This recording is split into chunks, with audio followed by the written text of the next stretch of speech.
Chapter 1. The beginning of the journey.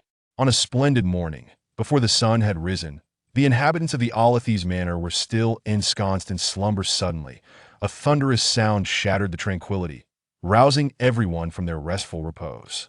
The mercenary knave Sabita, who had participated in the entire night shift, was the first to kick open his door. Who on earth is making such a racket at this ungodly hour? Are we not having the morning shift today? Is the midday assignment canceled as well? Meanwhile, Norton Campbell, emerging from the adjacent room while covering his ears, pushed open his door and grumbled. Whoever it is, they clearly lack civility. The exploration expert, who had spent the previous night engaged in a marathon gaming session, wore a particularly sullen expression, clicking his tongue in annoyance. Across the hall, William Ellis appeared bleary-eyed, rubbing his eyes as he opened his door. It can't be those research fanatics causing havoc again, can it? I distinctly remember the manor's owner warning them multiple times against conducting unreported experiments. The athletic young man stifled a yawn, contemplating retreating back to bed for a few more moments of rest. In a nearby room, the reserve mortician, ISO Carl, merely cracked his door open a fraction, peering out to survey the commotion in the hallway before retreating back inside, firmly shutting the door behind him. At that moment, a figure cloaked entirely in black robes dashed into the corridor. It was the prophet Eli Clark, who, accustomed to avoiding night shifts due to his banishment, maintained the habit of rising early to offer prayers in the manor's hall. His frantic return indicated that something perplexing had transpired. Even for this druid prophet indeed, he brought with him a summons from the manor's owner. As the doors swung open one by one, reluctant and discontented survivors were compelled to rise early and gather in the great hall of Olathes Manor. What on earth is going on? I was deep in my experiments and only just got to sleep, lamented the prisoner Luca Balsa, sprawled across the dining table, his mouth full of complaints. Meanwhile, Nabe, who had resigned himself to being awake, voraciously consumed the food laid out before him. The postman Victor Grants, concerned for his friend, poured him a glass of orange juice before squatting down to feed his beloved dog, Wick. It seems something significant has occurred. Not only has the manor's owner summoned us, but all the regulators have been gathered as well, exclaimed the lively mechanic Tracy Lesnick as she attempted to nudge Luca into a more upright position. What does it matter what has happened? If we're being summoned in an emergency, will we at least receive compensation? Norton grumbled, shoving the last piece of bread into his mouth. The sudden noise, the hurried gathering, there must be some supreme force at play. My divine master guides me to perceive the truth. The manor is currently ensnared in an entirely foreign set of rules, and only divine grace can shield us from harm, the priest Fiona Gilman said in a mystical tone. The prophet added, I have seen the manor traversing through the mists, crossing boundaries, warping time and space. An unfathomable void flows with incomprehensible substances. These substances seem to embody some inscrutable rules that can disturb the mind. It is truly dreadful. The responses from the two individuals closely linked to the divine left the other survivors bewildered, prompting an air of confusion. William squinted his eyes, brimming with skepticism. Are they even speaking coherently? Another athletic young man, the batsman Ganji Gupta, nodded in agreement. You are not alone in your lack of understanding. The survivors quickly turned their attention to the last member associated with the arcane, Patisha Dorival the sorceress, seemingly indifferent to their scrutinizing gazes, spoke softly. The future of the manor is shrouded in thorns. We need only to endure the pain and forge ahead without excessive worry. Survivors. So you're saying the manor is facing an uncontrollable crisis? Undoubtedly, this is a grand adventure. The greatest adventurer of this century, Kurt Frank, sets forth once more into an alternate world, declared the excited adventurer Kurt, rising from his seat to proclaim loudly. Survivors. 6-0.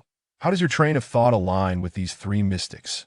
The atmosphere among the regulators was equally peculiar. After exchanging pleasantries, they began discussing the cataclysmic noise that had just erupted. What in the world was that sound, Alva?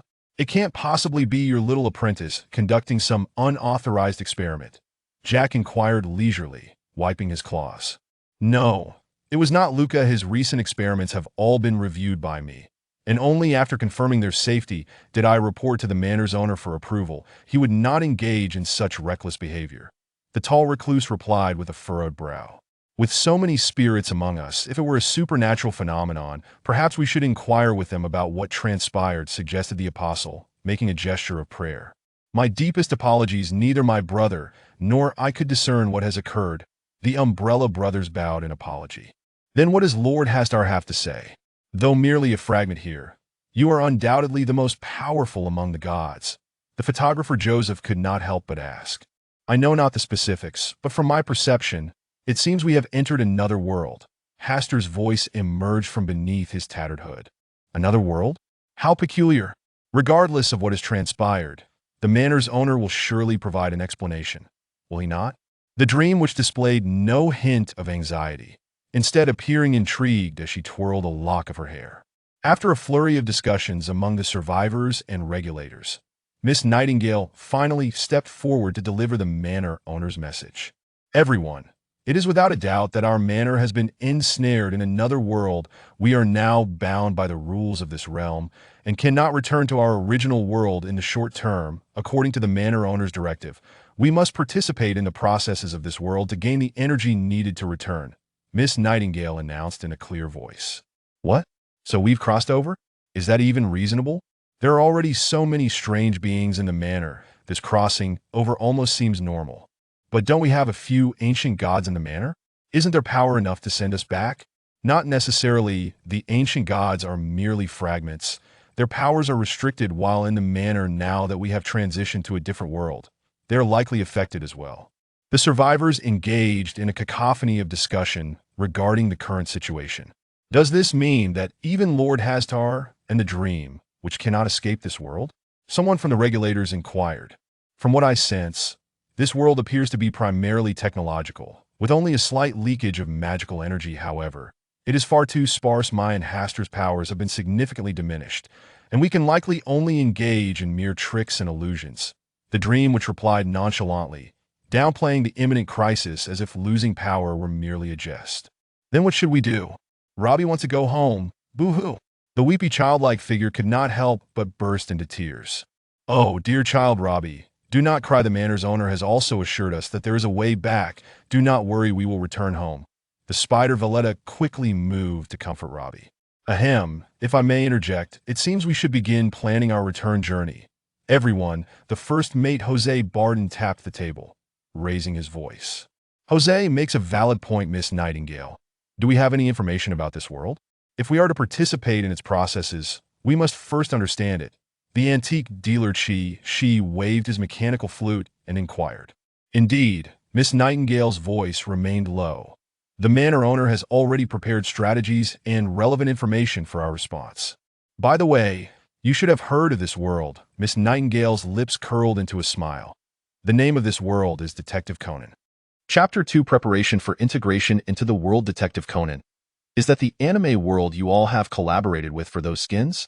Emma Woods, the gardener, gazed in astonishment at the novelist, the Air Force personnel, and others.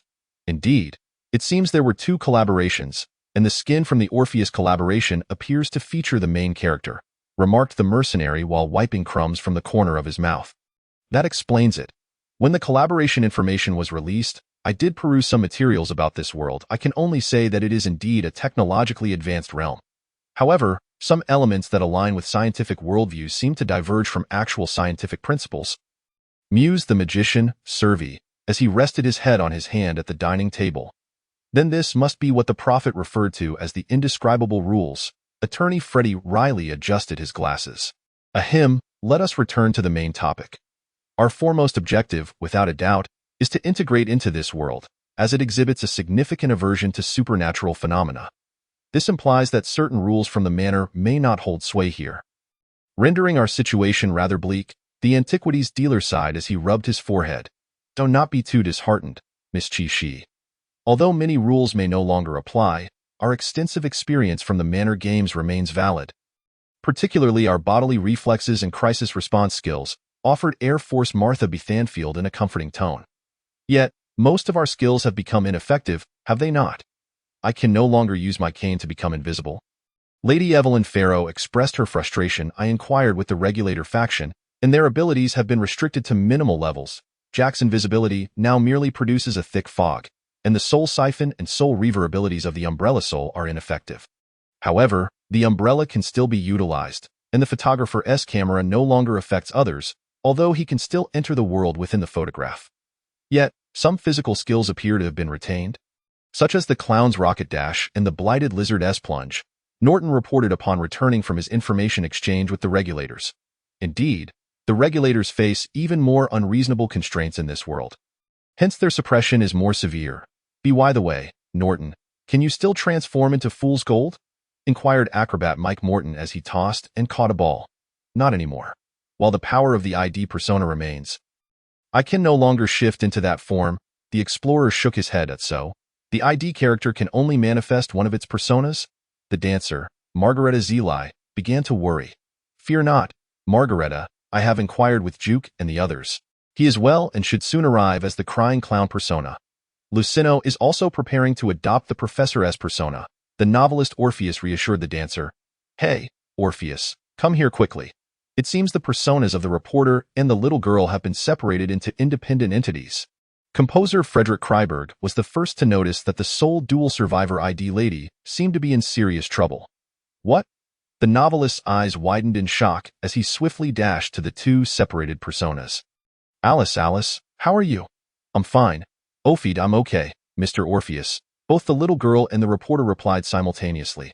Just earlier, we were discussing the ID persona issue. And now what is this concerning Miss Delrose?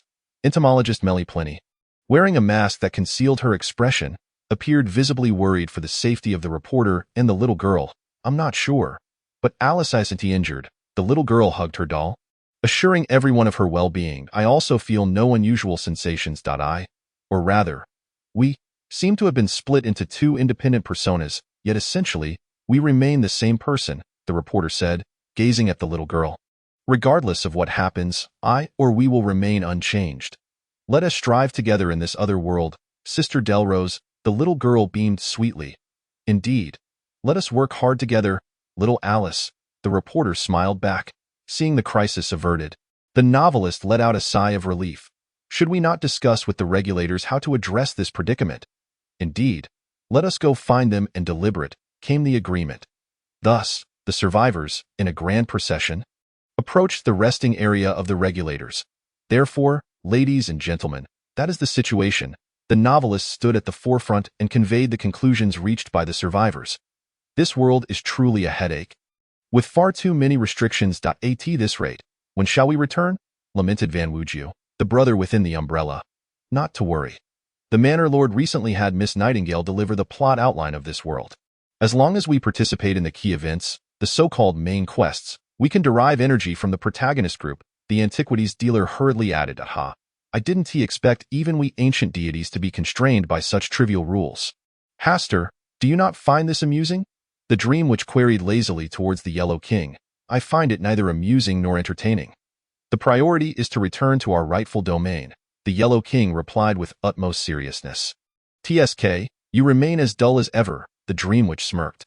Considering our numbers, let us divide into groups and traverse this world to gather specific intelligence. A larger number certainly provides an advantage, the frontline optimistically suggested. An excellent proposal. I shall team up with Alice, Mrs. Plenty, Mr. Kreiberg, and Mr. Campbell. We are quite familiar with one another, the novelist proposed first. Moreover, given little Alice's age, she can enter Titan Elementary when Conan appears and act alongside the protagonist group. I will do my best. The little girl raised her tiny fist, encouraging herself. I want to team up with Daddy. We can open a flower shop and gather information. The gardener raised her hand to speak. Whatever you say, Lisa. The factory owner smiled indulgently at his precious daughter. Emma, if you encounter difficulties, I shall come to your aid, Dr. Emily added from the side. Cleach can also assist, aiding Miss Woods. The philanthropist ingratiated himself from the sidelines. Keep your distance from my daughter. The factory owner's eyes widened in anger. I can operate independently. A person of my stature requires no trivial assistance from the likes of you. The attorney scoffed at the philanthropist. Mr. Riley, you are exceedingly arrogant. Considering our respective professions, perhaps we could form a team. Recorder Cogan interjected with his perspective. Of course. My law firm always welcomes your presence. Miss Keogh, the attorney hastily wiped the sweat from his brow. I may be able to infiltrate that black organization. It was my previous line of work, the mercenary shrugged. That would be quite perilous, wouldn't it? Not at all. I possess ample experience, and if exposed, I will make a timely escape. Then I shall also join that organization. Surprisingly, the speaker was the mortician. There, I can avoid interactions with the living, the mortician added. Everyone. That makes perfect sense. Who would have thought everyone would be so eager? I shall utilize the remaining fragments of divine power to create some auxiliary tools. Hee. With that, the dream which established an internal channel in the minds of her followers based on their connection. This way, we can communicate at any time, regardless of where we are. How marvelous, truly worthy of Cthulhu's outer god, cheerleader Lily Barrier exclaimed with joy. After a flurry of group formations and task assignments, the individuals from Ordis filed out of the manor, stepping into the world of Detective Conan. Chapter 3 Encounter with Shinichi Kudo, the internal channel of Ordis Manor novelist. Hello, can everyone hear me? Explorer, loud and clear, stop shouting. Composer, is it that time for our usual information exchange again? Novelist, yes, after such a long period, we finally seem to have established a foothold in this world. I took the liberty of renovating a manor here, naming it Delrose Manor. What do you all think? Antiquities dealer. Not bad. Not bad. Provides us wanderers with a place to rest, by the way. I've recently taken up the role of a hired assassin, though my public identity remains that of an antiquities dealer, dancer.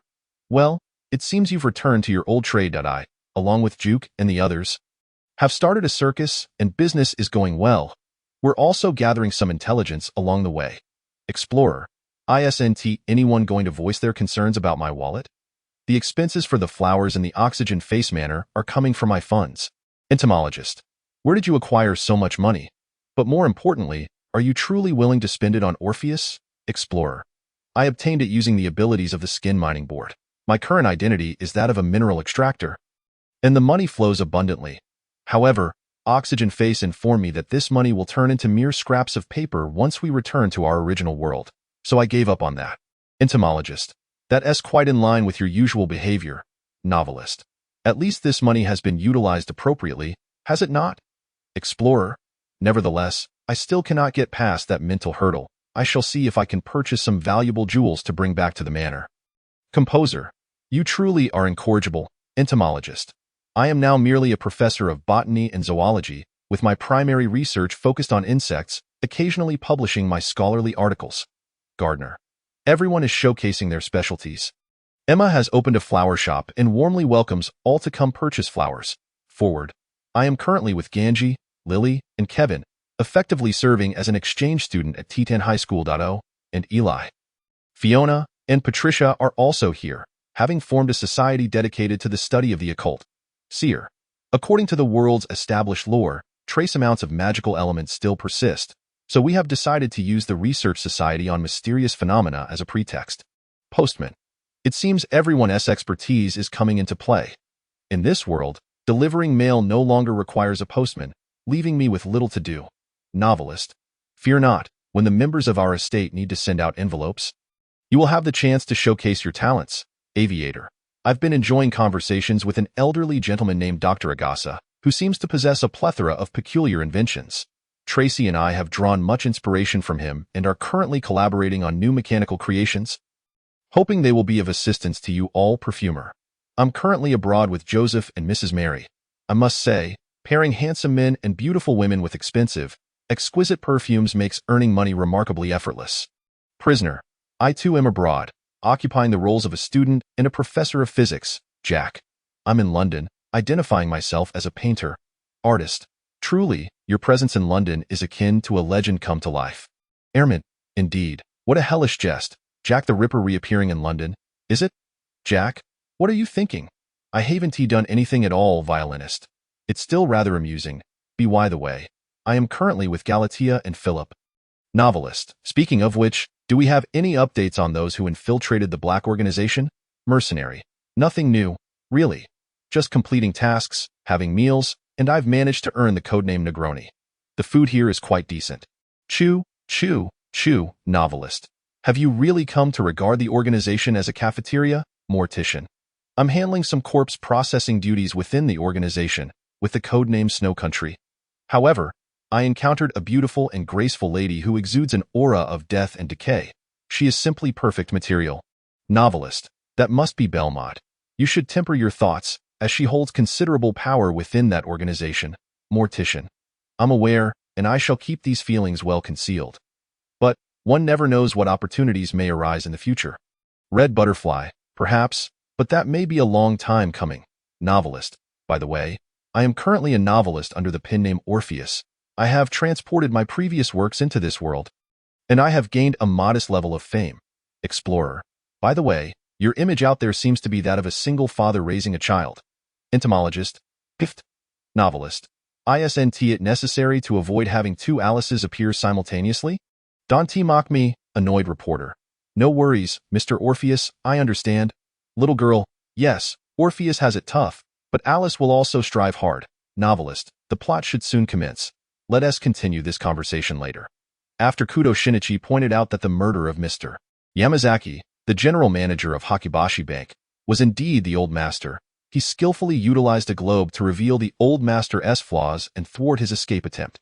Seizing the moment before the reporters outside could swarm in for photographs, the novelist stepped forward to engage Kudo Shinichi in conversation. It is an honor to finally meet you, Mr. Kudo. And you are? I am Orpheus Dross, pen name Orpheus. You are the recently acclaimed author of mystery novels, are you not?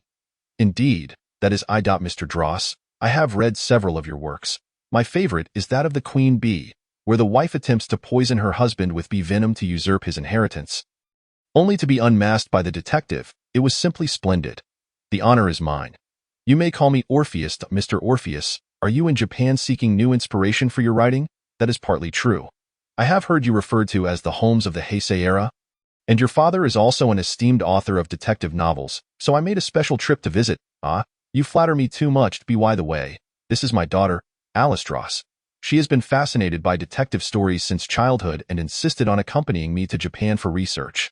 Hello, big brother. I heard from my father that you were the most formidable detective here. Could I please have your autograph? The little girl's sweet voice caused Kudo Shinichi to momentarily lose his composure. Oh, of course, little sister. Kudo Shinichi readily took up a pen and signed his name. Thank you, big brother. The little girl slightly lifted her skirt and curtsied before retreating back behind the novelist. Entomologist, little Alice is truly remarkable. Now we have a sample of Kudo Shinichi's handwriting. Toy merchant, thanks to the King in Yellow and the Abyssal Gaze, this mental chat tool has been enhanced with live broadcasting capabilities, making it quite convenient to observe your side. Acrobat. It also makes it easier for us to enjoy the entertainment. For instance, I currently see a certain violin master losing everything at the casino. Sculptor. Antonio, what are you doing? The funds weren't meant for gambling. Come back, wax figure artist. I am already on my way to retrieve him. Violinist. Wait, just one more round. I assure you I can recover my losses. Perfumer. Facepalm. It seems our estate's budget is rather tight. We must work harder to earn money. Chapter 4. The roller coaster murder incident. Early in the morning, Kudo Shinichi was awakened by a ruckus caused by Dr. Agasa's latest invention. Kudo Shinichi, with a look of resignation, applied medicine to Dr. Agasa, who was evidently in a state of great excitement. Shinichi, let me tell you, I recently met an inventor named Charles Holt, who, like me, has been researching flying machines. It is said that his device can achieve short-term hovering. Once this invention is complete, traffic jams will be a thing of the past, and I shall become a wealthy man. Ahahaha, please remain still, doctor. I am applying medicine to you. By the way, where did you meet this Mr. Holt? In a discussion group, there are also scholars researching various other topics. I recall one of them is dedicated to inventing a perpetual motion machine. A perpetual motion machine. Such a concept defies the principles of physics. How could it possibly be created? Inventors are meant to turn the impossible into the possible. If he truly succeeds, he will become a historical figure of great renown. Composer. Orpheus, how is that prop of yours coming along? Novelist, it is complete. Although most of the abilities of the nightmare persona are no longer usable, the Raven's surveillance capability remains intact. By affixing this ability to the mechanical replicas of ravens created by Tracy, we will be able to remotely observe the protagonist's movements. Seer, my owl can accomplish that as well, but an owl would be too conspicuous in the city, posing a risk of exposure. Priest, Your Blodave is far more sentient than ordinary machinery. Sending her to monitor the protagonist would be overkill. Novelist. All right, I have already released the ravens imbued with abilities. Let me see where Kudo Shinichi is. Entomologist. I see him over there. The television is currently broadcasting his feats from yesterday. Look at him, so full of himself. Perfumer. Oh, here comes his childhood friend. Mori ran. Let us get closer and see what those two are up to, Professor. My goodness, what is that? Did that little girl just break a telephone pole with a single punch? Is that something a normal human can accomplish? Sukesa. According to the information provided by the estate's master, this Miss Mori-ran is a master of karate, Jack. Can karate truly reach such levels? It seems comparable to the antique dealer's staff. Antique dealer. Would you like me to give you 3 strikes to the left, right, and down? Jack, ahem. No thank you. As Shinichi and Ran strolled along the campus path, they engaged in conversation about recent changes at school. Hey, Shinichi, have you heard? A group of foreign exchange students has recently arrived at our school, and some have even formed a society dedicated to the study of the occult. Yoko is particularly interested and has dragged me along to observe them several times. After all, it's merely a collection of fortune-telling tricks. I firmly believe in science. Becoming a great detective like Sherlock Holmes is my true aspiration. Toy merchant. He truly cannot speak without mentioning Holmes. Prisoner. After all, he is an idol. A bit of fervor can be understood. Hey, you haven't forgotten about our date tomorrow, right? We are set to visit the amusement park. Ran appeared somewhat miffed, delivering a swift kick that sent Kudo Shinichi to the ground. This scene happened to be witnessed by the forward and the batsman passing by 0.4 people. Forward. Ouch, we accidentally stumbled into the scene. Novelist. No worries. You two can just consider it a chance to become acquainted. The forward quickly expressed his apologies. My sincerest apologies. We did not expect there to be others here. You must be that Kudo fellow. Many have mentioned you as an outstanding detective. Allow me to introduce myself. I am William Ellis, an exchange student and rugby player, and this is Ganji Gupta, a cricket player. Greetings to you all. I am Morlin. Little Ran also joined in with her self-introduction. After a rather mundane exchange of pleasantries, the group parted ways. Batsman. Phew, that startled me. Confronting a girl who could potentially smash a utility pole is indeed rather intimidating, especially in stark contrast to the majority of the women in the manor. Forward. Indeed, however, Chi-Shi's mechanical flute could likely achieve a similar effect. Wouldn't you agree? Antique dealer. What is wrong with you two? You dare to fight tooth and nail against the regulators, yet here you are. Intimidated by a little girl? Novelist. No matter, our objective has been accomplished. The next stop is the amusement park. I shall take little Alice along to familiarize her with the surroundings. Soon, the time to head to the amusement park arrived. And meanwhile, those observing remotely through the Raven could not help but grumble. Bartender. Can you believe it? They've been discussing Sherlock Holmes throughout their date. Magician. What a suffocating display of emotional intelligence. Sorcerer. In truth, the two have harbored feelings for one another for quite some time. It is only before Little Ran that Kudo Shinichi can freely express his admiration for Holmes. Dancer. Indeed? One only feels the desire to share in the presence of someone they cherished. At this moment, the novelist and the little girl entered the queue for the roller coaster. Postman. They have boarded. Novelist. Yes, they were the ones ahead of us, but soon this roller coaster shall transform into a murder scene. Scout. Are you implying that upon boarding, one may find themselves in a state of shock due to not securing the driver's seat? Novelist. Spare me your interruptions. Mercenary. The two aboard are Gin and Vodka, fellow members of the action team. It seems they are here for some sort of transaction. Violinist. To be honest, regarding that so-called youth-restoring potion, should we consider intervening? Sculptor. Are you suggesting that the manor's assortment of beverages is insufficient? Violinist. I merely mentioned it without any intention. As the roller coaster slowly returned to the starting point. The passengers were already in a state of shock, for one unfortunate rider had lost his head. Kudo Shinichi, through a series of meticulous deductions, successfully identified the murderer as the gymnast lady, indicating that her method involved utilizing the high-speed roller coaster and a pearl necklace to behead the victim. Professor. Hiss. Does this technique not bear a striking resemblance to the tale of the Red Lady? Though in the story, the queen was slain with a piano wire. Red Lady. After Kudo Shinichi concluded his reasoning, an unexpected round of applause erupted at the scene. Quite the spectacle, Mr. Kudo. Orpheus, what brings you here? This is the esteemed mystery novelist I mentioned to you, Mr. Orpheus Dross. Greetings, Mr. Dross, little Ran replied. Hello, Miss Moreland. I had intended to bring my daughter to the amusement park for some relaxation, but I never anticipated such a bloody incident. Thankfully, little Alice was not on that ride, or she would have surely had nightmares tonight. Hello, big brother and sister. The little girl greeted them with an innocent smile. Hello there, little Alice, little Ran responded with a smile. Fortunately, having you, detective, present allowed me to witness yet another splendid deduction. Truly remarkable. Mr. Orpheus, you flatter me excessively. I sincerely apologize for interrupting your date. I must take little Alice to enjoy other attractions. Wishing you a delightful time.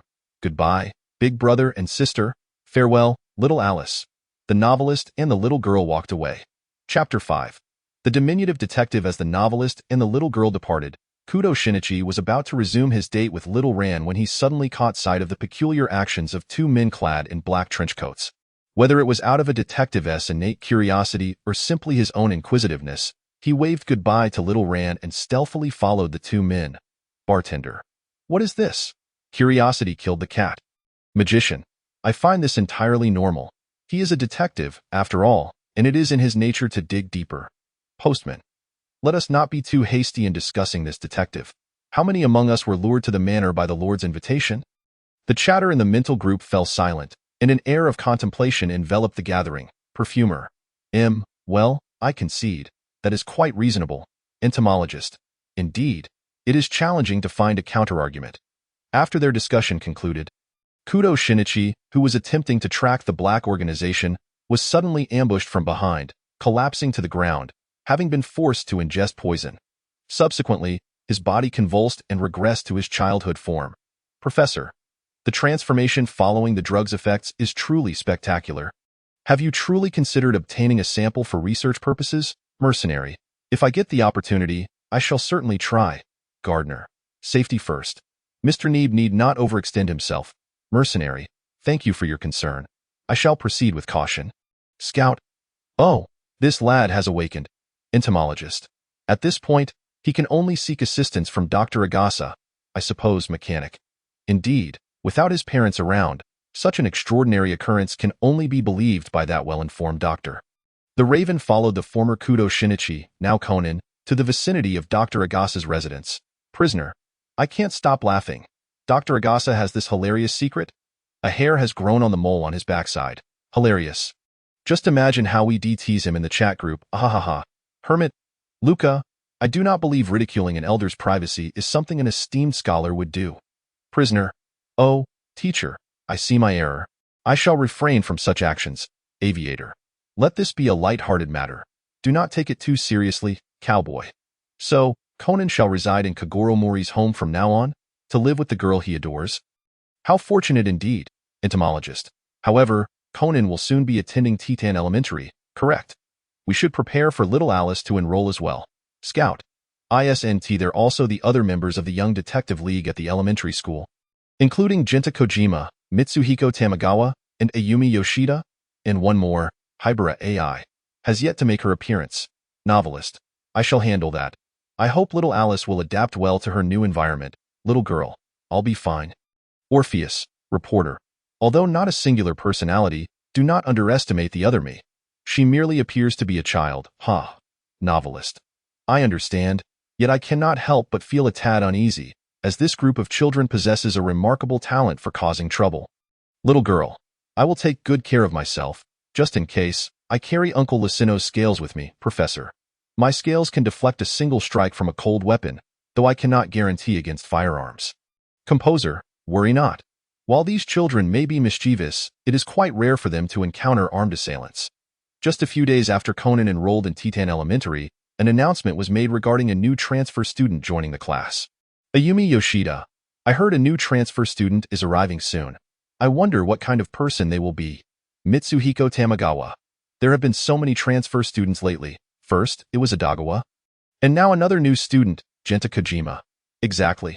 At that moment, Conan was resting his head on his desk, feeling utterly despondent.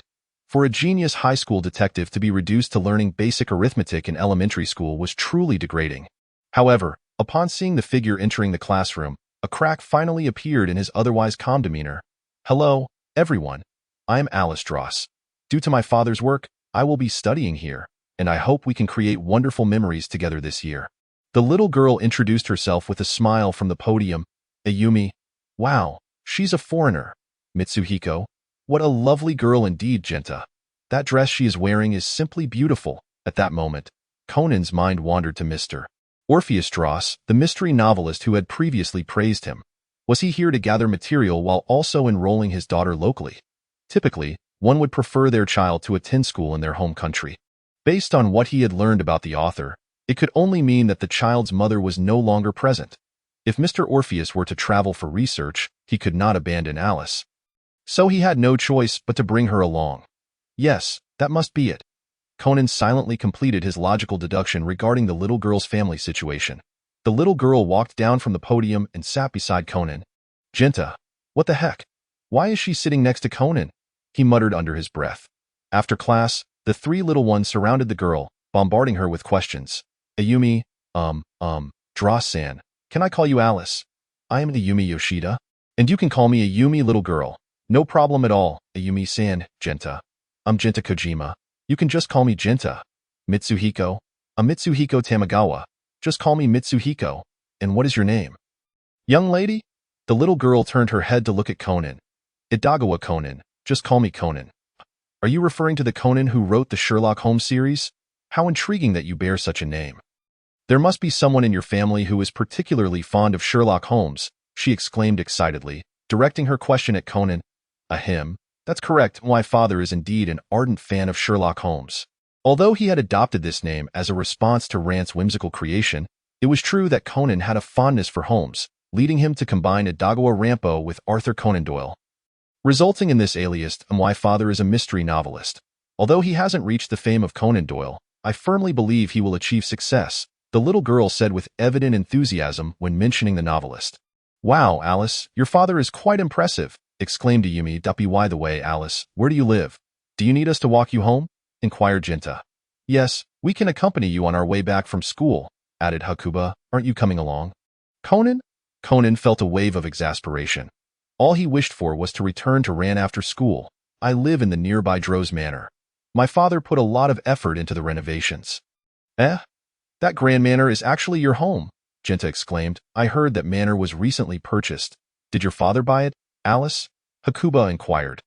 Well, actually, it was a friend of my father's who provided the funds, by the way. Are you all interested in coming over to my house after school? My father would be thrilled to welcome you, the little girl offered. Yay, cheered the trio. Alice, would you like to join us? There are many original manuscripts of my father's novels in his study. She added, Sure, but I need to let my family know first. Driven by curiosity, our little detective was ensnared, much to everyone's delight. Chapter 6. Droz Manor. Orpheus, I've successfully lured Conan over. Well done, little Alice, the novelist praised. Do you need someone to come pick you up? Asked the entomologist. Not for now. We are walking over and chatting along the way, which is quite enjoyable, the little girl replied. Be careful on your way. Caution the explorer, I say, Orpheus, you truly resemble a doting mother, remarked the composer. And what of it, Mr. Campbell? I simply indulge my Alice, the novelist retorted. How many people are currently in the manor? Inquired the entomologist. There are 4 of us. Along with Mr. Lapadula, Mr. Perez, and Mr. Percy, replied the explorer. You've forgotten about Bang Bang, that enormous robot, added another. Old chap, I'm out in the yard tinkering with new inventions. By the way, I've upgraded the performance of Gardno. 26. It should be more intelligent than before, said the eccentric inventor. I'm watering the flowers over here, said a voice. I fear I may be mistaken for a scientific monster at this rate. I've retreated to the basement, remarked the doctor. Bang Bang, new friends, Bang Bang, chimed guard number 26. What? You upgraded it? That won't disrupt the balance, will it? Asked the explorer. Cough, cough, cough. Do you take me for a fool? I have always abided by the law and never engaged in destructive activities. Conan and his companions arrived at the grand entrance of the manor, filled with laughter. Everyone, welcome to my home, wow! Exclaimed the trio in unison. The little girl tiptoed to ring the doorbell, and soon after, a figure appeared at the iron gate, opening it to let them in. Wow, this uncle is wearing a mask that resembles a moose, Genta exclaimed. Indeed, is he dressed as Moose Man? Just like Kamen Rider. Hakuba added. Conan, however, noticed that the figure bore numerous hunting tools such as traps and hooks, prompting him to quietly ask the little girl, Alice, why does your butler carry so many hunting tools? Isn't that rather dangerous? Uncle Bane is a forest ranger, not a butler. Those tools are to prevent wild animals from entering and damaging the manor, she explained at Are there dangerous wild animals here? Ayumi inquired. Don't worry, Ayumi. Uncle Bane ensures that fierce beasts remain outside the manor. The little girl reassured her. Wow, Uncle Bane sounds impressive. Indeed, he truly is a moose man, Genta agreed. The group entered the interior of the manor, where Conan surveyed the decor, which exhibited a classic European style. As they walked in, they passed through a long corridor adorned with sculptures. According to the little girl, this corridor was known as the Muse Corridor, showcasing statues of the 9 muses, which her father had moved from their ancestral home. It was said that these sculptures inspired his creativity. Who moves an entire corridor of sculptures when relocating? Conan mused, bemused by Orpheus's peculiar obsession. In the reception room, there were already other guests present. Conan assessed them. A man in his 20s, dressed extravagantly in a shirt adorned with golden threads, covered in ostentatious jewels, lounging on a small sofa by the coffee table. Conan couldn't help but think he looked like someone wearing a fortune. A woman in her 30s, elegantly veiled and adorned with jewelry featuring insect motifs, likely related to her profession, was seated on another small sofa adjacent to the coffee table. A well-dressed man in his 30s, resembling a European noble, sat at the piano, his bow tie seemingly bearing a silver cornflower emblem. The novelist, Mr. Orpheus, occupied a bench by the coffee table, facing the man and woman. The explorer glanced at Conan and his friends. Oh, it seems, Orpheus, you have a group of young guests today. The entomologist chimed in. Oh, little Alice has returned, and she brought her classmates along. Alice, did you enjoy school today? The little girl replied, Aunt Melly, I brought new friends I met at school today. This is Conan, Ayumi, Genta, and Hakuba. Welcome to visit, the novelist smiled. Hello, uncles and aunts, the trio chorused. Uncle Orpheus, you have many guests today. What do they all do? Conan inquired. The gentleman is Norton Campbell, a mineral miner. Orpheus borrowed money from me to purchase this manor. I'm here to see if he has penned any new works that could fetch a good price to repay his debts, the explorer replied, casting a glare at the novelist. Melanie Plenty, I am a professor of botany and zoology. Currently focusing on entomology, I was invited by Mr. Orpheus to discuss an academic matter. The entomologist introduced herself. Frederick Kreberg, a composer. I've hit a creative block, so I'm visiting my old friend Orpheus for inspiration. The composer added, so one has come to collect a debt, another to seek inspiration, and only Miss Plenty is here with a genuine invitation, Conan deduced. Meanwhile, within the mental channel. What do you mean by that look? The novelist asked, Am I not allowed to glare at you after you've spent so much of my money? I haven't even demanded repayment. The money in this world is of little significance to us. Must you be so troublesome? Is that not your money? More importantly, it is my money. The two engaged in a verbal sparring match, trading quips. Point 6, I'm here watching while eating, and I've already had 5 bowls of rice, said a mercenary.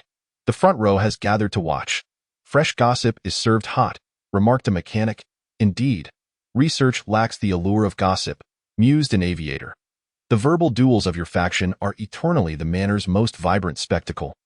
A magician added that the fragile friendship you speak of, quipped a perfumer, good gossip.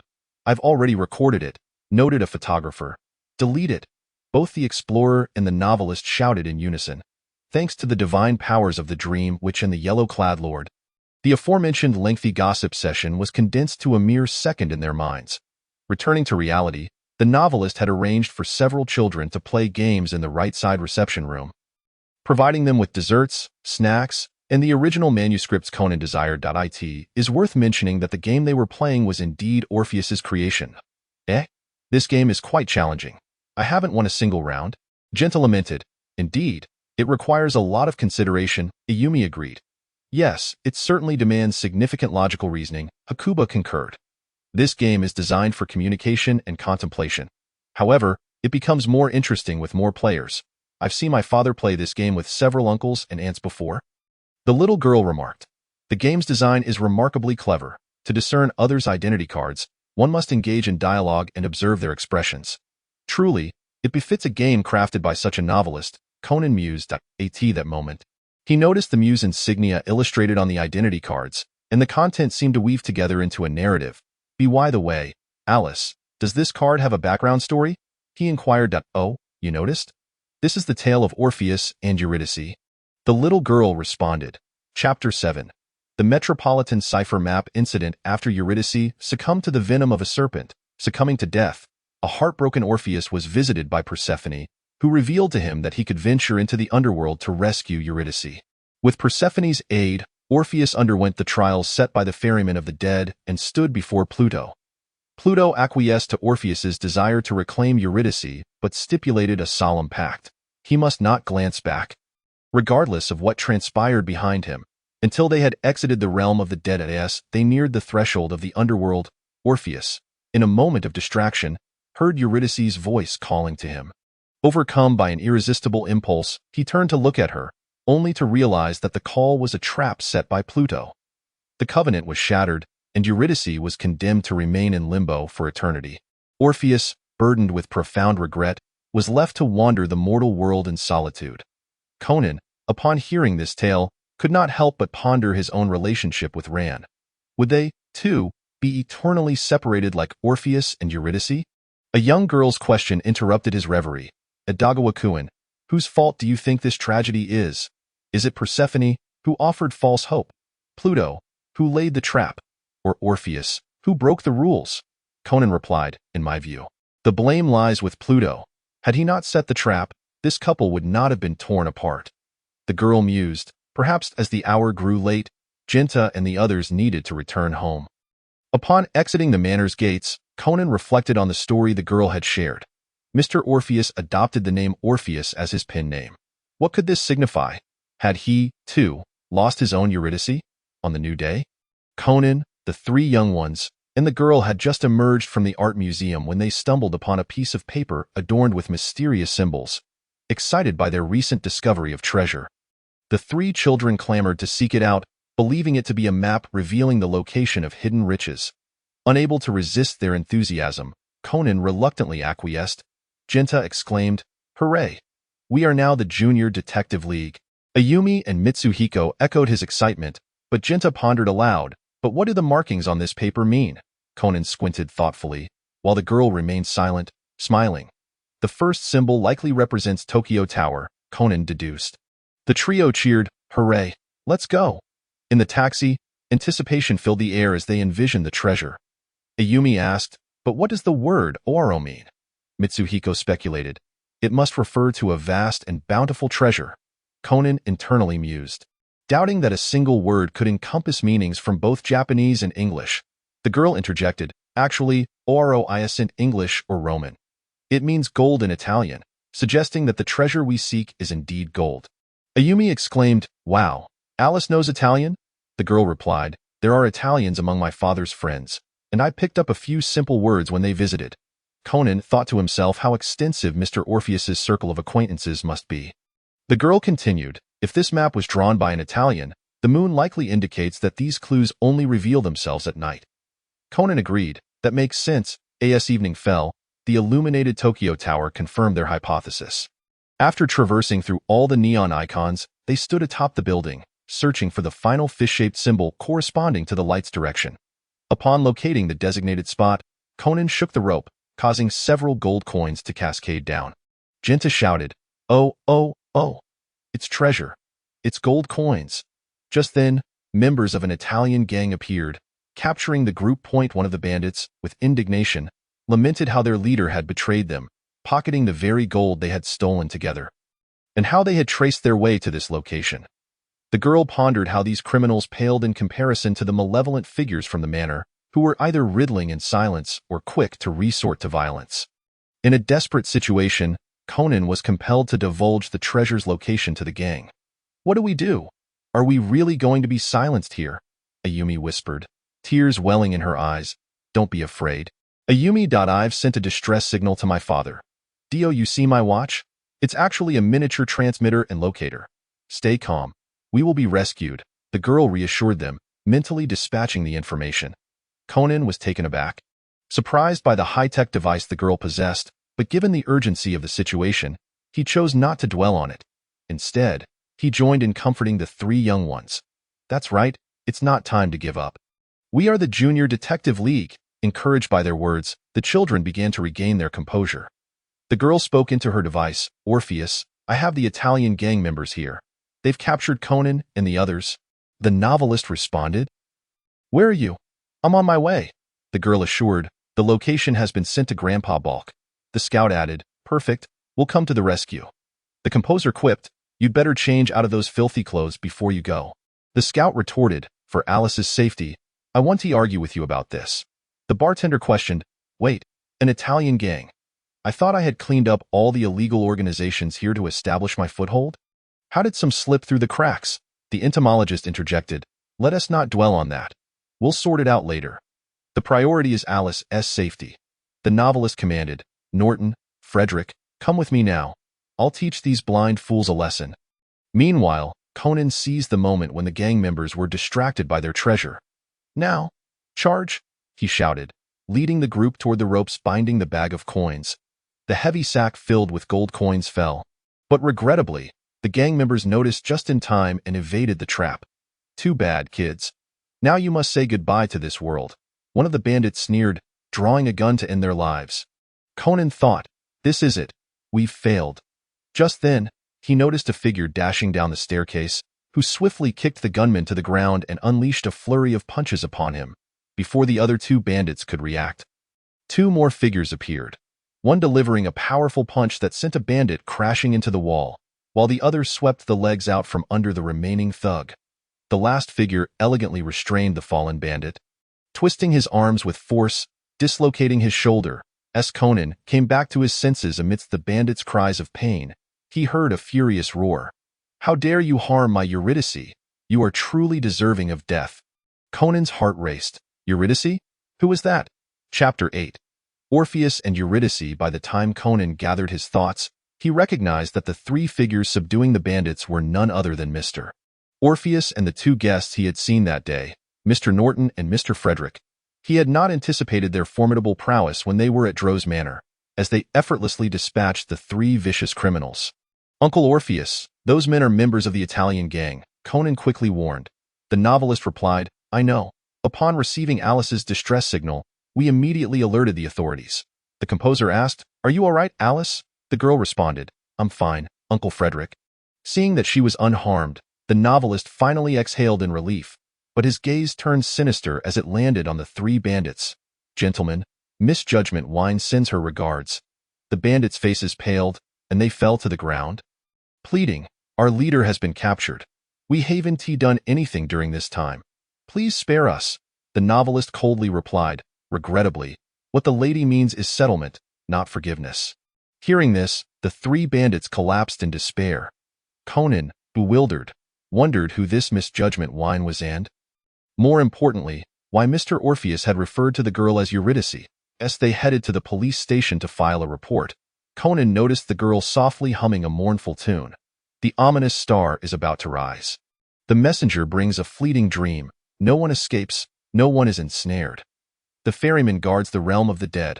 All hope shall ultimately cease. Persephone, whose courage will you shelter? Pluto, who will you pity in despair? Eurydice, can you traverse the border of life and death? The song was steeped in sorrow, and it reminded Conan of the identity card game they had played at Dro's Manor, recalling how Mr.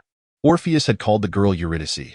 Upon reflecting on this matter, he could not help but voice his inquiry. Alice, is Uncle Orpheus truly your father? The little girl replied, Conan, what are you talking about? A father is simply a father, isn't he? Conan continued, but he refers to you as Eurydice, and he himself is Orpheus. Surely, your relationship transcends the mere bond of father and daughter. Indeed, it is far from simple. Conan hastily looked up, for it was the composer who had just concluded the recording.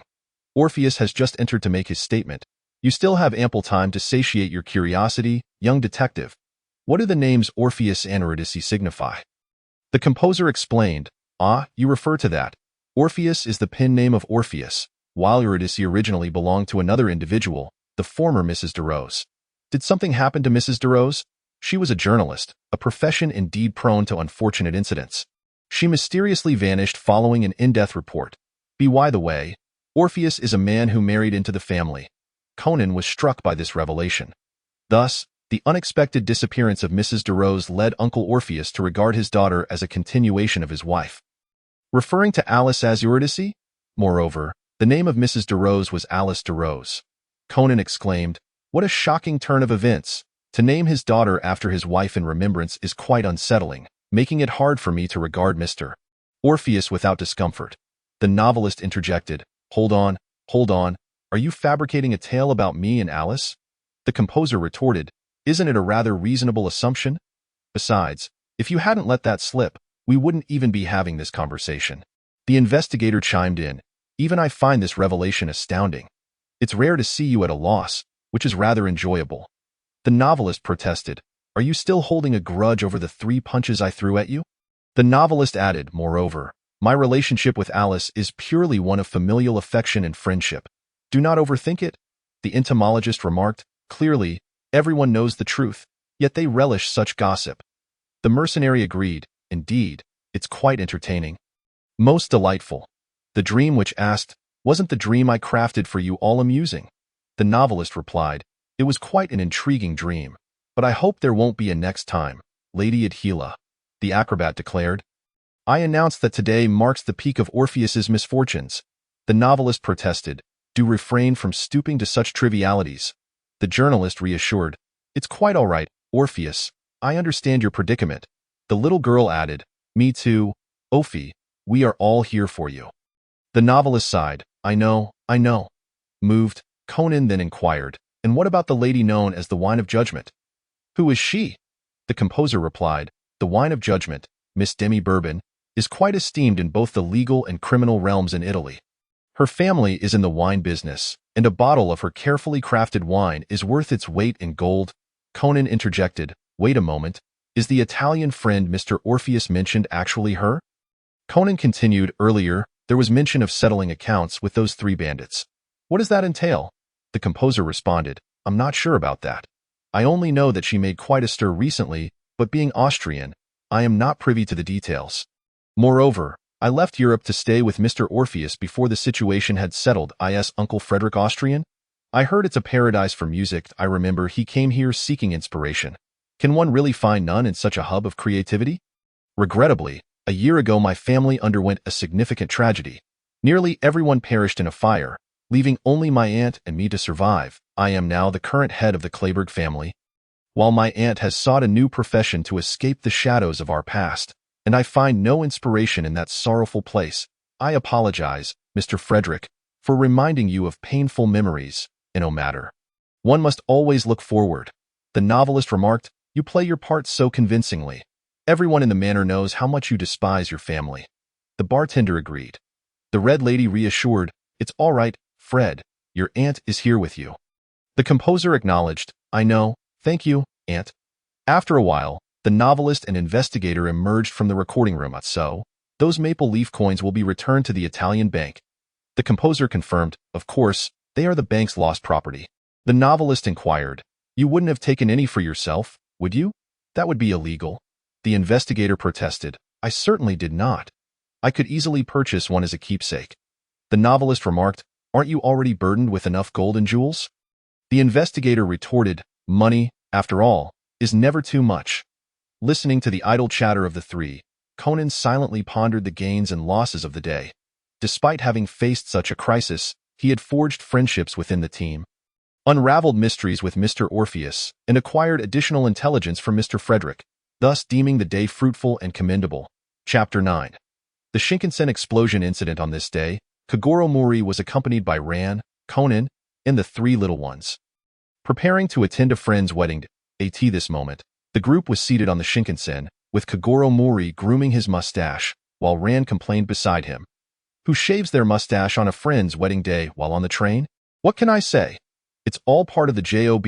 By this time, Conan had already donned his powerful footwear with enhanced strength, along with glasses equipped for eavesdropping and tracking, sitting quietly in his seat. Lost in thought, This tranquil scene was soon disrupted as Jinta, Mitsuhiko, and Ayumi clamored about their desire for adventure. Just then, two figures, one large and one small, came into Conan's view, none other than the novelist and the little girl. "Ah, it's Uncle Orpheus and Alice," Ayumi exclaimed. Jinta added, "You're also taking the Shinkansen?" The little girl greeted Ayumi, Jinta, Mitsuhiko, and Conan. "Hello." The novelist addressed them. "Hello, children. I'm on my way to Tokyo to visit a friend who specializes in literature." The novelist approached Kagoro Mori, presenting his business card. "A pleasure to meet you, Mr. Kagoro Mori. I have long admired your work. I am Orpheus de Rose, a writer of detective novels. I have heard about your recent resolution of the idol murder in a locked room case from a star friend of mine. Might I have the honor of hearing your insights on the case? It would greatly inspire my own writing." He then produced a stack of monetary compensation. Upon hearing praise for his detective skills and the prospect of payment, Kagoro Mori's spirits soared, and he eagerly began to recount the details of the case. The little girl interjected, "Hey, Conan, Ayumi, and the others are going on an adventure on the train. Aren't you joining them?" Since learning about the complex relationship between the novelist and the little girl from the composer, Conan felt he could no longer treat her as an ordinary child. She deserved more consideration than the other three true elementary school students. He sensed that the little girl's psyche was far more mature than her outward appearance suggested. "Which friend is Uncle Orpheus visiting?" he asked. "Miss Helena Adams. She is an exceptional prose writer and poet. However, she is blind and finds it inconvenient to go out, so my father has taken the initiative to visit her." Helena Adams? Another foreign acquaintance, Conan noted silently, committing to memory all the names related to the novelist. The little girl inquired, "Is Helena doing well living alone in Tokyo?" The blind woman responded, "I am managing quite well. Emma and Emily often come to assist me." The gardener added, "Emma's flower shop is conveniently located near Miss Helena's home, so of course, she helps out frequently." The doctor remarked, "Indeed, the world can be a dangerous place. Living alone, Helena, you might attract unwanted attention, so we often come by to ensure your safety." The blind woman expressed her gratitude. "Thank you both." The gardener replied, "It is only what Emma should do." Cheerful, the novelist then asked, "Speaking of which, Nab, will gin and vodka from the organization be appearing on this Shinkansen?" The mercenary replied, "Yes, they are sitting right next to me." The investigator asked, "Huh?" The mercenary clarified, "It's not a major task, just passing a bomb-laden bag to a buyer." The antiquities dealer commented, "It seems you've weathered many storms." Remaining unflappable, the mercenary responded, "However, the food on the train is rather subpar." The toy merchant queried, "Wherever you go, you eat wherever you are. Do the people in your organization have no objections to that?"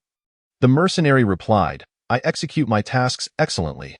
Minor issues are inconsequential, far more normal than the riddle-loving folks in the Intel group." He added, "No time to chat. We need to get going," the novelist concluded.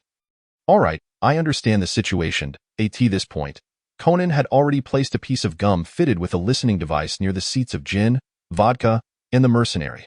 Naturally, this involved a mortifying scene where he was discovered by Ran and interrogated by the three little ones. Just as Conan was about to return to his seat, he happened to cross paths with the three. Conan recognized two individuals as the nefarious duo who had poisoned him at the amusement park, while another man, a new face, caught his attention. He was of short stature, clad in an all-black hoodie with the hood pulled over his head, sporting pitch-black bandages wrapped around his arms, and emanating an aura that clearly suggested he was not to be trifled with. "Mercenary. I spotted him." We exchanged glances. Novelist. "By now, he should have placed the listening device next to you, so just be cautious when speaking." Mercenary. "Understood." Meanwhile, the three mercenaries had returned to their seats. "Vodka. What a delightful transaction, Brother Jin. Jin. Keep your voice down, vodka. And you, Negroni, you took too much food from the dining cart. We have other matters to attend to." Mercenary. "I get hungry easily. An empty stomach hinders my performance." Vodka. "I truly wonder how your petite frame can accommodate so much food." Jin. "Enough chatter. The bomb has been delivered to that individual, and the detonation is set for 3:10. Once the time arrives, he will unwittingly press the button, reducing himself and this Shinkansen to ashes." Upon hearing the mention of a bomb, Conan was visibly alarmed and shouted, drawing the attention of several individuals. Fortunately, the three kids nearby managed to divert the situation with light-hearted banter. As the three mercenaries prepared to disembark, Conan desperately chased after them, attempting to intervene, only to be met with the mercenary's cold, piercing gaze. In a gravelly voice, the mercenary admonished Conan. "You are being too loud, brat." This remark rendered Conan momentarily speechless, though he was swiftly pulled away by Ran. Aware of the bomb's existence, Conan first sought assistance from the train's security personnel, but unfortunately, no one believed the words of a child. Subsequently, he and the three kids tried to locate the owner of the black suitcase, but their attempts yielded no results. As time became increasingly pressing, Conan contemplated whether he should reveal his identity to expose the bomb's presence. "Conan, what is wrong? Why are you suddenly so anxious?" inquired a young girl seated beside him. "Conan, right? Alice. Alice would surely believe me. If I tell her, she can relay the message to Uncle Orpheus, and then someone will know about the bomb." "Conan, Alice, listen to me. There's a black suitcase on this train containing a bomb, and it will explode soon. Everyone aboard will be in danger. Please, go inform Uncle Orpheus immediately," the girl replied. I trust Conan isn't the type to joke about such matters. I'll go find my father right away." With that, she stood up and left. As time dwindled, Conan gained inspiration from the three kids and realized that the bomb was in the possession of that woman, and dialing a specific phone number served as the detonator. Ultimately, at the last possible moment, Conan kicked the suitcase out of the train and declared the iconic line, "I am Edagawa Conan, a detective." However, just as Conan prepared to return to his seat, the novelist and the young girl blocked his way. "Novelist, we meet again. This marks our third encounter. Renowned detective, Kudo Shinichi." Chapter 10. The Murder Case at the Art Museum. Conan. "No, it can't be. How does he know I am Kudo Shinichi?" Despite his shock, Conan maintained his composure. What is Uncle Orpheus talking about? How could I possibly be Brother Shinichi? Are you suggesting that the reasoning I witnessed was fabricated? By the way, while my primary occupation is as a mystery novelist, those works are based on real prototypes, so I occasionally participate in investigations as a detective. You seemed quite enthusiastic when you read my manuscript, didn't you? And those shoes you're wearing, they're inventions of Dr. Agasa, right? I happen to have a few friends well-versed in that, and I've even been in contact with Dr. Agasa. Upon hearing this, Conan's tension finally dissipated, and he reluctantly admitted, "Yes, Mr. Orpheus, I am indeed Kudo Shinichi, but please keep this matter confidential. I don't wish to endanger those around me. Is it that young girlfriend of yours?" "Rest assured, I won't disclose this information. Now, tell me, why have you become the way you are?" 1,000 words omitted. "So now only Dr. Agasa and you, Mr. Orpheus, know my true identity. And of course, Alice as well." Conan couldn't help but feel a bit disheartened. "I've heard a bit about that black organization you mentioned. Frederick must have informed you about Alice, right? Are you referring to the matter involving Alice and Mrs. Drosov?" He indeed divulged everything shortly after arriving at my home. What a good friend he is." The novelist's expression darkened. I asked Mr. Frederick about it first. By the way, you mentioned you know something about the black organization? Are you suspecting they're connected to Mrs. Drosov's disappearance?" "Yes, I have been searching for her ever since she vanished. That organization came into my view during my investigation. It is exceedingly mysterious, with its objectives entirely unknown, only that its members go by codenames related to alcohol. I've also enlisted my global contacts to seek information, yet results have been scarce. Mr. Orpheus, I believe we can collaborate. The bomb on the train is undoubtedly the handiwork of that organization. Just now, I overheard members of the organization on the train referred to as gin, vodka, and Negroni." The novelist raised an eyebrow. "So you're prepared to share intelligence with me? If that is the case, let us solidify our partnership and wish for a fruitful collaboration." After a round of exchanges, the novelist agreed to keep Conan's identity as Kudo Shinichi a secret, while Conan promised to remain vigilant for any information regarding Mrs. Drosov during the investigation of the black organization. Novelist: "Well then, this marks the official beginning of our collaboration with Conan." Young girl: "So we are one step closer to returning to our original world. Let us give a round of applause." Explorer: "Indeed, this gives us a reason to approach those allied with Conan in the future." Composer: "Were you just mocking me?" Novelist: "After you orchestrated that scene last time, should I not have a chance to retort?" Entomologist: "Cease your meaningless quarrels. We should now plan our next course of action." Mercenary: "Frankly, I feel we only need to stay close to Conan and wait for the main characters to appear one by one. Occasionally participating is needed. Antique dealer, Neb's suggestion has merit. At this stage, we should wait for the main characters to arrive before we have any operational space. After much discussion, the group took a rest. That day, after hearing the terrifying rumors about the medieval art museum, Rand decided to take Kagoro Mori and Conan to visit. As a result, they once again encountered a murder case. Stop denying it. Mr. Kawada, you're the culprit. Once we find the suit of armor used in the crime, the truth will be revealed. Kagoro Mori pointed at the museum staff member. Kawada, it wasn't me. I truly wasn't. I was busy with tasks assigned by the curator, Kawada exclaimed, panicking, as the victim's note bore his name and he lacked a solid alibi. Such a scene that resonates with the artwork is beyond someone who disregards art. A somewhat abrupt voice interjected. The painter, Golden Ratio, appeared before everyone. Hey, who are you? Kagoro Mori was the first to question. Curator. This is Mr. Aeg Warden, an outstanding painter from Italy. He visited the museum recently and expressed a desire to replicate some of the artworks. And he has been staying here for the past few days, painter. The murderer, having crafted this murder based on the painting Heavenly Punishment, undoubtedly sought a sense of retribution against the victim. Akin to the knight sealing the demon in the painting, however, through my observations over the past few days, I can confidently say that Mr. Kawada is an uncaring Philistine, lacking the time or ability to grasp the true essence of art. Several times, the curator has had to lecture him privately. Am I correct, curator? Curator. Yes, as Mr. Warden stated. The curator appeared quite tense. Painter, stop pretending. You're the murderer, aren't you, curator? The suit of armor worn by the killer was a replica, and they deliberately moved the artworks that could be stained with blood before committing the murder, completing this act in an artistic manner. Among the museum staff, you seem to be the only one so concerned with art. Curator, what nonsense are you spouting? If you claim I'm the killer, where's your evidence, painter? What about your pen? Isn't it incapable of writing? The videotape shows the victim displaying a clear look of shock before attempting to write the killer's name on paper. That wasn't shock from impending death. Rather, it was because Mr. Kawada's name was already written on that paper. In an effort to cross out that name, the victim took out his pen and forcefully struck through the paper. But unfortunately, his pen was one that couldn't write at all. The murderer merely had to replace the problematic paper with their own functional pen during the subsequent cleanup, effectively framing Mr. Kawada.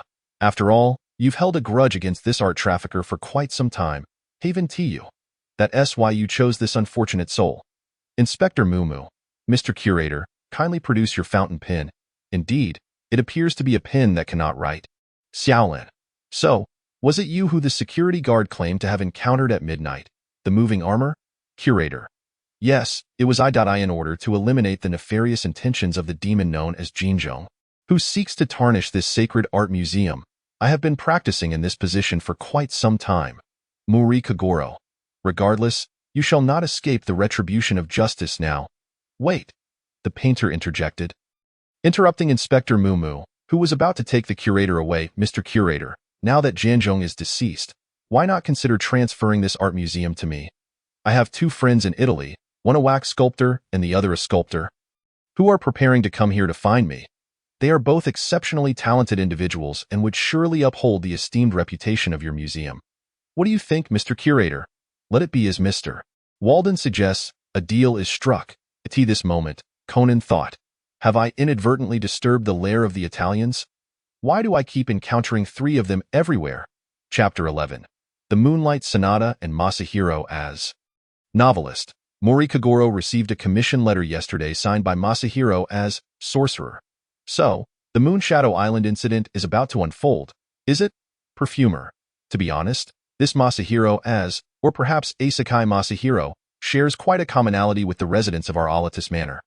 Does he not? Toymaker. I've perused the information provided by the manor's lord. He is a pitiful soul who has embarked on this path for revenge. Can't we lend him a hand? Cheerleader. How can we help him? By dragging him into Alatus Manor? Mechanic. A splendid idea, isn't it? Gravekeeper. Would the manor lord agree?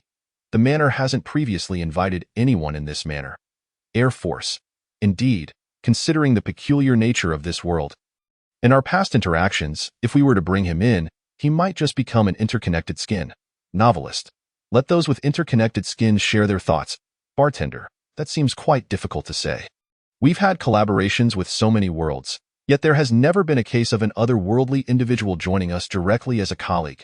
Lawyer, indeed, that has never occurred. Forward, why not simply ask the Manor Lord directly about this? Mercenary, you remain as bold as ever. Prophet, I have inquired. Mercenary, what? Bartender, huh? Mortician, novelist, hold your astonishment a lie. What did the Manor Lord say? Prophet, the Manor Lord has consented, but only permits his soul to enter. Thus we must find a suitable body for him to inhabit. Puppeteer, I can craft a puppet for him to use. Sculptor, wood is not durable enough. I shall carve a human figure for him instead. Mortician, a life-size replacement for embalming would be more fitting. Dream Witch, he, cease your squabbling. I shall simply summon him to become my follower, ensuring no part of him goes to waste, body or soul. Priest, why is the witch suddenly so invested in this matter? Dream Witch, merely curious. Prophet, Dream Witch, the Manor Lord has stated that your abilities are restricted. If you wish to summon followers through this method, the maximum allowed is only 4. Sorcerer, coincidentally matching the 4 parasitic followers you have besides the original ones, isn't it? Dream Witch, TSK, how disappointing. Very well, 4 will suffice. Priest, the Manor Lord must be concerned that you might fill the manor with otherworldly beings using this method. Novelist, so, this time we only need to rescue Masahiro as from the fire scene, which sounds rather easy. Dream Witch, he, merely rescuing him seems rather dull, if I do not provide him with a reason to continue living. How would he willingly become my follower, Professor? You wouldn't dare to undertake something outrageous, would you? Your powers in this world are quite suppressed. Dream Witch, fear not, it is merely a small fright for that esteemed detective. On Moonshadow Island, as the mechanical raven could not cross the sea and staying on the ship would be easily detected, the Prophet dispatched his servant bird, Broladevi, as a watcher for this case. Utilizing the heavenly eye to broadcast Conan's every move in real time, this moment, Conan had already discerned the truth behind the case, using Mori Kagoro's voice in the broadcasting room to reveal that Masahiro as was indeed the mastermind behind these incidents. Seizing the opportunity while the police were unresponsive, Masahiro has fled to the piano where his father last performed and set it ablaze. Thus, everything came to an end. Masahiro has gently pressed the piano keys, murmuring to himself, "Is this truly how it ends?" A sinister female voice whispered in Masahiro's ear, "Your parents were slain by those individuals. You have spent 2 years preparing for this revenge, and have you not succeeded now? Yet that little detective has already exposed me, and my hands are stained with the blood of those 4. You find yourself in a burning inferno, akin to your father back then. You need only feign being consumed by the flames, allowing you to assume a new identity and continue living, correct? As for your claims of blood on your hands, you are merely enacting your own sense of justice. Those 4 met their rightful end." The female voice accompanied by an uncanny serpentine hiss. "Moreover, your father would wish for you to live well, would he not?" The voice grew increasingly close, until it seemed to speak directly into Masahiro's ear. The flames within the room began to rise, twisting, gradually forming a grotesque pattern. A figure resembling a small girl slowly emerged from the design. Masahiro gasped in astonishment. It defied all reason that a person could appear from flames. He scrutinized the girl, her light golden hair flowing to mid-length, dressed in a black gauze dress adorned with golden embroidery, appearing quite valuable. Curiously, a golden snake coiled around her, and her movements seemed mechanical and rigid, akin to a marionette. "Was that you speaking just now?" The follower remained silent. "Hello? Who are you?" Seeing the girl unresponsive, Masahiro grew anxious. "The one speaking to you is a hazy female figure materialized behind the girl. As the figure gradually solidified, Masahiro beheld the image of the voice's owner. A mysterious woman devoid of age, also clad in a beautifully embroidered black gauze gown, a thin black veil obscuring her eyes. With a jade serpent brooch adorning her chest, the serpent appearing lifelike, as if it were slowly slithering. She smiled and placed her hand on the child's head. "Are you two, mother and daughter?" Masahiro inquired, gazing at the surreal scene before him. "You may refer to me as the messenger mistress. This child is one of my messengers."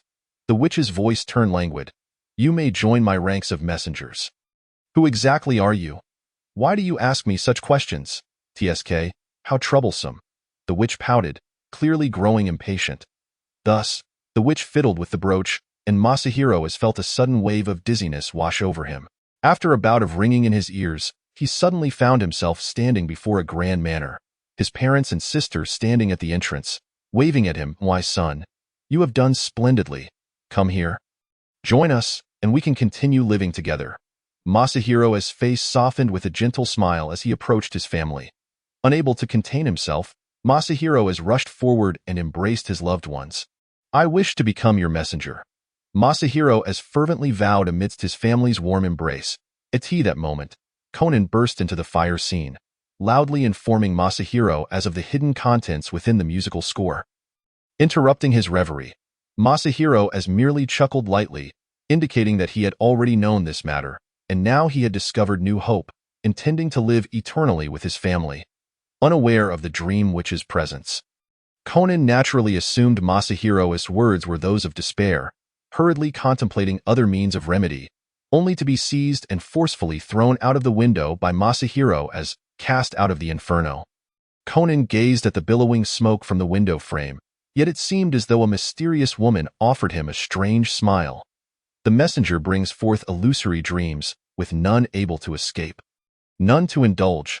Chapter 12. The appearance of the Kudo couple, priest. So, the witch has gathered all four of them as followers? Lawyer. That seems a rather wasteful use of positions. Prophet. Only Masahiro as has been invited as a follower.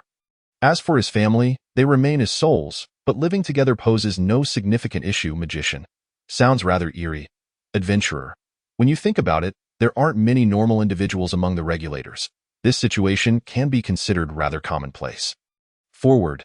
You make a valid point. Mercenary. What of Conan? How is he faring, novelist? He seems to believe that the last glimpse of the witch was an illusion. Composer. Quite normal.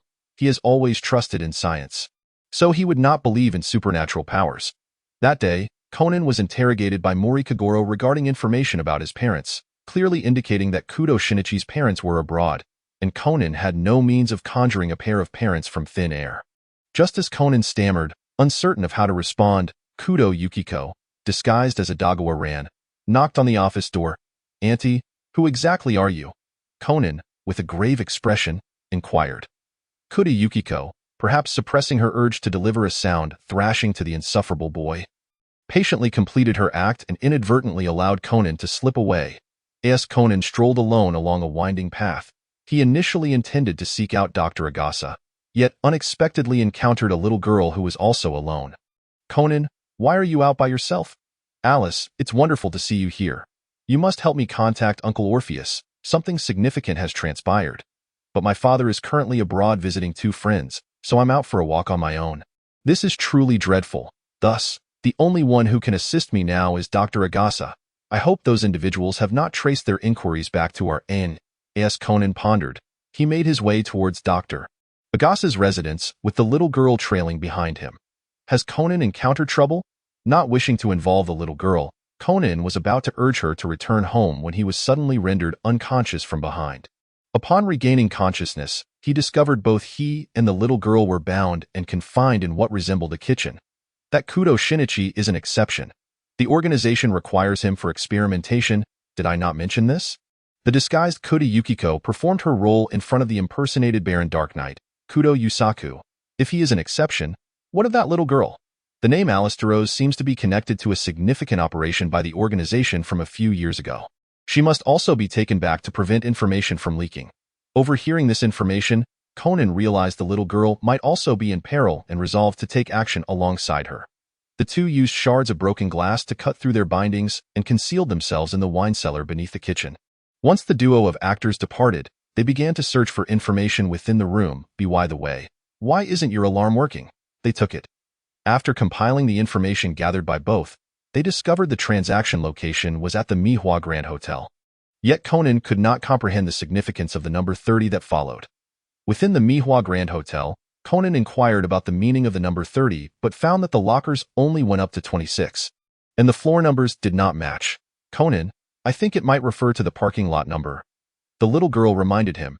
Indeed, the parking lot numbers certainly exceed 30.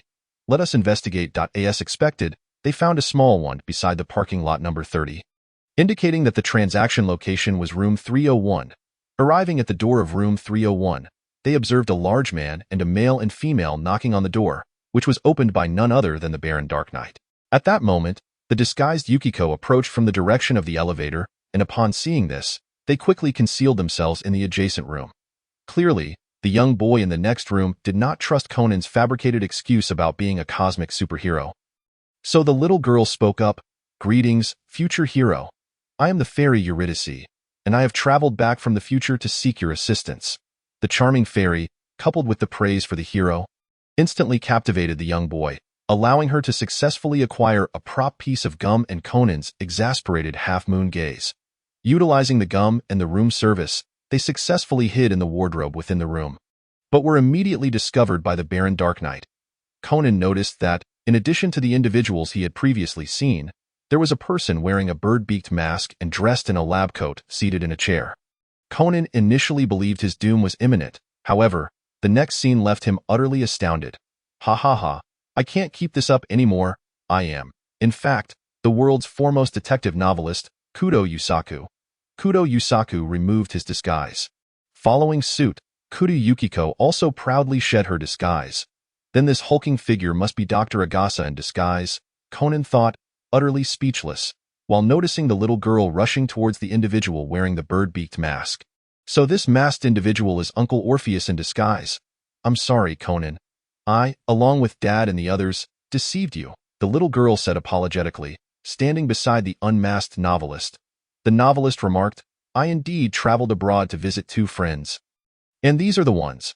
Mechanic, calibration adjustment mechanic, Tracy Resnick, specializing in bionic robotics research."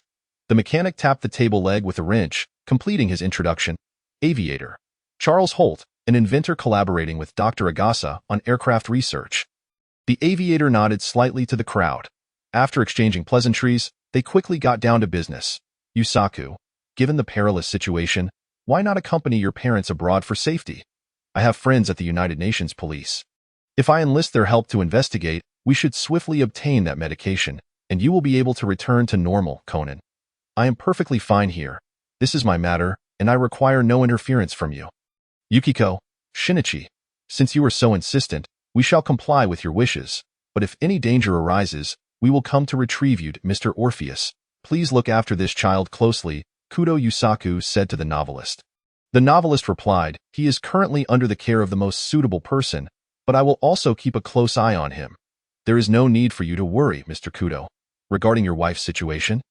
I will also enlist help to investigate." Conan, "Hey, what do you mean by the most suitable person? By the way, Dad, you haven't told me how you met Uncle Orpheus." Conan pressed out. "Of course, it was at a detective novel exchange conference. I have read several of Mr. Orpheus's works, and they are truly exceptional." Novelist, "Thank you for the compliment, Mr. Kudo, but I am far from your status as the foremost detective novelist of our time. You need not be modest. Perhaps in due time, you will surpass me," Kudo Yusaku praised. Observing the two engaging in mutual flattery, Conan attempted to seek attention from Dr. Agasa, only to find him passionately discussing new inventions with the two mechanical masters. Only Yukiko was there to comfort Conan. "All right, we shall escort you back to the Mori Detective Agency." Ultimately, this farce concluded with Conan continuing to reside at Mori Kagoro's home, while Yukiko paid a substantial sum for his upbringing. It was truly a happy ending for all. Chapter 13. The murder case at the video game company due to the renowned detective Mori Kagoro's skyrocketing fame. A company that developed a detective game themed around him invited him to the game's launch event. "So many people," Ran exclaimed, gazing at the long queue at the coat check. "That's because all the prominent figures in the gaming industry are here. I heard they even invited a popular star to endorse it." "I wonder if that star is present," Mori Kagoro replied. "Isn't that the famous detective Mori Kagoro?" A woman's voice chimed in. "Yes, he is the detective my nephew mentioned," another female voice added. The group turned to see two stunningly beautiful women, followed by a young boy. "Red Butterfly, take Hannah, what a pleasure. Detective Mori. The star you mentioned being invited is me. I've heard you recently solved a significant problem for Miss Kyuko." "How impressive, Red Lady, Madame Bella, I just arrived in Japan. Michiko invited me along, and I brought my friend's child with me. I've also heard my nephew speak of your remarkable case-solving abilities." "Detective Mori, Crybaby, Robbie hello. I'm Robbie. Mori Kagoro, brimming with pride, exclaimed, "Ahahaha, beautiful ladies, you can entrust me with any cases you encounter in the future. Ah, I've seen both of you on television. The famous dancer Michiko and Madame Bella. Who has endorsed Nair perfumes," Ran remarked. "Madame Bella is merely a stage name. My real name is Mary Kleberg," the Red Lady replied. Conan, surprised, interjected, "Kleberg? Aunt Mary, are you Frederick's aunt?" "Indeed. My dear nephew has mentioned you as well." "What an interesting little detective you are. Ahaha, is that so?" Conan chuckled awkwardly, secretly wondering how old this Madame Mary was, as her makeup skills were astonishingly good. "Michiko, I'll take Robbie to play for a while," she said. "All right. Robbie, stay close to me." "Okay, Aunt Mary." The Red Lady took the crybaby to play video games. "It's rare to take Robbie out for a day of fun," she said. "No problem, Madame Mary. The advertisements for the products you are set to endorse have already been filmed. So there are no new schedules for now." The perfumer replied, "So, are you now planning to exploit me?" The photographer quipped that Mr. Joseph can endure a little longer. "Many fans are eagerly awaiting your new postcards." The perfumer countered, "Jack, our agency has also experienced the agony of overtime work, right? You are always idling about. You think you're so important," the photographer retorted. "Toy merchant. I'm contemplating whether to venture into the gaming industry. After all, I currently operate in physical toys, which seems like a significant leap. Lawyer. This can certainly wait for later. There's no rush." Novelist. "By the way, mercenary, you mentioned earlier that the organization sent someone here for a transaction?" "Mercenary, indeed, codename Tequila. He is a tall man. Air Force. However, according to the script, it seems he is about to send it off shortly, Miss Pharaoh, perhaps in a manner that leaves him utterly obliterated." Even Aesop would shake his head at that. Mortician. Composer. The explosion he causes shouldn't affect anyone else, right? Entomologist. No, he is the only unfortunate scout. The key point is that it seems he has taken the wrong suitcase. That one does not appear to be the original target. Postman. How tragic that would be. Meanwhile, Conan overheard Tequila mention gin and vodka while buying a drink, prompting an immediate DNA response. Seizing the opportunity under the pretext of picking up coins, he stealthily affixed a listening device to Tequila's shoe. Alas, mere moments later, Tequila exploded in the restroom. After a moment of contemplation, Conan realized that the bomb's target was not Tequila and began searching for Kagoro Muri's whereabouts. Hoping to engage in a clever double act to solve the case, at that moment, Kagoro Muri sat awkwardly in front of a pillar. What a rare occasion to have such a beautiful lady present. And yet I find myself so rude. "That's all your fault for drinking too much in your early celebration yesterday, Dad," complained Ran from the side. "It's quite all right, Detective Mori. I was actually looking forward to witnessing your brilliant deduction performance. However, given your current state, it seems today will not afford that opportunity." Red Butterfly feigned regret. Conan had originally aimed a tranquilizer at Kagoro Muri, but instead struck the number tag in Ran's pocket. Mistaking it for a lecture, Ran immediately launched into a karate kick, inadvertently striking the unsuspecting Kagoro Muri behind her. Seizing this opportunity, Conan swiftly concealed himself behind a pillar and began his double act. So that suitcase was one that Mr. Takeshita packed with explosives to eliminate Mr. Nakajima.as for the evidence. All we need to do is correlate the suitcase key found at the explosion site with the swapped suitcase. An even simpler method would be to investigate all the employees' suitcases, as only Mr. Takeshita's bag is missing. The motive behind this case turned out to be revenge against a college sweetheart, something Conan found of little concern. He was far more interested in the nature of the transaction between Mr. Nakajima and the man in black. Mr. Nakajima only revealed that their meeting place was the cocktail bar in the Dahe building. Acting impulsively, Conan raced over, took the elevator, only to discover that the bar had been blown to smithereens. Just as he was leaving in despair, he noticed another member he had encountered on the Shinkansen. He recalled that this member's codename should be Negroni. Novelist. Naibu, he spotted you. Action. Mercenary. Understood. No need to rush me. The mercenary picked up the phone. Hello, Jin. It seems the transaction has failed. The entire bar has been blown away. Yes, I still managed to get the list. I'll send it over later. However, it appears Tequila was accidentally killed in the explosion, so there won't be a memorial service for him. What a pity. I was rather hoping to enjoy some good food at his funeral. Scout. How can you speak of the banquet so nonchalantly, mercenary? Enough interruptions.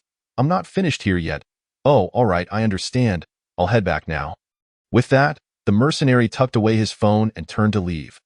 Unwilling to give up, Conan immediately approached, pretending to stumble beside the mercenary and stealthily affixed a listening device and a tracker to the mercenary's boot. Ahaha, my apologies, uncle. Conan masked his retreat with a silly grin. Entomologist. Honestly, his performance was quite cringeworthy, Miss Pharaoh. He only goes unnoticed due to his status as a child. Mercenary. While I need to return with the intelligence, it doesn't seem urgent, Batter. I think you could showcase your skills to play with Conan a bit. Mercenary.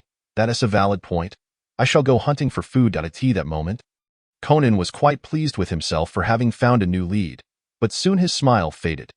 He watched as the mercenary entered a ramen shop and devoured 5 bowls of tonkatsu ramen, then proceeded to a sushi restaurant where he consumed 20 plates of sushi, followed by a dessert shop where he indulged in 8 dorayaki, 3 cream cakes, and 6 donuts, finally exiting with 4 boxes of egg tarts and 2 cups of milk tea. Conan, is this organization member a bottomless pit? Mercenary, I'm full now. Scout, show me how hungry I am. Novelist, all right, back to the main topic. It's time to scare Conan a little. Evil grin. The mercenary quickly sensed that Conan was still tailing him, so he darted into a narrow alley. Conan followed suit, but discovered that the mercenary had vanished. Just then, the mercenary appeared from behind Conan. Hey? Kid, you've got some nerve, placing that thing on me. The mercenary held up the tracker. Conan, I'm done for. I've been discovered. Cold sweat. Just as Conan thought he would be dealt with. The mercenary's demeanor shifted dramatically. You little brat, are you stalking me just because you can't afford food? Conan. Huh? With that, the mercenary pulled out a box of egg tarts and shoved it into Conan's hands. Take it and eat. Don't follow me anymore. The mercenary then swiftly disappeared into the alley, leaving Conan alone, bewildered in the wind. Chapter 14. The Holmes fan murder case novelist. Ha ha ha, that cracked me up.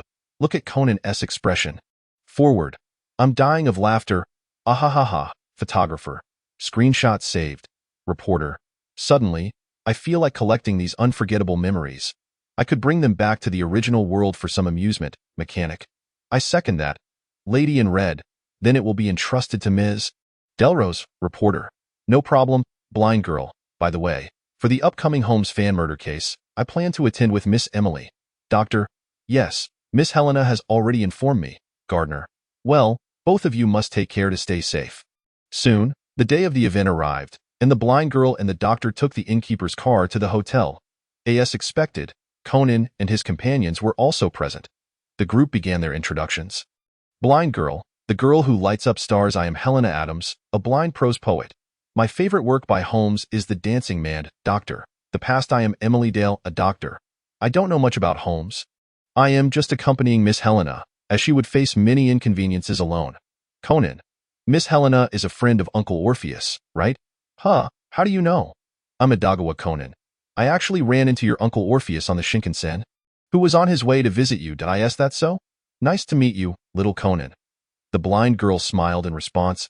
That moment, a group of Holmes fans, upon learning Conan's name, rushed over to enthusiastically discuss Holmes with him.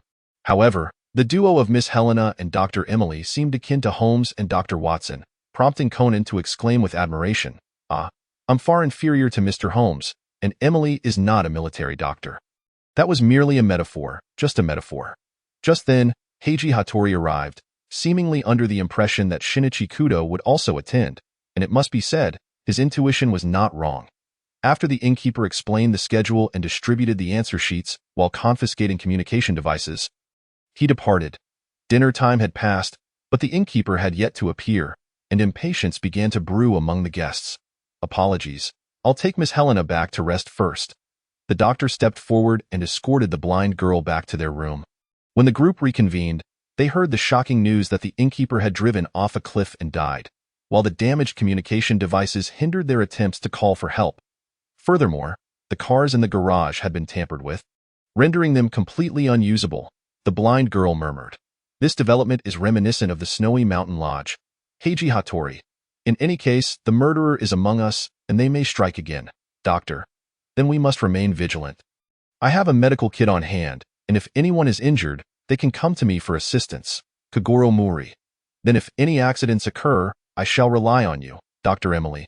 However, shortly thereafter, an explosion erupted in the garage, igniting a fierce blaze. After extinguishing the fire, the group discovered that Misayako had perished in the car seat. The doctor examined the body and confirmed it was indeed Misayako Oki. Mr. Yudo, please accept my condolences. Mr. Yudo found it hard to accept, prompting Kagoro Mori to suggest they sit in the parlor for a while. As rain began to pour from the sky, the group sat in the parlor in silence. However, the squabbling among several detectives aroused Heiji Hattori's suspicions toward Conan. The maid took several individuals to the kitchen to brew coffee. Suddenly, the parlor plunged into darkness. Mr. Fujisawa lit his lighter for illumination but was ambushed by the murderer wielding a shard of ice, who stabbed him in the arm, while a nearby window shattered. The power outage had been caused by the maid inserting a power plug wrapped in a packaging bag with fine wire into the socket, leading to a short circuit. Kagoro Mori attempted to leap out the window to pursue the murderer, but the blind girl stood up to interrupt him. Blind girl. Detective Mori, I believe the murderer is still among us. They did not escape through the broken window. Naturally, it couldn't be the innkeeper. Just now, when you mentioned the power outage, I distinctly heard the sound of glass shattering and the noise of a chair scraping against the floor. Although the sound of rain was a distraction, I am certain that I did not hear anyone leaving through the window. I suspect that the reason for this outcome is that the murderer smashed the window with a chair and subsequently returned the chair to its original position. If the murderer had truly fled in a panic, they would not have had the opportunity to carry out such actions. You are the murderer, Mr. Hoosher. The innkeeper must have been dead for over a day. Simply turning on the car's heater would allow the body to gradually regain warmth from rigor mortis. You only need to remain in the parlor and witness the innkeeper's fall, which would alleviate your suspicion. As for Misayako, you merely need to deceive her into the garage. In the darkness, she will inevitably use her lighter for illumination, igniting the spilled gasoline and causing an explosion. Regarding Mr. Fujisawa's assault, I am inclined to believe it was an unplanned spur-of-the-moment act. Otherwise, you, who orchestrated the first two murders, would not have left so many flaws, am I correct, Mr. Hoosher? After speaking, the blind woman returned to her seat, while the doctor stood behind her, fixated on Mr. Hoosher across the room. While Miss Helena's deductions are remarkably astute, it seems you possess no evidence, do you? Well, I indeed lack evidence, but the evidence lies in the fact that Misayako saw your completely unwritten Sherlock Holmes test. Conan could not help but interject. According to Sister Helena's reasoning, you were aware of the innkeeper's death and realized that answering the questions was futile, hence leaving them all blank. Hattori Heiji immediately confirmed that this boy, Conan, is indeed Shinichi Kudo. Do not ask why he is so certain, for it is merely the tacit understanding between good friends and long-time rivals. Following this was the murderer's display of tears. Kneeling and repentance. It seems, Miss Helena, that you and Dr. Emily truly embodied the duo of Holmes and Watson. Fearing that Hattori Heiji would reveal his identity as Shinichi Kudo to Ran, Conan had no choice but to lay his cards on the table. Just as the two were whispering, the blind woman and the doctor approached, prompting Conan to hastily change the subject. So, Sister Helena, what did Uncle Orpheus seek you for earlier? Oh, that. Mr. Orpheus is currently contemplating a new detective novel and intends to use some individuals as prototypes for characters.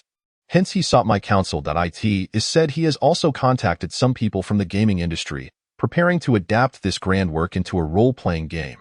If the two detective gentlemen are interested, they may reach out to him, the doctor added. There is nothing more thrilling than participating in a gripping detective game, and the two immediately exchanged contact information, preparing to connect at a later date. Doctor. So, which script will the live detective show use? Novelist. It should be based on the script under Truth. Gardner. Be more specific. Is it the proof of the Belstein or Azote theorem? Or the tracks of Okeanos? Novelist. I haven't decided yet. Let us put it on hold. Chapter 15. The billion-yen robbery and Akemi Mayano mercenary. Gin and vodka have been dispatched to retrieve Akemi Mayano. Explorer. Is this regarding the billion-yen heist? Novelist. Yes. Explorer. We must act swiftly and reclaim the money before those people do. Entomologist. Are you blinded by greed? Novelist. The objective this time is to rescue Akemi Mayano, who is still clinging to life, priest, and then have her join the family of the manor, prophet. That sounds rather peculiar. It seems we are not exactly in a good place. Sorcerer. Let us not dwell on the details. Will we be relying on the witch once more? Dream witch. For the sister who is willing to fight for her sister, she possesses quite a commendable spirit. I shall accept her, mercenary. Then I shall wait until Jin and the others leave before acting with Izuo. Novelist. Just in case, I will provide you with my special concoction. The 7-stringed instrument can induce unconsciousness, the siren song can create illusions, and if necessary, the memory eraser can be used. Mortician. You are quite thorough in your preparations. Mercenary. I don't think we will need that much. Novelist. It's just a precaution. Besides, after erasing memories with the memory eraser, we can use the Hydra to restore them. Explorer. Spare me the nonsense. Your mental state back then was merely a result of excessive consumption of your little concoction. From Akemi Mayano's perspective, after incapacitating Conan with a handshop, she drove to the port, unaware that a tracker had already been placed on her car by Conan. Upon exiting the vehicle, she surveyed her surroundings. Where are you? Come out. Thank you for your hard work. Hirota Masami. No. I should call you Akemi Mayano. The figures of Jin and Vodka emerged from the shadows. May I ask a question? Why kill those two? This is our standard procedure. Only Jin and Vodka's cold laughter responded to her. Well, you can hand over the money now. The money is not with me. I have hidden it elsewhere. What? Vodka appeared somewhat irate. Where is my sister? Bring her here first. That was our agreement. You promised that after this matter, I could leave the organization with my sister. The organization has quite a need for someone like your sister. Your request may prove exceedingly difficult to fulfill. Were you deceiving me from the very beginning? Akemi Mayano attempted to resist, but Jin had clearly lost patience. With a gunshot, only the barely breathing Akemi Mayano remained. Conan, who had chased after the sound of the gunshot, rushed over in the end. I still cannot escape the clutches of the organization, sighed Akemi Mayano to Conan. I know. It is an organization codenamed after alcohol and represented by the color black. And I have been investigating their whereabouts all along. Is that so? Actually, my real name is Akemi Mayano, and I have a sister within the organization. Lastly, please allow me to say one more thing. The money is in the safe east of Mihua Station. I do not wish to be used by them again. I beg you, little detective, explorer. We have the location of the money. Let's go retrieve it. Entomologist, novelist, Nab, Izuo, it's time to go. Otherwise, Akemi Mayano will perish. Mercenary, understood. What a desperate struggle it is. It seems even Jin makes mistakes at times. The mercenary slowly emerged from the shadows, accompanied by the mortician. You?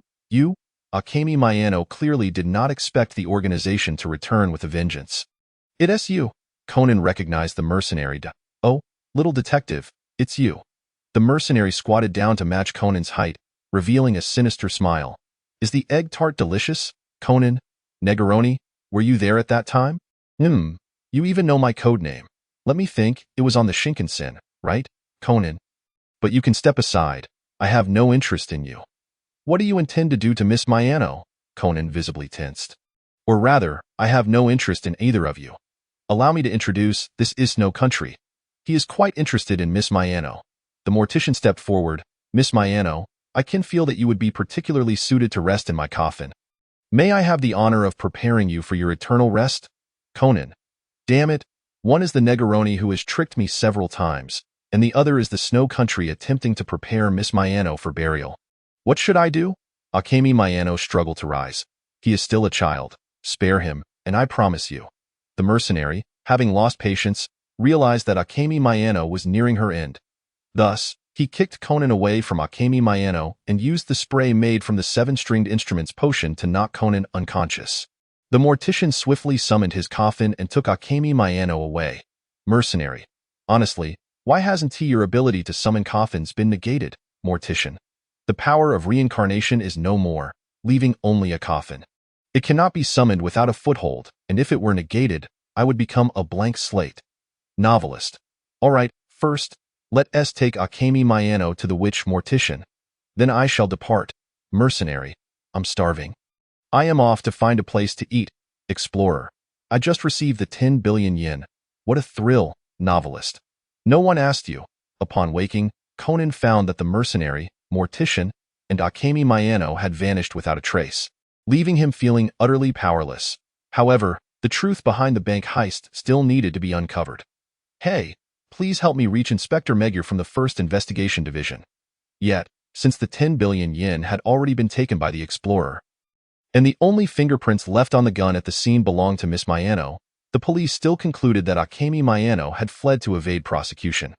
Rand comforted Conan from the side, while Conan pondered the matters regarding the mercenary and the mortician. Conan, why did that Negaroni and Snow Country choose to spare me while taking away the nearly irretrievable Miss Miyano?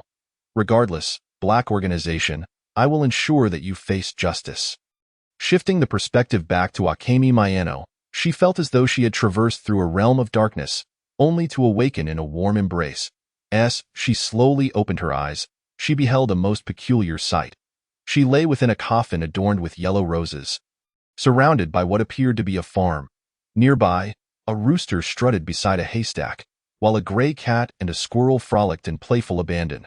The sun poured its golden rays upon the scene, creating an atmosphere of beauty and tranquility. To her astonishment, she discovered that her wounds had miraculously healed. The mortician was busily arranging her makeup kit nearby, while a mercenary approached, carrying 2 buckets of popcorn. Would you like to try some? He offered, extending 1 bucket towards Akemi. Where exactly is this place? What do you intend to do? Akemi inquired with a palpable sense of caution. This is the Alethis Manor. Congratulations on your survival, Miss Akemi Miyano, the mortician replied as he approached with his makeup kit. However, the matters that follow can be discussed in detail with the Lady of Dreams, who, before Akemi could unravel her inner turmoil, a mysterious serpent-like shadow enveloped her. Akemi Miyano, do you not wish to see your sister again? To live a life of happiness together? A languorous voice whispered, laced with seduction. Is there a way to save Shizuka? Please, I beg you, save her. As long as she can escape that organization, then become my disciple. The witch chuckled softly. Very well. Chapter 16. AI Hybera following Conan and Alice. A new transfer student was about to join their class. The 3 young ones were engaged in lively discussion with Conan and the little girl about what kind of person their new classmate might be. Genta. As long as she is a cute girl. That's all that matters, Kagoro. Regardless of gender, a good character is the most important quality. Ayumi, Conan, and Alice, what do you think? Conan. I wouldn't be surprised if she turns out to be a bookworm. Little girl. I think she'll be someone more mature and composed. Ayumi. I heard from the staff that her surname is Hybera. Genta. Hybera? What a peculiar surname. Before long, AI Hybera entered the classroom under the guidance of the teacher. Genta, brimming with excitement, hoped she would sit next to him, but she instead chose a seat beside Conan. After taking her seat, she stole a fleeting glance at the little girl before turning to Conan and saying, I look forward to working with you. After school, the young detective team approached Hybera, inviting her to walk home together. Perhaps unable to resist their enthusiasm, Hybera coolly revealed her address. 22, 2ND Street, Mihanacho. Conan, huh? ISNT that near my place. But there aren't any Hybera families around there. In the storage room. Ayumi invited Hybera to join the young detective team, while Genta discovered a letter of request addressed to the team in his shoe locker. Upon inquiry, they learned that a classmate named Toshiya was missing. Consequently, they set off to investigate his home. After searching the room with no results, Genta expressed his disheartenment. Could your brother have run away from home? Unlikely. Runaways usually take their wallets with them, Conan stated, showcasing a wallet he had just discovered. Given this, Toshiya's brother might have become entangled in some unfortunate incident, the little girl added. After some time, Ayumi called everyone over to admire a painting she had uncovered beneath the bed. Genta. What a strange painting, little girl. Picasso, Van Gogh, Monet, Gauguin, Utrillo. These are all works by renowned artists. Hybera. They must all be copies. However, Alice, you certainly know a lot. Little girl. My dad has a friend from Italy who is a painter, and he taught me about these. Conan mused internally. That friend couldn't be named AIG Walden. Could he? Kagoro. These works look remarkably authentic. Genta. So he hasn't been captured for painting, right? Little girl. No. The brushwork, colors, and techniques are far from achieving the level of a forgery. Alice is correct. And if it were a kidnapping, the kidnapper's motive certainly wouldn't be monetary. Conan remarked as he pulled out the next painting. Isn't this Seiki Natsum? Toshiya. Yes, my brother idolizes him. He even took this painting to an exhibition. But only a peculiar woman dressed entirely in black praised it. Upon hearing about the woman in black, Conan's instincts kicked in. and he rallied everyone into action. Conan, don't rush. I remember that Seiki Natsum is featured on the 1,000 yen bill, the little girl interjected. Exactly. This means those people might have kidnapped your brother to produce counterfeit money.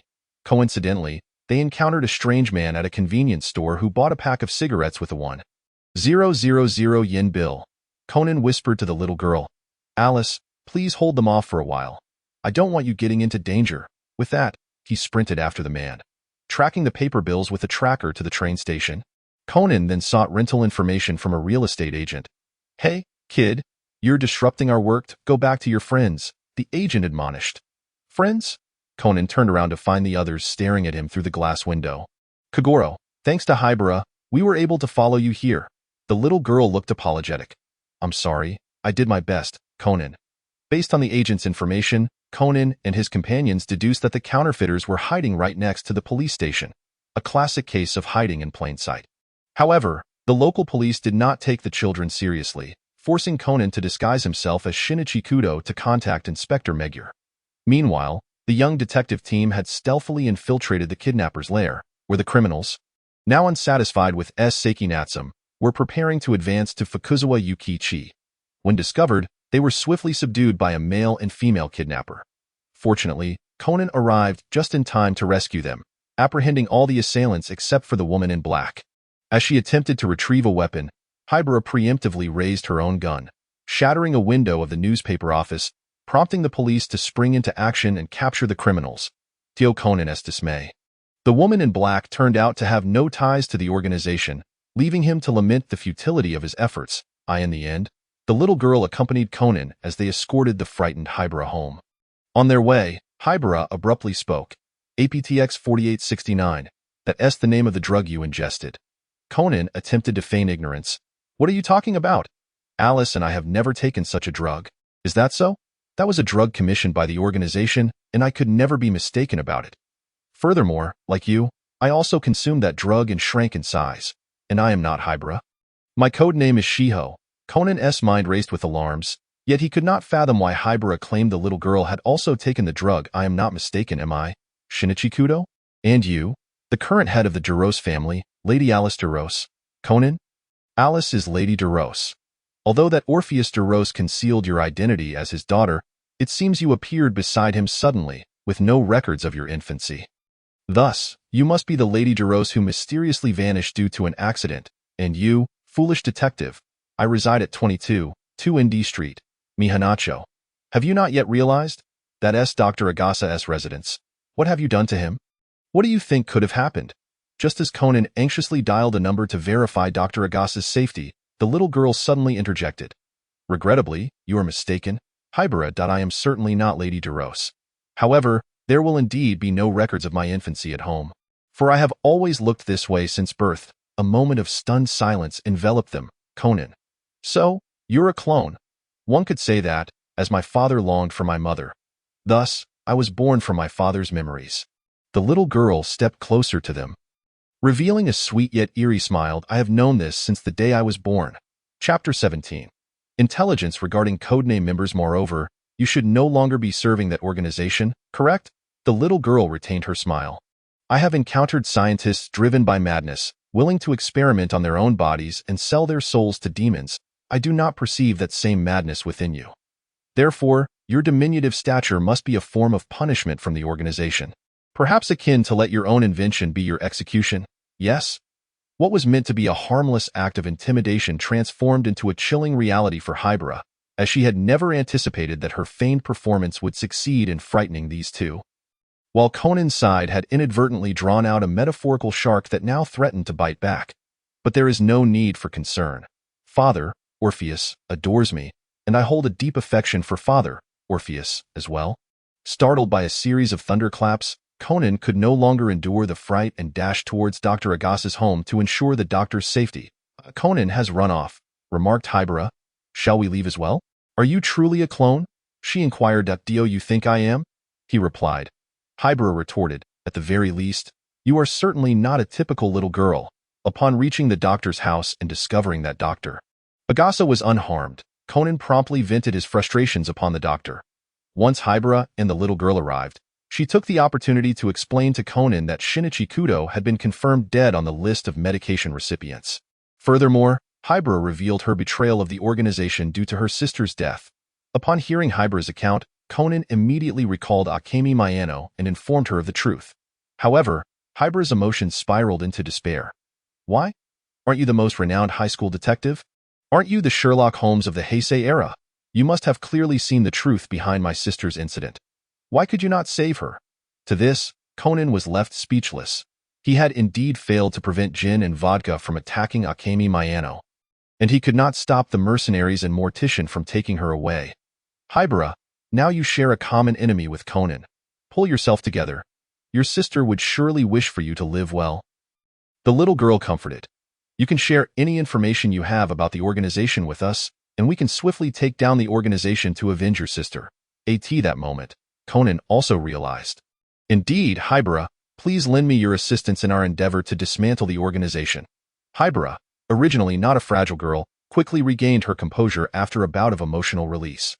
Conan recalled, that day, I remember the last two members who took your sister's body were codenamed Negroni and Yukiguni. It was them, Hybera confirmed. They are quite unconventional within the organization. Negroni, being a mercenary, seems to have joined simply to make a living. In fact, every time I've encountered him, he was either eating or on his way to eat. Conan, who had tracked the mercenary, understood. What normal person could run to 3 different stores without pausing to eat? Nevertheless, every task assigned to him was executed flawlessly, earning him Jin's regard, if I had to say. He is quite decent. He exhibits a stark contrast in attitude towards his tasks and his everyday life. Once, he even asked me if I wanted to try the latest small cakes and promptly handed me a portion. Conan chuckled. I remember when I followed him. He unceremoniously shoved a box of egg tarts my way. One would think it contained a grenade. As for Yukiguni, he exuded an aura of danger. While working in the laboratory, he frequently dealt with discarded experimental subjects, and it was usually him who received such items. He is a peculiar individual who enjoys handling corpses, always wearing a mask, brooding, and shunning interaction with others. He would place the deceased subjects in coffins, meticulously applying makeup to resemble their former selves before solemnly closing the coffins and presenting a bouquet of yellow roses. To put it bluntly, he is a necrophiliac pervert. There are even rumors that he would lie in coffins to sleep or consume the corpses. Conan replied, Ah, indeed. He is quite the eccentric. He continued, ultimately, your sister was taken by him, and he claimed he wanted to personally prepare her for burial. At the sight of Hybera's shattered expression, he braced himself. What? You mean that pervert took my sister's body? I will make him my first experiment once I capture him. Conan thought, a woman scorned is indeed fearsome. Perhaps it's best to shift the topic now. By the way, Alice, I heard you mention that you are a clone. Does Uncle Orpheus know any remarkable scientists? The little girl responded, as for scientists, there are Tracy for mechanics, Uncle Charles, Grandpa Bulk, Luca for electromagnetism, Professor Alva, and Aunt Mary and Uncle Lucino for biology. Conan exclaimed, Uncle Orpheus must have an extensive network. Aunt Mary is the entomologist I met last time. So Uncle Lucino must be the one who cloned her. But what exactly does Uncle Lucino specialize in? I recall Uncle Lucino specializes in reptiles, Conan noted. Is that not a complete misunderstanding? However, he continued, but Uncle Lucino has been missing for quite some time. His colleagues attempted to locate him, but to no avail. Dr. Thompson, one of his colleagues, mentioned that Uncle Lucino went mad in the end, succumbing to a venomous snake bite. Yet, no one discovered any snake, nor was there a corpse. The case was left unresolved. Hybera asked, so he is the mad researcher you speak of? To some extent, yes.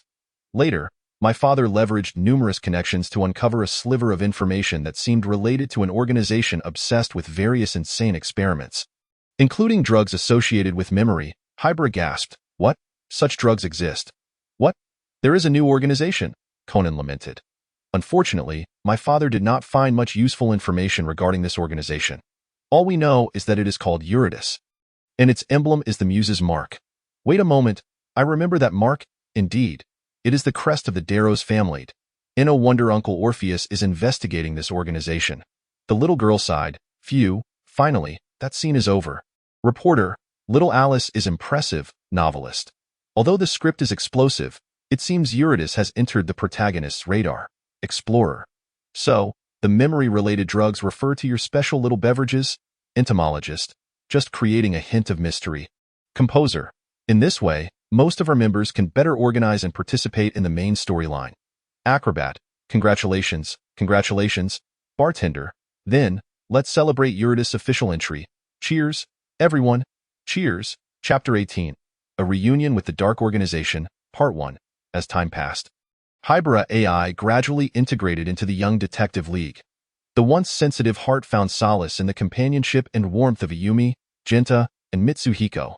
Yet, the nightmare of the black-clad organization never truly faded. One day, as a group walked home from school, the three children engaged in a lively snowball fight, creating a cacophony of noise. Conan, alongside the little girl and Hybera, reassured Hybera that her small stature would likely go unnoticed. Despite his comfort, Hybera remained unconvinced that Conan could contend with the formidable organization. After parting ways with Genta and the others, the trio stumbled upon Jin's beloved Porsche 356A. Conan's instincts kicked in, and he swiftly called Dr. Agasa, attempting to break into the car to install a tracker and listening device. Just then, Hybera spotted Jin and Vodka approaching, prompting the three to quickly hide. Before long, Conan overheard discussions regarding the Cup House restaurant and a memorial meeting, with the mission being overseen by a codename member named Pisco. Unfortunately, the listening device was soon discovered by Jin, who deduced Hybera's potential presence at the scene due to her distinctive brown hair. The little girl remarked, "It seems the Cup House restaurant is in for trouble." Novelist. Thus, the stage is set. It's time for the members of the Ordis organization to make their entrance. Explorer. Please? Don't portray us as villains. Entomologist. Are we not a group of good people? Airman. Let us not get bogged down in semantics. I have good news, Miss Farrow added. The energy we previously collected during the plot reached a critical threshold. Allowing us to regain some of our abilities, I can now become invisible for short periods. The Sentinel affirmed, indeed. If we were previously non-existent, we have at least leveled up. Professor, that's splendid. I hope we regain even more abilities in the future. Composer. In this manner, we can better protect ourselves during conflicts. Lady in Red. So, have we decided on who will make their debut? Airman. I, Evelyn, Vera, and Itakwa will take the lead. Vera will head to the memorial meeting. Evelyn will infiltrate the operation, while Itakwa and I confront Jin and Vodka directly. The Seer. To be safe, I and Fiona will provide remote support to Miss Farrow. All right, it's settled then, bartender. Wishing you all a successful operation. Meanwhile, in Dr. Agasa's vehicle, Conan resolved to thwart the organization's plans while the little girl opted to withdraw midway. If something goes awry, my father will worry. See, Alice understands the importance of discretion. Detective, why must you be so oblivious? Knowing their plans, I must prevent their murderous intentions. You truly possess a sense of justice. Too bad I am entirely indifferent to such abstract notions. They mentioned using that drug this time, even for the sake of creating an antidote. I must go. Upon hearing this news, Hybera immediately retracted her previous statement, preparing to join the operation. Miss Farrow. I have infiltrated the backstage. The perfumer. I have also arrived at the memorial service. The Air Force, Ida and I have reached the designated location. Caution is paramount. Miss Farrow. Are you still unaware of my skills? Rest assured. The Air Force. You clearly messed up before arriving at the manor, Miss Farrow. That won't happen this time. The Night Watchman. Ahem. Ladies, let us focus. Conan and Hybera navigated through the throngs of attendees at the memorial, discreetly assessing the diverse array of participants. Indeed, a memorial service for a movie star is unlike any other. The presence of numerous global luminaries is striking. The super-popular American actress, an unparalleled perfumer, even titans of the business world have graced this event. The perfumer. I can see Conan and Hybera. It's rather conspicuous to have two children amidst a sea of adults. Ms. Farrow. The slideshow is about to commence. Keep a close eye on them. The perfumer. No problem. With the flash of a light and the crack of a gunshot, the chandelier crashed down. When the lights were turned on, the attendees discovered that Congressman Suen had been killed by the falling chandelier. At the same time, Conan caught the purple handkerchief that had floated down above him. He realized that the culprit was Pisco, who was still within the venue. Through his deductive reasoning, Conan deduced that Pisco was among the 7 individuals who had obtained the purple handkerchief. However, just then, the entrance burst open, and the surging crowd swept him and Hybera apart. Hybera, eager to call out to Conan, was suddenly knocked unconscious and abducted by Pisco from behind. Upon awakening in an unfamiliar room, Hybera found Conan inquiring via earpiece about what had transpired. Pisco must have drugged me and brought me here. She surmised. Right now, the most crucial thing is for you to find a way to escape that room. We can devise another plan later. Yet, realizing her inability to break free from the organization's clutches, Hybera began to convey her final wishes to Conan. Do not fret. Pisco won't be back for a while. I've informed Inspector Magyar to ensure that the 7 individuals with the purple handkerchief are apprehended. Judging by the timeline, you should still be at the Cupo Hotel. Once Pisco is exposed, you will be safe. But escaping from here is utterly impossible. If only my body hadn't shrunk, I might have been able to exit through the chimney. That is a wine cellar. Consuming that particular liquor in my feverish state could temporarily revert my body to its original form. The perfumer. What a blunder, my family. I was left in the hall because I obtained the purple handkerchief. The Air Force. Isn't that a perfect opportunity to keep an eye on Pisco? Miss Farrow. No worries, I am en route to the wine cellar. The perfumer. Hurry. I feel that Inspector Magyar won't be able to hold them for much longer. Miss Farrow. Understood. Oh. So that particular liquor has such an effect. A mature female voice suddenly chimed in beside them. A woman, dressed in opulent attire and looking entirely out of place for a memorial service, leaned against the doorframe of the wine cellar, regarding Hybera with a playful expression. Hybera? Miss Farrow, the mark of the prey. Who are you speaking with, little sister? Hybera, who are you?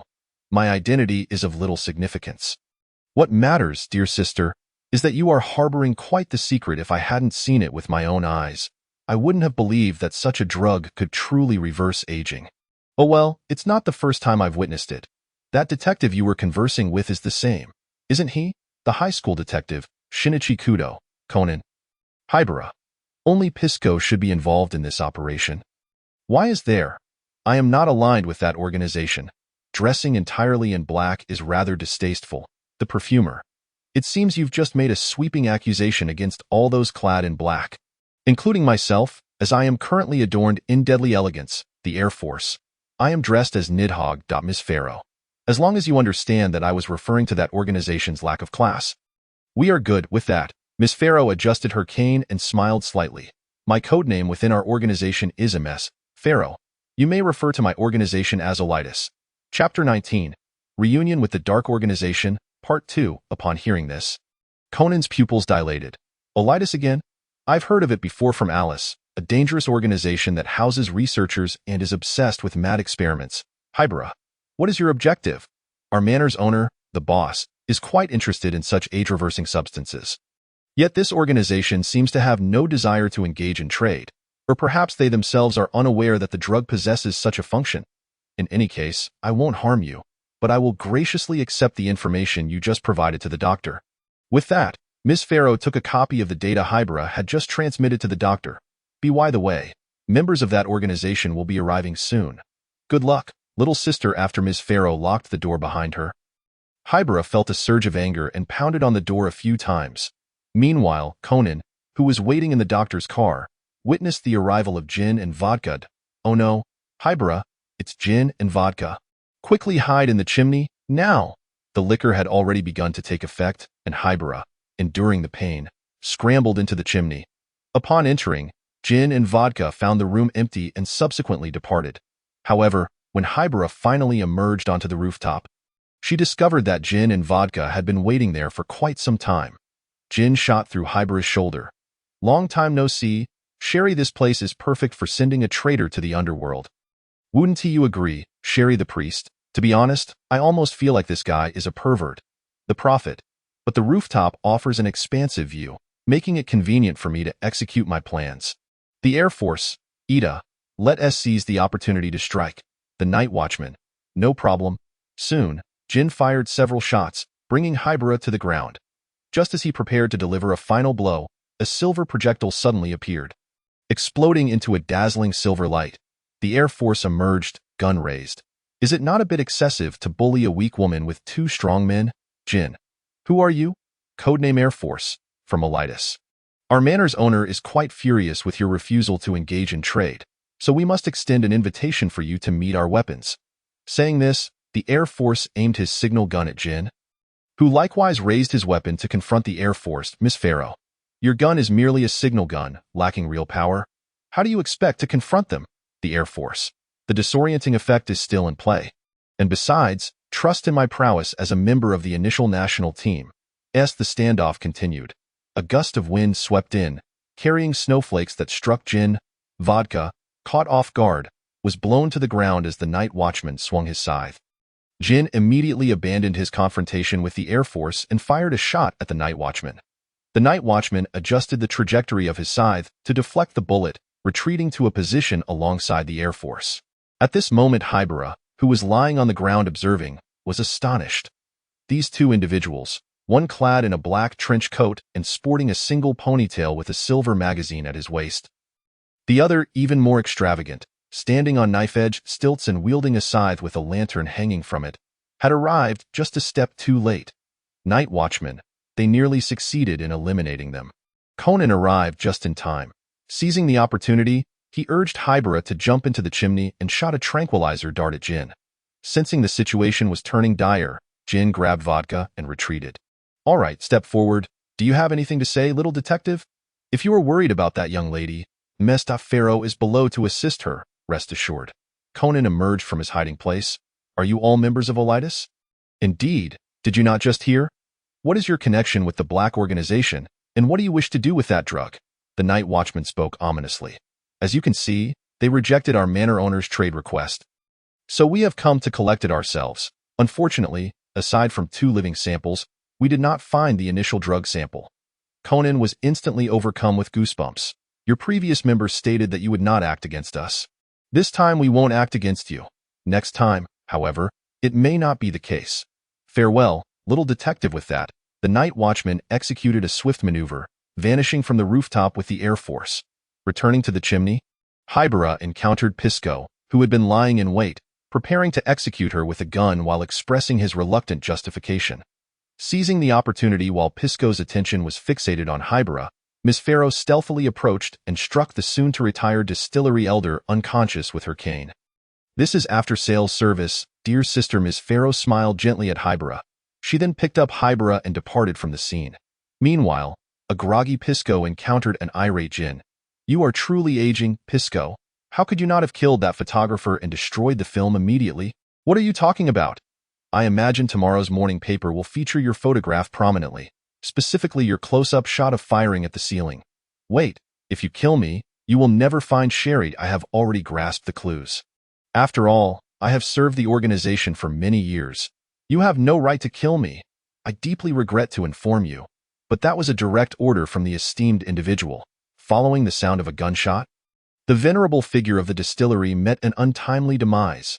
Meanwhile, on Dr. Agasa's side, the yellow sedan reminded me of another member within the manor. Miss Pharaoh leaned against the vehicle, smiling as she gazed at Conan and Hibara inside. Dr. Agasa, drenched in cold sweat, sat in the driver's seat, utterly flustered. "Miss Pharaoh, are you and that Air Force along with the night watchman members of Ordis?" Ordis, the Ordis organization, or as we would prefer for you to call it, Ordis Manor. You have asked that question numerous times. What is the purpose of your organization? As for this particular goal, you must have heard it from the Air Force, so why inquire of me again? Why does your organization's emblem resemble the crest of the Duras family? Let me clarify, it is the Muse's mark that happens to coincide with the Duras family crest, not that we use the same emblem as Duras. Who could have anticipated that our manor's master is so enamored with Greek and Roman mythology? Who exactly is your manor's master? I do not know. No one has ever laid eyes upon them. The master conveys orders solely through trusted confidants. However, it matters little. Those who join the manor do so for their own interests. How mercenary the reality is it not? Well then, little detective, I have divulged enough. It is time for me to take my leave. I look forward to our next encounter. Wait, Conan wanted to ask more, but he found that Ms. Pharaoh's figure had already vanished into a haze of pale blue light. Well, Shinichi, Dr. Agasa, seeing Ms. Pharaoh depart, timidly inquired, who exactly was that woman? A member of a newly emerging dangerous organization, whose stance remains unclear, yet its members are exceedingly perilous. reflecting on the signal pistol he had seen from the Air Force, the night watchman's scythe and stilts, as well as Ms. Farrow's inexplicable ability to vanish. Conan could not help but furrow his brow. It appears we are to face new troubles ahead. Chapter 20. The Disappearance of the Mermaid, Part 1. Heiji Hattori received a peculiar letter, which warned that if things continued as they were, he would be killed by a mermaid, pleading for help. Thus, a group set off for Mermaid Island. Accompanying Heiji were Kazuha, Conan, Ran, and Kagoro Muri, along with a prophet, a priest, a sorcerer, and a fisherwoman hidden beneath the sea's surface. The prophet remarked, though the legend of the mermaid may be false, the situation on the island indeed evokes memories of another remarkably similar place. The sorcerer interjected, Lakeview Village, correct? The priest added, they all sacrifice others for their own gain. In essence, there is little difference. The fisherwoman expressed, I wish to meet Miss Umibuzu Kuni. After all, like her, I too am a victim. The prophet reassured, rest assured, Miss Grace, we shall provide you with cover. By the way, Ran, why are your 3 classmates accompanying us? Kagoro Mori remarked, eyeing the trio adorned in quite exotic attire. That is because their club is currently researching new mysterious phenomena. Having heard rumors of mermaids on the island, they decided to join us. Ran quickly explained on behalf of the 3. The prophet mused, if Miss Grace were to appear on the island, would not her skills effect cover the entire island? Grace replied, I will minimize the skills effect so that ordinary people will merely feel the air is a bit humid, without any life-threatening danger. The sorcerer nodded, that's good. Otherwise, this island might be mistaken for a site of supernatural occurrences. Soon after, the group arrived on the island. However, upon inquiring with the islanders, they learned that the letter Cinder, Saori, had been missing for 3 days. The islanders revealed that her alcoholic father often drove her to leave home in anger. As the island was about to host a mermaid festival, the group, lacking any clues, decided to visit the shrine to discuss the island's mermaid legend with the priestess. The shrine. Priestess Umibuzu Kuni immediately dispelled the rumors. But Ebiwara Yoshimi asserted that people's unwavering belief in mermaids stemmed from a mermaid's corpse that appeared 3 years prior. The priest lamented, it is truly deplorable to use another's mother's corpse as a gimmick to attract tourists. The sorcerer countered, her mother perished in a fire, not a shipwreck. This should be common knowledge among the older villagers. The prophet commented, however, seeing the benefits brought by the mermaid festival, coupled with Miss Kuni's obligation to masquerade as the longevity woman as per her mother's wishes, they have chosen to perpetuate the lie. The priest added, a lifetime spent toiling for this falsehood, and the villagers may not even express gratitude. The fisherwoman mused, a lie is ultimately a lie. It cannot be concealed forever. Thankfully, she has already come to know part of the truth. Is she preparing to seek vengeance? The sorcerer suggested, then we should seek an opportunity to meet this longevity woman. Unbeknownst to the others, the sorcerer discreetly cast a shell inscribed with the words, the priestess who upholds her heart, the mermaid is aware of your fervent desire for vengeance. Please meet by the sea, into the shrine. Subsequently, the 3 excused themselves from the main group, feigning a desire to feel the sea breeze before the festival. Indeed, Priestess Kuni awaited them by the sea. Who are you? How do you know about the mermaid and the longevity woman? The priestess spoke, and the priest revealed the truth that all the villagers had deceived her, leaving Kuni in disbelief. Why? Those villagers showed me such kindness. But why? Do you still not understand, Miss Kuni? They are driven by self-interest. Even if they feel guilt, that sentiment gradually becomes lost amidst the annual festival sounds until they forget your contributions and take for granted all that you have done. Kuni was devastated. I have just decided to seek vengeance for my mother. Saori, Nami, and Naoko are my enemies. But now, does that mean the entire island's villagers are my foes? Miss Kuni, come and meet the mermaid you have devoted yourself to. She will provide you with clarity. As the tides parted, golden light shimmered, and a resplendent mermaid emerged, wielding a trident amidst the waves. The very fisherwoman garbed in the skin of the silent trident. Is it true? Are there really mermaids? Kuni exclaimed, incredulous. Greetings, my devoted priestess. I am graced. Tio ensured the fisherwoman's voice could be heard. The trio sought the aid of the dream which, allowing the fisherwoman to communicate directly within the minds of others. Miss Kuni, would you like to hear my tale? I would, beautiful mermaid. I am eager to hear whatever you wish to share. Having endured a profound blow, Kuni evidently required a temporary spiritual refuge, and the fisherwoman aptly filled that role. I was once human, adrift as an infant, plucked from the waters by a villager. When I arrived in the village, the fishermen, who had struggled to catch fish, returned with bountiful hauls. Thus, they revered me as a goddess, believing I had brought forth the abundance of fish. Yet soon after, calamity struck, and they deemed me a traitor, responsible for the village's punishment. Unable to speak due to my nature, I could not defend myself. And thus, I was ensnared in a fishing net, bound to an anchor, and sank to the depths of the sea. Upon awakening, I was no longer human. Cuny, it is silence that has rendered the fish mere playthings for slaughter. You still possess the opportunity to voice your grievances, to punish those who remain silent for the sake of profit. I shall stand by your side.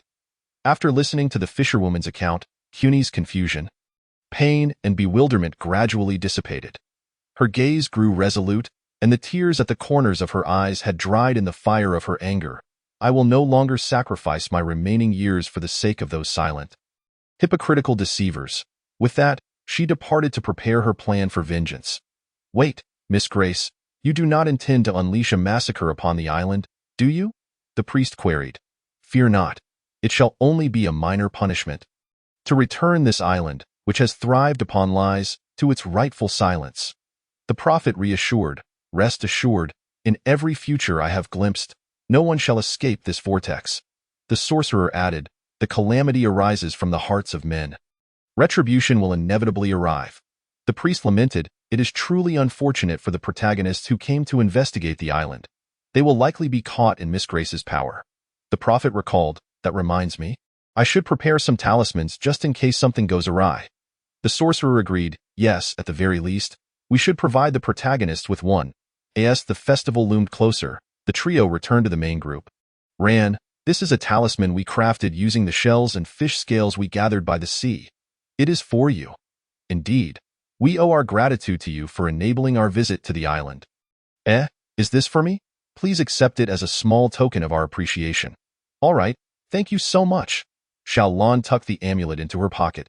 A hazy mist gradually gathered around Mermaid Island, enveloping it in an isolated sanctuary, detached from the outside world, and no matter how lively the impending celebration might be, the joyous laughter would be reduced to mere ashes in the silent flames of vengeance. Chapter 21. The Disappearance of the Mermaid, Part 2, soon. The time for the celebration arrived. Granny Longevity raised her torch and ignited 3 winning numbers on the paper gate. The fortunate 3 were He Yi, Shou Mei, and Now Zi. However, when it was time to claim their prizes, Shou Mei was nowhere to be found, replaced instead by Saori's inebriated father. Yet, just as the awards were distributed and fireworks lit up the venue, the crowd, illuminated by the pyrotechnics, beheld a horrifying spectacle. Shou Mei's lifeless body dangled from the waterfall, and even more chillingly, parts of her exposed flesh appeared to have been gnawed and devoured by some creature. A few individuals hurriedly lowered Shou Mei's corpse, and Conan along with Heiji Hattori immediately stepped forward to examine it. The sight of the body was peculiarly unsettling. Despite the timeline suggesting that Shou Mei had only recently perished, the corpse exuded a stench of decay, as if it had been submerged in deep waters for an extended period, without exhibiting any signs of being devoured by larger predators. Upon closer inspection of the bite marks on the body, Hattori surmised that they were likely inflicted by a creature with sharp teeth, probably a small fish. Strangely, the villagers claimed to have never encountered any fish on the island capable of inflicting such wounds. Following Conan's suggestion, the group returned to the shrine, where they encountered Granny Longevity, who was actually disguised as Shimada Kiko Cuny. With a grave demeanor, Cuny warned He Yi that if the manatee arrow were to be lost, she would drown and become a mute mermaid. This piqued Conan and Hattori's interest, prompting them to inquire if this was related to the mermaid legends. The priest stood up, interrupting their questioning. In various myths, mermaids are revered as embodiments of purity, the queens of the sea.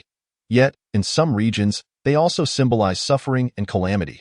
Regardless of the interpretation, these are mere subjective assumptions. Bestowing fortune is a blessing, while bringing disaster is a curse. However, mermaids never utter a word. After listening to the priest's account, Conan pondered. Mermaid Island thrived due to the mermaid legends, and now, it was embroiled in a murder case linked to the mermaids. Everything seemed inextricably tied to them. The following morning, A memorial service for Shou Mei was held on the island. As the congregation gathered in the Hall of Mourning, Now Zi was notably absent.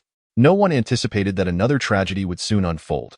Now Zi's body was discovered bound within a fishing net, bearing an appearance eerily similar to Shou Mei's, exuding the same scent of decay and exhibiting identical bite marks. Oddly, there were no footprints on the beach, and leading towards the sea was a barely visible path paved with shimmering shells and fish scales.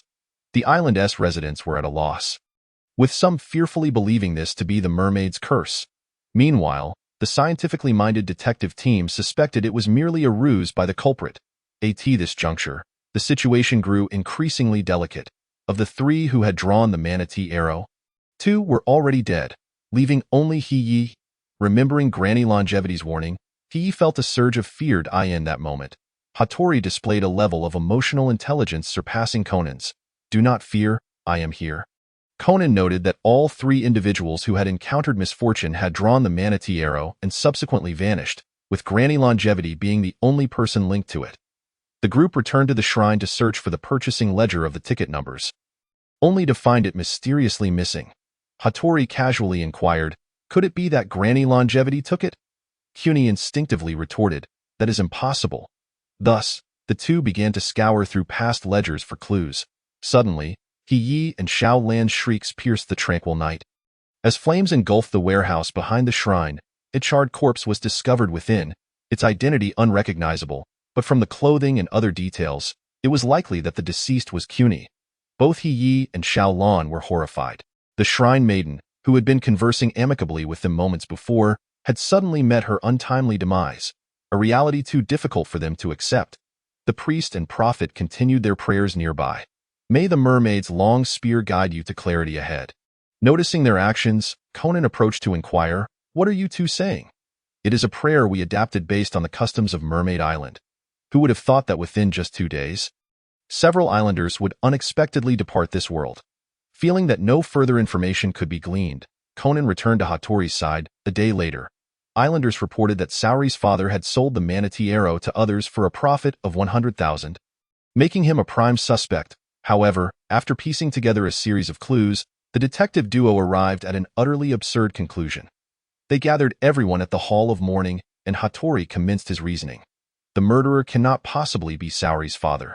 Given the two deceased's wariness towards him, he had little opportunity to act. The true culprit is none other than the only person who could have known the winning list in advance, Granny Longevity. Or rather, Miss Shimada Kiko Cuny, masquerading as her. Cuny, realizing her cover was blown, silently stood and tore away her disguise. As the mermaid has foretold, lies will ultimately be unveiled. Upon hearing Cuny's words, the villagers began to murmur among themselves. What mermaid? Is there really a mermaid? Can consuming mermaid flesh truly grant immortality? Cuny, why did you not inform us of the mermaid's existence? Indeed, what a splendid opportunity to promote Mermaid Island. Listening to the avaricious dialogue, Cuny, who had held onto a shred of hope for the villagers, could bear it no longer. As this all you see? My great-grandmother, grandmother, and mother contributed so much to this island and village.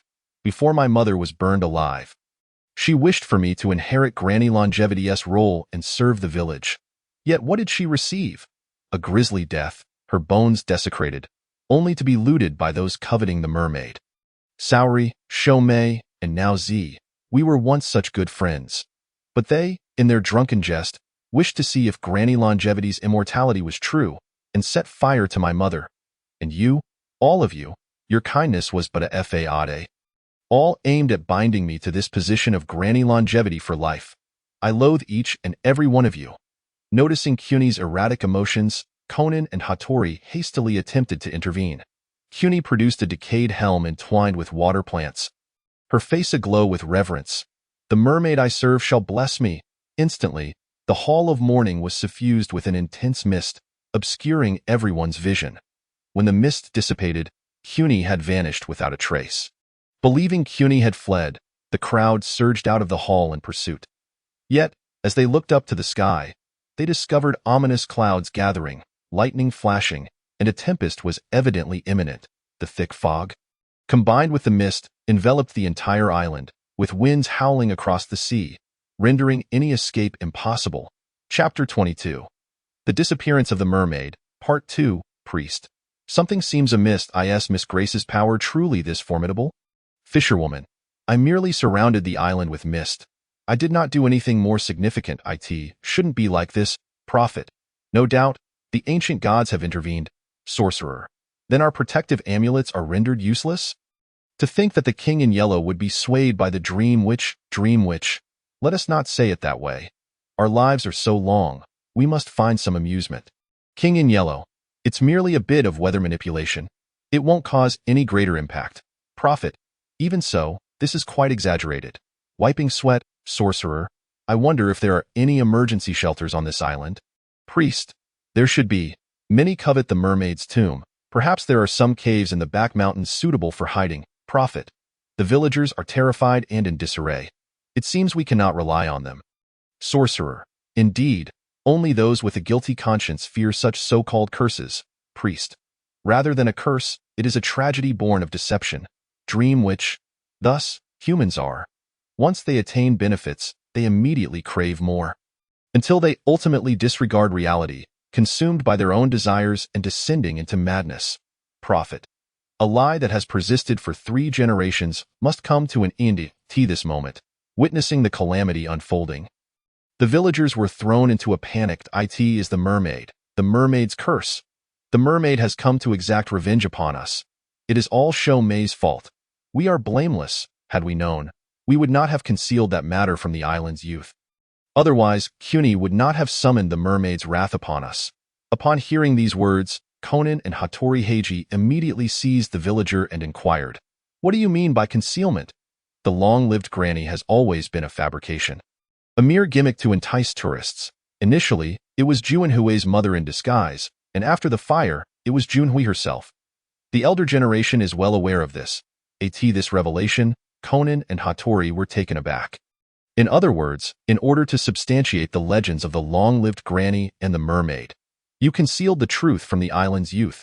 Have you truly treated Miss Junhui as a mere tool for profit?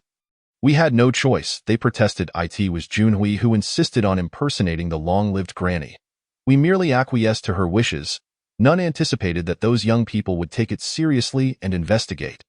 Hattori could not help but feel the absurdity of the situation. Such a lie had persisted for 3 generations. Enough dawdling, Hattori. The priority now is to evacuate the villagers to safety. By the looks of it. A tsunami is imminent. Understood. I shall assist at once. The priest exclaimed, "My heavens, a tsunami too!" The prophet added, "Fortunately, I did not bring Brody with me. Otherwise, she would undoubtedly complain." The sorceress interjected, "Let us cease this idle chatter. We too must seek refuge." The priest asked, "By the way, where is Miss Grace now?" The fisherwoman replied, "In the cave on the back mountain." Miss Junhui seems rather overly excited at the moment. The Witch of Dreams chimed in. "Oh dear. That little girl won't become your fervent disciple, will she?" How amusing, the fisherwoman continued. "She has been incessantly speaking of the mermaid's blessings, and it is quite embarrassing." The prophet said, "Miss Grace, I must trouble you to temporarily portray the mermaid goddess. Conan and the others may encounter you shortly." The sorceress concurred. Indeed, everyone else has sought refuge. Only those 2 remain in search of Miss Junhui. The priest noted, "I have previously dug a tunnel in the back mountain. Should an emergency arise, we can escape through there." The fisherwoman expressed her gratitude. "Thank you so much, Miss Fiona." The tumultuous waves had already surged onto the beach, submerging the lower-lying houses. The crowd took shelter in the higher elevation of the shrine, as fear and unease spread among them. "Xiao, I haven't seen Heiji. Have you spotted him?" Conan was also nowhere to be found, and despair set in.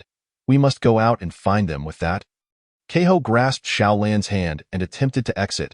The villagers, filled with terror, loudly protested, "No, you cannot go out.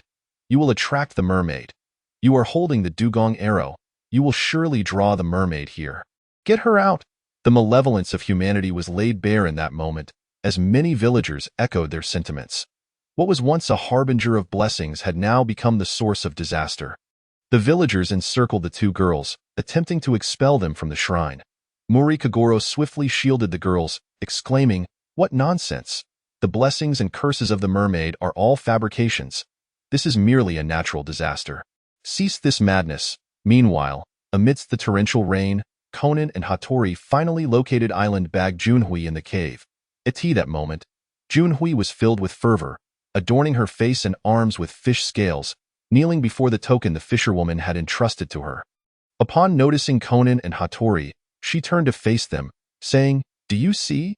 I have received the blessings of the mermaid. Now, the great mermaid shall aid me in exacting revenge on those ungrateful hypocrites." Hattori interrupted, "Do not remain so deluded, Miss Junhui. This is merely a coincidental calamity. There is no such thing as a mermaid," Conan added. "While your mother's death bears some responsibility from them, the majority of the villagers are innocent. It is wrong to resort to murder for revenge. You should seek justice through the LAW. It is too late. They have forced me into this position. Once, I too believed the mermaid was a myth, a mere trick to deceive, but I have now encountered the true mermaid. She is beautiful, powerful, and genuinely understands my plight." Island Bag Junhui's expression grew increasingly deranged. "Great mermaid, please reveal your magnificent form to these ignorant souls." In an instant, the cave was illuminated with dazzling light, as the fisherwoman emerged from a shimmering ripple, her colorful fish tail reflecting a spectrum of hues. The two detectives were rendered speechless. Hattori, incredulous, whispered to Conan, "Hey, Kudu, is that really a mermaid? It can't be. This must be some sort of human experiment." For some reason, Conan recalled the organization Ordis. Soon, the question swirling in his mind found resolution. "Hello, Kudo Shinichi, I am a member of Ordis." Codenamed Fisherwoman. As Conan was about to respond, he heard another voice. "I am now communicating directly with your mind. Others cannot hear. As long as you think of what you wish to say, I will hear you." Astonished, Conan mentally queried, "What do you intend to do?" "For the sake of revenge," came the reply, and with that, the fisherwoman vanished with Island Bag Junhui in a splash of water. At that moment, the skies cleared. The tides receded, leaving behind a ravaged village. The aftermath unfolded with unexpected swiftness. The police finally navigated through the layers of fog to reach the island, confirming the mermaid legend to be false. The villagers had long exploited the gimmick of the long-lived granny for profit. Island Bag Junhui had murdered Saori, Sumi, and Naoko, fleeing in fear of retribution. Now, bereft of the long-lived granny, the villagers gazed at their dilapidated homes, each one sighing in despair. Without means of income, when would the island have a chance to prosper again? Standing on the deck of the return ship, Conan carefully recalled the fisherwoman's visage, increasingly convinced that it was indeed the result of human experimentation, and that the tsunami could be explained as the consequence of a weapon capable of disrupting magnetic fields. He shared this notion along with information about the Ordis organization with Hattori, who was left profoundly shaken. Beneath the clear sky, Brody alighted gracefully upon the prophet's shoulder, who smiled mysteriously at the two, saying, "Did you hear that, gentlemen? The sea breeze carries with it the laments and moans of the mermaid." Chapter 23. The trap of the battle game within the arcade. Sonoko and Xiaolan were engrossed in discussing the latest happenings at school. Ever since Shinichi left, everyone has shifted their attention to the new doctor. Haven't they? Poor Dr. Shinichi, having left the basketball club, now he has to guide the drama club. He's truly a busy man, Sonoko lamented, her face flushed with infatuation. "I don't think so. The new English teacher, Miss Judy, seems to have garnered quite a favorable reputation." Xiaolan countered. "Only the boys would fancy her. With her air of a wealthy heiress, I initially thought a teacher from America would be more humorous and engaging." Shifting the topic, Xiaolan mentioned another new teacher. "Speaking of which, isn't there also a new Chinese teacher? I believe her name is Qixi." Upon hearing the name of the antique dealer, Sonoko's eyes gleamed with excitement. "I know. That teacher actually practices martial arts. She carries herself with such grace, like a female knight. If she were a boy, she'd surely be quite handsome and would captivate a multitude of girls." Conan observed Sonoko's starry-eyed demeanor and couldn't help but reveal a half-moon smile. Just then, the Umbrella Brothers and the antique dealer entered the arcade, catching Xiaolan's attention. The antique dealer remarked, "I must say, teaching is far more challenging than being a hitman. Grading those assignments nearly exhausted me. Umbrella Soul, White Mischi will gradually acclimatize. Umbrella Soul, Black by the way, now my brother and I can finally appear together." Staying under the umbrella was quite stifling. Umbrella Soul, White Wujing? "When out and about, do not lose your manners. Umbrella Soul, Black, I know, brother. You can be so strict. The antique dealer pondered, but what can the three of us play? For Mahjong, we would be one player short. Umbrella Soul, Black, let's just grab a passerby. Hopefully, they won't accuse us of bullying them when they lose. Hey, Sonoko, isn't that Ms. Chi? She has a pair of twins with her. Xiao Lan tugged at Sonoko's sleeve. Wow, what handsome guys. Sonoko immediately entered a starry-eyed state, fixating on the Umbrella brothers, Suzuki-san, and Muri-san. Hello. The antique dealer approached with a friendly greeting. Sonoko dashed over to the trio. Ms. Chi, hello. Are these two your boyfriends? Are they twins? Wait a minute, Sonoko, that's quite rude. No need to worry. These two are merely my friends, Xiebian and Fan Wujing. They are sworn brothers. They are new here, and I brought them to the arcade to unwind. Ladies and a young gentleman, I extend my regards. Xiebian executed a smooth greeting along with a bow, leaving everyone momentarily speechless. Umbrella Soul, Black bro, what are you doing? No one greets people like that anymore. The antique dealer sighed. It seems you two have fallen out of touch with modern life. I'll need to re-educate you when we return. It's time to update those outdated habits. Umbrella Soul, White, I was remiss. Ah, Mr. Xiebian certainly embodies an ancient charm. Ahaha. This scene was so awkward that even Xiao Lan felt uncomfortable. Conan, on the other hand, swiftly updated his impression of these compatriots. Their manner of speaking was reminiscent of a century ago, rather pompous and elaborate. The antiquities dealer, feeling so embarrassed he could carve out an entire military factory with his toes, decided to retreat with great haste and quickly dragged the two to a mahjong table. Meanwhile, Ms. Judy's impressive presence at the gaming machine caught the attention of several individuals. Ms. Judy suggested that everyone play a game of Mortal Kombat, which, as luck would have it, was Xiaolan's forte. Utilizing her karate skills, she breezed through the levels. However, not long after, a rather brazen man defeated Xiao Lan and demanded that she concede her place. Having lost the game, Xiao Lan had no choice but to step aside and went to watch Ms. Judy play a racing game instead. After one round concluded, that arrogant man slumped dead in the gaming chair. The current suspects included Mr. Izushima, a staff member, Mr. Shimizu, who had engaged in gameplay with the deceased, Mr. Jiang Shou, who passed by the chair, and Ms. Judy, who was playing the racing game nearby. Mr. Jiang had been playing mahjong with us, having briefly stepped away to buy canned coffee. The antiquities dealer stepped forward to vouch for his mahjong companions. Indeed, this gentleman had been entirely focused on our game and had no interaction with Mr. Yu2. Fan Wujiao also spoke in his defense on Ms. Judy's side. Yoko and Xiao Lan testified that Ms. Judy had been wholly engrossed in the racing game, even breaking the computer's record.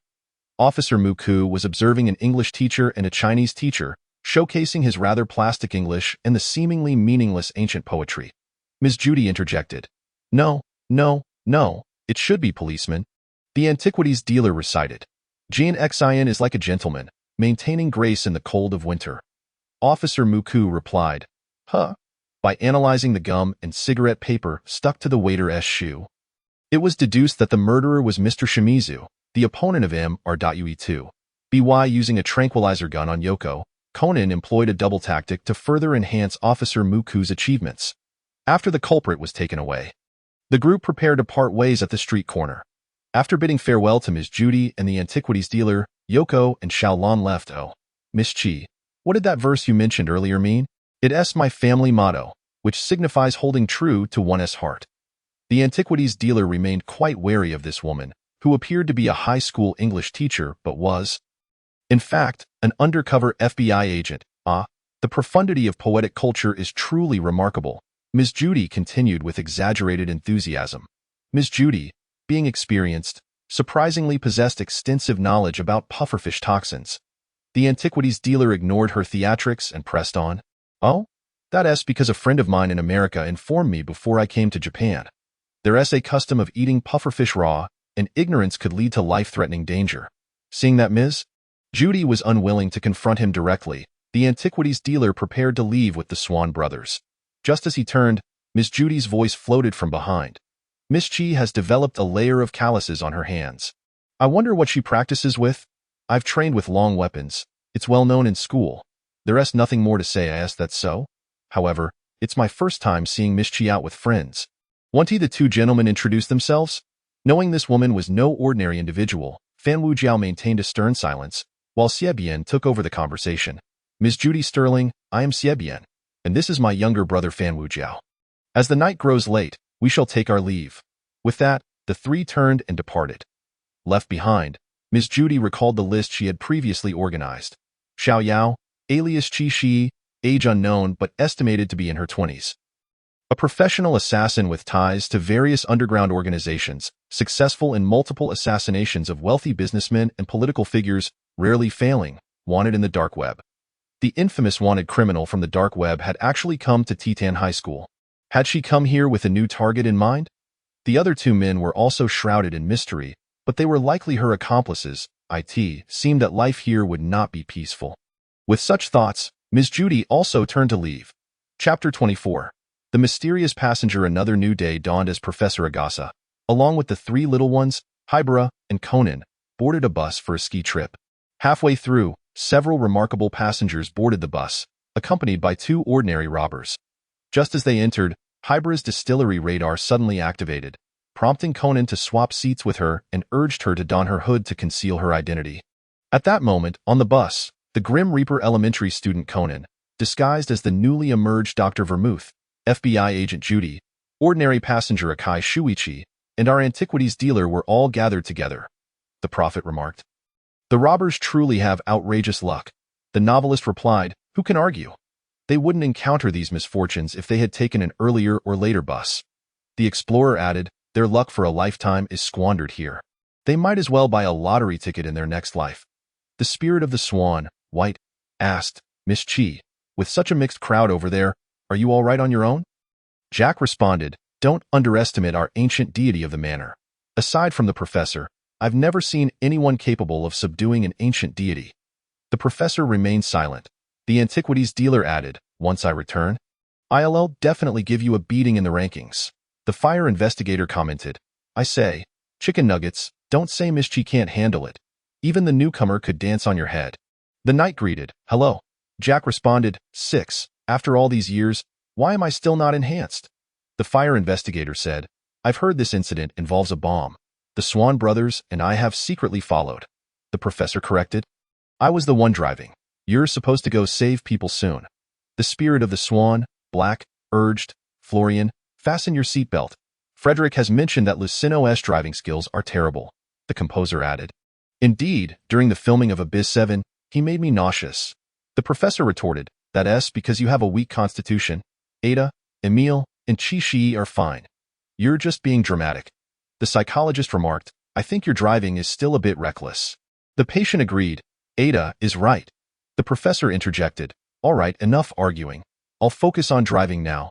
Suddenly accelerates, the fire investigator exclaimed, oh, I'm going, not buckled in. The composer chimed in, see, I told you to listen to advice. Seated in front of Conan, Judy remained vigilant of the antiquities dealer's movements. The antiquities dealer, sitting at the side, briefly met Judy's gaze before returning to maintain his mechanism flute. Suddenly, two robbers clad in ski attire sprang into action, brandishing their guns to hijack the bus and confiscate everyone's communication devices. Seizing the moment when the robbers were inspecting the bus, Judy tripped one with her leg, speaking a lengthy string of English as a cover, thereby discreetly disabling the safety on her handgun. The antiquities dealer clearly noticed this maneuver, and their eyes met for a brief moment. After attempting to secretly use an earring phone to call for help and getting caught, Conan realized there were accomplices lurking in the rear of the bus. Among them were a woman chewing gum, an elderly person wearing a hearing aid, and an ordinary passenger with a cold and mask. Who could they be? Subsequently, Conan tried to check the skis, but the robbers perceived this as a threat. Seeing this, Vermouth, disguised as the newly emerged doctor, could no longer sit still and immediately stood up to protect her godson. The mechanic quipped, it's truly like a hen protecting its chicks. I'm dying of laughter. The knight replied, that's because you don't understand the beauty of the white moonlight. The perfumer chimed in, IVE checked your profile. You seem the least qualified to say that. The Shadow of Time remarked, among the members with siblings, you are the only one who stands out. The knight countered, didn't he that night watchman named Itakuya kill his own brother? Didn't he stand out as well? The night watchman remained silent. The photographer suggested, I think we should avoid getting bogged down in this topic. The bus entered a pitch-black tunnel, The robbers threatened the newly emerged doctor and Akai Shuichi to change into their ski suits, also dragging the gum-chewing woman to serve as their temporary hostage. Through observing the rearview mirror on the bus, Conan deduced that the robber's accomplice was indeed the woman chewing gum. Realizing that the robbers were attempting to slip away through this method, and that there was a potential bomb hidden in the skis that could endanger everyone on board, Conan opened the detective team badge in the darkness and explained the situation to his companions. With the help of the professor and the three little ones, they successfully raised the skis marked with the words "Stop" for the driver to see. The driver slammed on the brakes, causing the unprepared robbers to topple forward, while the three little ones clutched the skis tightly, fearing that any unexpected movement could trigger the bomb. Once the vehicle came to a complete stop, the furious robbers attempted to fire their weapons. The antiquities dealer, quick on the draw, pulled out his mechanism flute and delivered a precise jab, striking the robber squarely on the chin. The unfortunate robber collapsed, frothing at the mouth and unconscious. Subsequently, a cloud gate approached the woman, swiftly knocking her to the ground and subduing her. The last robber attempted to resist but was brought down by Judy's elbow strike. Discovering that the safety was locked, no matter how he pulled the trigger, no bullets would fire.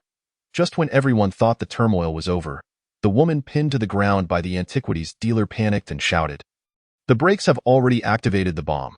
There's only 1 minute left until it explodes." The crowd was taken aback, hastily disembarking from the vehicle one after another, while only Hybera, under the influence of the distillery's scent, remained seated, despondently contemplating that perhaps it would be better for her to perish. If she vanished, those connected to her would be safe. Having already reached a secure area, Conan noticed Hybera's absence and, astonished, immediately resolved to return and rescue her. That moment, a striking figure in red dashed past him. "I in trouble, miss?" The fire investigator, Ling Hu, inquired, peering through the car window at the trembling Hybera. "Who are you?" "I am the fire investigator, the one who leads you towards miracles." Realizing this individual was also affiliated with Eurydice, Hybera wished to articulate something, but before she could utter a word, the fire investigator swiftly scooped her up. Subsequently, from a distance, Conan witnessed a massive orange airbag inflating beside the bus, as the fiery figure propelled Hybera away from the explosion zone with the airbag's assistance. With a thunderous roar, the entire bus was engulfed in flames, and the fire investigator carefully shielded Hybera from the shattering glass. "Why save me?" Hybera questioned, perplexed as to why someone from Eurydice would rescue her once more. The last time it had been Lady Pharaoh, and now it was this fire investigator. Were they merely after experimental samples or data? "Hey, do you believe in miracles? A miracle is waiting for you, little girl. Do not be so hasty in bidding farewell to this world." The fire investigator smiled brightly.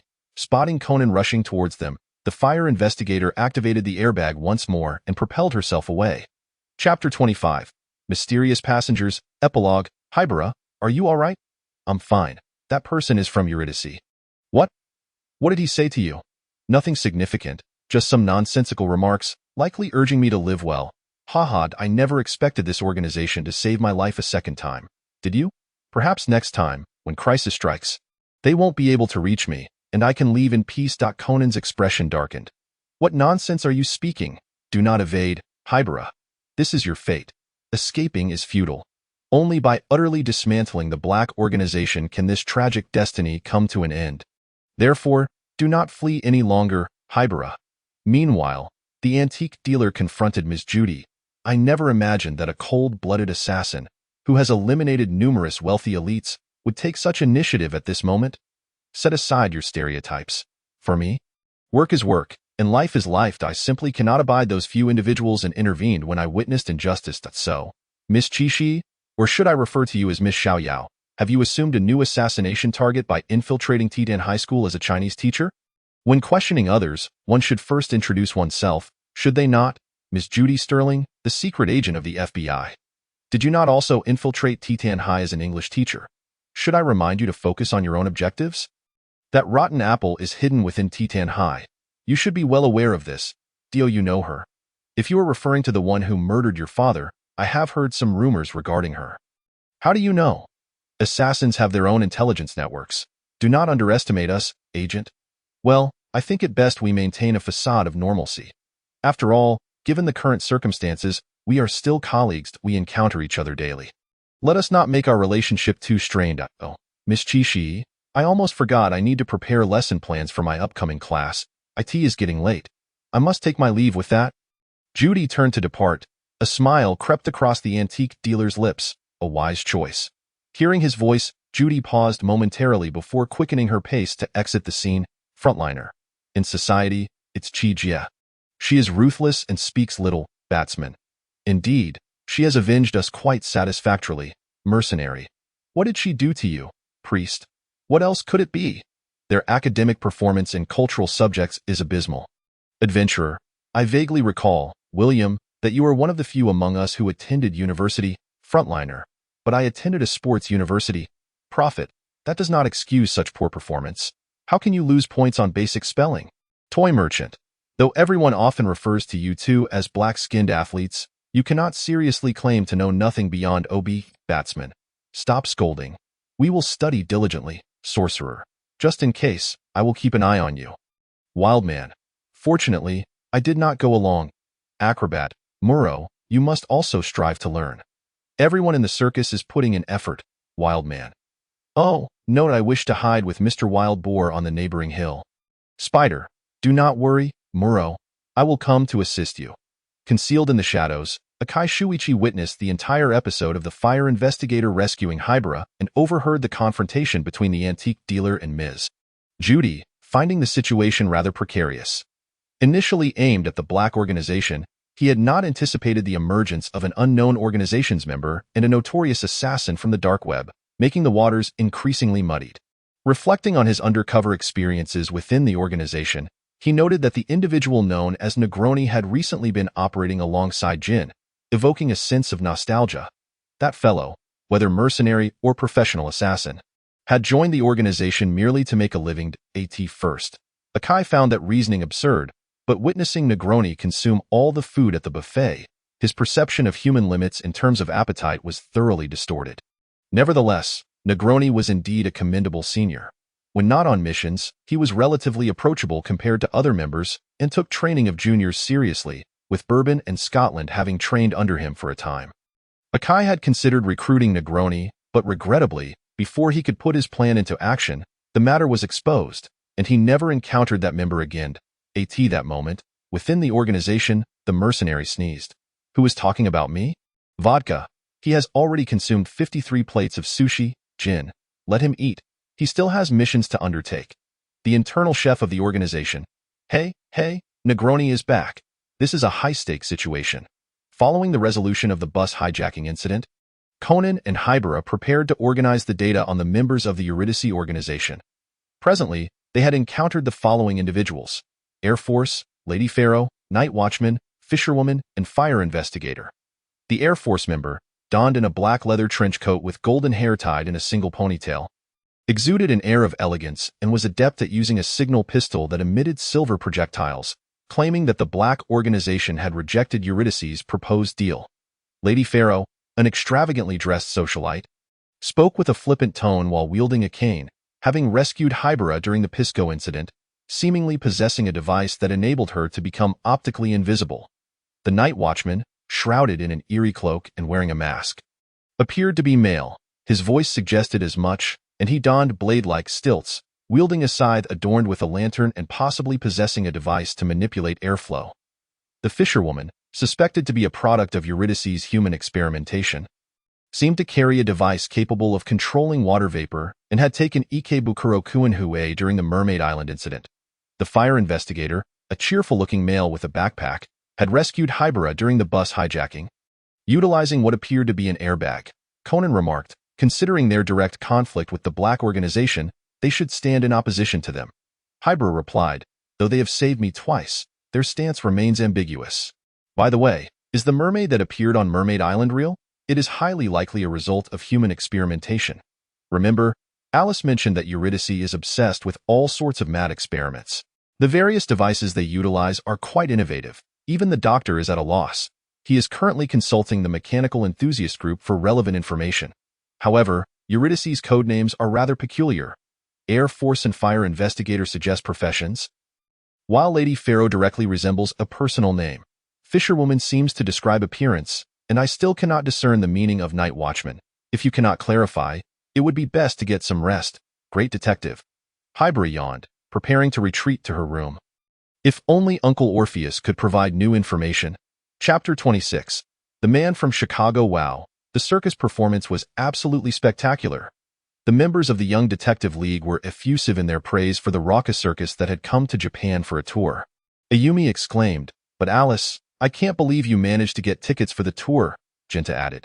"I heard those tickets are incredibly hard to come by. The price of one ticket could buy several servings of eel rice." The little girl chimed in, "Because my dad has a friend in the circus. These tickets were all gifts from a friend." The three children gushed, "Wow, that's amazing, Conan. Hee hee, yet another day to marvel at Mr. Orpheus's extensive connections. Hiroshi, however, is that Sister Valletta truly disabled?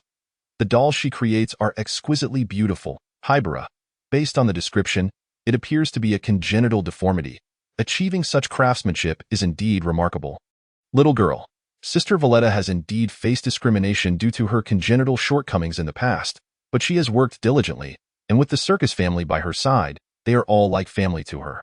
Ayumi, cradling an oversized Mr. Mustache doll, remarked, "It seems the members of the circus are just as united as our young detective corps." Hiroshi, "Indeed, there are trainers for fierce beasts, clowns riding unicycles, jugglers adept at tossing balls, performers riding wild boars, and Valletta who crafts a variety of dolls." Genta, "Hee hee hee, our young detective corps is the best." Hybera, "I've heard that Mr. Randy Hawk, who became wealthy from oil drilling, sponsored this performance." Professor Agasa, "Yes, that gentleman has taken to collecting animals after his sudden wealth. It is said that the raucous circus acquired many performing animals from him, and he, along with his children, are quite fond of its shows." Dancer, "Phew, the performance has finally concluded." Clown, Margaretha, "Let us take a break." Acrobat, "Many children came specifically to see Valletta today. They all adore you and the dolls you create." Spider, "What a delightful bunch of children. I am truly overjoyed." Wild Man, Who, I can't go on. My boar and I are nearly exhausted. Let me rest." Clown, "Didn't you only make 4 or 5 laps on stage? How can you be this tired? I've never seen you disappear from my view while riding the pig." Wild Man, "It's mainly due to the audience. Their enthusiasm is overwhelming for both me and Mr. Boar." Dancer, "We've all been through this. Hang in there, Moro." Acrobat, "Mr. Jeffrey, how are things on your end?" Lame Sheep, "The animals are all in great condition. No issues whatsoever." Spider, "The next batch of audience members will arrive shortly. We should prepare ourselves." Wild Man, "Can I rest a bit longer?" Dancer, "Then let your act be moved to the end. I'll give you more time to rest." Wild Man, "Thank you so much." Collapse. At this moment, Conan and his companions notice James Black, surrounded by reporters due to his resemblance to Randy Hawk. Sensing that this man was not the real Randy Hawk, Conan and his friends intervene to help James escape the throng. "Oh, children, thank you so much. You're welcome. We are the Young Detective Corps." Genta proudly displayed his detective badge to James. "Oh, Sherlock Holmes? Then you must be the irregulars of Baker Street." He was referring to those who assist Holmes in gathering intelligence, namely the street children residing on Baker Street. The little girl leaned forward to explain to the puzzled trio, "Isn't that the predecessor of our Young Detective Corps?" Hiroshi exclaimed with excitement. "Mr. James, are you here to see the raucous circus performance?" Ayumi shifted the topic. Indeed. I absolutely adore their performances. I heard that the resilient young lady will be distributing handmade dolls and ornaments to the audience. And I traveled all the way to Japan just for this." James showcased the ornament he received from Spider, a splendid piece named Great Alexander, with the ribbon embroidered with Violetta's gift. "Wow, it's Mr. Alexander's ornament," Ayumi marveled, though she secretly wished for the charming Shiba Inu, Rinpoche, who wouldn't love such an adorable dog. However, considering it was already distributed, the little girl chose for her a detective-themed Mr. Mustache. Hiroshi aimed for the scholarly Mr. Sherlock, the white owl adorned with a top hat and pipe, perfectly embodying the spirit of the Young Detective Corps. He initially intended to keep it as the Detective Corps mascot, but since it was a limited edition, they arrived too late to acquire one. "Ts such a coincidence to meet you all. Why don't I treat you to a meal? I happen to know a splendid restaurant." The trio cheered, and James decided to fetch his rented car, only to be mistaken for Randy Hawk and abducted by two unscrupulous kidnappers along the way. Fire investigator. Those two kidnappers have quite the audacity. How could they make such a blunder, Doctor? This clearly illustrates that kidnappers ought to prepare thoroughly beforehand. Seer. They are on par with the bus hijackers from last time. I mean, in terms of luck. Explorer. Another group that could be easily apprehended. Novelist. They directly captured an ordinary FBI supervisor merely there to watch the circus. Magician. This indirectly attests to Valletta's exceptional skills. Even a high-ranking FBI officer has succumbed to her charm. Spider. Thank you all for your support and encouragement. I shall continue to strive. As the group waited anxiously for James, realizing he had not returned, they began to suspect something was amiss. After searching the parking lot, they learned from a child that James had been taken by two suspicious individuals in a fake police car. Hybera. It seems that Mr. James's appearance has brought him considerable trouble. Let us not be sarcastic. The priority now is to devise a plan to rescue Mr. James. The little girl smiled and said, Conan, leverage your connections at the police station. Officer Takagi, Officer Sato, and Sister Yumi will surely help. The little girl's reminder inspired Conan to formulate an ingenious plan. Thus, numerous police officers were summoned by Officer Yumi, a former committee member, to assist, with the reward being the attendance of the Bureau's beautiful ladies at a social event. However, the male officers declared that as long as Officer Sato was present, they were satisfied. Upon hearing this, Yumi displayed a half-moon EYE.IN summary. The plan proceeded smoothly. The kidnappers were apprehended, and Mr. James was rescued. However, before the police could inquire, Mr. James had already discreetly departed the scene. It seems that Mr. James is quite the enigma. Hybera remarked, the little girl. I believe he is a good person. Someone who admires Sherlock Holmes cannot be a bad person, right, Conan? Conan. Actually, I find his name rather peculiar. James Black. It immediately evokes thoughts of Professor James Moriarty. There are countless foreigners named James. Perhaps you're reading too much into it. Maybe. Chapter 27. The Exploration of the Blue Castle, Part 1. I never expected you would forget the camping tent. Doctor, exactly. Our delightful camping trip has been ruined. Originally, the novelist and the little girl, accompanied by the explorer, had been invited by Professor Agasa to embark on a thrilling outdoor camping adventure with the main cast. However, to their dismay, Professor Agasa had forgotten the tent, leaving them no choice but to cram into the car and prepare for their return. By the way, the explorer finally heeded the advice of the other members of the Ashes group and changed out of his mining director attire. Promising to wear it only on formal occasions, it seems we must now camp out in the wild, Conan remarked coolly, displaying a half-moon EY. No worries. Uncle Norton's wilderness survival skills are exceptional. We can pitch our own tent. The little girl redirected her focus to the explorer.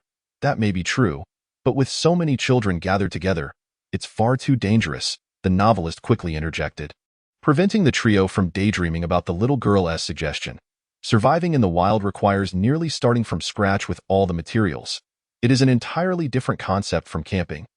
The explorer added, Hiroshi, perhaps there's a vacation lodge nearby, a Yumi, or maybe a grand castle overlooking the lake.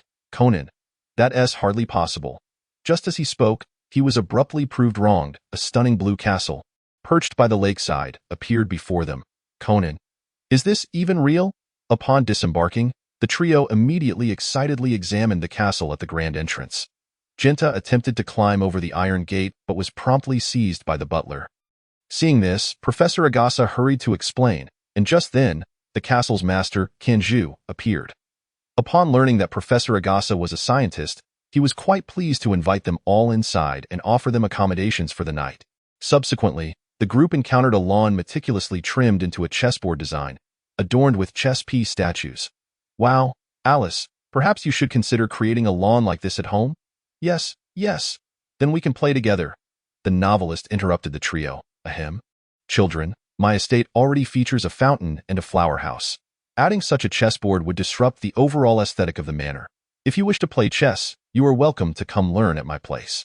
The explorer whispered sarcastically nearby. Ha, I see you are reminded of Miss Galatia's symbolic graveyard. Who was it that was swiftly taken down by the triad of noble form? You were the one who frequently vanished from sight while riding the pig. Warranty you? Spare me the mockery. The novelist, unwilling to back down, retorted fiercely. The entomologist remarked, honestly, I cannot fathom why the two of you insist on teaming up for this outing. The composer added, it seems you have a knack for courting discomfort. The explorer interjected, didn't he the power of the previous ID get unlocked? We merely ventured out to familiarize ourselves with the operations. The novelist declared, I have perused the files on this criminal. To be candid, don't you think you bear a striking resemblance? The explorer shot back, I am not nearly as foolish as she is. After all these years, she hasn't he solved a single riddle. Upon inquiring with the butler, they learned that this was seemingly a riddle left by the late master 15 years ago. 4 years prior, a fire had claimed the lives of over a dozen people, including the mistress. Currently, the castle housed only the elderly, somewhat senile matriarch, her newly arrived son-in-law, the young master engrossed in studying chess pieces, and the butler, a recent hire. Upon entering the grand hall, they beheld the portrait of the late master prominently displayed. The matriarch, pushing her wheelchair, initiated conversation with the group. After reflecting on the passage of time, she turned to the butler and inquired, by the way, who are these individuals? The butler hastily introduced, these are a scientist, a detective novelist, and a mineral merchant, invited by the master as guests. A scientist? A detective? The matriarch exclaimed, how splendid! I must implore you to investigate the mysteries my husband buried within this castle. Her glasses glinted ominously. The explorer remarked, you mentioned the doctor and yourself, yet failed to mention me. The novelist retorted, cease your grumbling. Your identity has no bearing on unraveling mysteries. Why would anyone pay you heed? The explorer scoffed. Mysteries? What mysteries? Conan, upon hearing the word mystery, perked up. The butler explained, it is said that the late master left behind a message. Whoever unravels the mystery of the castle shall receive my most treasured possession. Thus, Conan proposed they examine the room that overlooked the entire chessboard. While observing and recording the positions of the pieces, the antics of Genta and Ayumi caught Conan's attention. There seems to be a gap between the walls. Doesn't he it, little detective? The explorer whispered conspiratorially in Conan's ear. Moreover, the wall likely conceals some mechanism. How does Uncle Norton know so much? The explorer mused. Before I became a mining director, I had quite a legendary experience. He continued, leading Conan to a wall adorned with a clock. It appears many areas possess such mechanisms. With that, Conan began fiddling with the clock face. With a click, the mechanism activated, unexpectedly plunging the two into a secret passage. Meanwhile, the main group remained blissfully unaware of their absence. The explorer remarked, we entered. It is thick with dust inside. The novelist quipped, you might as well return to your old profession. The doctor cautioned. Be careful not to exacerbate your condition. The explorer reassured, I am well aware of my limits. Worry not. This ancient castle is indeed extraordinary. As Conan spoke, he activated the flashlight on his watch. Shall we explore together? Little detective, by the way, Uncle Norton, you mentioned having a legendary experience before becoming a mining director. What was that experience? Since we are alone here, I shall share it with you. My father was a miner. So it was only natural that I became one as well. Life in the mines was harsh, much like this secret passage. Dark, cramped, and dusty. I thought this would be my lot in life. However, I obtained a map indicating the location of a gold mine from an old miner. Thus, I rallied my fellow workers to exploit it. Yet, during the detonation, an accident occurred. The mine had previously endured a meteor strike, rendering its structure unstable. A secondary explosion led to its collapse. I was the sole survivor of that mining disaster and managed to salvage a rare treasure from within. With those treasures, I prospered and escaped the depths of darkness. He continued, that scoundrel Orpheus had the audacity to rewrite my tale into a novel titled The 13th Gift. He even mocked me as a nouveau riche in the ending. Ha! It seems, Uncle Norton, your relationship with Uncle Orpheus is rather strained. Why then did you borrow money from him to purchase the estate? We have both experienced our share of misfortune. He was not always a renowned novelist. As for our relationship, merely that of old friends. Oh, there appears to be something over there, Conan exclaimed, dashing towards the light to discover a skeleton. It seems this place indeed harbors many secrets. Just as the two examined the skeleton, a shadow darted past them. Chapter 28. The Exploration of the Blue Castle, Part 2. Conan was suddenly knocked unconscious by a surprise attack. while the explorer deftly evaded the blow. "Ah, you are not the matriarch. Merely a surgically altered servant." Observing Conan's unconscious form, the explorer smirked coldly. "Do not interfere with me." The imposter matriarch brandished a club and advanced, only to witness a shocking transformation before her eyes. The man's skin turned a ghastly hue, his form elongated, and a hollow appeared from his chest to abdomen. Upon closer inspection, his body was composed of fragmented stone. The figure, no longer a man but a monster, exhaled slowly, revealing a sadistic and cruel smile, before brandishing a pickaxe and charging at her. The imposter matriarch screamed in terror, turning to flee, confident in her ability to evade the monster's pursuit. No one knew these passageways better than she did. No one. The explorer, or rather the fool's gold, hummed a tune while striding after the elderly woman. This simply won't do. One cannot scream in the depths of a mine. Do you not know? This may trigger a collapse. As the last note fell, fool's gold flung the pickaxe, striking a precarious area. The imposter matriarch endured the impacts of 2 collapses and scrambled through an exit, hastily locking the secret door behind her. Terrified that fool's gold might emerge and shatter her skull, the novelist lamented, "TSK, one should never attempt to trap fool's gold in stairways or narrow passages." The composer remarked, "I thought you would simply eliminate her." Fool's gold chuckled, "If I had done that, how would we continue the game?" "Ha ha ha, besides, you haven't even had a turn to test your skills." The novelist replied, "Then I must express my gratitude." At this moment, the group finally realized that Conan and the explorer were missing. After a fruitless search, they decided to have a meal first. During dinner, the shaken matriarch scarcely touched her food before requesting the butler to bring her meal to her room. She wished to dine alone. After dinner, having heard the master speak of someone who had gone missing from the tower only to be found starved to death in the woods, the trio of children anxiously ventured out to search for Conan and the explorer. Dr.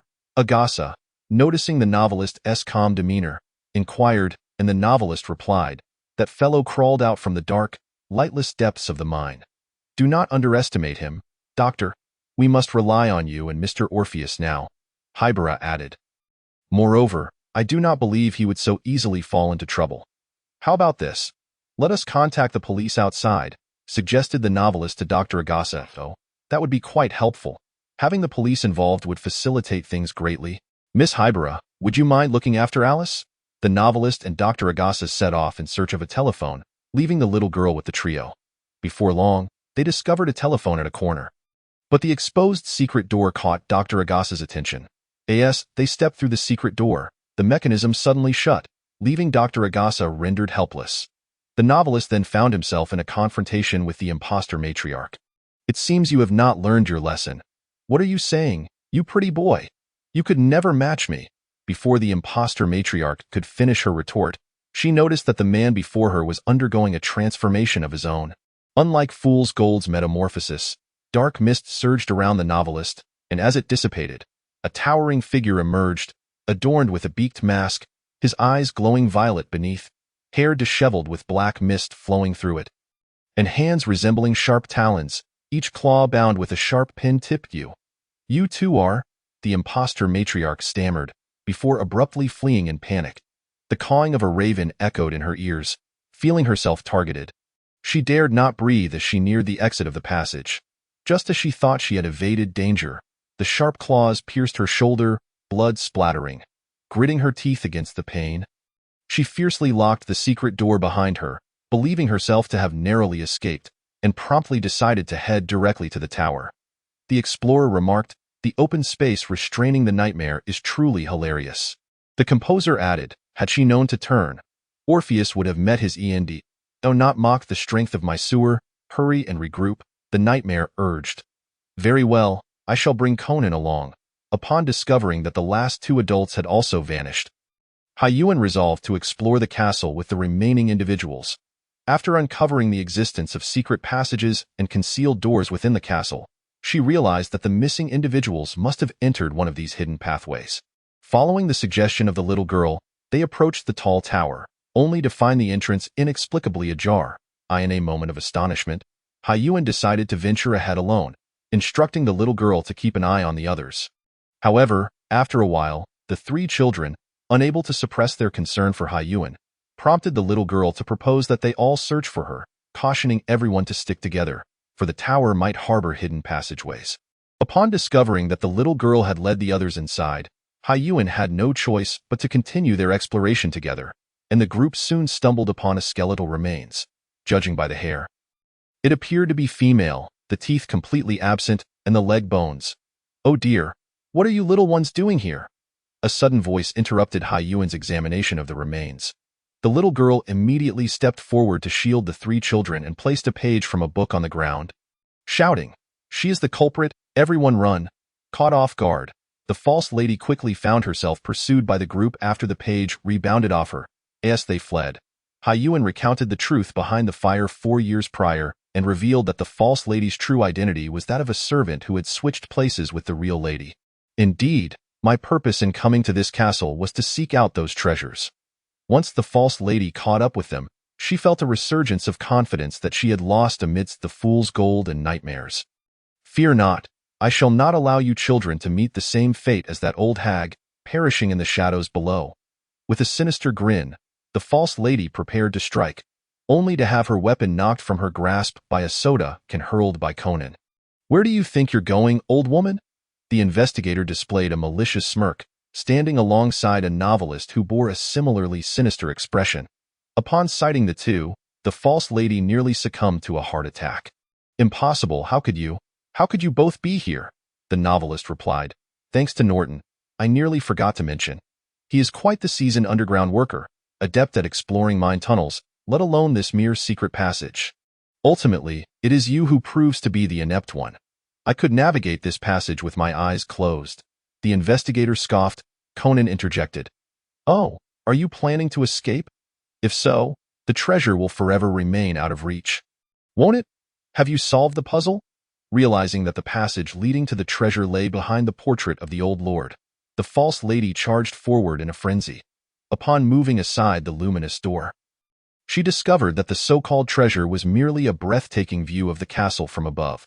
Watching the defeated false lady slump to the ground, the investigator murmured, "For the sake of wealth, one sacrifices their youth and beauty, only to end up with nothing but a futile endeavor. I once did the same, investing time and energy, only to be left with a pile of fool's gold. Alas, how unfortunate it is that not everyone possesses the same fortune as I do. The beauty you disdain is something we, who struggle in the darkness, shall never witness in our lifetimes. I have escaped that pitch-black hell. Have I not?" Chapter 29. The Dusk Villa, Part 1, Novelist. "I received a peculiar letter." Composer. "What? Entomologist. Is it a commission letter or something?" Novelist. "The contents of the letter seem to invite me, as a mystery novelist, to dine at the Dusk Villa." Investigator. "The Dusk Villa? The one entirely forged from gold?" Novelist. "Do not be too excited just yet. We shall obtain it sooner or later." Investigator. "How so?" Novelist. "It appears that a detective named Chikane Furuya seeks to unravel the mystery of her father's death while simultaneously discovering the treasure of the Dusk Villa, which prompted her to send out invitations to numerous detectives." Adventurer. "Then Mori Kagoro must have received an invitation as well." Magician. "Indeed. And the sender seems to have used the phantom of the abandoned child of God to imply that they are Kaido Kuroba." Antiquarian. "Ha! A bunch of people thinking they can play the mantis while the cicada is blissfully unaware." Sculptor. "So, the one who designed this trap considers you a cicada to be manipulated?" Novelist. "Who is the cicada, and who is the mantis, I cannot say, but we can certainly play the role of the yellow bird." Investigator. "For the first time, I find myself in complete agreement with your viewpoint." Novelist. "Since so many people have gathered, it is time to commence an exhilarating joint hunt. We only need 2 overseers to make an appearance to Fool's Gold. Me, let me go." Entomologist. "Is it really necessary to be this excited?" Novelist. "You are not allowed to go. The first thing you would do there is probably cause a demolition." Investigator. "TSK, Night Watchman. I have already appeared before Conan, so I shall refrain from attending." Fisherwoman. "Same here. Lizard. The indoor venue does not suit my strengths. I forfeit." Mad Eye. "My abilities pertain to mechanisms. Preparing for an outdoor setting would take too long, so I also withdraw." Doctor. "I cannot join the union. I forfeit." Red Lady. "Although I have appeared before Conan once, He likely would not recognize me in a different guise. I can simply use the remnant image of hope to attend. Composer. The noble queen and the golden mansion truly make a splendid pair. Nightmare. Then I shall take on the other role, masquerading as the abyssal shadow of Karama Rinne with this form of Yuan. However, I will need to trouble Lady Mary to allow me to exit early. Photographer. So you two are appropriating another's identity? How intriguing. I will be recording the entire event. Cheerleader. However, Orpheus, if you plan to exit early, you must find a good excuse. Novelist. I will simply add a touch of Siren's song to the meal, thus explaining later that everyone experienced hallucinations due to a peculiar substance in the food. Mercenary. That is quite devious, but brilliant. It will allow Conan to gain further insight into our information. Novelist. Then it is settled. I shall prepare for the appointment. Investigator. Safe travels. Novelist. Must you speak as if I am going to my doom? Investigator. Once we obtain this, I shall use it as my sanctuary. Upon receiving the invitation, Mori Kagoro set off with Ran and Conan. Simultaneously, according to Mori's rental car principle, the vehicle was destined to face a flat tire, run out of gas, or get lost, as expected. The tire exploded, the gas tank emptied, and they struggled to locate their destination. Fortunately, a nearby gas station provided a reprieve, where Mori Kagoro refueled the car and obtained a map from the owner, only to be subsequently robbed by Kaido Kurobe. As they traversed a dimly lit forest, the dusk villa emerged before them, shrouded in the darkness like a foreboding castle. En route to the villa, they encountered Chikane Furuya, the stranded detective, and offered her a ride. Upon arriving at the parking area, they crossed paths with Magi Harushi, who cherished his car like a lover. Approaching the grand entrance of the villa, the maid Ishihara Aki welcomed them inside. The moment they stepped through the doorway, Conan heard a familiar voice. The novelist was conversing with the gourmet detective Usaka Yashitomo. Although today's chef is unwell, I believe this is a divine opportunity for us to savor Mr. Usaka's culinary skills. Ahahaha, Mr. Delrose, you are far too gracious. I am rather particular about food, and today's guests are in for a treat.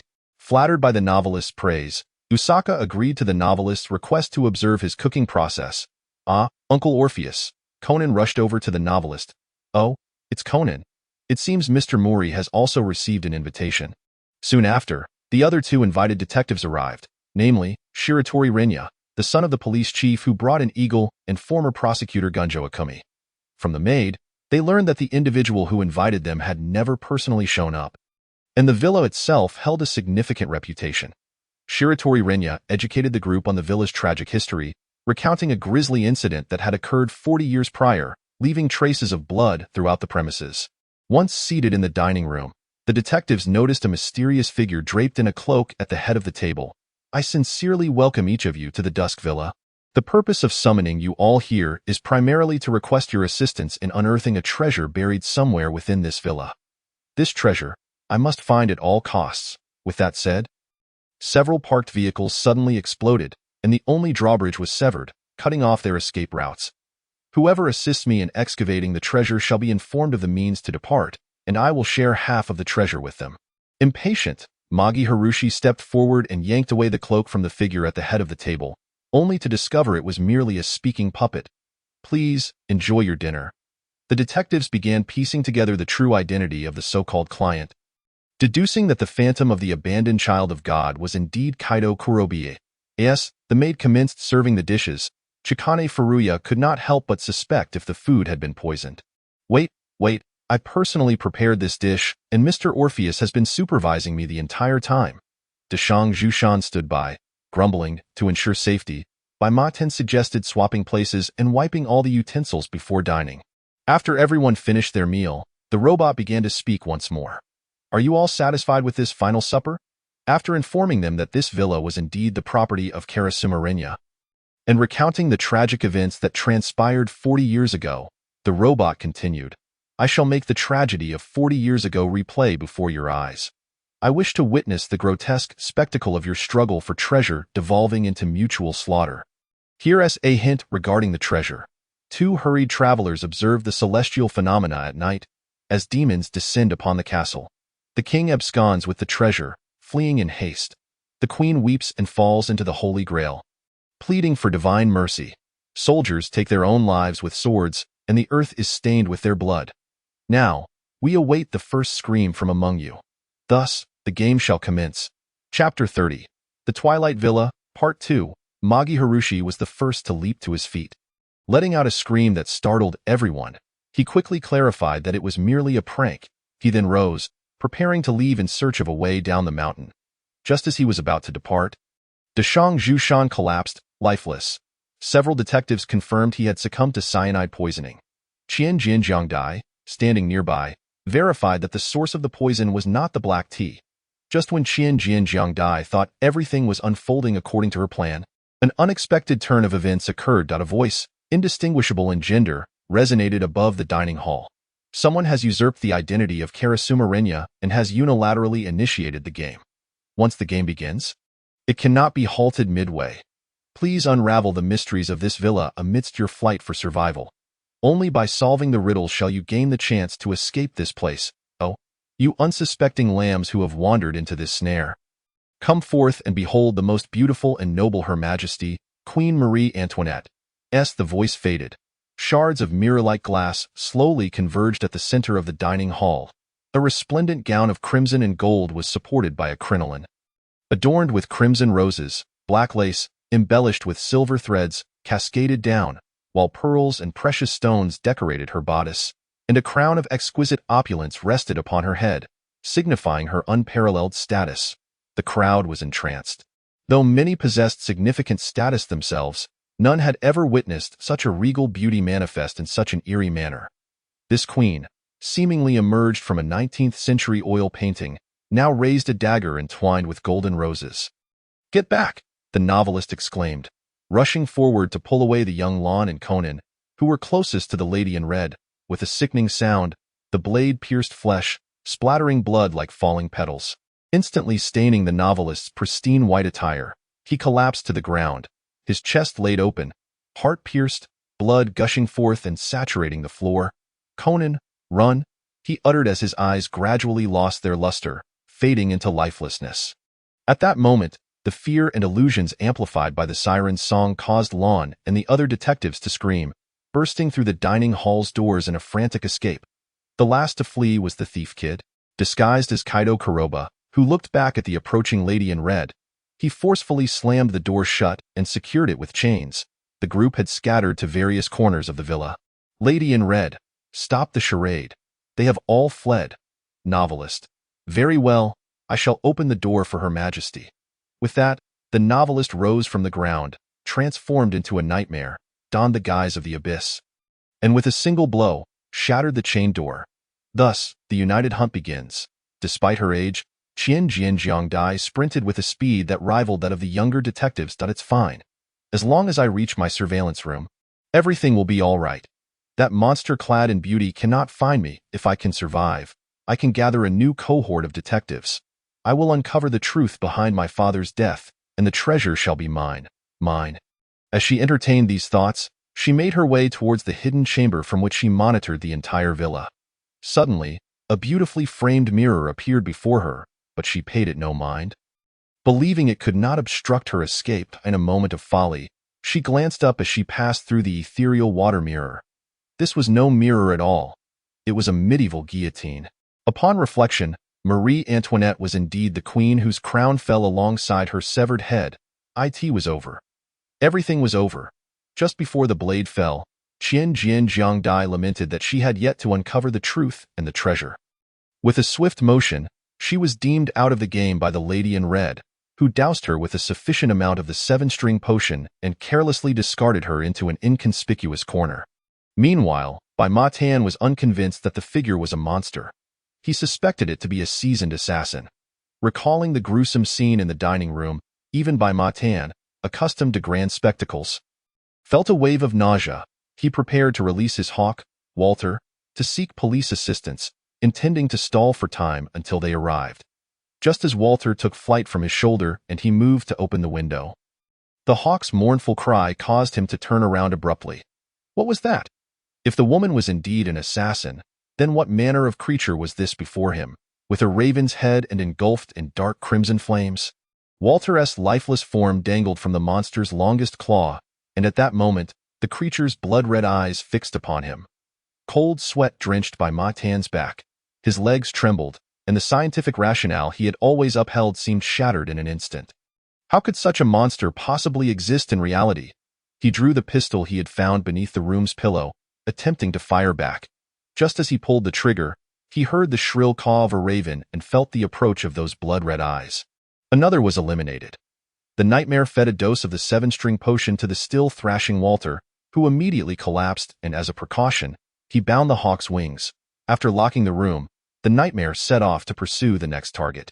Magi Harushi felt utterly unfortunate, having traveled all the way from Chicago to accept this bizarre invitation, expecting a grand confrontation between detective and thief, only to find himself embroiled in a massacre more horrific than the tragedy of 40 years ago. Thinking of Mr. Orpheus, whose body might already be cold, he felt a twinge of relief that he had been closest to the door, being the first to escape and likely the farthest from danger. He wondered how the others fared now. Were they fleeing in panic, or had they already been sent to the underworld by the elegantly attired assassin? The cawing of ravens was rather bothersome. Wait, ravens? How could there be raven calls? Where would ravens come from? Magi Harushi's previously calm demeanor surged with agitation once more. Ravens, Karasuma Renya. The raven is the very symbol of Karasuma Renya. It must be so. This villa is cursed by Karasuma Renya. Anyone who gathers here will descend into fear and despair, just as in the tragedy of 40 years ago. All will, with this thought, he collapsed onto a sofa. Gazing up at the ceiling, above, perched on the chandelier, was a raven. He sprang up from the sofa, desperate to flee. The raven emitted a rasping laugh, and a swirl of black and red mist enveloped him. On another front, Chang Tianyumi aimed the confiscated gun at the suddenly appearing water mirror. Across from her, the lady in red toyed with a box, entirely dismissing Chang Tianyumi's presence. A small lamb sprang from the box, bleating at the lady in red, who gently stroked its little head. Tio Chang Tianyumi, this devilish woman was merely playing a cat-and-mouse game. Unable to withstand the psychological strain any longer, she screamed and fired several shots at the mirror. With the sound of gunfire and the shattering of glass, Chang Tianyumi fell to the ground, struck down by the reflection. Thus, only the maid and our beloved protagonist remained. Chapter 31. The Twilight Villa, Part 2, The Nightmare. Having conferred with the lady in red, discussed their next course of action. Considering that Conan would likely return to the dining hall to solve the mysteries of the Twilight Villa, the two decided that if Conan succeeded in unraveling the riddles, it would signify the end of the game. Through the Raven's patrol, the nightmare discovered that the maid, Ishihara Aki, was currently hiding in the kitchen. After dividing their tasks, the lady in red headed to the kitchen to deal with the maid, while the nightmare sought to eliminate the thief disguised as Kaido Kuroba. Ishihara Aki trembled in fear behind the kitchen cupboard, uncertain of the reason for such chaos. She had merely followed her employer's directives. Yet somehow, everything had gone awry. That enchanting queen must be the ghost of the past tragedy. Why did I come here to apply for this position? If I hadn't, perhaps none of this would have occurred. She buried her head between her knees, weeping softly. Suddenly, a luxurious skirt appeared before her eyes, and as she looked up, the queen was gazing down at her with a piercing look. A scream escaped her lips as she attempted to flee, only to find her legs numb and immobile. No, please don't kill me. I haven't done anything. I'm not even an invited guest. It seemed that the queen understood her hysteria, for she seized her and began to lead her in a courtly dance. 1, 2, 3, twirl, then 3, 2, 1. Another twirl. Ishihara Aki felt her vision spin in a dizzying 360 degrees. Indeed, her head had been twisted round. Leaving the fainted Ishihara Aki behind, the Red Lady prepared to assist with the nightmare. As it was likely that Kaido Kuroba would resort to his myriad of thieving techniques if he truly parted ways with Ran and Conan, at that moment, Ran could not contain her tears. Conan? It can't be true, right? Mr. Orpheus has been killed by that dreadful woman. How could this happen? Conan was still reeling from shock, uncertain how to comfort Ran in such dire circumstances. What on earth has happened? Mr. Orpheus, pull yourself together. Ran, Conan, we must escape this hellish place and call the police. Kagoro Mori urged the two. Dad, be careful. There's a raven, Ran suddenly shouted, pointing at something behind Kagoro. A raven was charging straight towards Kagoro's face. He swiftly turned to evade it, but the bird erupted in a cloud of dark crimson mist. Conan and Rand stared in shock as the nightmare materialized before them. "Stop!"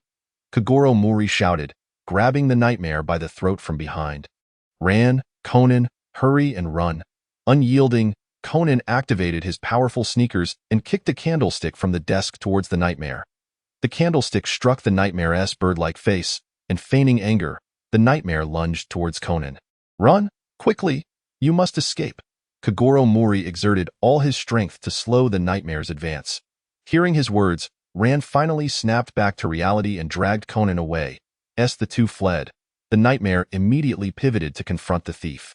Kaido Kuroba hastily discarded his disguise and produced his signature card gun.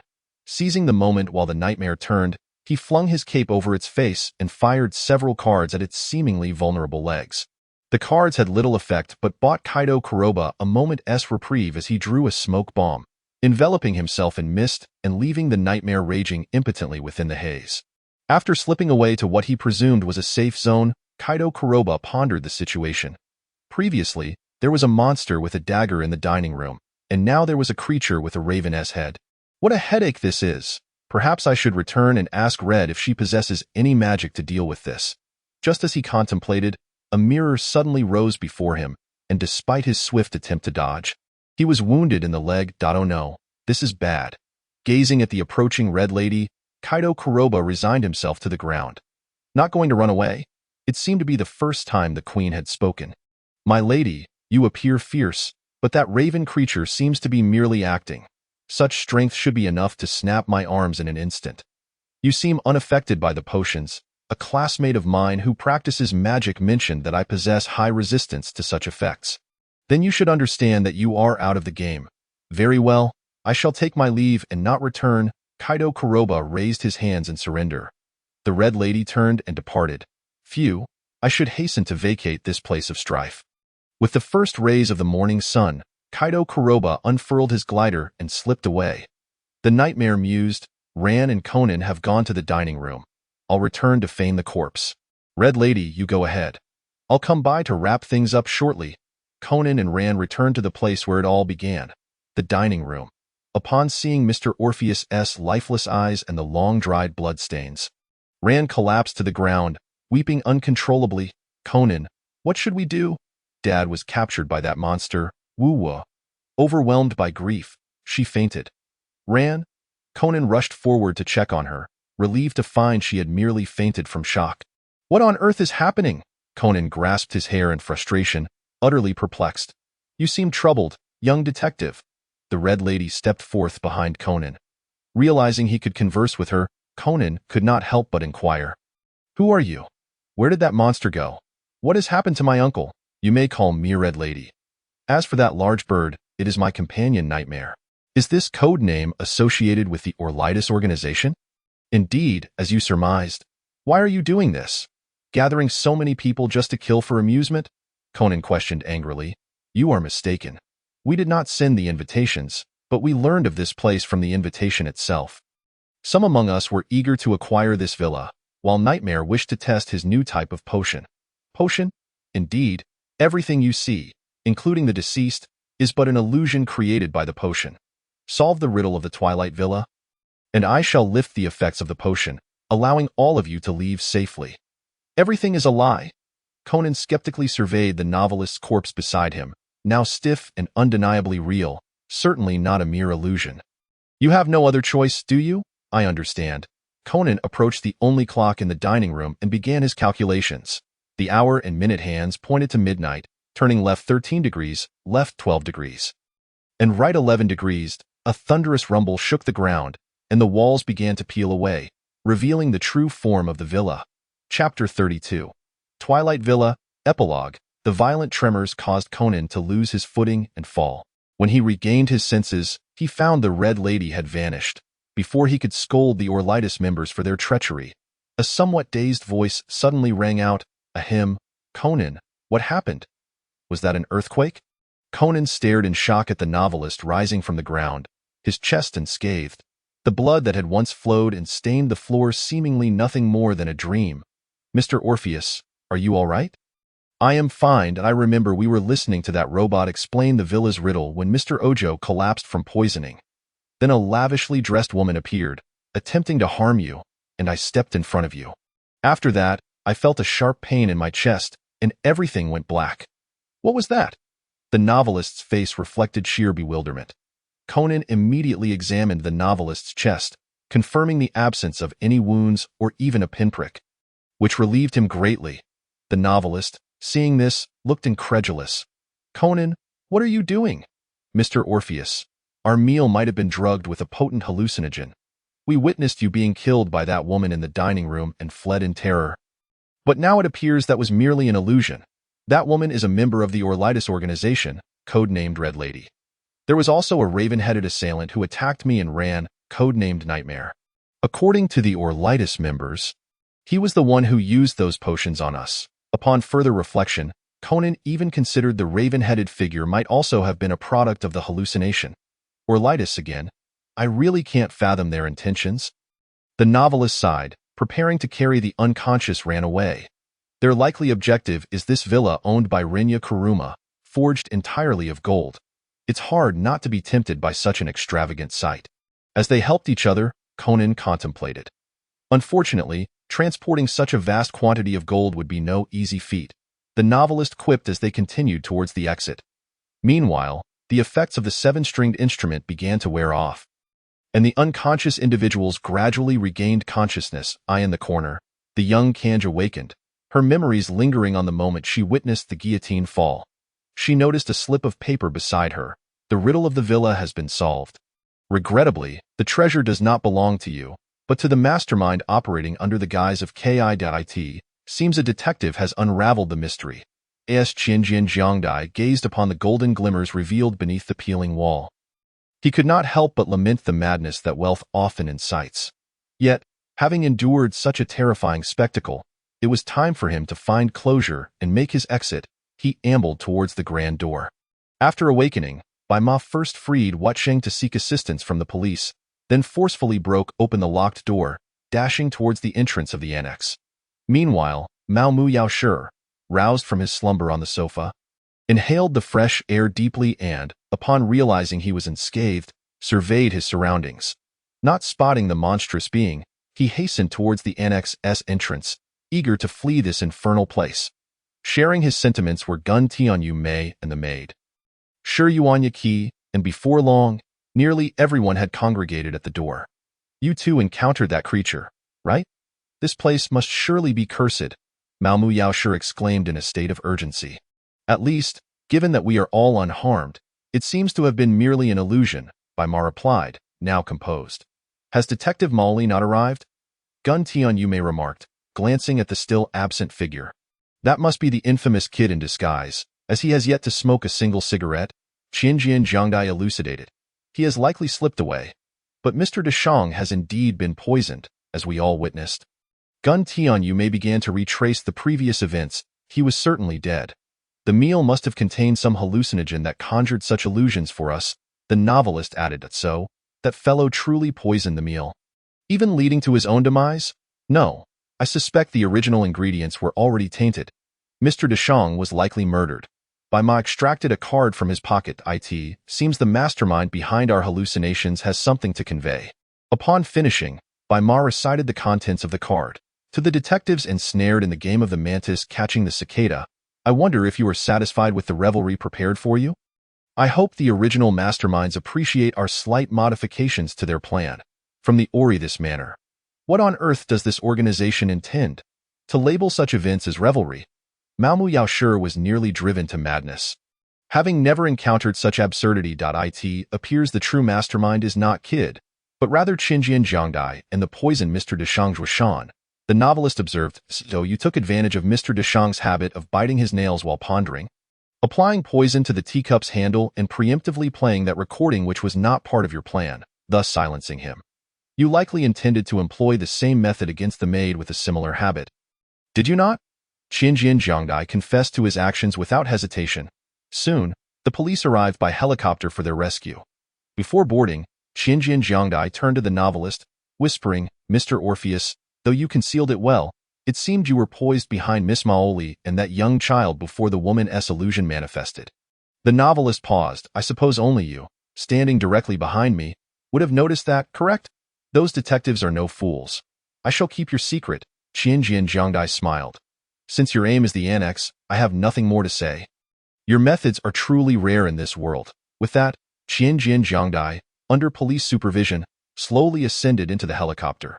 The other detectives departed in another helicopter, leaving the annex behind. That moment, the dusk enveloping the annex revealed walls stripped bare, with the golden facade shimmering under the morning sun's embrace. Unexpectedly, within mere days, this opulent manor vanished without a trace. The police found naught but flecks of gold dust upon the land. After all, who could have anticipated that a grand estate could simply disappear? I've struck it rich, the surveyor exclaimed, rolling on the golden-tiled floor of the annex. Look at your meager fortunes. The entomologist retorted. Oh, let it be, the novelist sighed. Chapter 33. A moment between life and death. The detective team's cave exploration. Yet another splendid day dawned as the professor, accompanied by Hybera, Conan, the three small ones, and the little girl, set out for a camping adventure. Upon reaching their designated spot, they divided their tasks. The professor and Hybera erected the campsite while the three small ones, alongside Conan and the little girl, gathered firewood. As their collection neared completion, Conan called everyone back. That moment, Mitsuhiko appeared to have discovered something intriguing. Hey, everyone, come quickly. I found something interesting. It's merely a stalactite cave, someone remarked. Moreover, it bears a sign reading danger ahead. No entry. Actually, it's the inscription on this stone that caught my attention. Mitsuhiko pointed towards a large rock at the cave's entrance. The group followed his gesture. Advance along the path of the auspicious dragon, and heaven shall bestow blessings upon you, Conan read aloud from the stone. So, there must be treasure here. The three small ones buzzed with excitement. Conan also noted that the stone bore the hiragana too. Does that have any significance? The little girl inquired, lacking depth in her understanding of Japanese. If it starts with To, could it be Kagawa Ayasu's treasure? She speculated. A treasure of such a figure could hardly be hidden within a cave like this. She dismissed the notion. As they turned back, they found the three small ones already excitedly entering the cave with their watchlights. Wait, it could be dangerous down there. Conan attempted to dissuade them. Peeking won't hurt. The three small ones shrugged off his warning. Then we must follow them, the little girl resolved, keeping pace with the trio. Inside the cave, Conan stumbled upon a cigarette, but, still moist at the filter, indicating the presence of others within. As they ventured further, they spotted another source of light. Oh, there are others here, Conan exclaimed. Perhaps they've already found the treasure. Genji, upon hearing this, became discontent. If we had entered sooner, a share of the treasure could have been ours.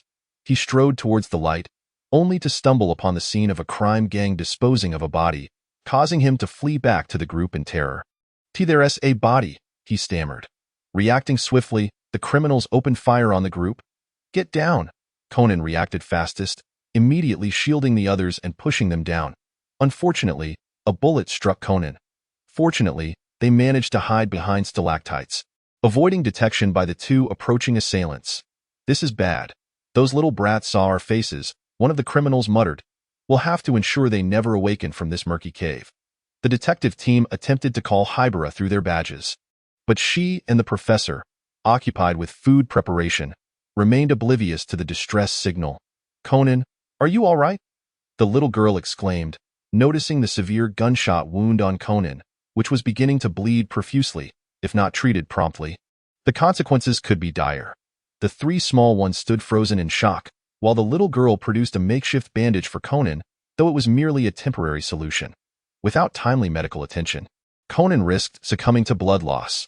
Despite the pain, Conan commanded the others to arrange the signal stickers into the shape of 110, hoping the professor would notice their distress signal.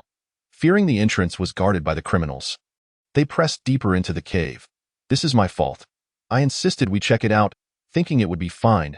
If we hadn't come in, none of this would have happened, Ayumi lamented. It's not entirely your fault. Ayumi, I wish I hadn't noticed this place. Mitsuhiko echoed his guilt. If only I hadn't rushed out to see those criminals. Genta also expressed regret. Cheer up, everyone, the little girl encouraged. We must find a way to escape and relay the message. Only then can Conan be saved and the villains brought to justice. Alice is right. We must face this situation with positivity and optimism, the little girl added, as Conan was carried on Genta's back, his body twitching in pain. Meanwhile, outside, Professor Agasa and Hybera finally sensed something amiss.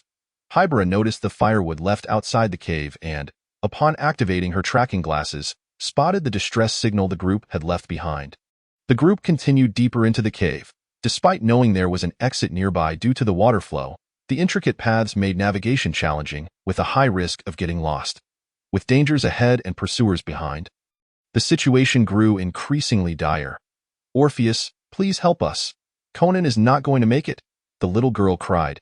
He is the protagonist. He won't perish so easily. We just need the story to continue. The novelist replied, but he is in agony.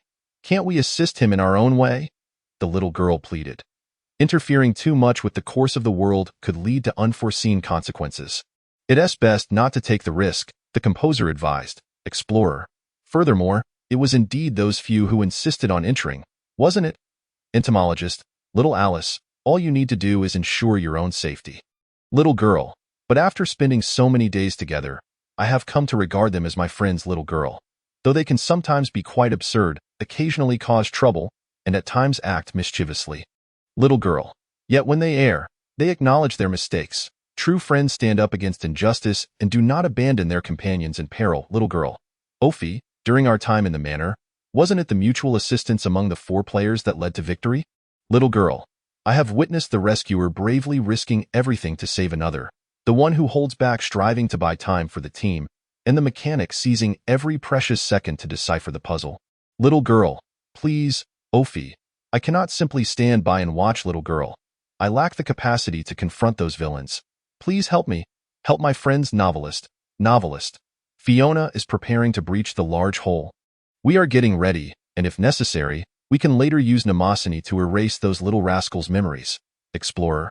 How troublesome, but since it's for little Alice's sake, I shall waive the fee. The sooner we finish, the sooner we can leave. Crybaby. Robbie will help too, little girl. Thank you, everyone. The few individuals within the cave have now reached a dead end. Conan has lost too much blood and has succumbed to unconsciousness, unable to provide further guidance, while the villains draw near, yet they still have not found a way out. Prepare to meet your doom, little brats. The villains aimed their guns at the group. The cawing of crows coincided with the sound of pickaxes slicing through the air, accompanied by the rustling of tree roots creeping forth. The claws of nightmares pierced the chest of the armed villain. The vibrant crimson heart suspended at the blade's tip. Fool's Gold's pickaxe shattered the skull of the second villain. Brain matter and blood splattering forth, staining the stone wall in a gruesome red and white. The third villain screamed and attempted to flee, but was ensnared by the tree roots and amidst the flickering ghostly flames. He saw a gleaming axe grow larger before his eyes. With a crack, his head rolled a few times on the ground before coming to rest at the feet of the crybaby. Chapter 34. Life and death in an instant. The detective's injury after ensuring the safety of the 3 little ones who had fainted from shock. Nightmare carefully poured some Dofflin wine, acquired from the bartender, into Conan's mouth, visibly improving his condition. It seemed his wounds were not yet fully healed. Could it be due to insufficient dosage? The crybaby leaned against his axe, closely examining Conan's injuries. Dofflin had a positive effect on him, but it could not alleviate his current crisis. Fool's Gold pondered silently. Perhaps it was the restriction of minors not permitted to consume Dofflin. Most likely, his condition had deteriorated too severely. Even if Dofflin could heal his wounds, the blood he had lost would not return, and he would still face life-threatening hypothermia due to excessive blood loss. Nightmare explained. The rules of the 2 worlds are indeed different. Whether it be Demi's Dofflin or Emily's sedative, they essentially serve to reduce fear rather than heal injuries. The little girl grew increasingly anxious. Does that mean Conan is still in danger? Rest assured, the 2 outside have already called the police. Soon you shall be freed. As for Conan, he can hold on until then. After all, at that time, Ran will also be there to transfuse blood for him. Upon hearing this, the little girl sighed in relief and began to contemplate how to explain the situation to the police. Hearing footsteps from the other side of the cave, Nightmare, Fool's Gold, and the crybaby immediately teleported away. Conan, everyone, are you all right? The doctor rushed over, panting, followed closely by Hybera AI and Inspector Magyar. Doctor, Conan has been shot by the villains. Please save him. The little girl cried out to Professor Agasa. Genta and the others have fainted from fear. The little girl then explained to Inspector Magyar that they had come to explore the stalactite cave, but happened upon the scene where the villains disposed of bodies. They had fled but were ultimately pursued, only for the villains to turn on each other due to a disagreement over the spoils from a bank heist. After hearing the explanation, Inspector Magyar immediately sent a few of them to the hospital. However, as the police examined the bodies of the villains, they were somewhat puzzled. Aside from discovering one villain who had been shot dead not far from the cave entrance, the remaining 3 had met incredibly gruesome ends. One had his chest opened, another had his skull crushed, and the last had his head severed. It did not appear to be a case of infighting over spoils, but rather that someone else had killed these 3. Due to the absence of a murder weapon and the fact that the children could not possibly possess such strength, Inspector Magyar decided to document the situation and send the bodies for examination. Meanwhile, at the hospital, Kagoro Mori, who had rushed over upon receiving the news, was in shock. What? He needs surgery? Wasn't it just a minor injury? He was shot and has lost a significant amount of blood. Hybera AI explained from the side. Conan, hold on. Just endure a little longer. Ran anxiously pushed the surgical cart. Doctor, it's bad. We have run out of backup blood of the same type as this boy's. What did you say? Even if we immediately request blood from the blood center, it would be too late. The medical staff were in a panic. I share the same blood type as this child. Doctor, please use my blood. Ran stepped forward. But we still need to check. Very well, come with me. The nurse led Ran to the blood collection room. Lying on the surgical cart, Conan realized that Ran might have guessed his identity. After the operation, Conan struggled to sit up from the hospital bed and saw Ran, who had been by his side throughout the night. You lucky brat. If you had some rare blood type and the hospital had no backup blood, you would have been reporting to Yama by now, Kagoro Mori remarked with a hint of sarcasm. After losing so much blood from Ran, if you don't recover quickly, you'll have a lot to answer for. I know. 10 days later, Conan's injuries were nearly healed. Ran and Sonoko discussed the upcoming school play in the hospital corridor. So, have you contacted him at all? If you tell him you're the female lead, he will definitely come, Sonoko, eager for her best friend, Ran to end up with her childhood friend Shinichi Kudo, asked excitedly. I don't really mind. As long as Conan is well enough to see my performance. That's all that matters. You will come to watch, right, Conan? Ran looked down at Conan. Of course. By the way, who was the male lead?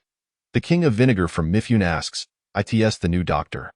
As she spoke, Sonoko began to rave about the new doctor's acting skills. Conan, darn it, if I hadn't turned back, I might have been recognized by Ran and could have played the male lead.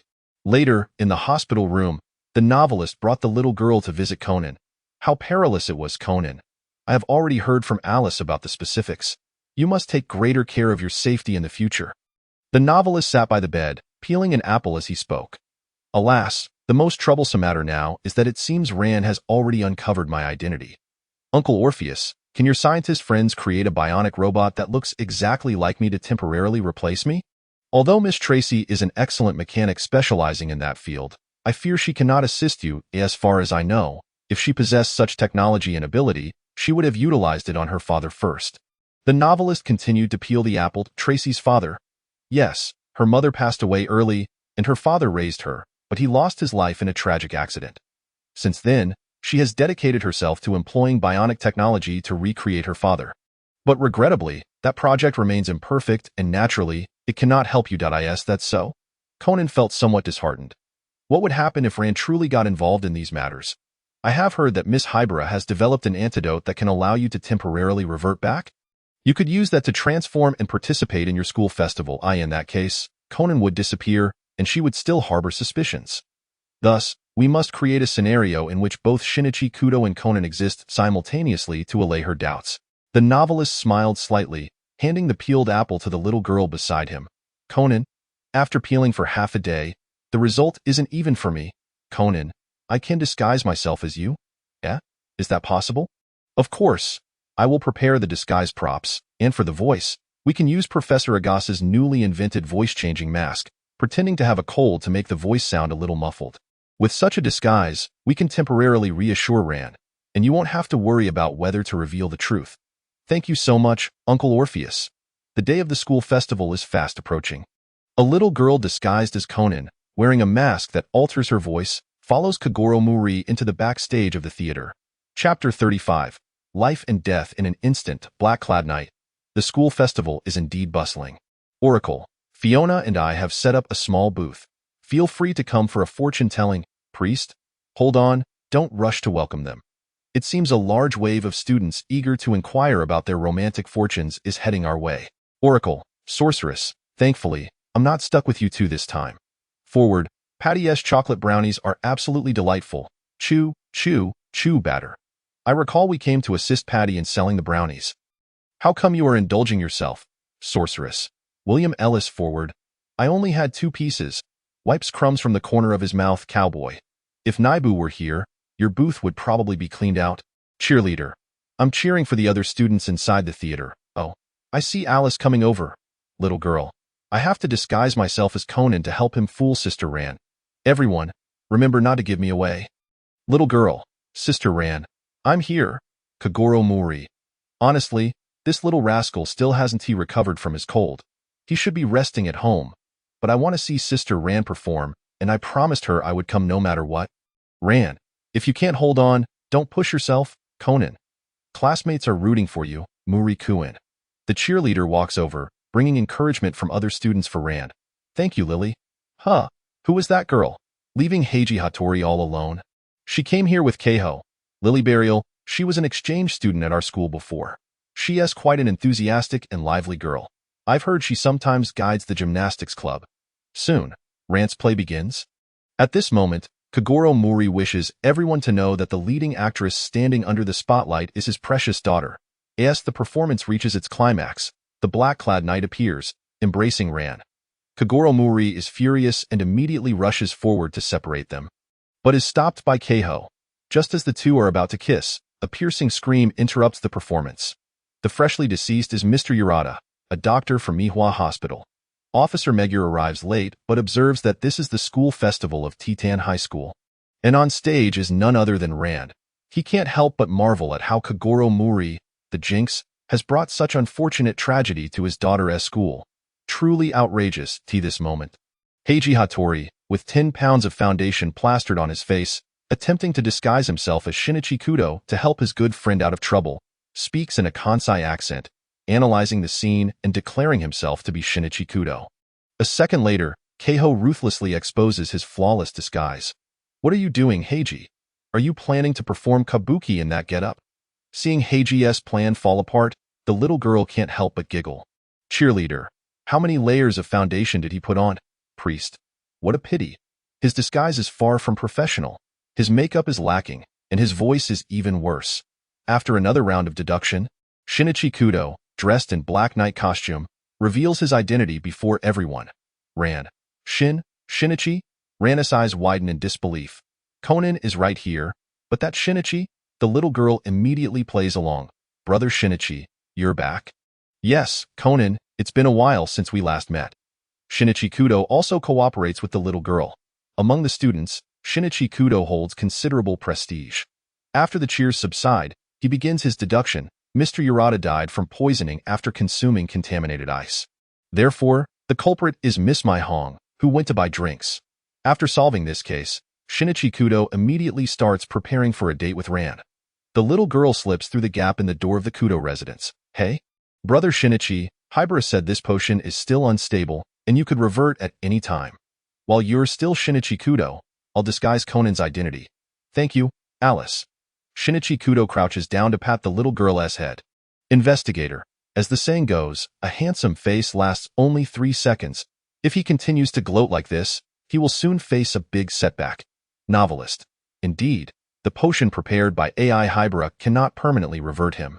Sure enough, at the date location with Ran, Shinichi Kudo encounters another murder case. After resolving the case, his body convulses, indicating that the effects of the drug are wearing off. He hurriedly rushes to the restroom. Hybera and the little girl are waiting for him. Hybera is recording the expiration time of the drug, while the little girl rummages through clothes to change Conan into. Having reverted back to Conan, Shinichi Kudo can only express his regrets to Ran. Brother Shinichi had to rush to handle a previous case. Rand's mood visibly plummets. So he has abandoned me again. The group returns to Professor Agasa's home. Hybera is busy writing her experimental records. The little girl is helping organize various documents, while Conan sits in a daze. Conan, what's wrong? The little girl notices Conan's unusual demeanor. Alice, do you think I can really be with Rand? Why not? In my current state, I can only rely on hiding behind Uncle Kagoro to solve cases, desperately pursuing leads on that black organization. Now that I've finally managed to revert, I will soon be back to this state. When will I be able to openly be with Rand? Listen closely, Conan. I have encountered people far less fortunate than you. Once, there was a little girl whose life was filled with happiness. She lived in a grand manor with loving parents. There was also a child adopted by her parents, her best friend, her most trusted brother. But one day, the manor's guard betrayed her parents, and the bandits killed them, stealing all the valuables, while her brother vanished without a trace. The girl, now orphaned, struggled alone in an orphanage. She had a nightingale friend, and every night she would hum the nightingale's song beneath a tree. Yet she was bullied by the other children, and eventually, even her beloved little nightingale was killed by them. The girl could only bury her tiny friend in solitude. After growing up, she left the orphanage, vowing to find her childhood companions no matter what. After trying every investigative method without success, she still did not give up. At that moment, a mysterious invitation pointed her toward her path. Conan, or Shinichi Kudo. Your situation is far better than that little girl's, isn't it? The temporary antidote created by Hybera is akin to that invitation. For Ran, for the one you love most, you must grasp every clue tightly. That is what a true detective is. After hearing the little girl's narrative, Conan gradually feels invigorated. That's right, for Ran. To bring those members of the Dark Organization to justice, I will never give up. Chapter 36. Contact with the Black Organization. Mercenary. That guy Conan seems to be up to something again. Investigator. What do you mean mercenary? Just now, Vodka called and asked me to go to an underground station in Tokyo to fetch some software. Novelist. He must have learned something about the Black Organization's dealings from the previous Atakawa Taku incident, and is now trying to fish for intel under the guise of Atakawa Taku. Antiquarian. I estimate that only he and Professor Agasa went. Composer. It appears so. Fire investigator. He really isn't afraid of accidents. Coincidentally, I'm in Tokyo, so I'll go take a look. Magician. What are you doing in Tokyo? Fire investigator. I have to make a living too. I'm selling colorful popcorn at the entrance of an amusement park. Adventurer. How inspiring. Mercenary. Wait, once I'm done here, I'll go try some. Fire investigator. I'm off work now, plus I'm heading to the underground station right now. Hey, Vodka. How long until we arrive? The mercenary sits in the back seat, visibly impatient. Well, we'll be there soon. Don't be so anxious, Negaroni. Once we have the goods, it'll all be over. I've recently found a great restaurant. Vodka grips the steering wheel with one hand and holds his phone with the other. It better be so because we already missed out on some colorful popcorn. Ahahaha. Vodka suddenly feels quite embarrassed. At Henkyo Station, Conan has already arrived ahead of time, hiding in the room where the lockers are located. Vodka walks in with a flashlight, while the mercenary strolls behind with his hands in his pockets. Upon entering the storage room, Vodka surveys the area. Hey, Atakawa, where are you? Mercenary. Stop looking, there's no one here. That coward doesn't even dare to show his face. But where did he put the software? It should be this. There's a check stuck to the door of this locker. It seems this is it. That check is the payment we initially gave him. Vodka opens the locker, and the software is taped to the inside of the door.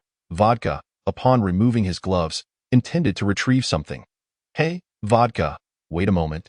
What is it, Negroni?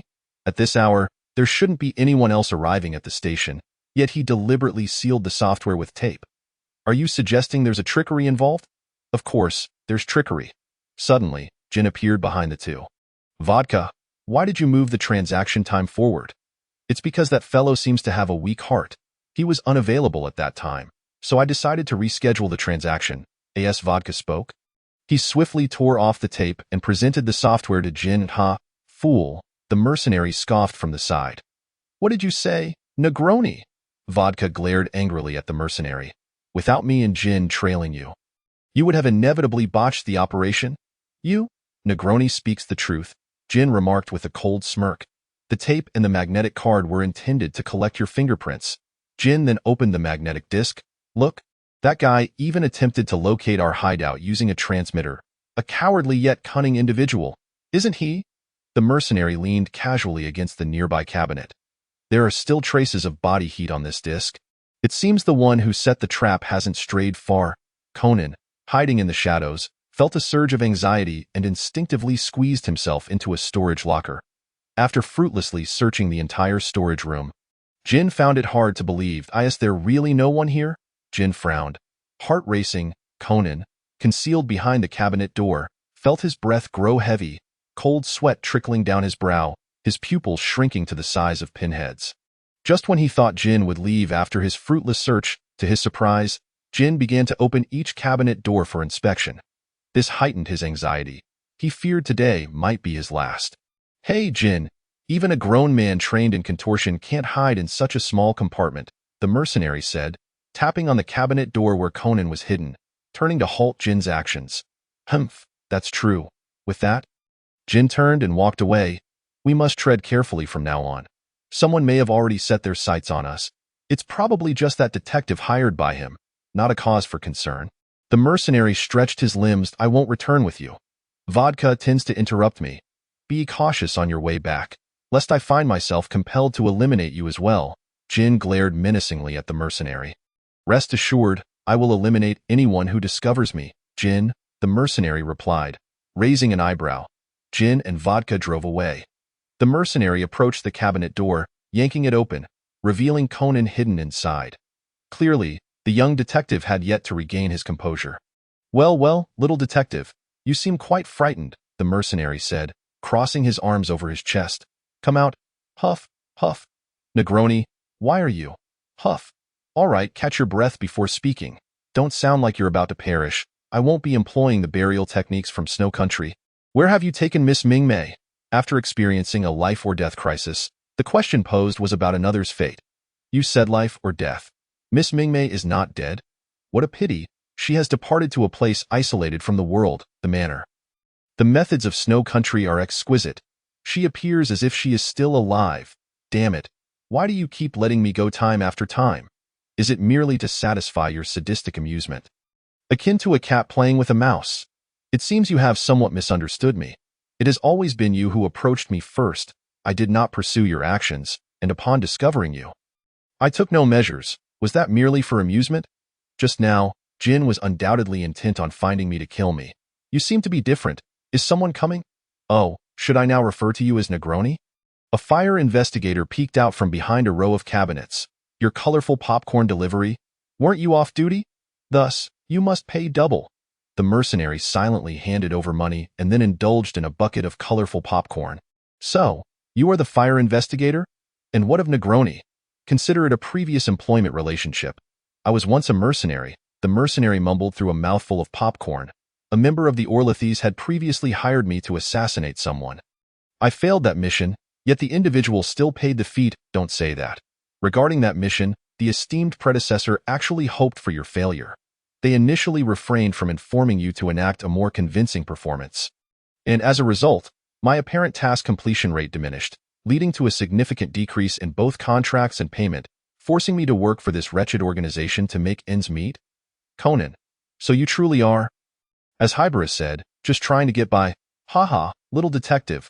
I hope that girl from last time is all right. She hasn't attempted to blow herself up again, has she? The fire investigator turned to look at Conan. Ah, she is fine now and has recovered from that self-destructive state. Truly, I am the greatest fire investigator, creating yet another miracle. Stop boasting about your miracles. It's too noisy. The mercenary placed the empty bucket atop the fire investigator's head. All right, little detective, remember, I saved you once again. You should take this as a lesson. The mercenary turned and left the storage room. So, he is quite a good person, isn't he? The fire investigator removed the bucket from his head. Conan, what exactly is your relationship? I mentioned it before, a former employment relationship. As of now, he frequently purchases information from me. That bucket of popcorn was one such instance. Conan, you hide information in popcorn? Well, I should be leaving now. Farewell, little detective. With that, the fire investigator launched himself away from the station using an airbag. Chapter 37. The Confrontation on the Night of the Full Moon, Part 1. Antique Dealer. Wait. You hide information in a popcorn bucket? Fire investigator. Just an excuse I came up with. Air Force. Indeed, we could simply communicate directly via our mental channels. Mercenary. I actually find that excuse quite creative. Sorcerer. You just wanted to eat more popcorn, didn't you? Novelist. It seems Vermouth has already sent out invitations to the ghost ship for Conan and Kagoro Mori. We should start preparing for this matter. Little girl. Yay. It's a Halloween party, bartender. Honestly, their Halloween party pales in comparison to ours. Perfumer. We could easily summon an entire ship of monsters here. Novelist. We can just host our own party at the manor afterward. Gardener. However, the members participating in this operation will be dressed to the nines, right? Doctor. Does Emma want to go? Gardener. I could wear the ghost princess outfit to blend in. Emily, it seems you don't have a suitable costume. Lawyer. Indeed, you can't just show up in an angel costume. This is a gathering of monsters. Factory manager. How about I accompany little Lisa? Many of my costumes would work. Gardener. All right then, I'll go with Dad to the ship for the party. Novelist. Afterward, a few people will also need to head to the port. We can't have anyone too weak. Antique dealer. I'll go with the Umbrella Brothers. After all, the only strong ones there are Akai Shuichi, Judy, and Vermouth. Novelist. Just in case, someone should keep an eye on things from the back. There's also a Calvados lurking in the containers. Fire investigator. That Vermouth lapdog? Didn't he get taken out by Akai Shuichi? Mortician. In the end, he was left with no choice but to commit suicide. Abomination. I'll go. I can still showcase my skills in an open terrain. Air Force? Then I shall go as well. Upon closer inspection, I am the only one carrying firearms. Novelist. Then it's settled. Attending the party on the ship are the gardener and factory manager, while the operations at the dock will involve the antique dealer, Umbrella Soul, Abomination, and Air Force. Bartender. Wishing for a smooth operation and afterward, let us have a party at the manor. At this moment, the gardener and factory manager had already arrived at the dock and began to queue. Both attired exquisitely, drawing the attention of passers-by. Gardener. Ghost princess, so many people, or rather, so many monsters. Factory manager. Sea monster captain, they are far inferior to our little Lisa. Fondly, at that moment. Kagoro Mori, dressed as a vampire, and Yoko, dressed as a witch, also arrived to join the queue. Hey, uncle, look over there. That girl dressed as a ghost is so cute. Yoko pointed at the gardener from afar. And there's a sea monster captain with her. Oh dear. It's a pity they're about to board. Once on, I must find them for a good chat. Werewolves, mummies, hunchbacks, and even zombies. It truly is a splendid gathering of monsters. Kagoro Mori exclaimed. Indeed, all the monsters here have done a commendable job of immersing themselves in their roles. Dressed as Medusa, Yukiko Kudo added, with Heiji Hattori, clad in the Invisible Man costume and wearing a layer of Shinichi Kudo's skin suit. Following closely behind her. Oh, what a beautiful witch! Kagoro Mori perked up upon seeing the stunning lady. Thank you for the compliment. But I am not a witch. Yuki removed her hat, revealing a cascade of serpentine hair. She exclaimed, Ah, it is Medusa. Hee, I shall turn you to stone. Upon boarding the ship, Yoko immediately focused her attention on the most conspicuous gardener in the crowd. Miss, your attire is simply adorable. May I take a photograph? Yoko inquired with a face full of excitement. Of course, replied the gardener. After the photo was taken, the two naturally struck up a conversation. My name is Emma Woods, and this is my father, she introduced. I am the owner of a flower shop called Lisa's Cottage, and we have recently received a delightful array of fresh flowers. If Miss Yoko is interested, she is more than welcome to come and make a purchase. I shall certainly pay a visit to your charming little shop. Not long after, the host of the party, the ghost captain, stepped forward to address the guests. To all the spirits and creatures lingering in the underworld. Welcome aboard this ghost ship, the Ghostly Gale. There remains an hour until dinner. In the meantime, I encourage each of you to find companions who share your fate and possess the same mark. Mark? Yoko explained to Kagoro Mori. It refers to the tarot cards. Is it this goat's head? He asked. That is not a goat. It is the devil, the 15th card of the tarot, representing primal temptation and desire. The gardener interjected with a knowing smile. As for my card, it is the 20th, judgment, symbolizing revelation, revival, the end of the old, and the beginning of the new. And my father's card is the 13th, death, symbolizing transformation. bidding farewell to the past and welcoming new life. Wow, Miss Woods, you truly possess a wealth of knowledge, Yoko complimented. Why, friends and I often gather to play tarot games. Initially, I was quite oblivious, but my curiosity led me to learn more. Emma explained. The gardener added, indeed, the arcana cards correspond remarkably with our destinies. The priestess affirmed, indeed, fate guides our path in unseen ways, determining the trajectory of our lives. I recall that the hermit card symbolizes solitude, caution, and contemplation, while the high priestess symbolizes intuition, wisdom, and mystery, the gardener remarked. The hermit sighed. I once doubted these notions, but ever since the cat god resurrected me, I must concede that these seemingly unfounded teachings hold some truth. I apologize, teacher, if only I had remained calm back then, the prisoner lamented. The hermit replied, it is also my fault for not clarifying matters which led to such events. But now, those occurrences are behind us. Are they not? The gardener remarked, yet, the meanings of the cards I drew and the ones my father drew are indeed somewhat similar. The prophet noted, both symbolize bidding farewell to the past and embracing new beginnings. The gardener mused, does the pain and misfortune of the past allow one to grow and subsequently embrace new life? Emma, no, Lisa, I shall always protect you, her father assured. Emily, I understand that what transpired was not entirely your fault. Thank you, the gardener expressed. What is past is behind us. My father and I have reunited at the estate, and everything shall be well, won't it, father?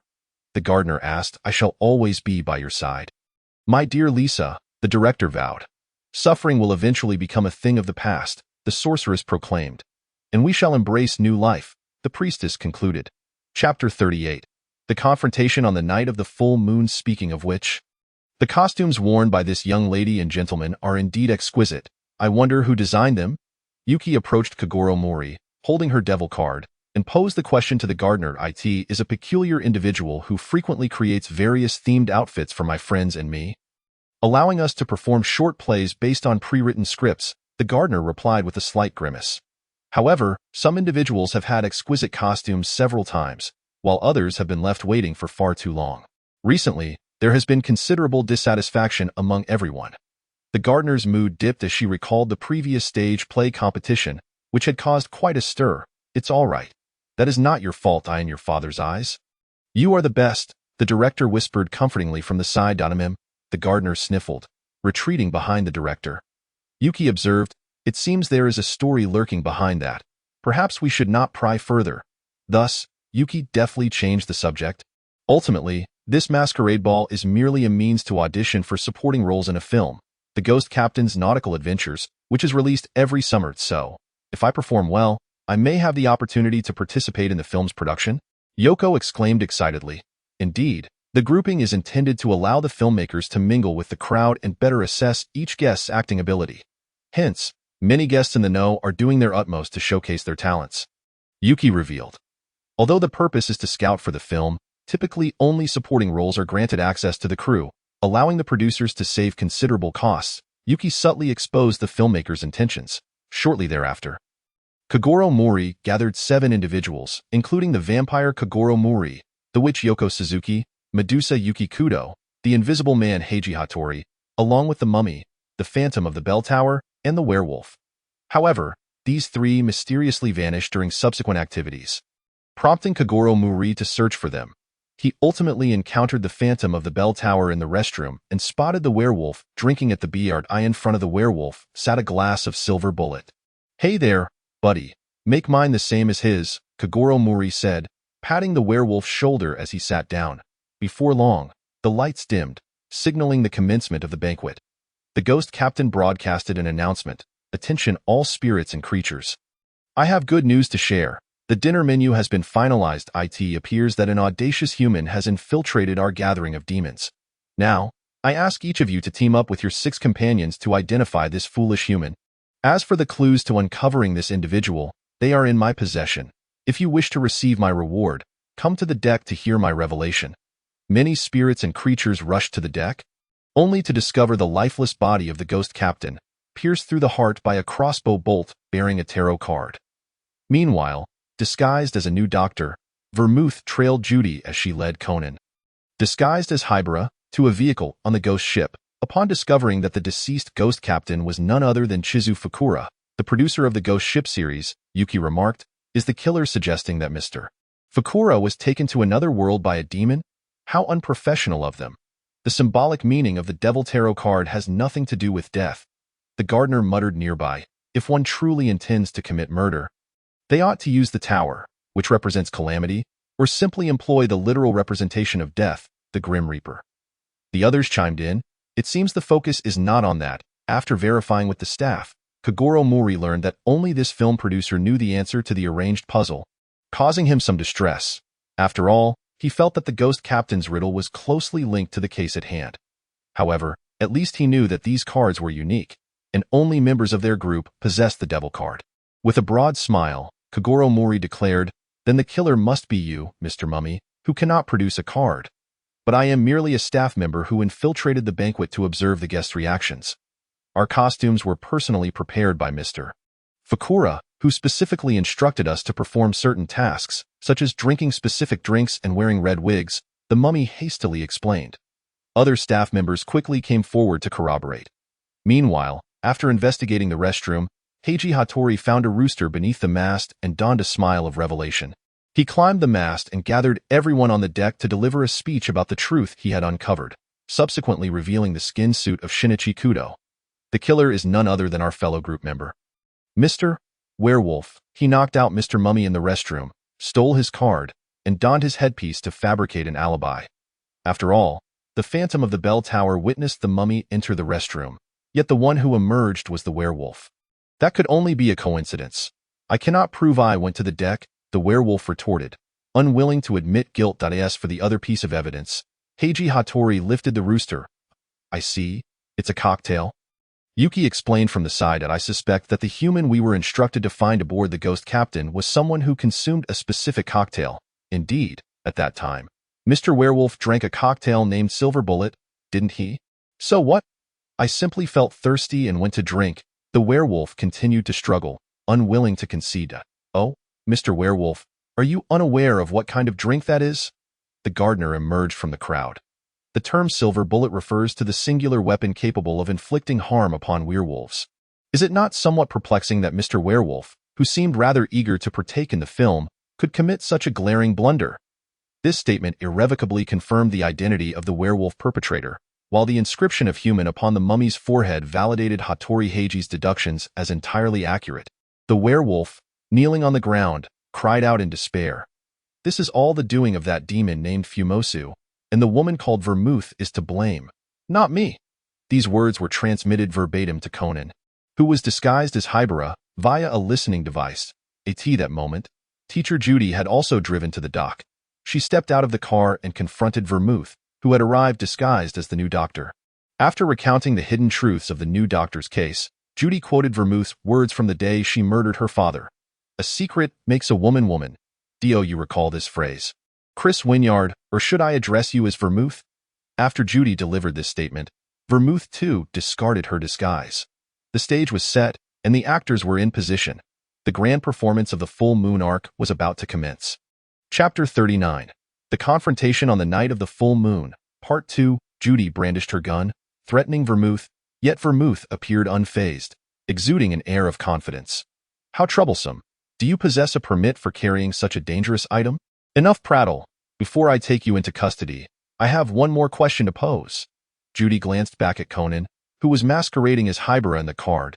"I compared the fingerprints you left on the glasses that day and discovered that you and your mother, Sharon Wynyard, are one and the same. Why do you not age?" Vermouth smiled enigmatically. "Forget it.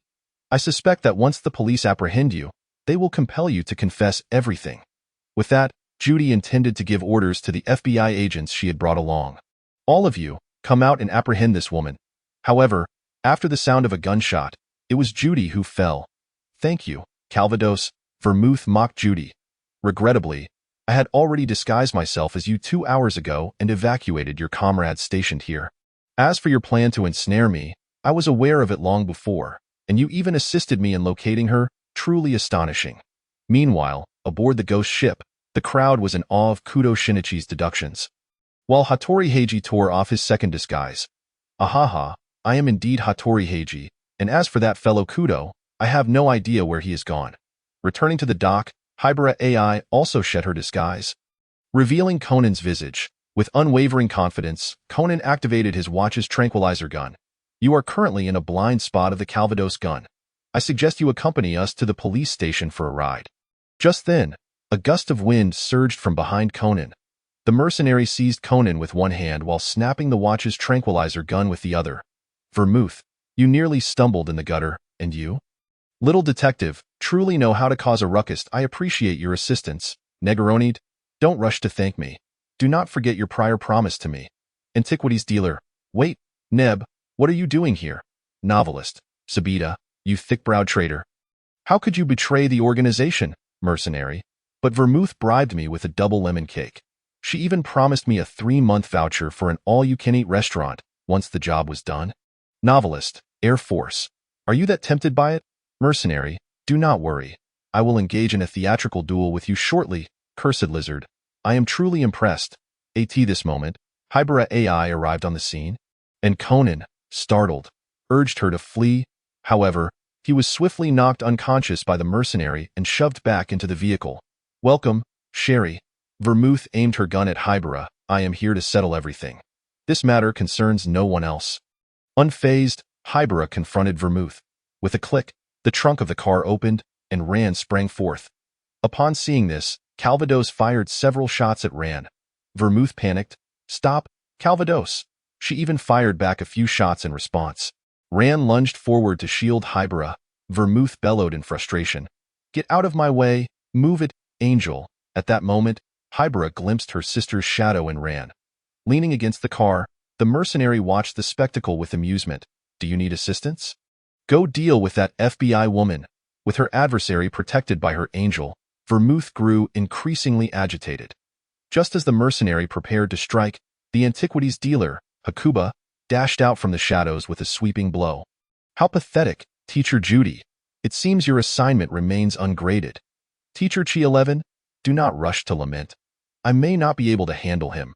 With that, the antiquities dealer unleashed a flurry of strikes against the mercenary, who defended against the blows with his elbow guard. Is such force truly necessary? The mercenary inquired. Who told you to intrude and steal the spotlight? Let me have a few swings to vent my frustration. No? Acrobat.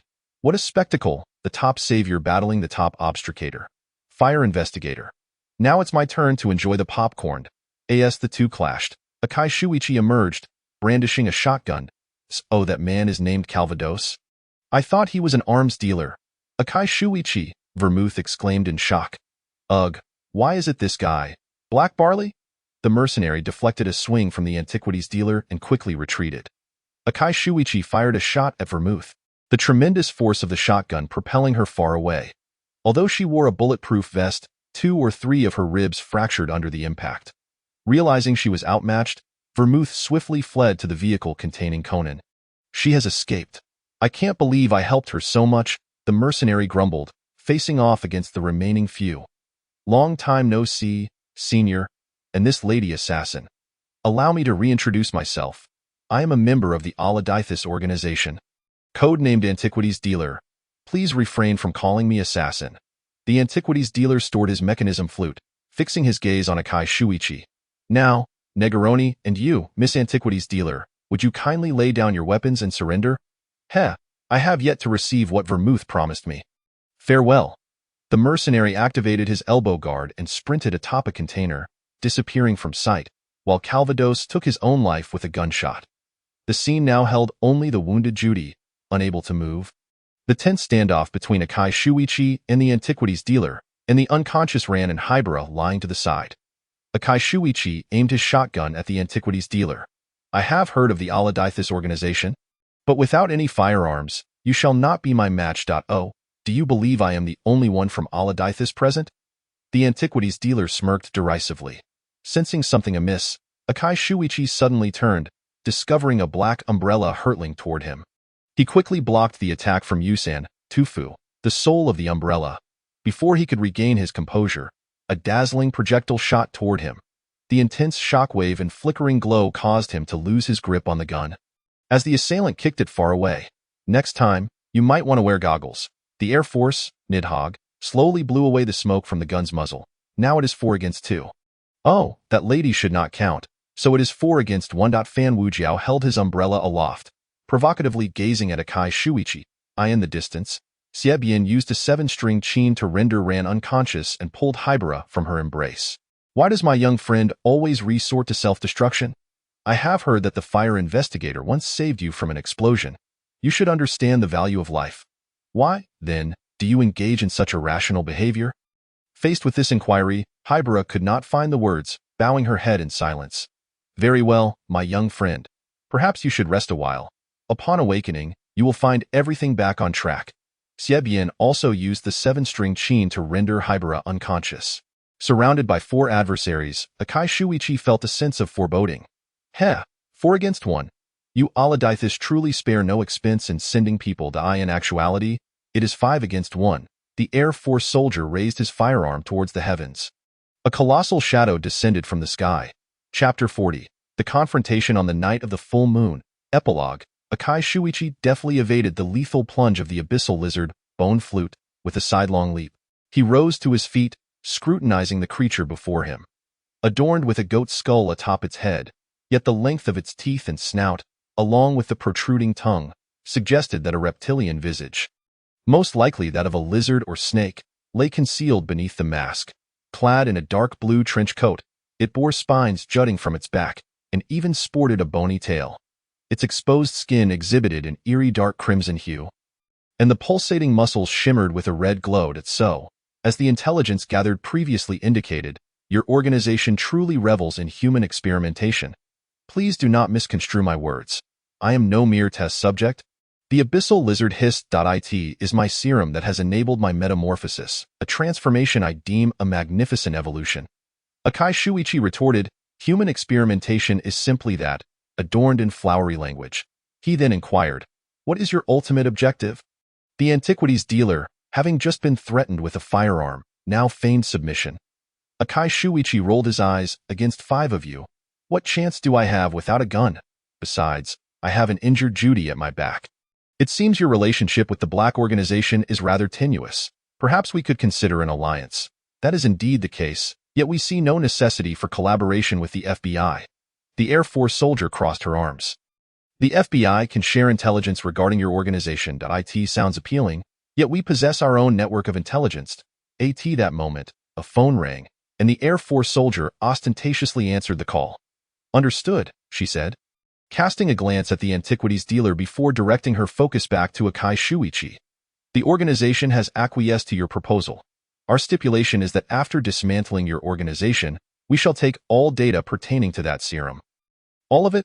You wish to study that serum as well? Akai Shuichi queried. Who would refuse the allure of immortality? We happen to have a member who is particularly obsessed with such research. Regrettably, the tide of time cannot be reversed entirely. After all, we still have individuals in our organization fixated on reversing life and death. Upon hearing the Air Force soldier's words, both Akai Shuichi and Judy's pupils dilated in shock. Akai Shuichi remarked, the madness of this organization, Eurydice, likely surpasses that of the Black Organization. We must remain vigilant. Furthermore, Aki, your mission duration has been extended. The Air Force soldier turned to the antiquities dealer. Are you suggesting I remain at the academy as a teacher? That is indeed the case. The antiquities dealer groaned. My heavens, I have had my fill of assignments and lesson plans. Aki, endure a little longer. Perhaps you could lodge a protest with the photographer who proposed this extension. I will dismantle his camera sooner or later, the antiquities dealer grumbled. Miss Aki, perhaps you could also request additional funding from him. I hear he recently made a fortune in France, suggested Xie from the sidelines. Indeed, you could extort him quite handsomely, added Fan Wujiao. Akai Shuichi interjected. So you are discussing future plans so openly? Apologies, Miss Aki. I will ensure ample funding, the photographer responded. Everyone knows of your pursuit of immortality. The perfumer chimed in. I harbor no complaints against Mr. Joseph. However, I am indeed weary of those assignments and lesson plans. The antiquities dealer lamented. If all else fails, perhaps we could enlist the help of the clerks at the mansion, suggested the novelist. No problem. I have no cases to review at the moment and can assist, replied the recorder. I'm free as well, added the lawyer. Thank you all, the antiquities dealer said gratefully. Back to reality. It appears we must take our leave. I can already hear the sirens approaching. The Air Force soldier clapped her hands, drawing the attention of the group. Their methods of exit varied. The two figures of the umbrella soul stood within their umbrella, which then transformed into a shadow and vanished into the void. The abyssal lizard departed with the same fervor as its arrival, leaping vigorously before disappearing amidst a sea of containers. The Air Force soldier fired a signal flare once more. After a dazzling silver flash, she too vanished from sight. The antiquities dealer approached Akai Shuichi. It is time for you to depart. I doubt you wish for that child to see you. Watching the members of Eurydice exit in such an absurd manner, Akai Shuichi silently took his leave. It seems we will be colleagues for quite some time. Won't we, Teacher Judy? The antiquities dealer extended his hand to Judy. She grasped it, struggling to rise. Yes, let us hope for a harmonious relationship moving forward. Meanwhile, Vermouth had driven deep into the mountains. Glancing at the emails on her phone, she sighed. It appears I have granted you too much freedom. Return to my side, Vermouth. Taking a deep breath, she resolved to tread carefully from now on. Now, what shall I do with this self-proclaimed omnipotent brat? Vermouth's gaze fell upon Conan, still unconscious in the passenger seat. Suddenly, she noticed something. Tearing open Conan's shirt revealed ECG electrodes, along with a transmitter and recorder. Just as Vermouth intended to destroy the devices, Conan spoke up. If you do that, the information will be sent out immediately. Even if I am killed. Oh, so you are quite determined. The mercenary's figure appeared at the window. Negroini. You actually followed me? Vermouth exclaimed in surprise. I have yet to receive my payment. You wouldn't dare to default on it. Would you? The mercenary opened the door and tossed an electroshock device onto Conan. Conan cried out in pain from the electricity. Negroini, stop it, Vermouth exclaimed as she rushed to retrieve the device. And oh, hurry. The voltage is low. It won't kill him. Before Vermouth could intervene, the mercenary retracted the device himself. This was crafted by an old friend of mine. It can destroy all stored electronic information. So, little detective, your equipment has now become worthless scrap. Ugh, damn you. Conan attempted to protest, but Vermouth sprayed him with a sleeping gas from behind. And with that, the matter is settled. Need a hand? The mercenary asked. Hands in pockets. Please take me back to the safe house, Vermouth replied as she exited the vehicle, casting one last glance at Conan. Stop looking. That brat's companions should be on their way to rescue him by now. The two departed. Later, the doctor discovered Conan, unconscious in the vehicle. Upon awakening, Conan immediately checked the recorder, but as the mercenary had indicated, all the information had been destroyed. Upon opening the device, all that emerged was a cacophony of piercing static. Clenching his fists while listening to the incessant noise, Conan vowed, I will not give up. Chapter 41. The Experimental Group in the Cocoon, Part 1, Shinichi. The project known as Cocoon has nearly completed development. The game organizers are preparing for a public release in Japan soon. Dr. Agasa excitedly informed Conan about the game project titled Cocoon. It is said that a portion of the script involves your father and Mr. Orpheus. Will you give it a try? I am no longer a child. Such games no longer pique my interest, Conan replied with a half-hearted expression. Do not say that. Perhaps once you learn the game's background, you might find it intriguing. Mr. Orpheus even incorporated his own script into the game, claiming it would be a live-action detective show. Indeed, Uncle Orpheus did mention integrating his work into the game.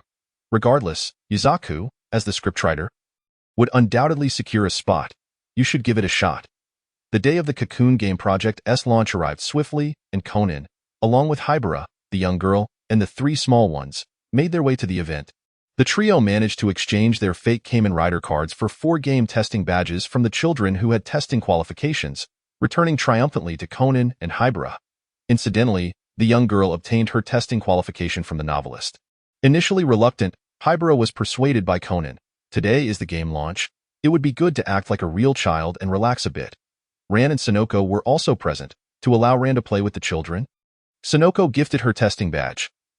It's a pity that Pandora Corporation only provided one testing qualification to the Suzuki Foundation, but no matter.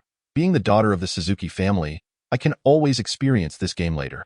This opportunity is yours, thank you, Sonoko. The novelist remarked, by the way, has this project involving Noah's Ark been sorted out? Though it is artificial intelligence, it is still akin to a child, Madai replied. We informed him that we could assist Hiroki in living on in another form, and he essentially agreed mechanic.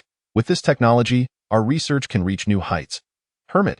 Ultimately, Noah's Ark is merely a continuation of Hiroki's legacy. What an extraordinary child to create such groundbreaking technology at such a young age. Novelist. So, he should grant us access here, shouldn't he, composer?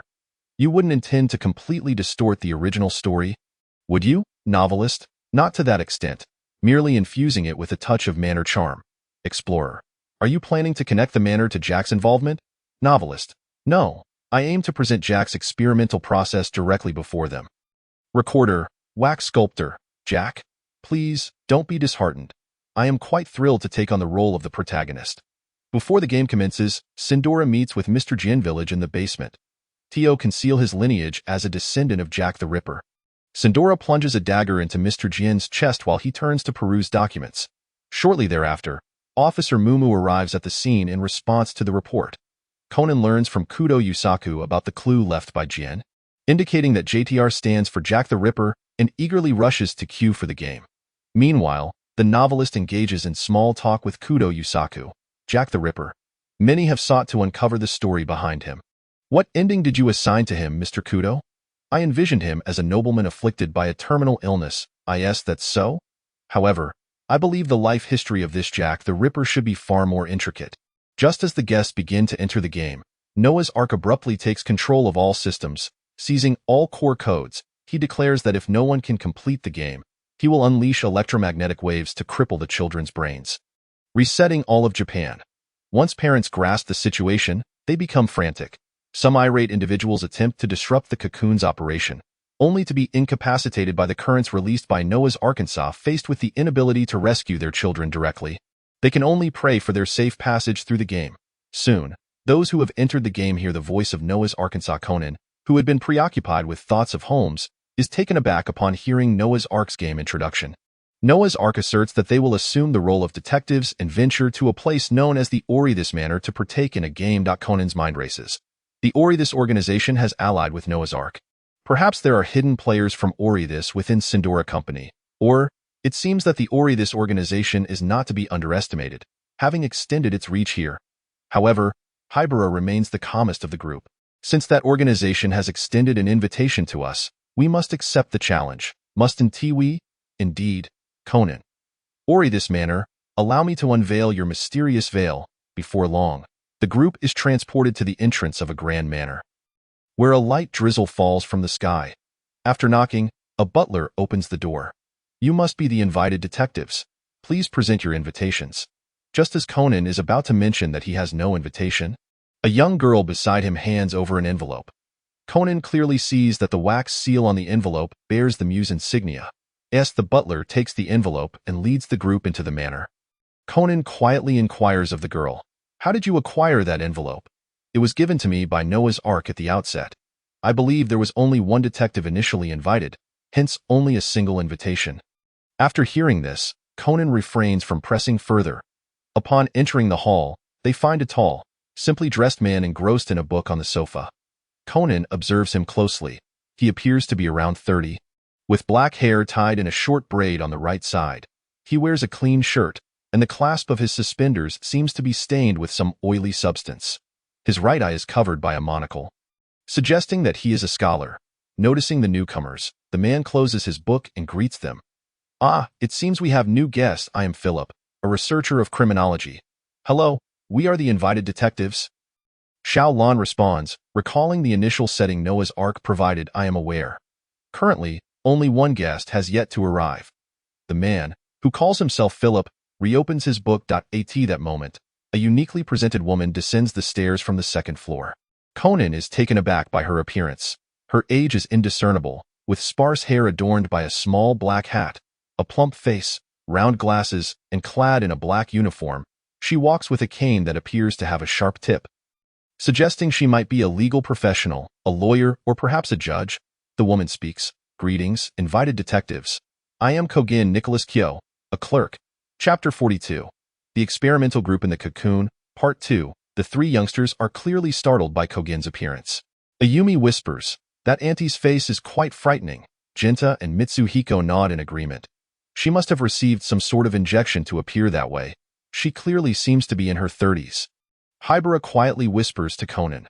Cogan uses her cane to take a seat in the hall, while Philip nods slightly in acknowledgement. Mr. Philip, you mentioned that the last guest has yet to arrive, Xiaolon queries. Seating the group on the sofa, the invitation list indicates as such, Philip replies, placing his book down again. The final guest is a gentleman named Jack. Jack? Upon hearing this name, Conan connects it to Jack the Ripper. Yes, a student of James Whistler, a renowned artist influenced by Edgar Degas. As they converse, another individual enters the hall. Conan quickly stands, eyeing this person who may be linked to Jack the Ripper. A tall, slender man enters, rainwater on his shoulders, yet his pants and shoes remain remarkably clean, suggesting he did not come from a long journey. At last, Mr. Jack has arrived, Philip remarks, closing his book and greeting Jack. Jack does not respond immediately. Instead, he turns away to dry his umbrella, then uses a handkerchief to wipe his hands before turning back, replying with an air of politeness tinged with unfamiliarity. My apologies. Such dreadful weather makes it challenging to maintain proper etiquette. Conan notes that there is no discernible change in Jack's expression, not even a hint of remorse. At that moment, the butler announces that dinner is served. After the meal, the group retires to the living room on the west side to rest.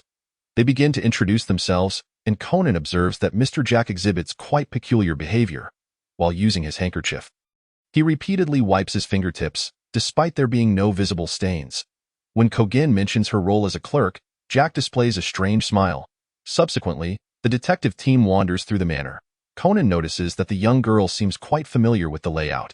The manor's decorations also reflect a Greco-Roman style, even featuring statues akin to those in the Delos Manor, including one of the Muse. Filled with suspicion, Conan queries the girl. Alice, have you or Uncle Orpheus visited this manor?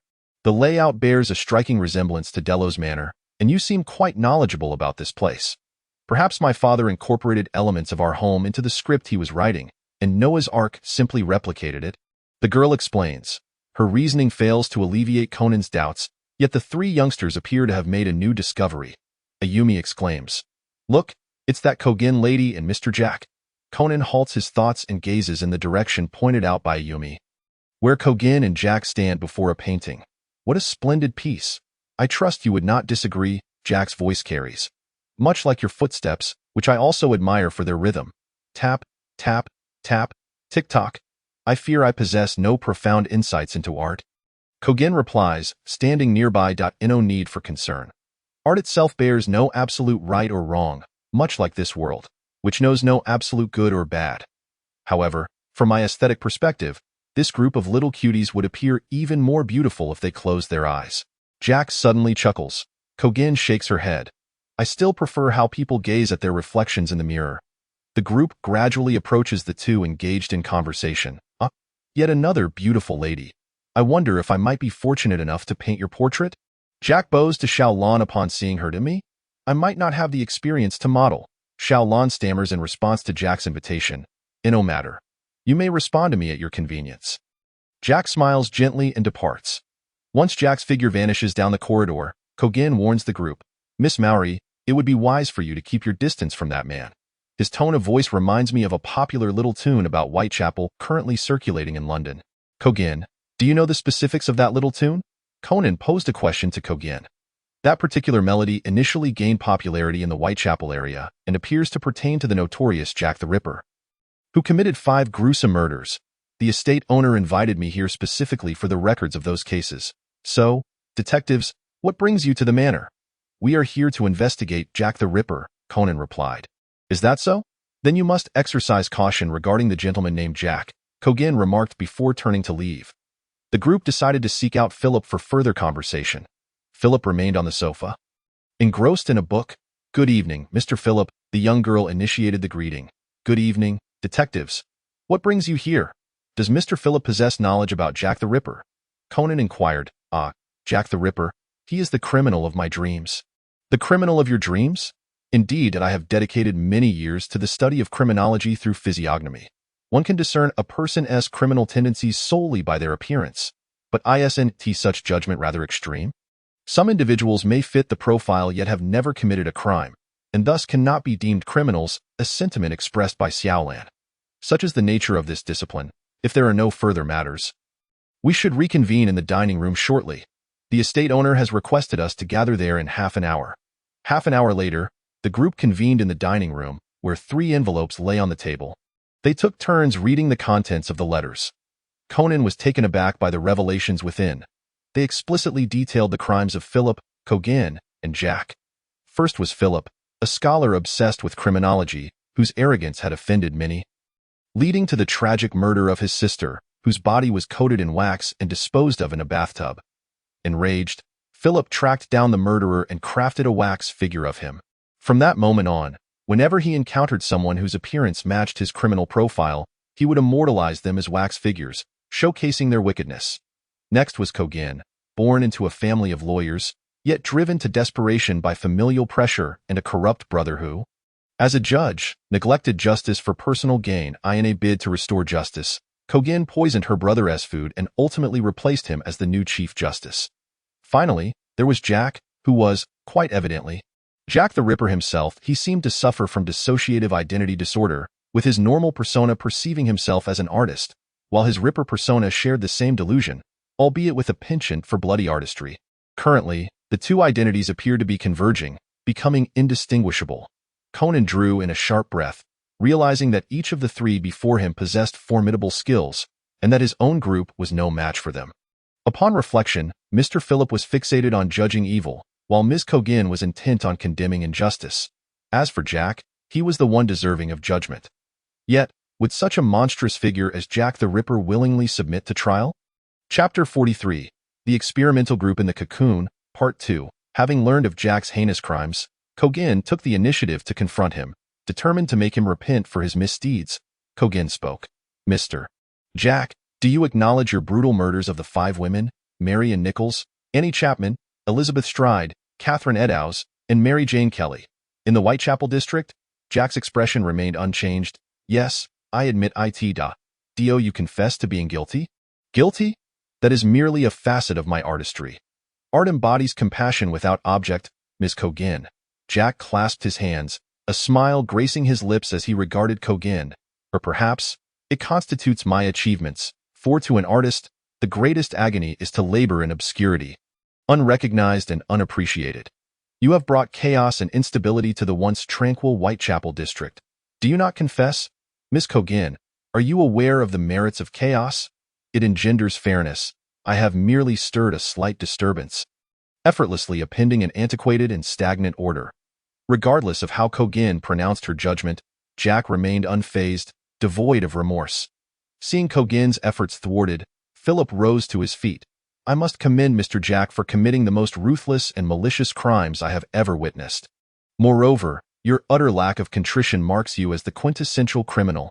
Philip praised Jack's atrocities, leaving Conan bewildered as to where Philip's true allegiance lay. Subsequently, recalling the contents of the letter, he suddenly grasped a terrifying possibility. Philip intended to create wax figures of those who matched his criminal physiognomy. Thus, his objective was to craft Jack the Ripper into his singular, flawless masterpiece. How outrageous, how horrifying! What manner of being is the estate owner? Alathus, to invite such perilous individuals to perform together, while he lurks in the shadows, merely observing. Conan trembled with fear, the 3 children having sought refuge behind Xiaolan. Xiaolan grasped Conan's hand, softly murmuring, "It's all right. Conan, this is merely a game, just a game." Xiaolan herself appeared deeply shaken. She never envisioned that the seemingly courteous scholar, Mr. Philip, would be a madman intent on crafting wax figures, nor did she anticipate that the gentleman inviting her to model was the infamous Jack the Ripper. Shinichi, if only Shinichi were here, he would undoubtedly devise a means to escape this predicament. Xiaolan could not help but recall how Kudo Shinichi always found solutions in dire situations, yet it had been an eternity since he last appeared before her. At that moment, Philip's glorification of his perfect crime reached its climax. Jack, however, rose first. There's no need for such complications, Mr. Philip. A smile curled upon his lips. Then, the onlookers beheld Jack, with his left hand adorned with a blade, plunge it into Conan's chest, blood erupting forth and staining his hands crimson. Conan's eyes widened in disbelief, unable to fathom that Jack would commit such an act in front of so many witnesses. She gasped for breath twice before collapsing, her body colliding with the chair, blood gushing across the floor.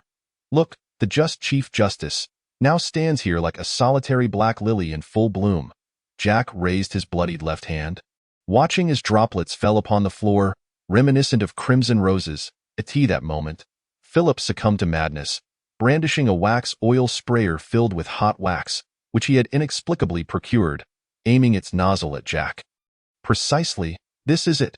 You shall become my perfect exhibit of crime. Scalding wax erupted forth, and Jack struggled to raise his hand in defense. The splattered hot wax doused the three children, rendering them immediately incapacitated. To avoid the onslaught, Xiaolan seized Conan, and together with Hybera and the young girl, they hastily fled the dining room. Conan exclaimed, continuing to run like this won't suffice. The manor is limited in size, and one of them will inevitably find us. Hybera responded, we must make our way outside quickly. I recall the front door is this way. The group sprinted to the manor's entrance, pushing against the door with all their might, only to discover it seemed welded shut within its frame. Clearly, this was Noah's Ark preventing our escape. The young girl furrowed her brow. A cacophony of hurried footsteps echoed behind them, before Conan could react. Jack's claws pierced through Hybera's petite form. Jack triumphantly lifted her to showcase her to the others, and shortly after, Hybera gradually dissipated upon his grasp. Conan, take Alice and flee. Xiaolan mustered her courage and charged at Jack in combat. The young girl, meanwhile, grasped the still-dazed Conan and spun to run. No, wait, don't. Xiaolan. As the young girl pulled him away, Conan cast a lingering glance back at Xiaolan. He understood that before the Ripper, Xiaolan would not endure for long. The two sought refuge in the study, where Conan sank despondently to the floor, while the young girl paced the room. The footsteps will lead him here. Conan's voice had grown distant, dulled by Xiaolan's departure. Shh, don't make a sound. The young girl turned back. If it is truly as I remember, there should be a basement beneath this room where we can hide. The young girl walked while gently tapping the floor. This is it. She moved a carpet aside and exerted all her strength to shift the tile beneath it. Your home possesses such a basement? I told you, this is not my home. It merely bears some resemblance. And the contents of the rooms differ. We must ascend quickly. Conan first navigated the staircase into the basement. Hey, it's your turn to come down. Conan looked up, yet the young girl shook her head from above. Think carefully on how to unravel this puzzle, Conan. Realizing the young girl's intentions, Conan's eyes widened in horror as he watched her meticulously replace the tile, sealing it shut. Someone must maintain the guise. The young girl's voice resonated from beneath the floor. Following that were the sounds of a blanket scraping against the ground, and ultimately, the sofa being pushed aside.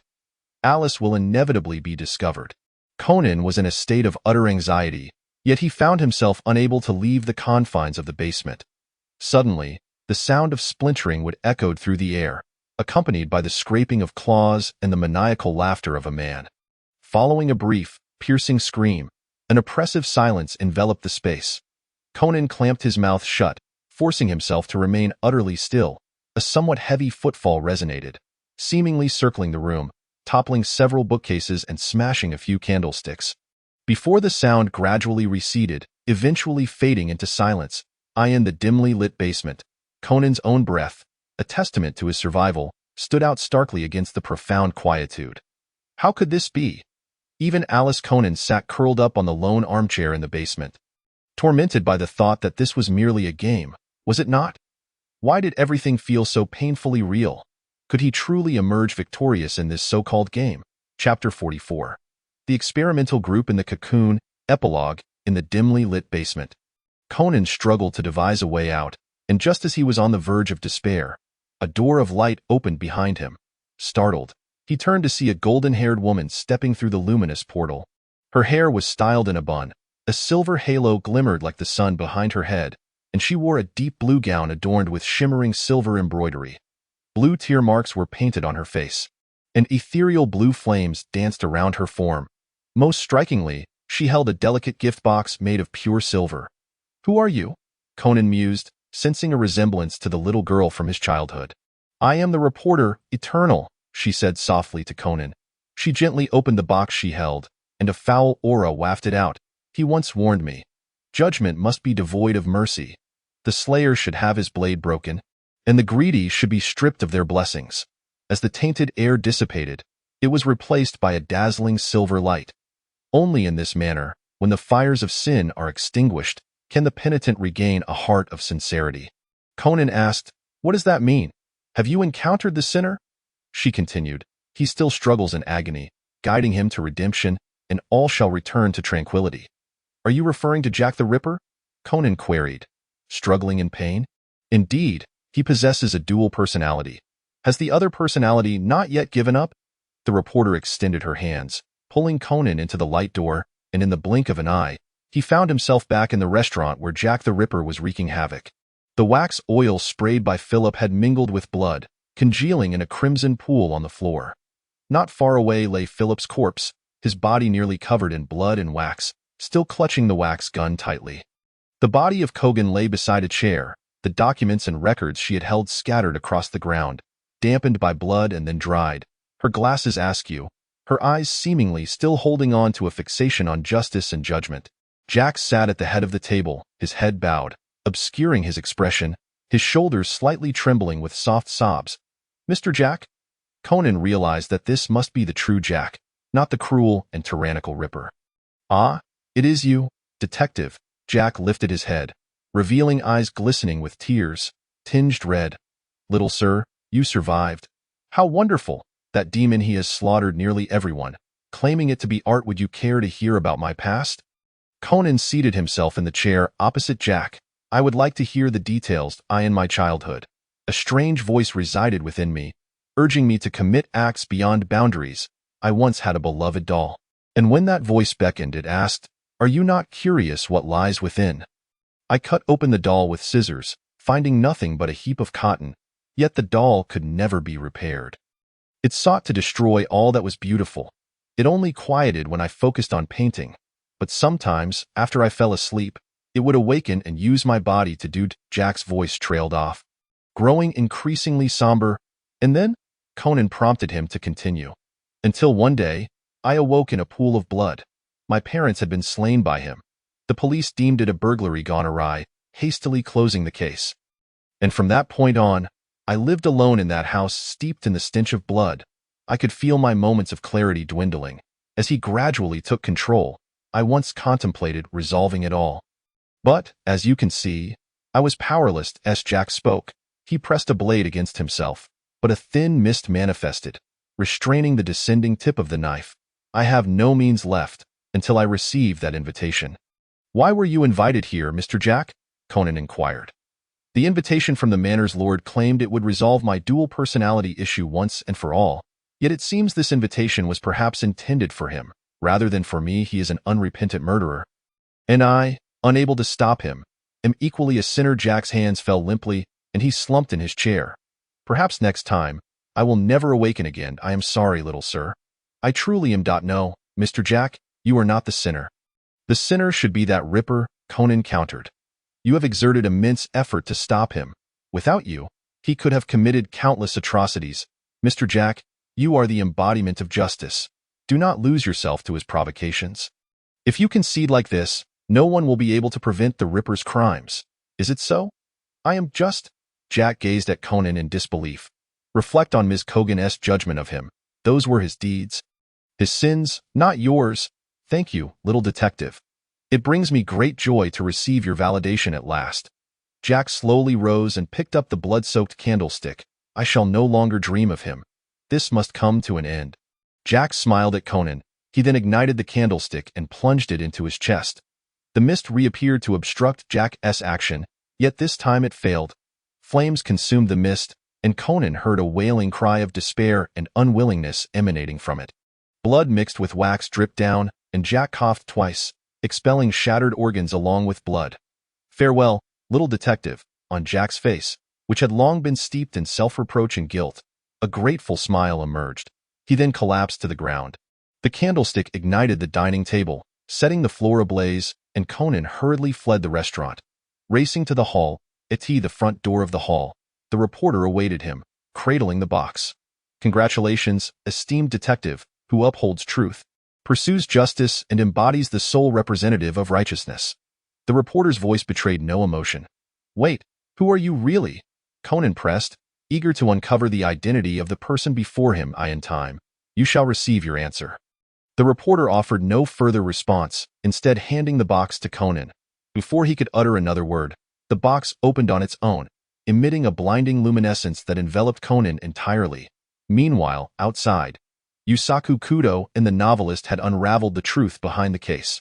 The murderer of Mr. Kanamura was Sindora, motivated to conceal his lineage as the descendant of Jack the Ripper. As each cocoon was opened, parents rushed forward, elated to embrace their children. Only Conan remained deep in contemplation over everything he had experienced in the game. According to the reporter's final words, he, along with Ms. Kogan and Mr. Phillip, represented justice, while Mr. Jack symbolized the sinner. The procedural justice of Ms. Kogan and the vengeful justice of Mr. Phillip had both failed. Thus, was it only he, who persistently sought the truth, that successfully accomplished the judgment of Mr. Jack? At that moment, a whisper seemed to echo in his ears. For a detective, truth is justice. Chapter 45. The invitation from Orlith's little girl. I feel that since the last game in the cocoon ended, Conan has been doubting me. Reporter, perhaps it is because I also appeared in the game, and he noticed our striking resemblance. Explorer, isn't it because Orpheus took a shortcut and simply moved the map? Entomologist, since he suspects us, why not invite him over to clarify his thoughts? Composer, are we going to confront him? Novelist, of course not. We will merely disclose a portion of the truth. Postman, finally, it's my time to shine. Antique dealer, does the FBI need to send someone over? Soul of the Umbrella, not for now. They certainly will not cooperate with us sincerely. Sorcerer, but Conan may not be sincere in cooperating with us either. Fire investigator, Conan might be uncertain, but Hybera AI will definitely be. Priest, indeed. Mayano Akemi is still in our grasp. Novelist, then let us invite only Conan and Hybera AI. Professor, to which map shall we take them? Priest, do not dwell on the game map. As for the abode, the long-abandoned office is far too cramped. You may choose among the Phantom Castle, the Silent Palace, or the Misty Manor. Little girl, I think the Misty Manor would be splendid. Novelist, I shall heed your suggestion.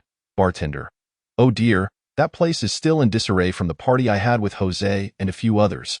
First mate, the gaming table should still be functional. I'll tidy it up right away. Reporter, this is quite the predicament. Novelist, postman, shall we still send the invitation? Novelist, let us wait until they have finished tidying up. Crybaby, will we be able to play games with them then? Spider, it seems we can only engage in the casual mode. Photographer, simplicity is key. The more complex the game, the easier it is to spot flaws.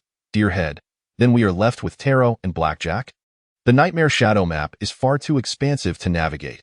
Red Butterfly, blackjack would suffice. It is straightforward and not overly taxing on the mind, and most importantly, the dealer is none other than Mr. Jack, Red Lady. However, the main issue is that Conan will not have a guardian to assist him in battle. Apostle, we can utilize a stand-in persona, ensuring his score remains low to avoid such predicaments. Acrobat, so, when there are more of us, we can engage in other casual modes, correct? Novelist, indeed, we shall discuss this later. Once the bartender and the first mate have tidied up the abode, the postman excitedly set off with his dog, Wick, to deliver the letters on that day. As Conan prepared to visit Dr. Agasa to discuss the information gleaned from the Cocoon Game project, he spotted a young man wearing a postman's cap, depositing something into the mailbox. Notably, the man had stitching across his lips. At his feet was a small dog. The dog, noticing the approaching Conan, barked loudly, alerting everyone, causing the postman to flee in a panic. Conan felt a sense of bewilderment and opened the mailbox to retrieve the letters. Upon seeing the two envelopes, Conan's eyes widened in astonishment. One was sealed with the Crimson Muse emblem, while the other bore a deep blue mark. Both resembled the invitations seen in the Cocoon Game. Conan hastily tucked the letters into his pocket and rushed into Dr. Agasa's house. After opening the envelopes, he discovered that the red invitation was addressed to him, while the blue one was intended for Hybera. The message on his read, to the esteemed detective Adagawa Conan, Kudo Shinichi, we sincerely inquire about your experience with the Cocoon Game Project. It is our earnest invitation for you to attend a game at the Orlitis Manor. Your queries shall find resolution here. Yours sincerely, Orlitis Manor. Hybera's letter stated. To the dear Hybera AI, Mayano Shiho, we express our profound regrets regarding all that has transpired concerning you. We now extend a sincere invitation for you to visit the Ordis Manor. A departed acquaintance awaits your arrival. Yours sincerely, Ordis Manor, Conan. It appears that the Cocoon Game project is indeed orchestrated by the Ordis organization. I wonder what their purpose is in inviting us to the manor this time. Hybera, equally perplexed, remarked. I have no acquaintances left, yet it mentions a departed acquaintance? I cannot fathom what trickery they intend to employ. The note seems to indicate a gathering point, where someone will escort us to the manor. Are you planning to go? Certainly, but I must bring all my equipment, listening devices, tracking tools. As he spoke, Conan rummaged through Dr. Agasa's collection of gadgets. Hybera, do you not intend to join? Just as she was about to decline. An inexplicable feeling urged her that she might miss something invaluable if she stayed behind, so she agreed to accompany him. Dr. Agasa was quite concerned. Information regarding the Ordis organization was scarce. Apart from their obsession with human experimentation, their motives and operational style remained a mystery. Fear not, Doctor. That organization has yet to genuinely threaten me. If they truly intended harm, I would have perished long ago. This time, they have boldly issued an invitation. So they should not pose a threat. You are quite the optimist. Perhaps you are merely a lab rat they have set loose, and now they wish to recapture you. Hybera interjected with a sardonic remark. Regardless, you should prepare thoroughly. Dr. Agasa produced his most treasured gadgets, even small smoke bombs and additional tranquilizer darts. Once adequately prepared, he drove the two to the designated location, then hid in a narrow alley. Ready to maintain contact, a pitch-black SUV screeched to a halt before Conan and Hybera. Hop in, you two, the professor said. Rolling down the window and adjusting his sunglasses, in the passenger seat sat a fire investigator, who greeted Hybera warmly. Long time no see, Miss Miracle. After they climbed into the back seat, the investigator cautioned, be careful, children. Fasten your seatbelts.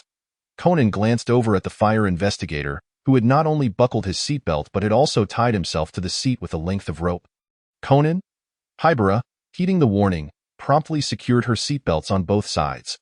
The vehicle took off with a jolt, and before Conan could react, he was thrown from his seat. After a whirlwind ride, they arrived at their destination. The fire investigator courteously opened the door for Hybera, but Conan was not as fortunate. He was doubled over, clutching a tree, retching violently. The professor disembarked, removed his sunglasses, and glanced at the still heaving Conan, remarking coolly, this place can block all communication devices. Thus, your recording and video equipment are rendered useless, so, young man, you might want to reconsider your little schemes. Subsequently, the two led Conan and Hybera to the grand entrance of the manor. Welcome to Ordis Manor, Chapter 46. The gathering at the manor. Just as Conan recovered from his stomach's turmoil, he eagerly began to survey the manor. Indeed, it was identical to what he had seen in the Cocoon Game project. He wondered what lay within. The professor guided Conan through the grand door, but as Hybera attempted to follow, the fire investigator detained her. Miss, you are headed to a different location than that young gentleman. Hold on. Where are you taking Hybera? Conan inquired, growing anxious as they were about to be separated. Do not fret. We are merely taking her to meet someone of great importance. Come along, Mississippi. Hybera reassured Conan. Do not worry about me. You should focus on your own safety. With that, the fire investigator escorted Hybera in another direction. The professor led Conan to the foyer of the Misty Manor. Please wait here. When someone calls for you, you may enter the hall. With that, the professor departed. Conan surveyed his surroundings. The decor was entirely different from that of the Cocoon Game. Was the resemblance to the Droz Manor merely a coincidence? Stemming from a reference to Mr. Orpheus's script? Before long, a crack opened in the grand hall's door, and a somewhat familiar female voice beckoned. Is Mr. Adagawa Conan here? You may enter. Conan rushed forward to push open the hall's door. The sight that greeted him was utterly incredulous. What were those beings? No, what were those monstrosities? A long table, evidently meant for card games, stood in the center of the hall, surrounded by a number of bizarre creatures. On the far left chair sat a figure composed entirely of minerals, adorned with silver, slightly curled short hair, with crystalline minerals peeking through. One eye shone with a blue light, while the other was obscured by hair. Clad in an extravagant suit, the chest bore a large opening, revealing a shimmering silver mineral core. Beside him lay a pickaxe, also made of silver stone, with a red eyeball at its center, rotating and surveying him. Conan noted that the mineral being's left arm and leg appeared detached, the means by which it moved a mystery. Stibnite, the second chair from the left, held a more grotesque monster, with a lizard's head and a gaping maw from which a long, bifurcated tongue emerged. Dressed in a lab coat with medical supplies stuffed in the pockets and a lengthy lizard tail trailing behind. This lizard man was covered in strange blue crystalline formations. Crystal, the third chair, was occupied by a familiar figure. Despite the change in attire, Conan recognized this as the Night Watchman. The once tattered robe was replaced by a splendid ensemble of red, gold, and black, with a bright red cape draped behind. Upon his head sat a sun-like crown, and in his hand, he held a silver-black axe. Noticing Conan's gaze, he broke into a rather flamboyant grin. Devourer of the sun. The penultimate chair was occupied by the queen encountered at Dusk Pavilion, elegantly slicing a piece of cake and offering it to the Night Watchman. The familiar feminine voice I just heard must belong to her. Seated in the last chair is the Raven Man from the Dusk Tavern. He gently taps the table, tilting his head as he scrutinizes Conan. Clenching his fists, Conan gazes at these individuals. The first two, he cannot fathom what kind of human experiments transformed them into their grotesque forms. He has encountered the Night Watchman at the Cup Holder Inn, while the Red Lady and the Nightmare had conducted that pharmaceutical trial at the Dusk Tavern. By what means have these individuals become what they are? Was it through human experimentation, or some peculiar drug? A myriad of thoughts surged through Conan's mind, yet he could not grasp that most critical clue. Perhaps your mind is rather muddled, little detective. You may pose us 3 questions, and we shall enlighten you. The Red Lady gently tapped the cup with a small spoon, pulling Conan back from his disarray. Who is your estate master?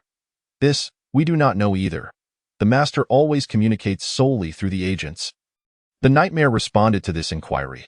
What is the purpose of your organization? There is no specific aim. All who come to the estate do so for their own interests. We gather here to fulfill our respective needs. Fool's Gold replied. You have one final question, little detective, the sinister lizard hissed, flicking its tongue. What sort of individuals are the members of the Olitis organization? Now that is indeed a complex question, the Nightmare pondered, leaning on his chin for a moment. The estate is a veritable melange of characters. The sinister lizard tilted its head, observing Conan. Here, one finds both villains and virtuous souls. Some are loyal to their interests. Others are fixated on vengeance. Some yearn for judgment, while others aspire to ascend. The Red Lady set down her teacup. There are those whose families have been torn apart, some who have survived calamities, and others who have met untimely ends, the Night Watchman added. But the one constant is that the happy do not come to the estate, Fool's Gold concluded.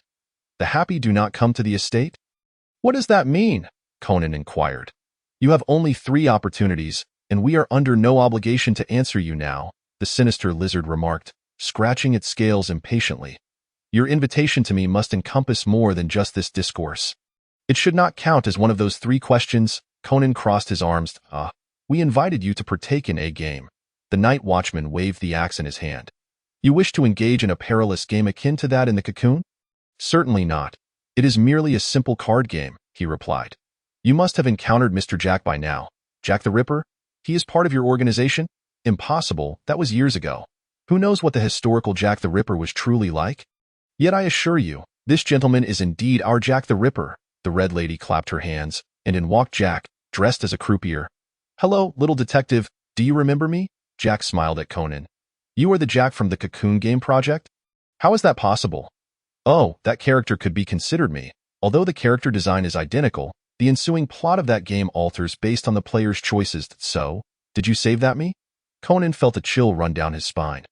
The Jack before him, while not necessarily the historical figure, undoubtedly shared that dual personality trait, and at present, the Ripper persona appeared to dominate.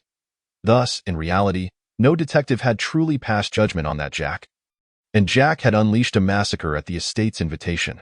The virtuous Jack, who would have repented for the Ripper's crimes and sacrificed his life to thwart him, had likely long since vanished. Chapter 47. The Blackjack Game Postman. Is the alter ego prepared? First mate. It is ready. Bartender. Good. Once the game commences, I will deploy the 4 alter egos. The supervision will be entrusted to the other 5.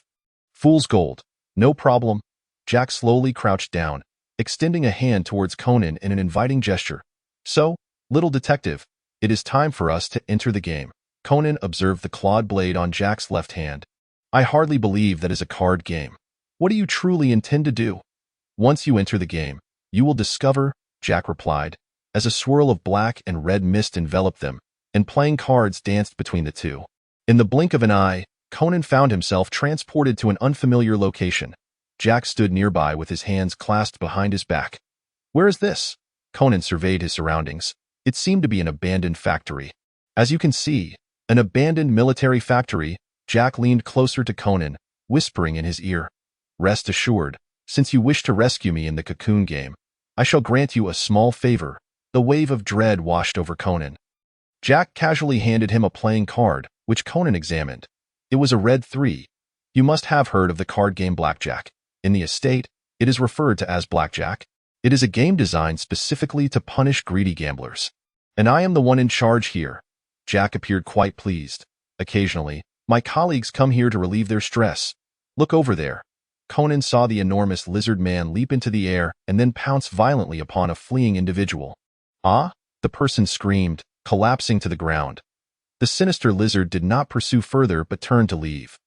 Conan was taken aback and immediately prepared to assist, but Jack stopped him. Oh, wait, dear little sir, where do you think you are going? That person is injured. I must help them. Jack, do not obstruct me. Just wait a moment. Something interesting is about to happen. Another scream echoed from the other side. Conan could no longer resist the urge to rush out in aid. The fallen individual pushed himself up and fled frantically without a moment's pause. Desperate souls are always like this. Jack shrugged. A bell tolled. And Jack seemed to realize something, pulling out another playing card and handing it to Conan. Conan looked down. It was a black 5. What does this signify? This means the first round has concluded, and the second round begins. Each round starts with drawing a new card. Conan began to understand. With each passing round, the card values would inch closer to 21, yet it seemed likely that some would exceed 21. What then? Would they simply be eliminated, or, as if sensing Conan's confusion, Jack slowly explained, if, when the bell tolls at the end of a round, their total exceeds 21, they will be immediately eliminated, until only 2 remain for the final showdown. By the way, one game consists of 5 players. Eliminated? What happens to those who are eliminated? They face execution or are taken as test subjects. Once they partake in this card game, their lives are no longer in their own hands. Jack raised an eyebrow. What? How can you do this? Just a bunch of gamblers, all here for various vile desires.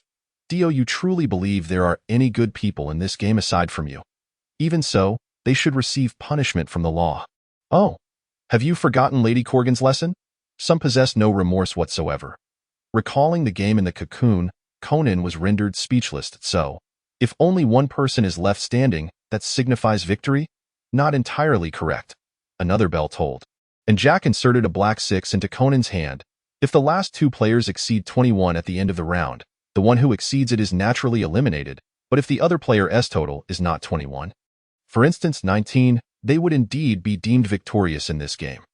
However, they must then continue to play until they achieve a total of 20-1. In other words, if one does not win by reaching 21, it cannot be considered a true victory. That is indeed the case. Conan could hardly contain his fury. With such stringent conditions for victory, how many could truly escape this place? Yet, given that even with a tranquilizer and powered shoes, he could not hope to match Jack, Conan could only glare at him with indignation. Jack, however, merely smiled in silence. Suddenly, a pickaxe hurtled through the air, followed by a silver figure appearing before them in an instant. Oh, it's fool's gold. Have you had your fill of fun? It's always the same people. How dull. Fool's gold toyed with his pickaxe, looking down at Conan. Did you give him special treatment? Special guests always deserve a bit of preferential treatment. Jack crossed his arms. It's up to you. However, I presume you lack the ability to manipulate the card values. Over there, 2 individuals have surprisingly turned against each other. The laughter of Fool's Gold resonated, accompanied by the clinking sounds of oars colliding. What was the outcome? We shall see once this round concludes. I must take my leave. Fool's Gold cast aside his pickaxe and was drawn away. Who is that? Conan could not contain his curiosity. Codename Fool's Gold. Obsessed with wealth and entranced by alchemy, he has transformed himself into a mere semblance of, or Conan silently noted in his mind, human experimentation, potion concoction, and now, alchemy. The inhabitants of the Orlicious Manor are indeed multifaceted. As the bell tolled, a new round commenced. Jack handed Conan a red 7. Wait. Conan calculated the total of his hand. 3, 5, 6, 7, 21. Have I truly reached 21? He thought, startled. Recalling Fool's Gold's earlier remarks, Conan revealed a crescent-eyed gaze. You are indeed cheating, all to ensure I attain 21. Jack shrugged, indicating, it is merely your fortunate streak.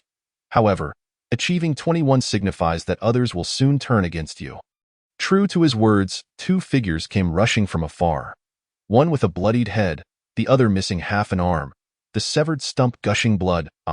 It must have been the night watchman's doing. Bearing wounds reminiscent of a hunt. Yet there are only two. It appears the other two have been eliminated. Jack observed the duo with keen interest, while Conan gazed at the gravely injured individuals in shock. Why are they so wounded yet still? Before Conan could finish his thought, the furious roars of the approaching duo dispelled his confusion. One must attain 21 before me. My wish remains unfulfilled. Even if I cannot win, I shall drag you down with me. Jack's voice echoed in Conan's ears. See? They are not worth your efforts as a righteous detective to save. Chapter 48. The game ends. The two individuals bore frenzied expressions, fixated solely on victory. Conan was unnerved by their terrifying fervor. Just as they were about to reach him, a swift gust of wind swept through, the cold edge of an axe slicing past them, cleaving one in two and severing the other's legs. Blood and entrails were strewn across the ground, causing Conan to gag involuntarily. Oh dear, it always turns so gruesome, Jack remarked, aiding Conan to regain his composure while chuckling at the approaching night watchman. The night watchman waved the axe, shaking off the blood. I cannot compare to you, esteemed Jack. Well then, you are now the sole victor. Congratulations. Jack looked down at the still recovering Conan. You all, cough, cough. Why must you show me such sights? The night watchman replied, Oh, you are unaware. Some among us believe we have been too lenient with you. Hence they wish for you to gain a deeper understanding of our ways. All right, let's move to another location for discussion. Jack clapped his hands, and the black mist and playing cards reappeared, transporting them to a cozy two-story building. Hey, Jack, he seems quite shaken. What have you done? Wasn't it said we were inviting him for tea? The Air Force cast a disapproving glance at the two. Jack helped Conan settle onto a sofa and explained.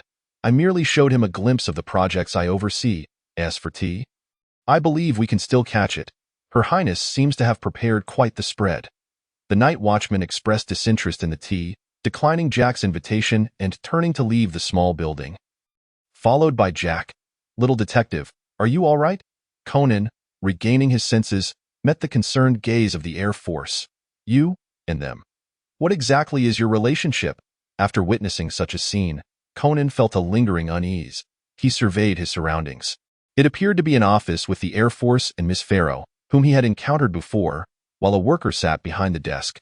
Allow me to briefly explain our personnel structure, began Ms. Farrow. At Orlicious Manor, we are divided into two factions, survivors and regulators. All present here are members of the survivor faction, while Jack and the night watchman belong to the regulators. Most members of the survivor faction form alliances for their own benefit, aiding one another, while the regulators are often individuals with tragic pasts, leading to somewhat extreme personalities and ruthless conduct. I had thought they were kind enough to invite you for tea, the Air Force replied, somewhat indignantly. Thus, it is prudent to avoid dealings with those inhuman creatures. It is beneficial for us all. The man seated at the desk interjected, My codename is Lawyer, Little Detective. Should you receive our invitation again? Be sure to discern which side it originates from. Red signifies regulators, blue signifies survivors. Remember this well? The lawyer regarded Conan, who was reclining on the sofa. Would you care for some hot cocoa? It might help you feel better. The Air Force approached with a cup of hot cocoa. Air Force sister, if those in the regulators truly behave in such a manner, why do you not leave? Conan sat up, accepting the cup. We have reasons that compel us to remain, and those who attempt to escape face consequences. I recall a certain individual, codename Reporter, who infiltrated here seeking the truth about the manor. Her actions seemed to incite considerable turmoil. MS, Pharaoh added. The lawyer continued, unfortunately, that woman ultimately failed. The incident surrounding her disappearance indicates she was likely dealt with by a regulator. If memory serves, her surname was de Ross, and her reason for coming here was to secure funds for her husband's publication. Conan gasped, de Ross? So M.R.S. de Ross once infiltrated Orlicious Manor. Did Mr. Orpheus know of this? Later, Mrs. de Ross defected from Orlicious Manor and went missing. Mr. Orpheus has been searching for her, and thus acquired some intelligence regarding Orlicious Manor? At this moment, Conan pieced together the narrative from the conversations. Mr. Orpheus, before becoming a renowned novelist, was destitute and married into the de Ross family. However, the couple gradually found it difficult to bear the costs of living. M.R.S.D. Ross likely had a concealed identity and joined Orlicious Manor under the pretense of acquiring information for her husband's publication fee. Subsequently, she attempted to defect with the intelligence but remained unaccounted for. Unbeknownst to the truth, Mr. Orpheus, yearning for his wife, cloned a girl named Alice and scoured the world for information, ultimately uncovering mere rumors about Orlicious Manor. The logic formed a closed loop, suggesting that the information presented in the previous game of the Cocoon was likely derived from Mr.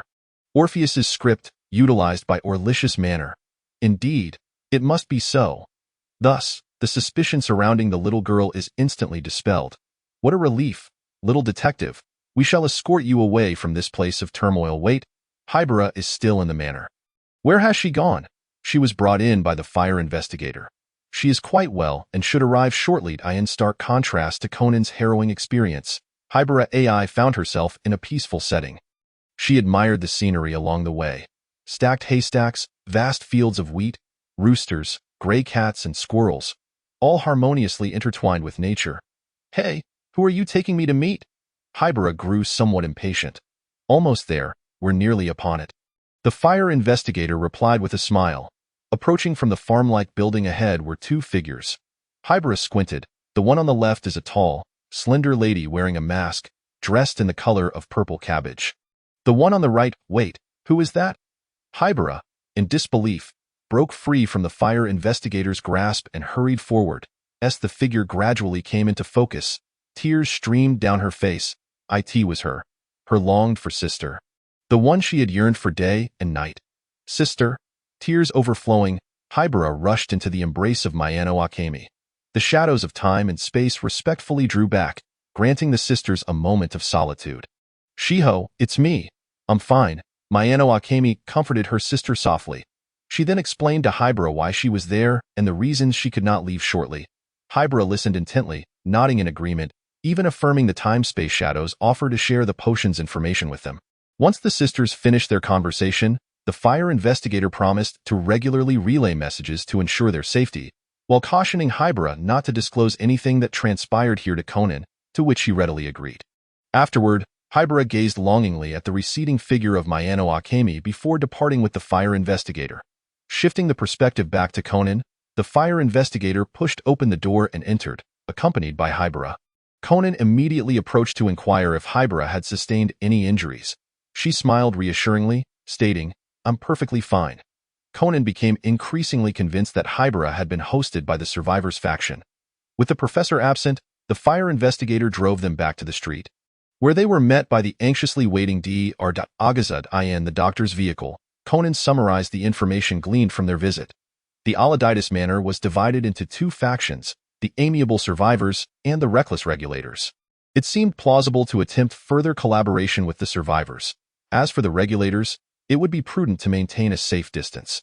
Subsequently, Conan attempted to trace the location of the manor in reverse. But upon reaching the destination from his memory, he found nothing there. Chapter 49. The moment the organization's hand approaches, Part 1, Novelist. Phew, putting on such a grand performance is truly exhausting. Red Lady. Yet, in the end, all objectives have been achieved, have they not? Postman. Indeed, Conan has become aware of the two factions, gaining a preliminary understanding of our behavioral patterns, little girl. Now he shouldn't suspect my relationship with Aladitis anymore. Hooray, reporter. However, the script claims I was betrayed and killed. How intriguing, explorer. According to the script of Memory Embers, you truly are the only one left in the dark. Reporter. Novelist. Apologies, Alice. Composer. Well then, we should discuss our next steps. Mercenary. Recently, Jin has been monitoring the training of 2 snipers in the organization. A new mission must be on the horizon. Mortician. It must be Colin and Kiani. With a third named Gil posing as a news anchor, preparing to assassinate Tormura KKI. By the way, they dragged me into this as well. Mercenary. To be frank, those 2 are not very skilled. 600 yards seems to be their limit. Novelist. Your marksmanship should undoubtedly surpass theirs. Did you conceal this talent? Mercenary. When I joined the organization, I showcased my close-quarters combat and melee weapon skills, appearing only moderately proficient with firearms. Mortician. A clever ruse. Nabe. Mercenary. A skilled mercenary always leaves themselves an escape route. Antiquarian. Judy seems to be investigating this matter. I'm currently with her.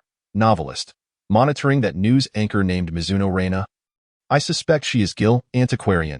Indeed, she has frequently frequented that hospital since posing as a new doctor at Vermouth's request, which raised Judy's suspicions. Novelist. Then let us stay in touch. Something significant should transpire soon. Meanwhile, on Conan's side, Kagoro Mori, after being interviewed by Miss Kyoko, was introduced to the news anchor Mizuno Reina.it. Turned out that Reina had recently encountered a troubling incident. Someone rang her doorbell on Saturday morning, but upon checking, she found the corridor empty. Once again, a bottle of sleeping pills appeared in the hallway, causing her great distress, prompting her to enlist Kagoro's assistance in investigating the matter. Upon arriving at Reina's apartment, Conan affixed a listening device concealed within chewing gum to the entrance, aiming to gather information about the doorbell ringer. Kagoro, demonstrating a highly responsible attitude towards his client, planned to spend the night at Reina's place to catch the culprit the following morning. The next day, Saturday at 6:30 in the morning, the doorbell rang once more. Kagoro hastily opened the door, only to find no one there. Following Conan's prompt, he discovered the true culprit, a small boy hidden behind a stack of magazines. Conan explained that the boy, unaware that Reina's show had shifted from Saturday mornings to Sunday evenings, had thought she overslept and merely intended to wake her up by ringing the bell. The sleeping pills were meant to help her rest. Kagoro. What? So it was all a misunderstanding. Mizuno Reina patiently crouched to inquire of the child. Why do you care so much about me? Because you look just like my mother. My mom died in a car accident last year, so The little boy could not suppress his soft sobs, and Reina comforted him. Little brother, I understand how heartbreaking it is to lose your mother, but if you keep dwelling on her, I believe she would worry for you from above. As a boy, you must be strong and reassure your mother. Therefore, you must not come here anymore. This is for your mother and for your own good. Do you understand? After listening to Reina's words, the boy nodded, wiped his tears, and bid her farewell as he departed. Ran noticed tears in Reina's eyes and couldn't help but ask about it. Reina explained. I'm sorry, I once had a younger brother about his age. After discussing the matter of remuneration, the group prepared to leave. Just then, the door to the adjacent room opened, revealing the red butterfly. Oh, isn't this Detective Mori? It's been a while. Miss Michiko, you also reside here? Kagoro exclaimed in surprise. Yes, to avoid unnecessary trouble, I've taken up residence in this rather ordinary apartment.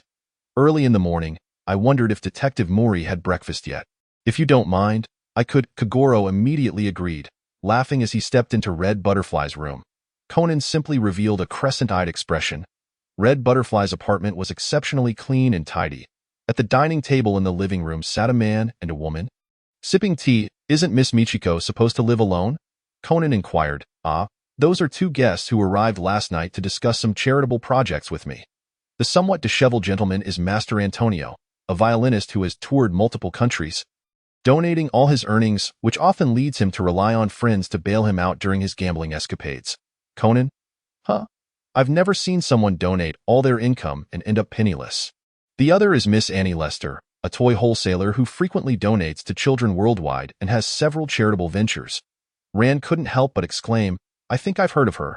Miss Lester has hosted several fundraising events. An honor to meet you, Detective Mori. The violinist scratched his somewhat unruly hair. Antonio, you really should work on that little quirk of yours. Miss Galatea has complained about you several times. The toy merchant couldn't help but chime in. Hello, Detective Mori. I've heard of your deeds from Miss Michiko long ago. I never expected to meet you here. The toy merchant stood to shake Kagoro's hand. Would you be interested in becoming the ambassador for my next charity event? Ah, of course, that would be no problem. Kagoro laughed heartily. Conan again displayed a crescent-eyed expression.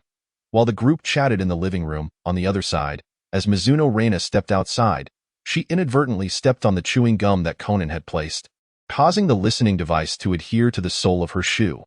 Hearing this from the earpiece, Conan's heart sank as he realized he had forgotten to retrieve the device. He quickly made an excuse to leave Red Butterfly's apartment. I promised Genta and the others I would play games at Dr. Agasa's house the other day. They should be arriving soon. I need to hurry back, Kagoro, feeling disappointed, remarked, Really, we haven't finished our conversation yet. Ran, concerned, asked, Do you want me to walk you back, Conan? Conan quickly declined. No, it's fine.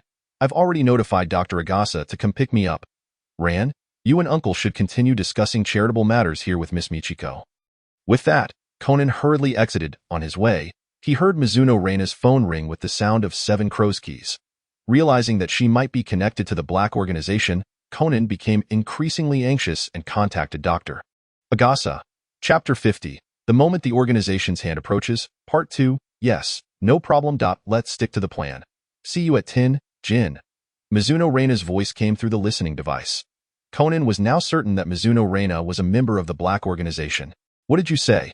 Is that true? Dr. Agasa, receiving Conan's call, sounded incredulous. Yes, I am quite certain. It's a terrifying coincidence that I stumbled upon. In any case, Doctor, please hurry and come pick me up, and absolutely do not let Hibara find out. At that moment, Hibara was seated at the computer, organizing information. Conan watched as Mizuno Reina's car passed by on the road, a confident smile spreading across his face. There's no way I'm letting you get away. Before long, Dr. Agasa's vehicle arrived, but to everyone's surprise, Hibara was already sitting inside. It seemed that the woman you entrusted to investigate was serendipitously aligned with them. Hibara crossed her arms, observing Conan's expression of helplessness. What an extraordinary stroke of luck to have caught them red-handed, remarked Dr. Agasa. On the contrary, Conan interjected, if the transmitter and listening device are discovered, Uncle Kagoro would be in grave danger. Continuously receiving information from the listening device, Conan deduced that Mizuno Reina had just entered the indoor parking lot, and further identified the vehicle of Jin by its distinctive engine sound. What's the matter, Kir? Weren't we supposed to meet at 10? Jin's voice echoed. I apologize. I noticed a suspicious vehicle following me, so I took a detour just to be safe. There's no issue, is there? Well, I suppose I was being overly cautious. Can you lower your gun now? If you shoot me out of such apprehension, no one will be left to eliminate DJ for you. On the other end, Conan, eavesdropping, pondered. Who is DJ? To avoid drawing attention, Conan instructed Dr. Agasa to pull over, feigning a vehicle malfunction. Then, another message came through the listening device. The time is 1300 hours, location EDP.as, the one responsible for contacting DJ. I will guide him to that location. Another vehicle slowly parked beside Mizuno Reina, occupied by Chianti, Korn, and the Mortician. Indeed, Kir, you must ensure that fellow enters my line of sight perfectly, Chianti directed, feeling reassured by the presence of her comrades. It's about time. We should gather ourselves and set off, hoping my appearance won't be necessary. Vermouth's voice chimed in. Chianti, visibly displeased, retorted, What is this? Why is that woman here? The one who took Calvados out and stood by as he was killed. Calm down, Chianti. Let us return to the car, the Mortician's cold voice interjected. No conflicts here. Hemph, Chianti grumbled, reluctantly returning to the vehicle. As the rain intensified, Conan struggled to hear the voices from the other side and turned to Hibara. Do you know who DJ refers to? And what is EDP? I'm not certain. Eddie likely refers to a park or parking lot, Hibara replied. What about you, Kir, Chianti, Korn? Do you recall anything? And that Snow Country. He is involved too. Having learned from the fire investigator that the mercenary and the Mortician had rescued her sister, Hibara felt no lingering animosity towards the codename Snow Country. She recalled the other 3 codenames. I have no impression of Kir. But Chianti and Korn are exceptionally skilled marksmen. Frustrated by the scarcity of information and the distance from the transmitter, Conan felt an urgent need to leap from the vehicle and head towards its location. Only to collide with Judy and the antiquities dealer. Judy-sensei, and teacher Chi-Shi. Hi, cool kid, Judy greeted him. What brings you two together? The antiquities dealer explained. We formed a collaboration with the FBI. Realizing that the antiquities dealer was also a member of Olithis shocked Conan. It seems those individuals gave you a rather unpleasant experience. I apologize. Jack is notably difficult among the regulators. The antiquities dealer offered an explanation. The three exchanged intelligence, but Conan assumed that it was the survivors' faction collaborating with the FBI and did not inquire further. Judy thought Conan was also aware of Olithis's information and did not press him. Everyone is quite adept at jumping to conclusions. While monitoring Mizuno Reina, Miss Chi and I observed you. Initially, after your investigation, we believed her to be innocent and were preparing to return when we spotted your flustered self, the antiquities dealer added. Does Judy-sensei possess more information? Indeed. Mizuno Reina is scheduled to interview 3 individuals today. Professor Tokawaki Issei from the pharmaceutical department, the wealthy heir Chit Junji, and Self-Defense Forces officer Timon K. All 3 are participants in the House of Representatives election. Unsure of who among the 3 was DJ, Conan ushered Judy and the antiquities dealer into Dr. Agasa's vehicle. None of their initials spell out DJ. Dr. Agasa pondered. Is DJ a reference to music? Inquired the antiquities dealer. Yet I haven't heard of any of them having a passion for music. Judy recalled her gathered intelligence. Conan proposed, DJ likely refers to playing cards. Winking and laughing stands for diamonds, which in astrology has a terrestrial quality, and J signifies a soldier. Thus Timon K. as a self-defense forces officer must be their target. Judy attempted to call Timon K's office to issue a warning, but the receptionist dismissed her, stating that such calls had become frequent and were not taken seriously. Those about to partake in elections had undoubtedly received numerous threatening calls. Warnings like hers were disregarded. The antiquities dealer furrowed his brow. Meanwhile, Mizuno Reina was preparing to interview Timon K in the basement. On the road, Jin and Kiani were each in their vehicles, driving side by side.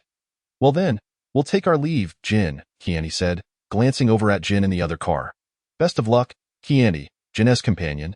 Vermouth blew her a kiss from the back seat.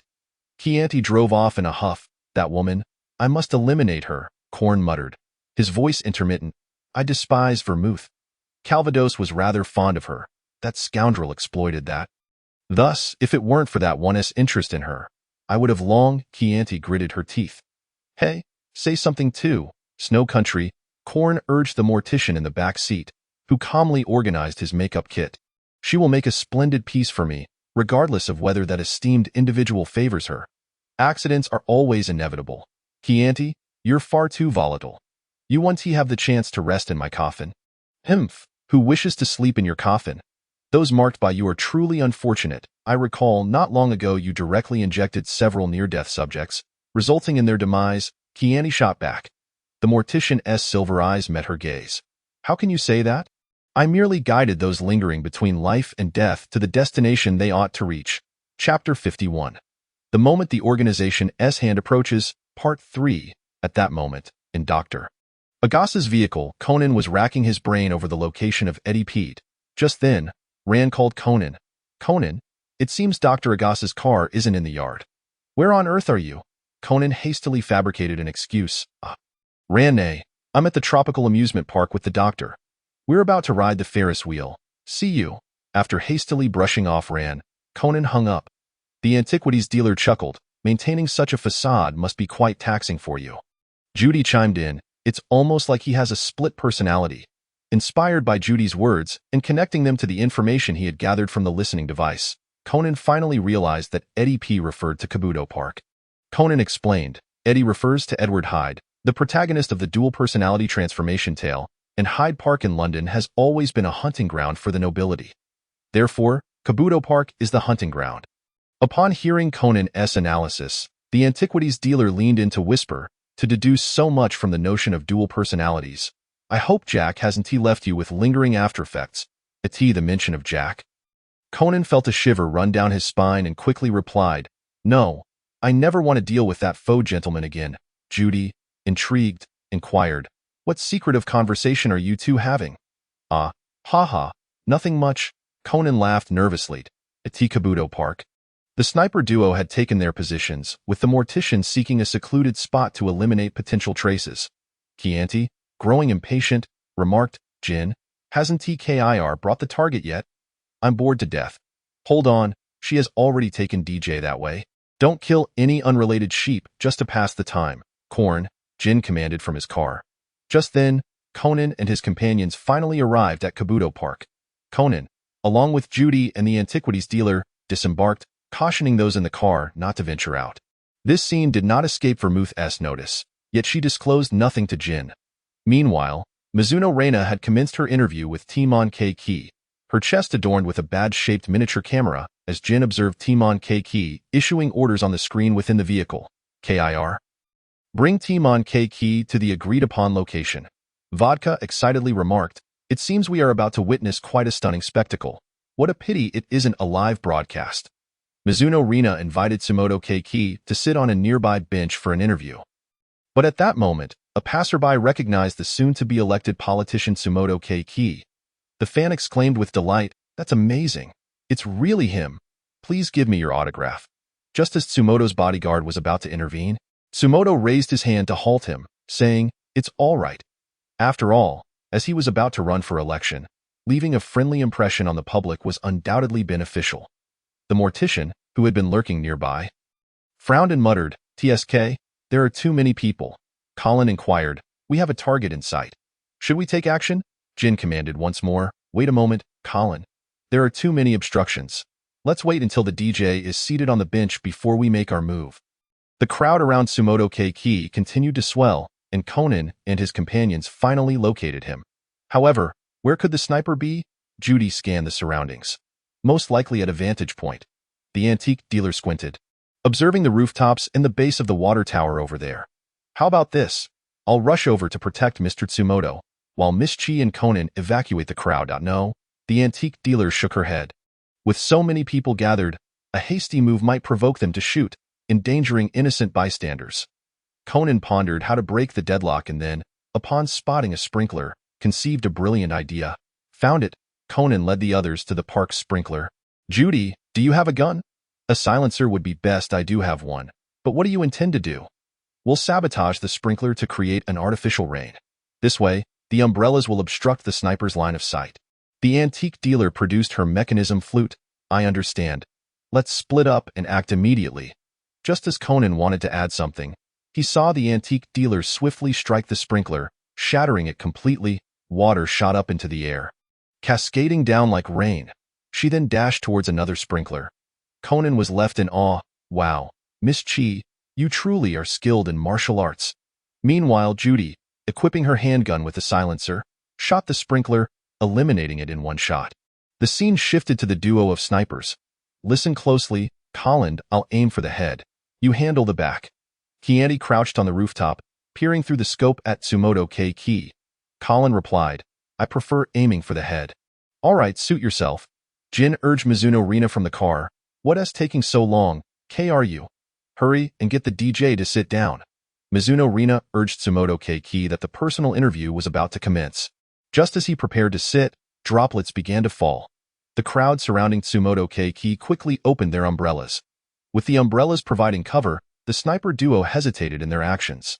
Colin sought guidance from Jin. "DJ, the dark blue umbrella, should we fire?" "Wait a moment.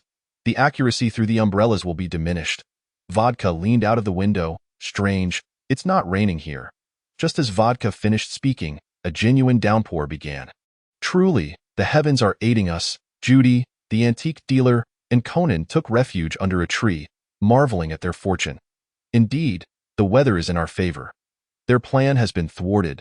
The antique dealer leaned against the tree. At that moment, on Jin's car, Vermouth remarked, "So, shall we prepare the second outline for the assassination plan?" Mizuno Reina lost a shoe amidst the chaos of the crowd, and Conan seized the opportunity to retrieve the listening device stuck to the sole. As he bent to pick up the shoe, Mizuno Reina also grasped her shoe, and their eyes met. "Oh no." Judy hurriedly changed her magazine. "Wait." The antique dealer blocked Judy, who was about to rush out. Mizuno Reina placed a hand on Conan's neck. "You aren't secretly following me, are you?" "Of course not. It's merely a coincidence." "Yes, that's so? Thank you. I appreciate you helping me retrieve my shoe." Mizuno Reina slipped her shoe back on. "I really owe you one." She bid farewell to Conan and subsequently declined further interview requests. Conan stared blankly as Mizuno Reina walked away, only to suddenly catch sight of the mortician observing from the nearby woods. Noticing Conan's gaze, the mortician promptly lifted the makeup case and vanished into the shadows. Back at Agasa's side, Conan explained Mizuno Rina's odd behavior to Hybera. I have a feeling something is amiss with her. However, this also facilitates our continued surveillance. Their assassination plan seems to have further developments. But the upcoming matters will be handled by our FBI. My boss is personally involved. James appeared in front of the group. Driving the car that I have other arrangements on my end.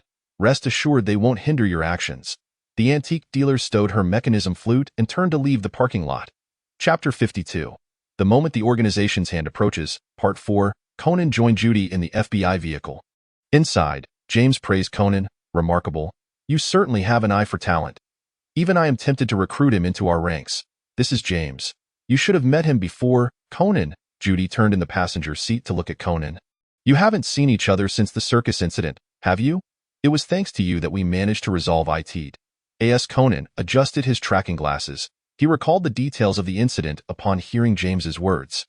Realizing that this James was also an FBI member, Conan's expression shifted. But why would they want to assassinate Tsumoto Keiki, who hasn't even been elected yet? Perhaps it's due to his high popularity. Rumors have already circulated that he could be the future prime minister that I see. If he poses a potential threat to them, they would want to eliminate him sooner rather than later, as is their customary method. Moreover, acting now could conveniently frame the previous suspects, such as the mutant conference members and Takiko Doki. Understood. That moment, Conan was attentively eavesdropping on the Black Organization's information. Around 16 o'clock, the DJ's vehicle will pass over the bridge. That is where the assassination will take place, Jin's voice echoed. This time, Chianti, Colin, and Yukikuni will be responsible for support. Chianti raised an objection, just as Vermouth, arriving on a motorcycle, revealed her disguise as Takiko Dokut. The mortician produced some prepared drugs, saying, just in case, I brought some commonly used medications. Chianti scoffed. Without a chance to approach the target, those little trinkets of yours will be useless. All right, the assassination site is at Vein B. Let us move. Upon learning of Conan's transmitted message, the others in the vehicle began to discuss, B must refer to bridge, but without knowing which bridge, we cannot prevent their assassination. Just then, Conan overheard a new piece of information. Vermouth addressed Mizuno Rina. KRU? You're not going to. Subsequently, Vermouth tapped twice on the motorcycle. How could that be? This information left Conan puzzled. The group deliberated over the bridge's location for the assassination. Another vehicle pulled up alongside theirs. The window rolled down, revealing the professor, the fire investigator, the antique dealer, and Fool's Gold. Hey, long time no see, little detective, the fire investigator greeted with his signature smile. What brings you all here? Conan was taken aback, especially upon seeing Fool's Gold beside the antique dealer in the back seat. Moreover, Conan recalled the scene from the game where Fool's Gold utilized a pickaxe, surmising it likely involved some form of magnetism. And that his modified body must also possess magnetic properties. Keep yourself hidden, don't let anyone else see you, the antique dealer urged, pressing Fool's Gold's head back inside the vehicle. All right, I'll listen to you. Fool's Gold nodded, shrinking back into his seat, but his glowing blue eyes remained fixed on Conan. Don't worry, little detective. Miss Chi's prowess is unmatched on our side. Even might not be able to contend with her. So they can only comply. The fire investigator made an effort to peek around the professor. Don't distract me while I'm driving. Go back. You always love to stand out. The professor chided the fire investigator. Conan understood that the fire investigator referred to the regulators, but Miss Chi's strength was indeed surprising. By the way, vein refers to an arrow or feather. Vein B likely points to the bridge at Yatsuhashi Town. The professor continued, there are still 2 hours until 16 o'clock. We can finally get ahead of them. Judy could not help but feel a surge of excitement. James also expressed his determination to capture each and every member of the Black Organization one by one. Meanwhile, Dr. Agasa, concerned that the exposure of the listening device would lead the Black Organization to suspect Kagoro Mori, took Kagoro and ran to his home to play video games. Kagoro, glancing at the detective game before him, remarked, if only acts of murder were confined to video games or dramas. The sorrow one feels when faced with actual death far surpasses the portrayal found in games or theater. Ran, curious about Conan's whereabouts. Inquired, to which Dr. Agasa replied that, due to the heavy rain, Conan had already returned home. Upon hearing this, Ran prepared to go back to accompany Conan, but Hybera, playfully pouting, insisted that Rand stay. Shifting the perspective back to Conan, he asked the antique dealer, "So, Teacher Chi-Shi, what method do you intend to employ to assist?" The antique dealer gestured towards the nearby fool's gold, stating, "That depends on him, not fool's gold." Seizing his moment to speak, leaned towards the window and asked, "Did Jack scare you last time?" Without waiting for Conan's response, he continued, "TSK. He truly is unfortunate, entrusted to another member by Miss Chi for punishment. Right now? He.S. probably hiding in his room, clutching his shattered weapon and secretly shedding tears." "Get to the point," the antique dealer interjected, veins popping on his forehead. "I've set a few traps along their path. Once they arrive, I'll trigger them." Fool's gold, having finished, retreated to his seat, seemingly fearful of the antique dealer's wrath. Conan observed the peculiar dynamics among the members of the organization with a crescent-eyed gaze. Remembering Jack, was he really the type to hide away and weep? The knight inquired, "Is Mr. Jack no longer practicing with me?" Jack responded, "Can't you find someone else?" The knight insisted, "But everyone says you are the senior veteran of the manor, the first generation of the Butcher King." "I simply must challenge you," Jack retorted. "Which scoundrel spread such falsehoods?" The knight persisted, "Mr. Jack, let us have a practice match," Jack exclaimed. "Ah, I can't take it anymore," seemingly having lost all countermeasures. The photographer remarked, "You are a seasoned regulator. The responsibility of restraining the knight falls upon you. Jail, hold your ground." The factory manager noted, "It seems Jack is truly on the verge of breaking." The doctor added, "Here's a fresh case for Mr. Jack. He is experiencing a mental breakdown due to suspected loss of all countermeasures." The psychologist suggested, "Come over here for treatment." The patient chimed in, Ida, treat me first." The psychologist replied, "All right." Laughs on the side of the black organization. Everyone had taken their positions.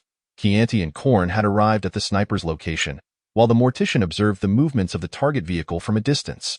Gin and vodka were coordinating remotely, and Vermouth was on standby nearby on her motorcycle. All that remained was for Mizuki Reina to arrive. AS Chapter 53 unfolds, just as Mizuki, riding her motorcycle towards the destination, was ambushed by 3 FBI vehicles. James maneuvered his car parallel to Mizuki's motorcycle while Judy drew her gun. "Could you please pull over?" It seemed they had mistaken Mizuki for Vermouth. Realizing the road was blocked, Mizuki abruptly lifted the front of her motorcycle, leaping over the foremost FBI vehicle before landing smoothly and accelerating forward. "Damn it, we can't let her escape," Judy exclaimed, growing anxious. At that moment, the road ahead suddenly shimmered with a bluish-purple light, followed by a thunderous rumble. Large chunks of debris rolled down from the sides, and the road began to crack under the pressure. To evade the falling stones and the fissures in the ground, Mizuki slammed on the brakes. But her excessive speed from the leap caused the motorcycle to flip. She was thrown off, struck by several falling rocks, her helmet shattered, leaving her bloodied and sprawled on the ground. Conan gasped in shock as several FBI vehicles began to decelerate. James rushed forward to lift Mizuki, declaring, "She is still breathing. We need to get her to the hospital." The professor also stopped the car, and Fool's Gold's voice echoed, "Oh dear, looks like we targeted the wrong person." Just as Fool's Gold was about to join the fray, he was prodded back into his seat by the antique dealer. "I'm sorry. I didn't keep an eye on him," the antique dealer apologized to Conan. Peering into the car, Conan noticed that Fool's Gold appeared to have been thoroughly smashed, now scattered across the back seat. Conan, astounded, thought, "It seems Teacher Chi-Shi's strength is indeed formidable. But can he survive being shattered like this? One must say, such is the nature of those from the mad regulators." Fool's Gold protested, "No, it's just acting. A few smacks are one thing, but being smashed to bits is another," the antique dealer replied. "Apologies, I may have exerted a bit too much force. Just bear with it for now, and I'll piece you back together shortly." The novelist chuckled. "Haha, this is hilarious." Fool's Gold retorted, "Among all these people, you are the last one I want to hear laugh." Irritated, the fire investigator added, "I'm sorry, Norton, but this is just too funny." The acrobat chimed in, "I find it quite amusing as well." Haha. Fool's Gold could only sulk. The hermit remarked, "It seems the physical laws, which are heavily restricted in the manor, have been significantly enhanced in this world." The prisoner questioned, "Does that mean?" The hermit interrupted, "No, Lucas, you know what I'm hinting at." The prisoner seethed, "Damn it, this time I will certainly succeed. We must return to report, and of course, Deal with this fellow's aftermath.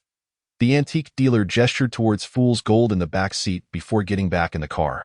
The professor pressed the accelerator, propelling the vehicle over the unstable terrain, then sped away. After watching Ordis and the others depart, Judy turned to Conan and said, "By your account, it seems it should be vermouth disguised as Turi Takiko. Given that the transmitter is positioned quite far from us, I initially thought it was vermouth, so she might have switched out her shoes, which had the transmitter attached. But where could that be?" Meanwhile, in the black organization, Chianti was growing impatient. "Hey, Jin, are we not there yet? Men who keep others waiting tend to be disliked. You know." "Patience, Chianti. Gil hasn't contacted me yet. Besides, I received word from Snow Country that DJ's vehicle hasn't reached the bridge." Jin's voice became increasingly intermittent. The mortician interjected, "Jin, your voice is nearly drowned out by static. Is something amiss?" Upon hearing the mortician's warning, Jin quickly realized there was a transmitter in the car. He quietly signaled Vodka to remain silent, then rummaged through the back seat. Finally spotting the transmitter and listening device wrapped in chewing gum on Mizuki's shoe, at Dr. Agasa's place, only Ran remained engrossed in the video game. Upon inquiry, she learned that Kagoro had sneaked back to watch horse racing. Conan also noticed that the signal from the transmitter had vanished, but the listening device seemed intact, albeit muffled, at that moment. Jin was issuing new orders to the organization members. "The operation is cancelled." Chianti, clearly skeptical, responded, "What do you mean? We're already here. How can it be cancelled? I've already secured permission from that individual." "We re-changing targets. The new location is the Mori Detective Agency in the 5th District of Mihua Town." Judy received news stating that 2 target vehicles had left Toriyashi Bridge and were speeding away. Conan immediately pressed for the direction they were heading. After checking, Judy informed Conan that they were heading towards Cupido Town. Conan's realization struck him like lightning. "I believe they are heading towards Mihua Town. The situation with the transmitter and listening device has been compromised. We must hurry back to Mihua Town. Uncle Kagoro is in danger." James swiftly turned the car around, heading for Mihua Town in Jin's vehicle. Vermouth was attempting to exonerate her angel's father, Jin stated. According to the intel, the only person who had contact with Gil today was Kagoro Muri. However, could it be that simply suspecting him is? "I don't know why he did it, but it must be him." Vodka, taken aback, asked, "So, does that mean the sudden disappearance of Gil is the detective's doing?" "Sure." Jin gestured for silence. "That transmitter is still operational." Meanwhile, Kagoro, enjoying his 11 consecutive wins and feeling blessed by the horse racing gods, was abruptly interrupted by a gunshot from Chianti, causing his screen to flicker with static. Frustrated, he pulled out his headphones to catch the horse racing updates. At that moment, Conan called Kagoro, attempting to warn him, but in his foul mood, Kagoro yanked the phone line out. In the eyes of the black organization, Kagoro's actions appeared to be an attempt to gather intelligence via the listening device. It seemed he was not ready to give up. The mortician quietly observed Kagoro through the opposite window. "Let him listen to our voices a little longer," Jin said, pulling out the listening device and speaking into it. "Hello, Kagoro Mori, do not move. I have you in my sights from behind. Before I make a hole in your suit, I have a few questions for you." Upon hearing these words, Conan felt an overwhelming sense of anxiety. "The transmitter and listening device you have installed bear a striking resemblance to those used during the incident with Sherry. Do not dare to tell me this is merely a coincidence. I shall grant you 10 seconds. If you intend to respond, lower your left hand from the headset and raise it." Realizing that Kagoro Mori was likely engrossed in the horse racing broadcast, Conan's urgency intensified. Meanwhile, the FBI vehicle finally arrived in front of the Mori Detective Agency. Conan was consumed with apprehension.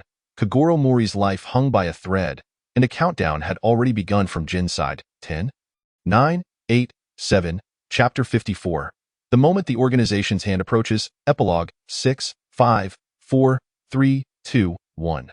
Just as Jin's countdown reached its conclusion, a tremendous roar erupted, shaking the entire street, and the windows of the Mori Detective Agency shattered into a million pieces. "What? An earthquake?" Kagoro Mori, momentarily forgetting about the horse races, removed his headset and rushed to the shattered window to peer outside. Conan, having leaped directly from the car's sunroof, immediately recognized that this was the handiwork of that fool. He scanned the surroundings and indeed spotted the already assembled fool, waving at him from a concealed street corner, with a fire investigator standing beside him. We won't reimburse the cost of repairing the glass. The fire investigator chuckled, pulling Fool away as they vanished around the corner. Kagoro Mori continued to lean out the window, searching for any signs, only to see Conan approaching. Conan called up to Kagoro Mori on the upper floor. "Uncle, it seems there has been a gas explosion. Phew, you scared me. I thought it was an earthquake. Turns out it was a gas explosion." Kagoro Mori wiped the sweat from his forehead. "By the way, how did the horse race turn out? Weren't you listening to the broadcast through your headset?" In an effort to eliminate any suspicion regarding Kagoro Mori's ties to the Black organization, Conan proactively inquired. "Ah," Kagoro Mori suddenly shouted in realization.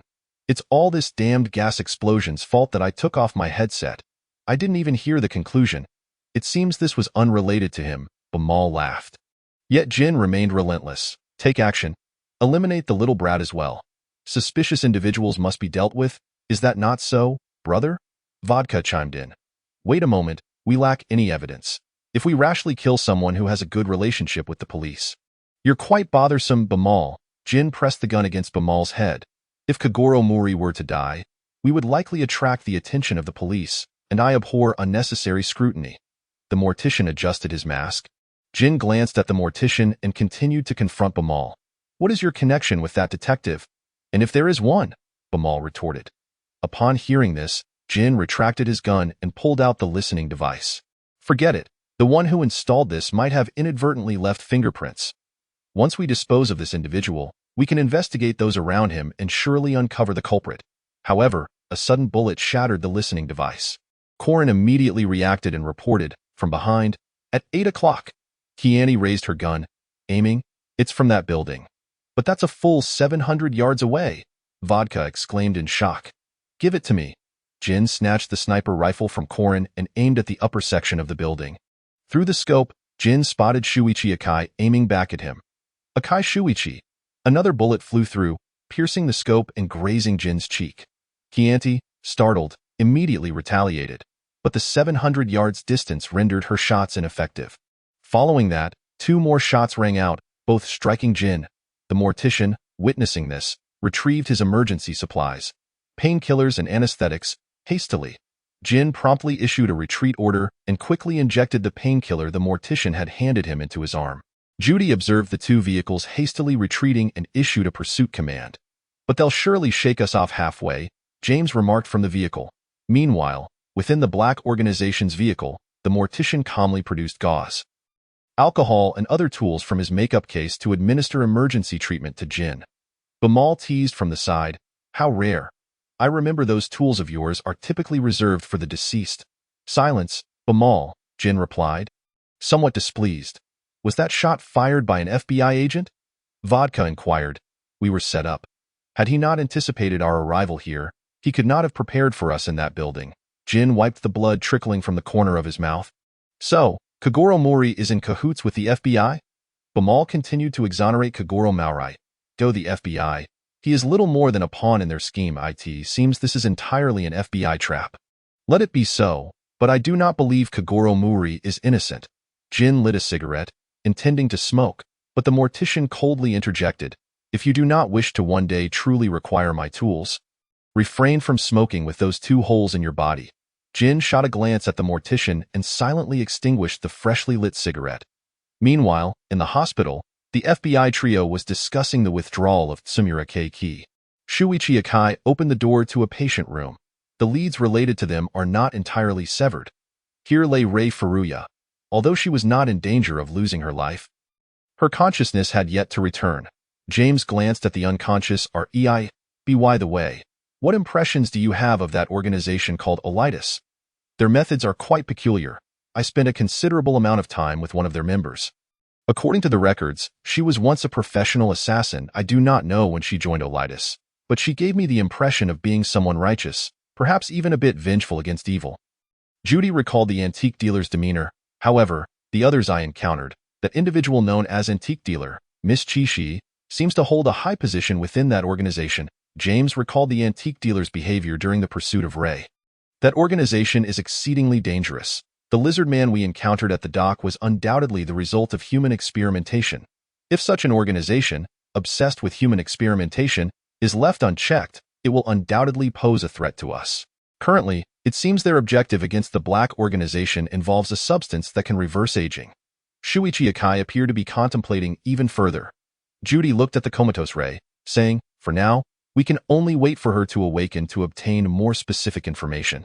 As for the television station, that child will assist us." Conan, disguised as Ray using a voice modulator, requested an extended leave from the television station. Meanwhile, within the estate, another scene unfolded. The surveyor complained, "Is this really necessary? Going out for a while was such a torment."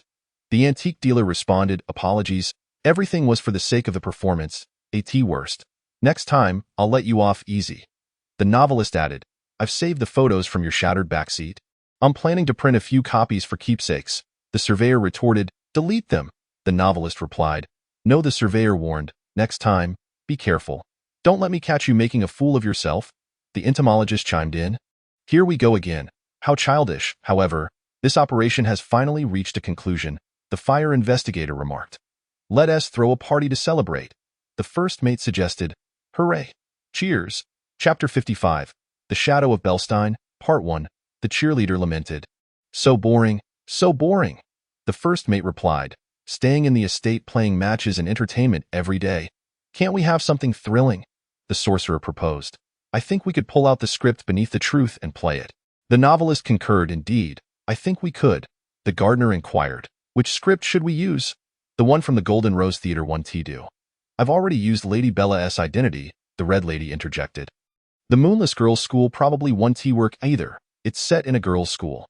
The photographer suggested, "What about the Melodrama Manor incident?" The novelist cautioned, "Let us not reveal the DM's identity too early." The gardener proposed, "What about Belstein? It could easily be disguised as a place dedicated to cultivating experimental herbs." "That makes sense," the batsman agreed. Jack questioned, "So should we send an invitation for Conan to investigate?" The novelist remarked, "To be honest, each of our skins has its own independent story, so as long as we don't actively reveal our identities, Conan 1T recognize us if we change skins." The cowboy added, "That's true." The postman asked, "Do we need to send a letter again?" The novelist replied, "Yes, this time deliver the letter sealed with blue wax to Kagoro Mori. Do not hand it directly to Conan." The postman set off with the prepared letter. Kagoro Mori received this anonymous commission letter, which included a 5 million yen check and 3 boat tickets, requesting him to investigate a murder case on an island named Belstein. Conan immediately noticed the blue wax seal on the envelope, realizing this was likely related to members of the Ordis organization. The blue wax seal, perhaps a signal from a member of the survivor faction attempting to convey a message, piqued Conan's interest immediately.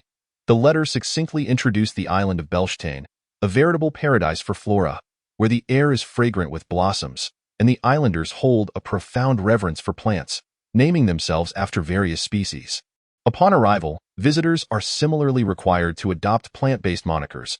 Among the island's notable figures is a high priest who crafts unique botanical specimens as keepsakes for guests. According to the description provided in the commission letter, an unidentified corpse was discovered in the residence of Miss Mandala, the next heir to Belstein, by the high priest and the islanders. The client steadfastly refused to believe that Miss Mandala could be the perpetrator and thus enlisted the renowned detective Kagoro Mori to investigate. Mori, appearing somewhat indifferent, opined that it was likely that some islanders did not wish for Miss Mandala to inherit the island and had orchestrated a frame-up. Considering the allure of a 5 million yen check and the fact that Ran was also quite intrigued by the flower-filled island, Mori resolved to take both of them to the island. As the roar of the cruise ship faded, the trio disembarked alongside other tourists. Awaiting their arrival was none other than the island's high priestess, Rosemary. Clutching a staff entwined with floral vines and adorned with delicate lavender blossoms atop her head, she bore traces of the same hue upon her white dress, releasing a delicate fragrance with each graceful movement. Conan and his companions, like the others, anticipated a welcoming address from this enchanting woman, but she merely smiled and gestured. Having studied in Hawaii, Conan understood a modicum of sign language and translated for the group. "Welcome to Belstein, the kingdom of flowers, where we hope to bring you joy and happiness." Just as Conan struggled to relay her message, a tall, dark figure emerged obliquely from behind the priestess Rosemary, eyeing the dappled light filtering through the petals. One could perceive the wings of nature overlapping the land, a dreamlike isle, a haven of happiness, Belstein. The figure spoke, obscured by a jet-black mask and clad in a formal black suit, richly embroidered. Welcome, esteemed guests. To this realm of blossoms I am Night Jasmine, the assistant to the High Priestess. Night Jasmine bowed to the visitors as Rosemary gestured again, prompting Night Jasmine to continue. Please select your favorite plant from among many to wear. Its name shall be your title here on the island. Additionally, due to certain circumstances this year, we will not be distributing the High Priestess's specially crafted botanical specimens. Mori casually selected cherry blossoms. Recognizing only a few varieties, Conan chose pansies, symbolizing remembrance, while Rand pondered before selecting a rose, which signified strength, simplicity, and the longing of love. Tio uncovered the truth behind the case. Mori decided to first inspect the cell where Miss Mandala was held. As Conan had anticipated, the situation was not as straightforward as imagined. Night Jasmine stood before the cell, obstructing their passage. Esteemed guests, this is the holding place for a key suspect. I must ask you to explore elsewhere, she declared, crossing her arms defensively. However, we have been commissioned to investigate the truth. Some believe Miss Mandala is innocent, Rand interjected, stepping forward to explain. Peering through the cell door, Conan observed Miss Mandala, who exhibited no emotion at the arrival of visitors. Clad in a flowing gown reminiscent of drooping mandala flowers, she sat quietly in the center of the cell. Miss Mandala, do you have anything you wish to say regarding the incident? Conan inquired, driven by the urge for information. Yet, they were met with Night Jasmine's swift interjection. The affairs of the island do not concern you. I implore you to direct your attention to the breathtaking scenery of Belshtain. Conan regarded Night Jasmine, who resolutely blocked their path, feeling an uncanny resemblance to someone he had encountered before. Furthermore, if the invitation had indeed been sent by the survivor faction, why had they yet to make an appearance? With these questions lingering in their minds, the trio resolved to investigate Miss Mandala's abode. Within the abandoned dwelling, Conan meticulously gathered clues. The floor bore two distinct sets of footprints, one pristine, the other muddied. One particular pattern had two pairs, one muddy and one clean, while the other clean print bore a different design, each differing in size. On the table, two sets of utensils lay abandoned, the food long since rotting and exuding a foul stench. It appears this place has remained untouched since the incident, Mori remarked, wafting his hand in front of his nose. This suggests that two individuals were dining at the time of the event. Noticing the absence of blood, Conan concluded that the cause of death was likely not due to external injuries. Look over here. This music box contains a beehive, Rand exclaimed, pointing to a music box in the corner. The two immediately approached, and Mori surveyed the surroundings. But there are no bees in sight. Has someone tampered with it? As Mori examined the music box, Conan stealthily slipped beneath the dining table. The tablecloth bore creases and fingerprints, indicating that the deceased must have endured tremendous agony in their final moments. It was stained with vomit and cosmetics, hinting at poisoning as the likely cause of death, suggesting the victim was a heavily made-up woman. Scattered beneath the table were petals, fragmented and unrecognizable, yet Conan could ascertain that they were not from a mandala flower, as they appeared to be coated with nectar. At this rate, we may not yield any significant information. I propose we seek out the islanders for further insights, Mori suggested. Thus, they departed from Miss Mandala's residence. Chapter 56, The Gloom of Belshtain, Part 2. Upon exiting Miss Mandala's abode, the group encountered an elderly man wandering nearby. Excuse me, hello? We are visitors to the island and have a few questions. Rand greeted the elder warmly. Welcome, dear guests from afar. My name is Money Tree, the old man replied, pausing to regard them. Conan silently jotted down notes. Recalling that the money tree symbolizes prosperity, the elder began to grumble. Humph, in my youth, I distributed those botanical specimens for the High Priestess. You cannot fathom their fragrance. It made me feel 20 years younger. Yet I was later ostracized and relegated to this role as a guard. That wretched fellow is now replaced by Night Jasmine. Excuse me, did Night Jasmine arrive on the island later? Conan promptly inquired. Oh, undoubtedly. When he arrived, he appeared to be a melancholic youth. But the elder's demeanor shifted to one of caution. Wait a moment. You seem to be here to gather information? I must report this to the High Priestess. As the elder stormed off, Mori could not help but complain. What a peculiar individual. So paranoid. To prevent any interference in their investigation, Conan suggested they search Miss Mandala's residence once more. However, upon re-entering the dwelling, Mori discovered another presence within. Who is it? A woman clad in a black coat, black leather pants, and black gloves, exuding an air of competence, stood before them. T.S. Miss Iris. I recognize her as one of the tourists who arrived with us. Rand noted. What are you doing here? Mori questioned her with a hint of hostility. And who are you to question me? She retorted. We received a commission letter asking us to investigate the incident here. Rand replied, extending the letter for her inspection. Iris glanced at the letter, her eyes darting between the trio before settling on Conan. I also received a commission, but I must keep the details of my investigation confidential. Iris stated, raising an envelope sealed with red wax. Conan felt a surge of curiosity and apprehension regarding the contents of her letter, as it indicated that the regulatory faction of Ordis had also dispatched someone. What a secretive character, unwilling to speak plainly, Mori grumbled. Think what you will. I must continue my investigation, Iris declared, removing her gloves and donning another clean pair to touch the nearby bookshelf. Conan noticed her fingertips were stained with purple. This diary contains observations on the flora of Belshtain Island, Iris remarked quietly as she closed the book. Meanwhile, Rand's attention was drawn to a painting hanging nearby that depicts the death of Alcestis. A renowned Greek tragedy, Iris explained. A king, condemned to death for his transgressions by the fates, was granted a slim chance of life by the sun god, albeit at the cost of another's life. The king's family retreated, yet his wife, Alcestis, stepped forward. Just before her descent into the underworld, the fates asked her, "Are you truly willing?" After a resolute affirmation, Alcestis rushed towards the underworld without a backward glance. Upon learning of this, Heracles descended into the underworld to rescue her, and the king, overjoyed to reunite with his resurrected wife, grasped her hand.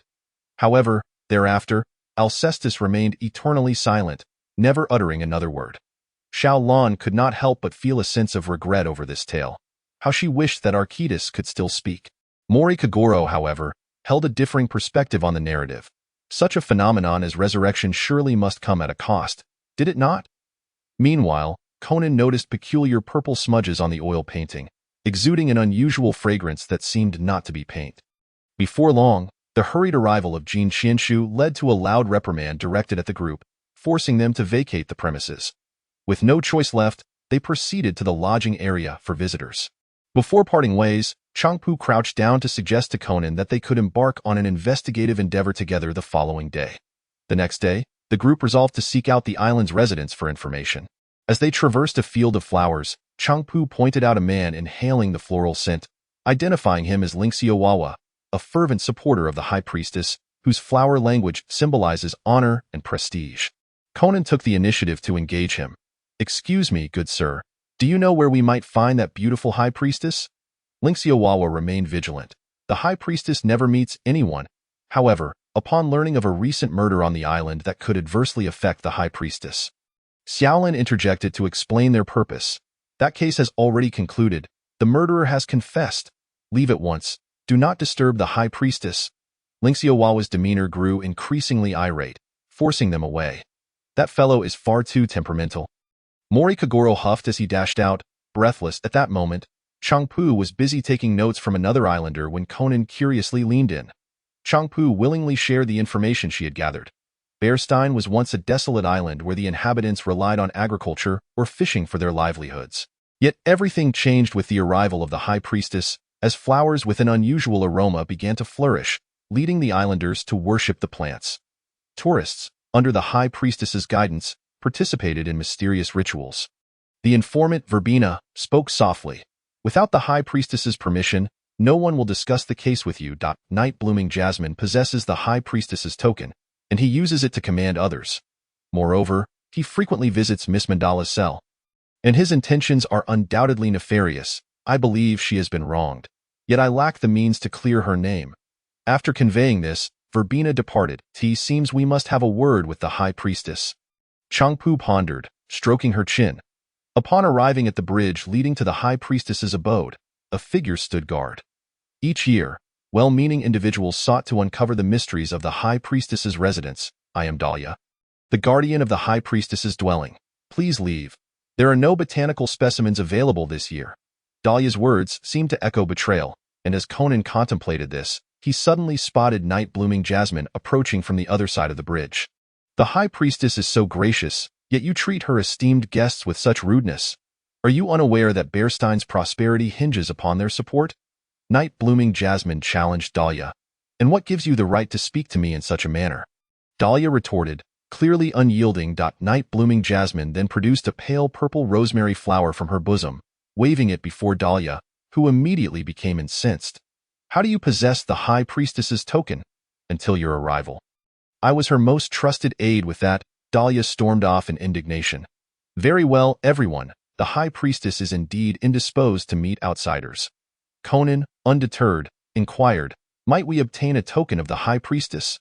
Night Blooming Jasmine's voice suddenly grew somber, her masked face surveying the group with a chilling gaze. You are here to investigate that case, are you not? The group tensed instantly. Chapter 57. The Shadows of Bearstein, Part 3, I shall speak candidly. Night Blooming Jasmine's tone shifted abruptly. Rumors detrimental to the High Priestess have been circulating on the island, alleging that Rosemary has framed Mandala. If you wish to investigate, it would be prudent to uncover the truth and dispel these rumors. As she spoke, Night Blooming Jasmine handed over her Rosemary token to the group before turning and leaving. Mori Kagoro sighed in relief. Phew, that startled me. We obtained the token rather easily. Now we can revisit Mr. Linxiowawa for further discussion, Xiaolan suggested. The group returned to Linxiowawa's flower field, and upon their arrival, his irritation flared once more. However, upon seeing the High Priestess's token, his demeanor underwent a complete transformation, and he answered their inquiries with unexpected openness.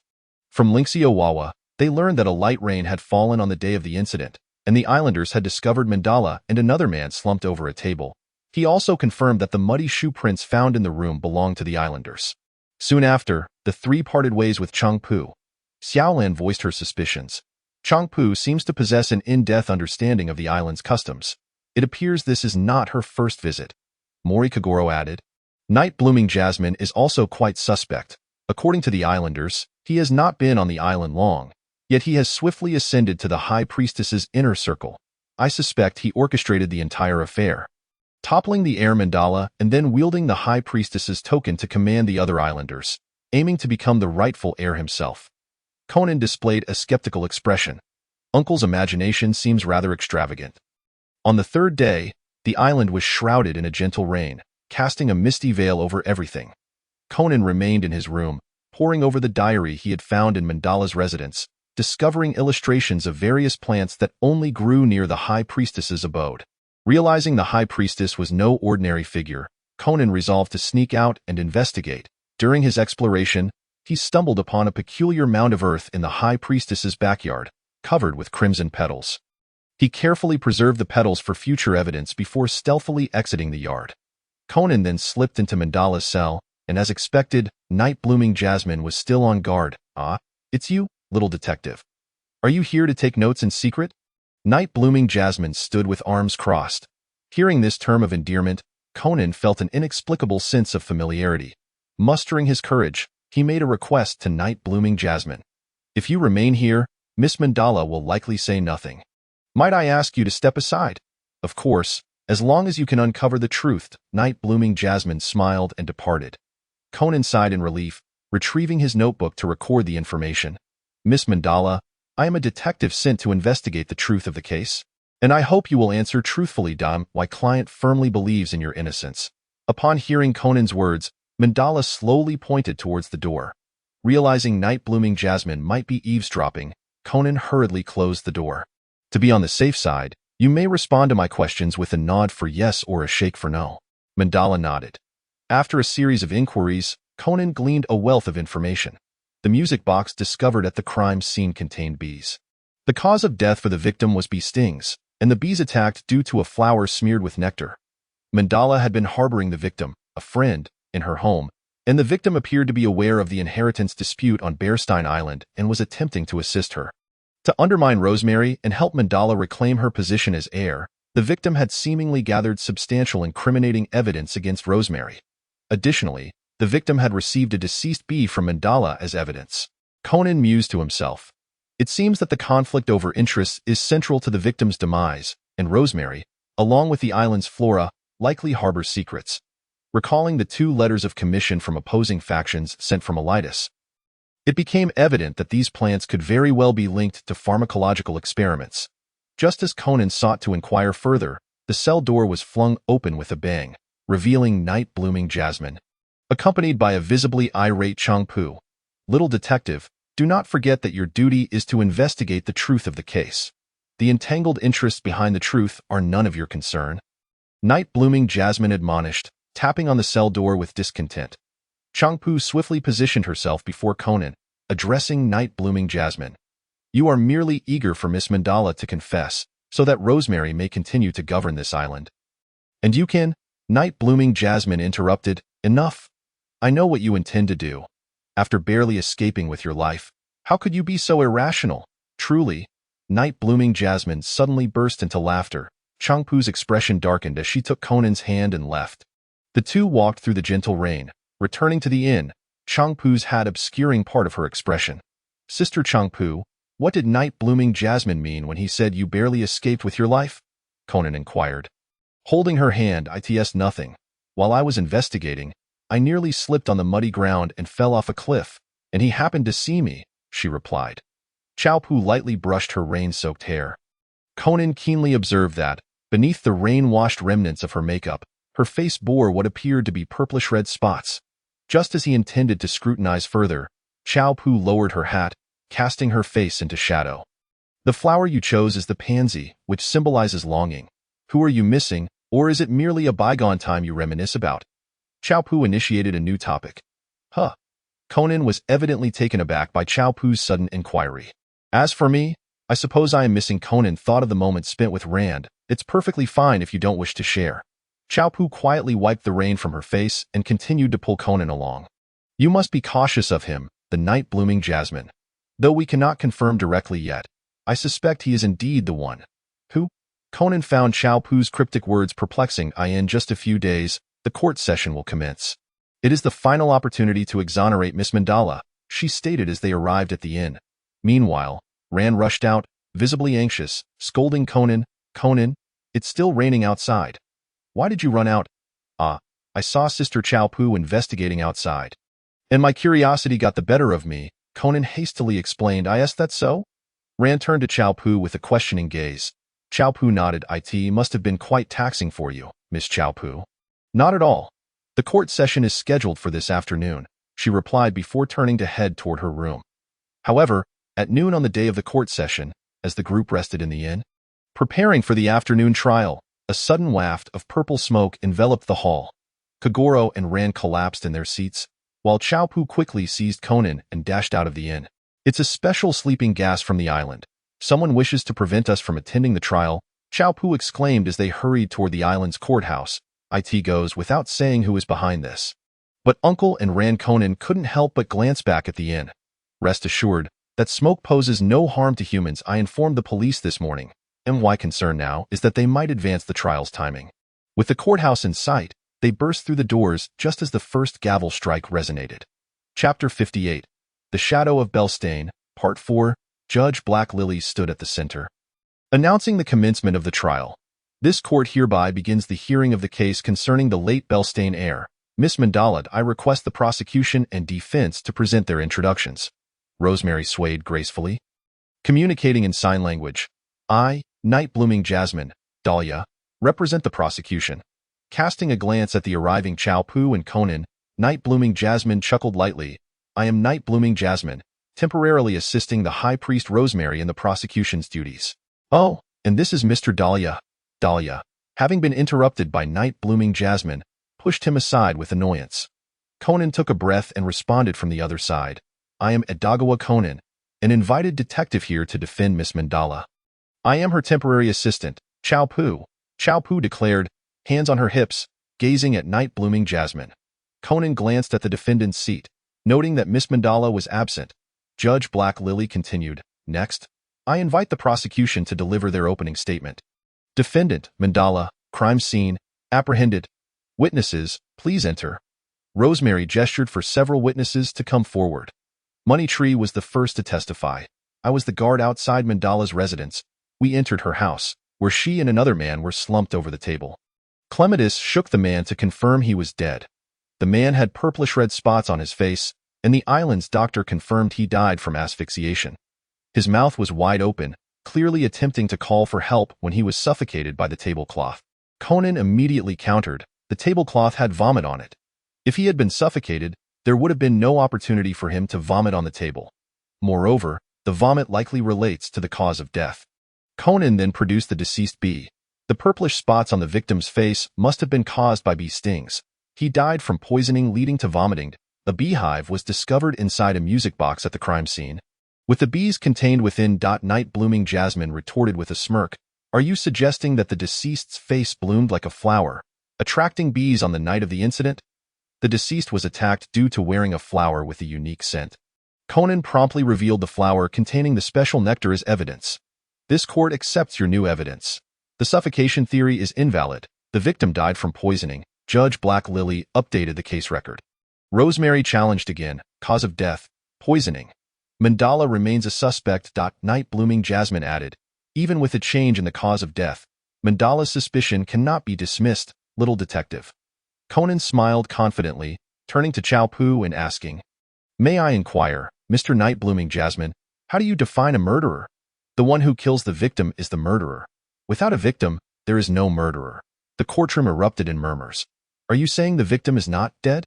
Where is he now?" Conan turned to Judge Black Lily. "Your Honor, may I call a witness who was present at the scene? That would be Miss Chow Pu. What is the prosecution's stance?" Judge Black Lily inquired of Rosemary and the others. Rosemary gestured. "Resurrection, strange, child's play, proceed." Then, "Miss Chow Pu, please take the witness stand." Conan looked at Chow Pu, who returned his gaze. Chow Pu then offered a resigned smile and stepped up to the witness stand. "So, detective, how do you intend to prove I am the victim?" "Miss Chow Pu, the evidence lies beneath your gloves." Conan pointed at her hands.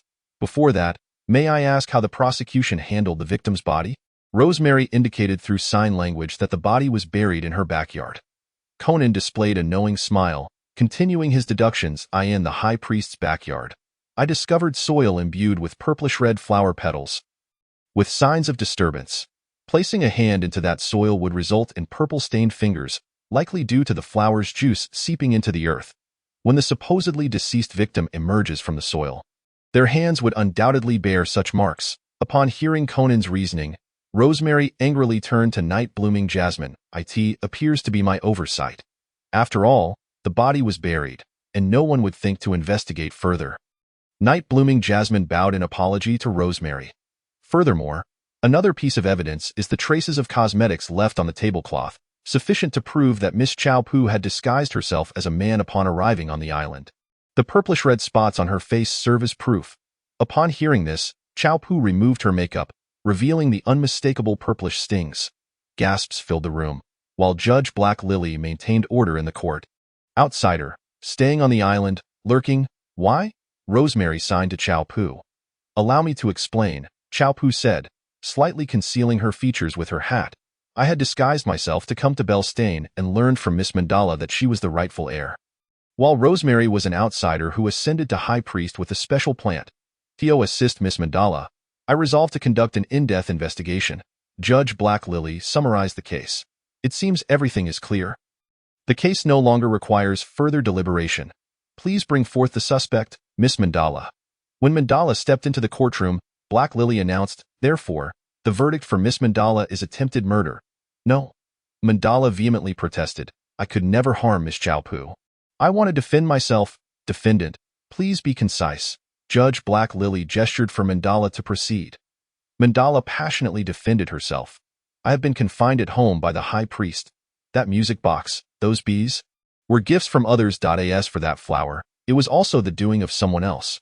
Who knows plants better than the high priest on this island? Originally, Miss Chow Pu promised to bring someone to help me against Rosemary.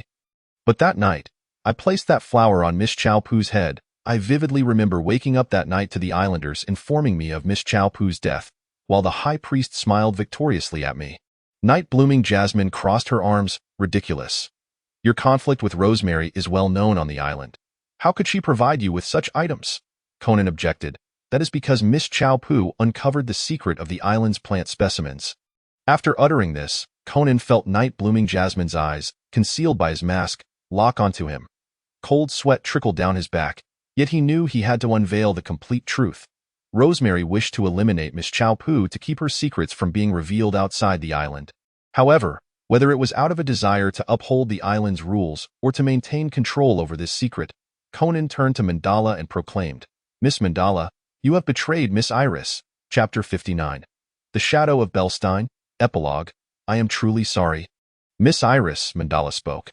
Just the day before the incident, Miss Iris informed me that she had obtained evidence sufficient to bring down Rosemary, and she intended to involve the authorities to expose the truth of the island. But what about those innocent islanders? Would they not be regarded as Rosemary's accomplices? Thus, I betrayed Miss Iris. I was also manipulated step by step by Rosemary. Nonsense. Slander. Evidence. Rosemary shouted in fury, gesticulating wildly. The evidence is that diary. Although it has already been sealed as evidence, if Miss Iris can just reveal the page number, that will suffice. Mandala trembled. It seems you are resolute in your desire to unveil this secret. If Rosemary wishes to protect her research outcomes, she must step forward and admit to crimes that do not belong to her. Quite a clever plan, Mandala. Nightshade approached Rosemary. Iris, or should I call you Air Force? I assume you recognize me now. Nightshade gazed at Iris, or perhaps Air Force, as she slowly removed her mask. Jack, should I thank you for saving my life? If you hadn't stopped the others from guarding that pit, I might have already perished. Air Force removed her hat and shot a cold glare at Jack. Was that letter of engagement sent by you? And that letter of engagement from this little detective was sent by you as well. Jack smiled. Conan finally recalled the familiar feeling he had sensed when facing Nightshade. What did that despicable fellow from the Elysium Overseer faction truly intend? Truly a promising disciple of Lady Pharaoh, but alas. A single misstep. Your useless sense of justice nearly cost you your life, did it not? Jack folded his arms, mocking Air Force. Sister Air Force. Conan looked at the pale-faced Air Force, feeling a twinge of concern. Now, back to the main topic. Jack turned to Judge Black Lily. I am the one who harmed Miss Iris. Please allow me to explain my crimes. Judge Black Lily nodded in agreement. On the day of the incident, before it rained, I entered Mandala's residence and left my artwork. Little detective, you should know what that is, that painting? Conan recalled the piece depicting the death of Alcestis. Indeed, I added a special flower sap to the paint, which has certain hypnotic and hallucinogenic effects. But the outcome was quite the opposite. It neutralized the toxicity of bee venom, saving Miss Iris's life. However, your makeup skills are truly remarkable. I nearly killed my colleague. Jack laughed without a hint of remorse, while Air Force shot him a furious glare. After confirming Jack's crimes, Judge Black Lily delivered her verdict. Miss Mandala is not guilty. The true criminal in this case is Mr. Nightshade, sentenced to life imprisonment. Jack was taken away. Conan's back was soaked with cold sweat as Air Force hurried to support him. The two began conversing on their way back to the hotel. What did that letter of engagement from Sister Air Force say? This island has been targeted by a member of the Overseer faction. Jack came to steal the method for creating plant specimens. However, the letter he sent me mentioned raw materials for an elixir of immortality. I initially thought it referred to those special plants. But at that time, Jack had already infiltrated the High Priest. So I had to start with Miss Mandala, help her reclaim the island, and then obtain information about the special plants. It seems Miss Mandala might also have been using me, before departing, just in case. My mentor, that Lady Pharaoh, and I agreed to check in once a day to report our safety. However, I was unconscious due to poisoning and failed to contact her on time. She must have been worried and sent a letter of engagement to you all. Allowing the authorities to intervene while avoiding direct contact with the police, I apologize for using you. It's all right. Sister Air Force's life was also on the line. Iris, the flower symbolizing honesty and trust. Suits you well, Conan comforted Air Force. But is there really a plant on this island that can create an elixir of immortality? Most likely not. Otherwise, Jack would not have confessed so readily. He must have already obtained the method for creating plant specimens. Nightshade, does the flower language mean dangerous love? It suits him well. Thus, including that high priest, all the islanders were toyed with by Jack. Conan felt a cold sweat trickle down his forehead. But now he has been sent to the island's prison. Right? Suddenly, Air Force seemed to realize something, urgently grabbing Conan and racing toward the hotel. Oh no. If the items are already in hand, there must be other members coming to the island to prepare for his direct abduction. This island is bound to be in turmoil. The police will arrive shortly, so you must leave with Detective Maury as soon as possible. A.S. Conan was caught under Air Force's arm. He adjusted to the jolting movement and asked, "Who exactly is the member who dispatched Jack to steal the method for creating plant specimens?" Codename photographer. He has been active among social elites under various identities, all in pursuit of that elusive elixir of immortality. This time, although the island lacks such herbs, it has at least provided him with a new technique. The two rushed to the hotel, where Kagoro Maury and Ran were just waking up. After informing them that the trial had concluded and the true culprit had been taken away, Conan was shocked to see flames erupting in the distant flower field. "It's on fire!" Kagoro Maury, just regaining consciousness, exclaimed in astonishment. The flames were spreading rapidly, almost igniting half the sky. Kagoro Maury led the group, fleeing toward the seaside. At the shore, Officer Megur arrived, albeit late, quickly ushering everyone onto a boat and notifying the fire department. However, before the firefighting boats could arrive, everything on the island had already turned to ashes. Those beautiful and fragrant flowers, along with the mysterious and enchanting plants, were consumed by the flames, leaving no trace for the police.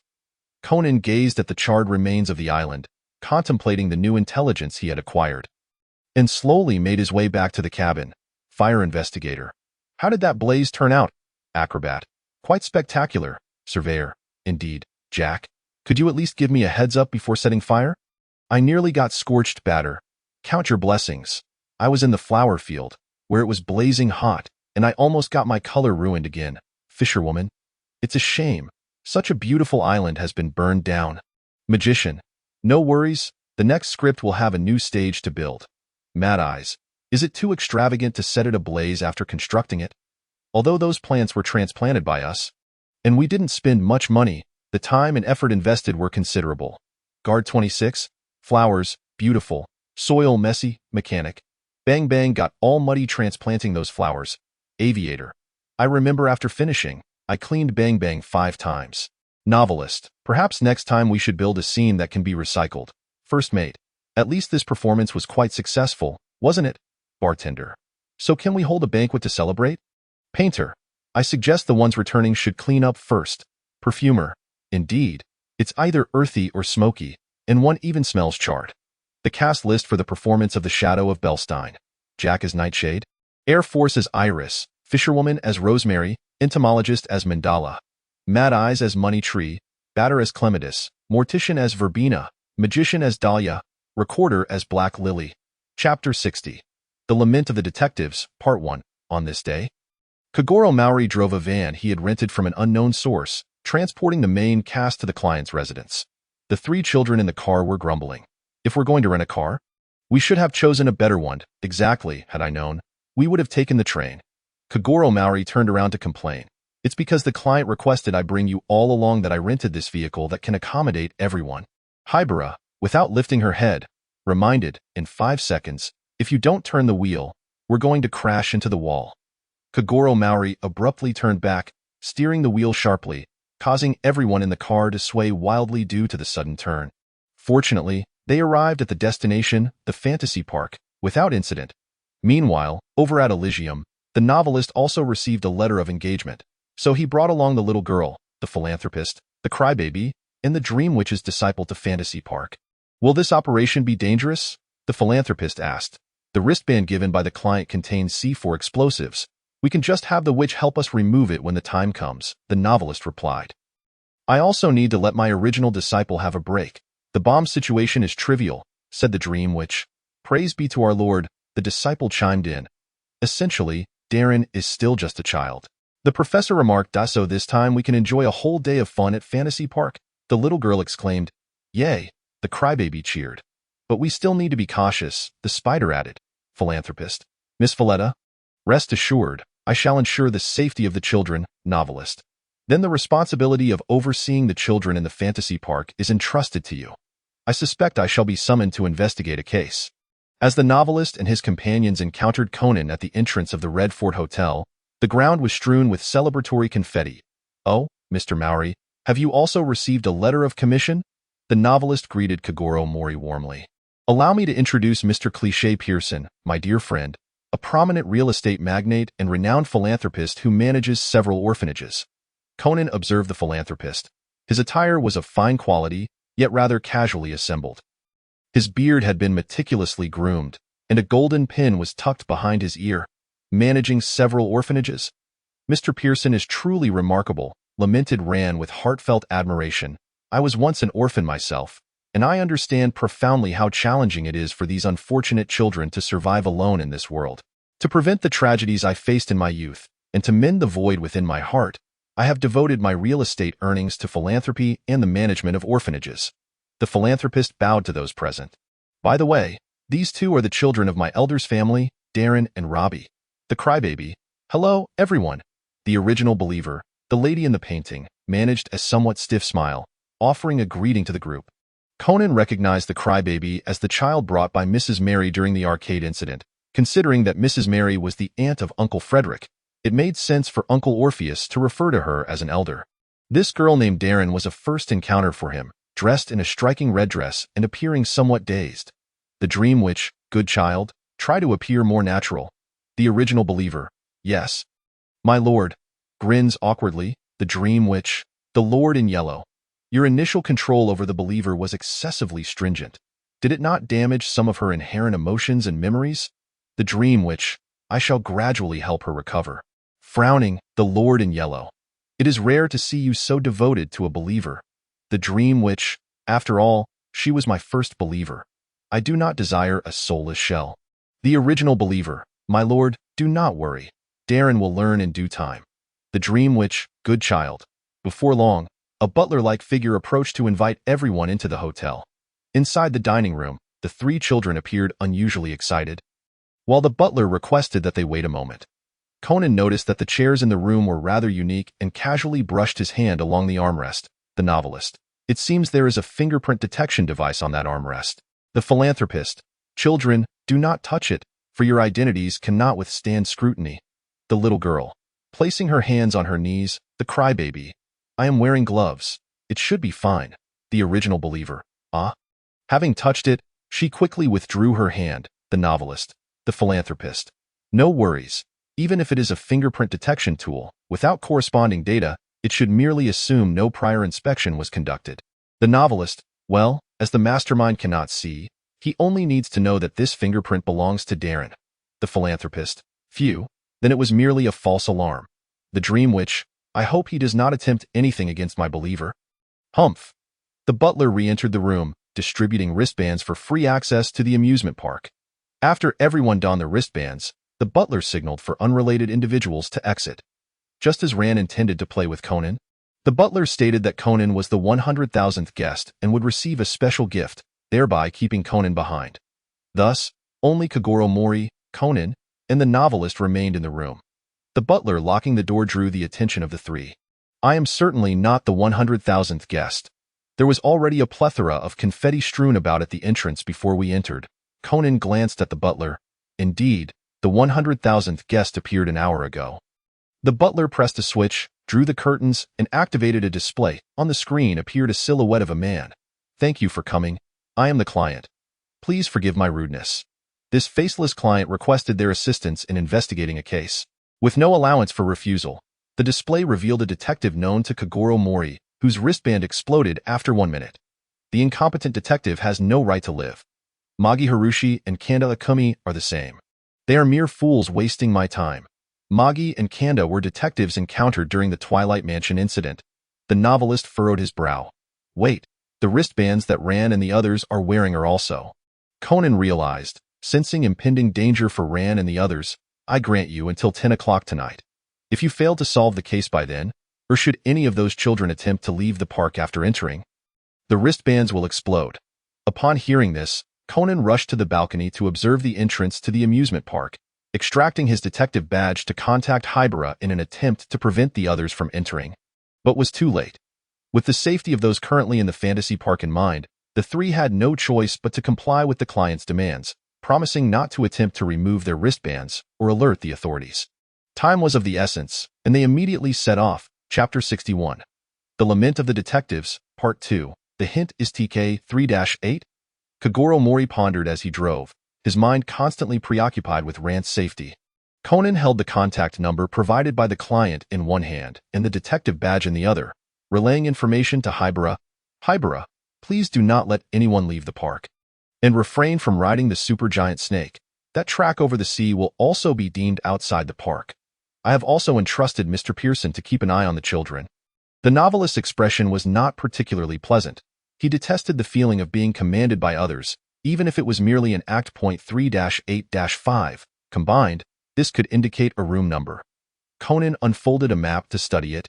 It should be Takashima Town, 3rd District. The trio arrived at Takashima Town but found no indication of the 3rd District on the map. Perhaps the area had undergone renovations, altering its name. The novelist adjusted his monocle. Scrutinizing the various place names on the map, we can inquire with local residents. After consulting a nearby patrol officer, they finally arrived at their destination. An abandoned hotel. Kagoro Mori was startled by a homeless man who suddenly appeared at the door. While Conan inquired if anything noteworthy had transpired recently, a large white bird flew in here. The basement was locked that day. On April 4th, I recall a brand new car parked in the yard that morning. But by night, it had been replaced with an old one. However, the parts of that car have long been stolen. The basement was a mechanical room, and perhaps the parts inside were stolen as well. The homeless man remarked before leaving the hotel.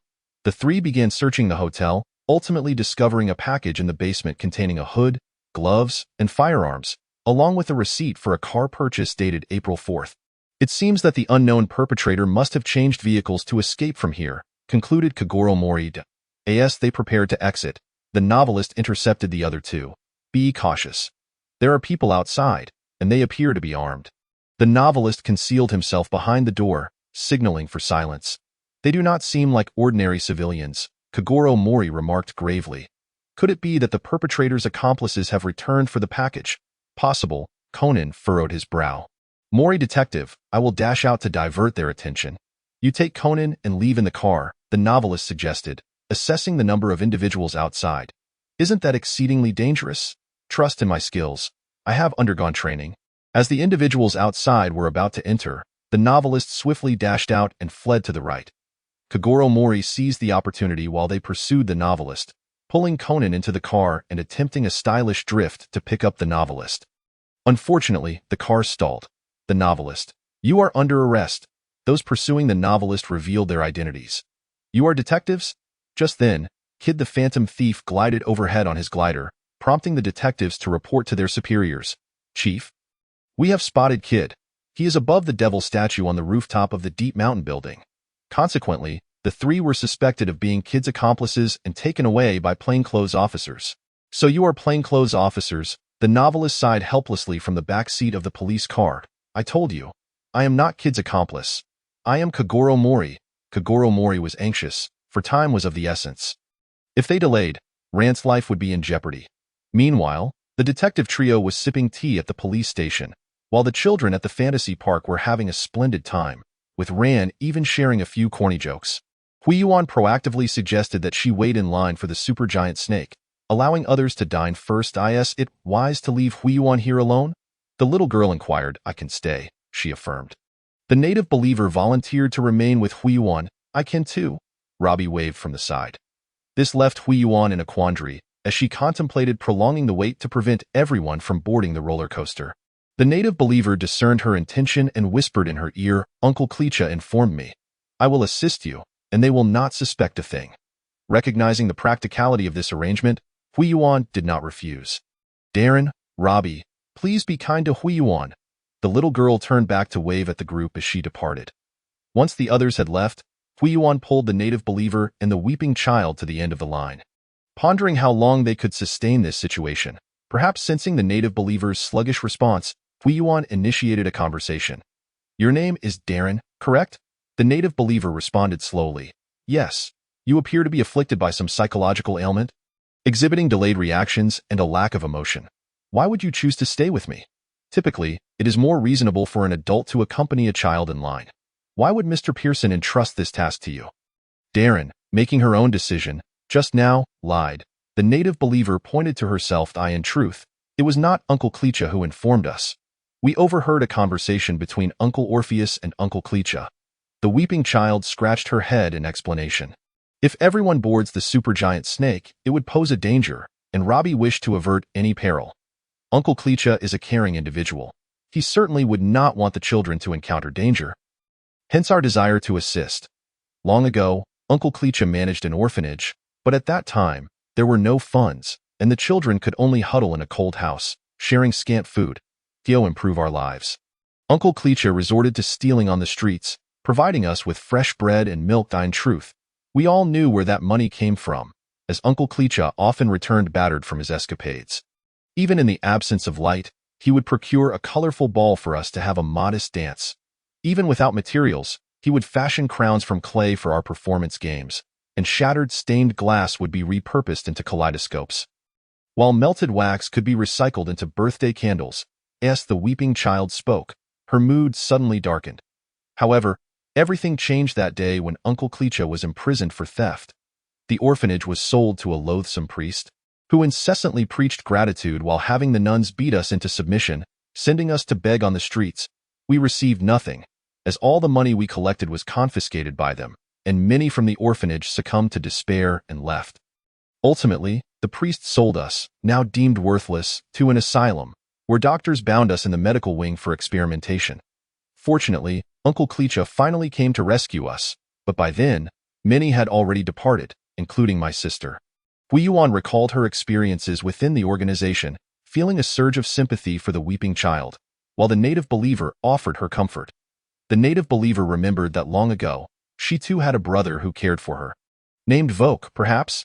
If he had not become Dr. Thompson's assistant, might he have returned to see me and our mother?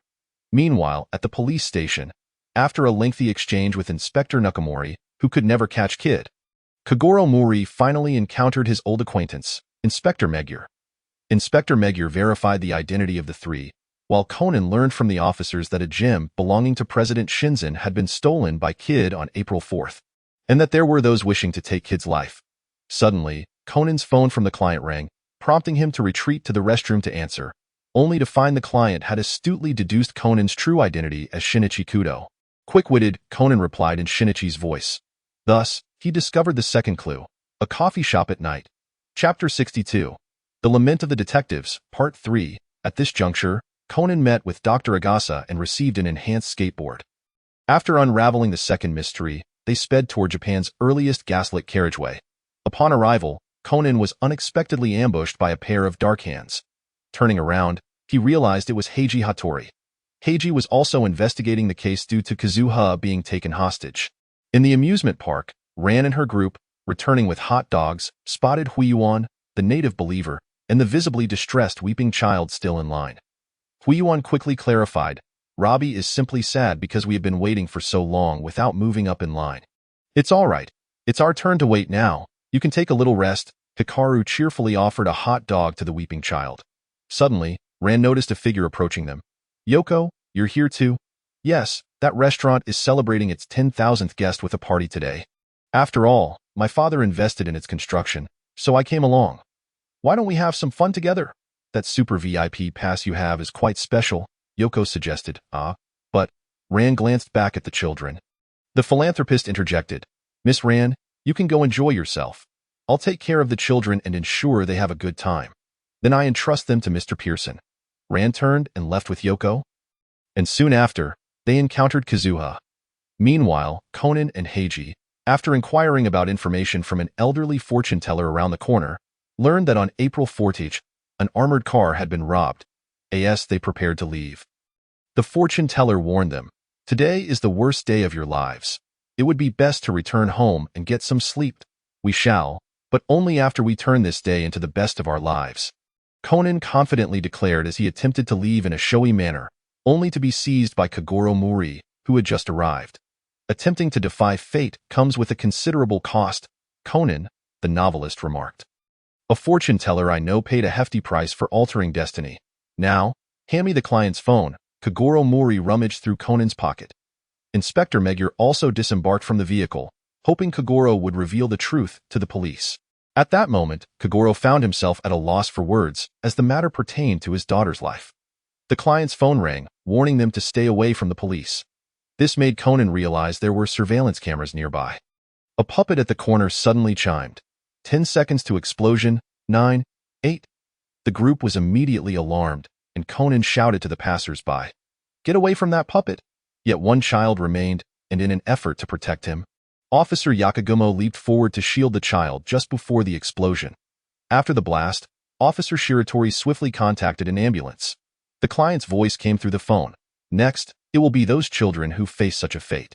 Conan clenched his fists in anger. At this moment, Kagoro Mori displayed the exemplary psychological resilience of a former detective.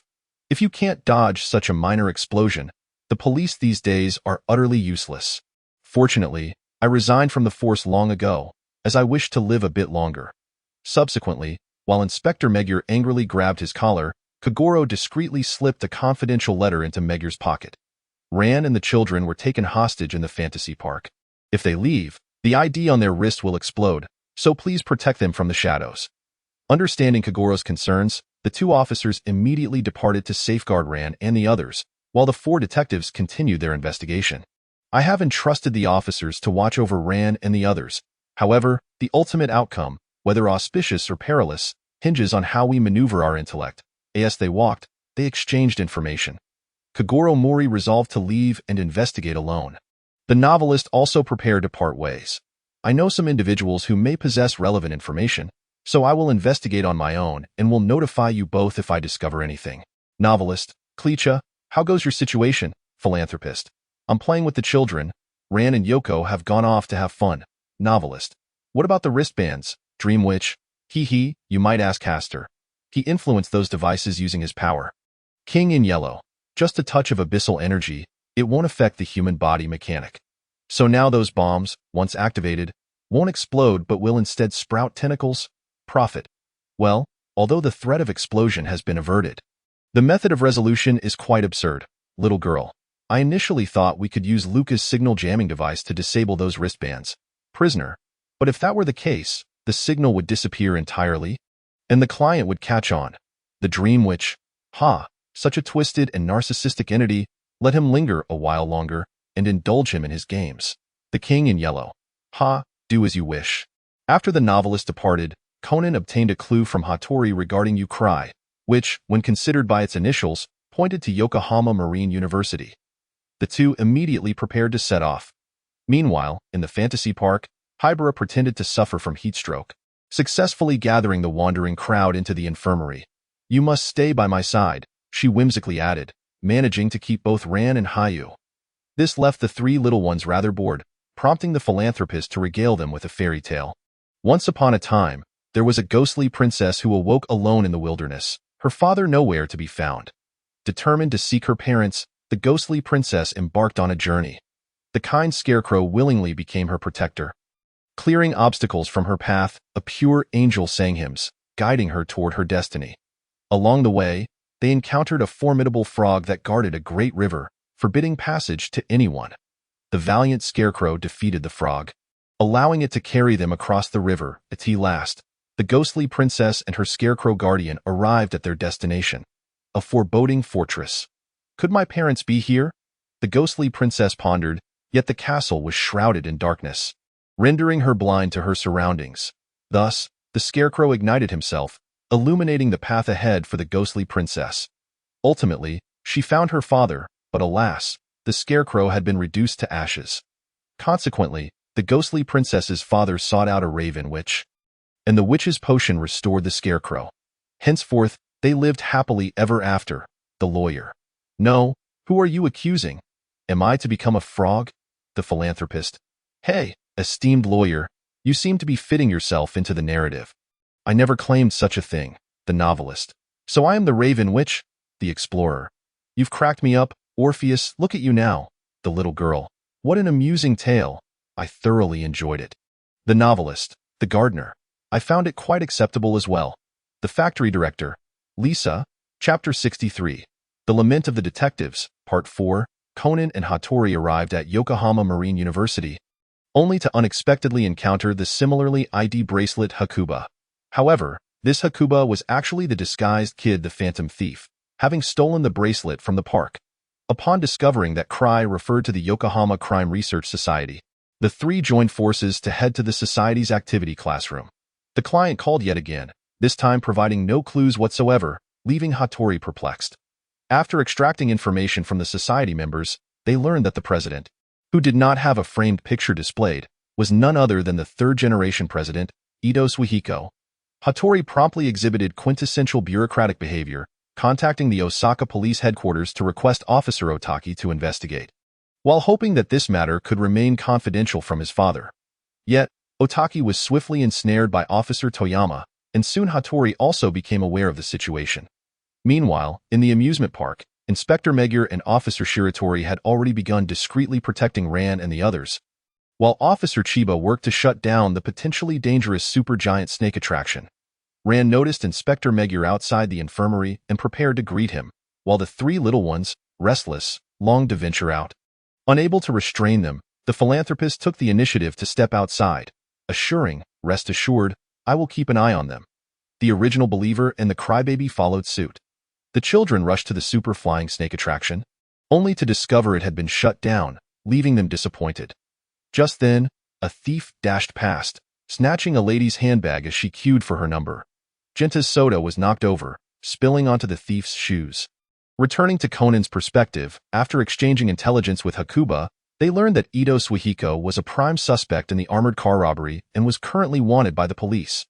Moreover, a murder had occurred at his investment consulting firm, with the victim being his university classmate and company sales manager, Nishio Masaharu. The group resolved to pay a visit to that company. On the other hand, Kagoro Mori, feeling cornered, sought the assistance of Eri Kisaki to gather information.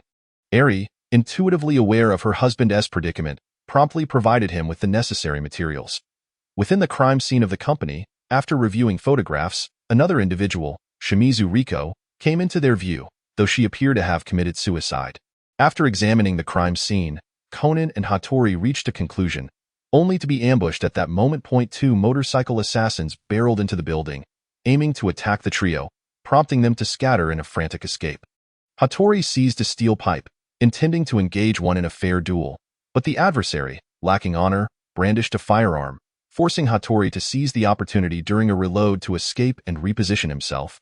As for Conan, he first kicked a soccer ball to topple a paint can, trapping the assailant, then hopped onto a scooter to flee the building, but tragically injured his leg during the pursuit and fell into the river.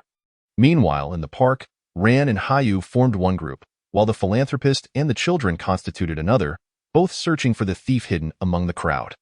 The detective group, relying on the soda Genta spilled on the thief's shoes, pinpointed their target. During the chase, Hikaru tripped the thief with a broom, followed by Genta landing a decisive elbow strike, knocking the thief to the ground. The thief, scrambling to rise, attempted to assault Ran, but she, a master of karate, repelled him with a few swift blows. The thief then turned to attack Hayu, who, equally adept, executed a shoulder throw, sending the thief tumbling back. Unbeknownst to them, the thief landed perilously close to the crybaby. In a flash, the thief seized the crybaby, brandishing a knife to threaten the group. The philanthropist, "Ah, Robbie, I'm coming to rescue you."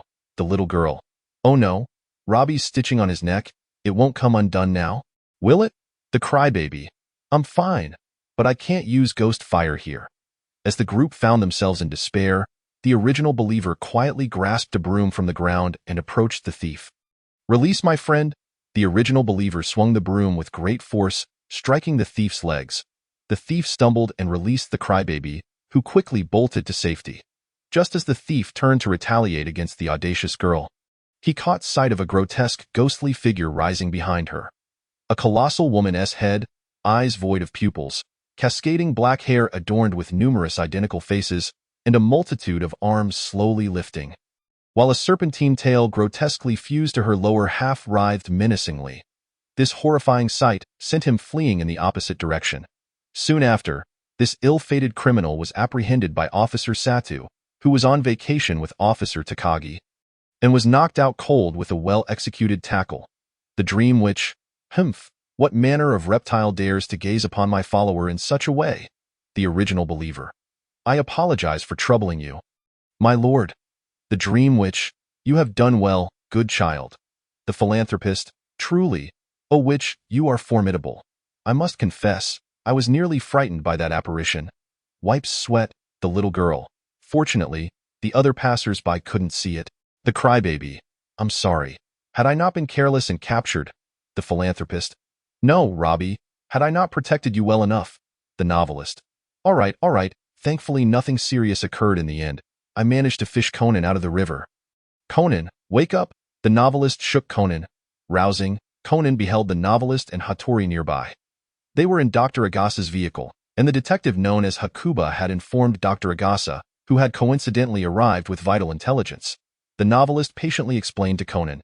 Hattori added, additionally, I have new information. On the day Nishio was murdered, an accident occurred at the dock, and Ito Suihiko was a passenger in that vehicle. He suffered severe injuries and lay in the hospital for a month.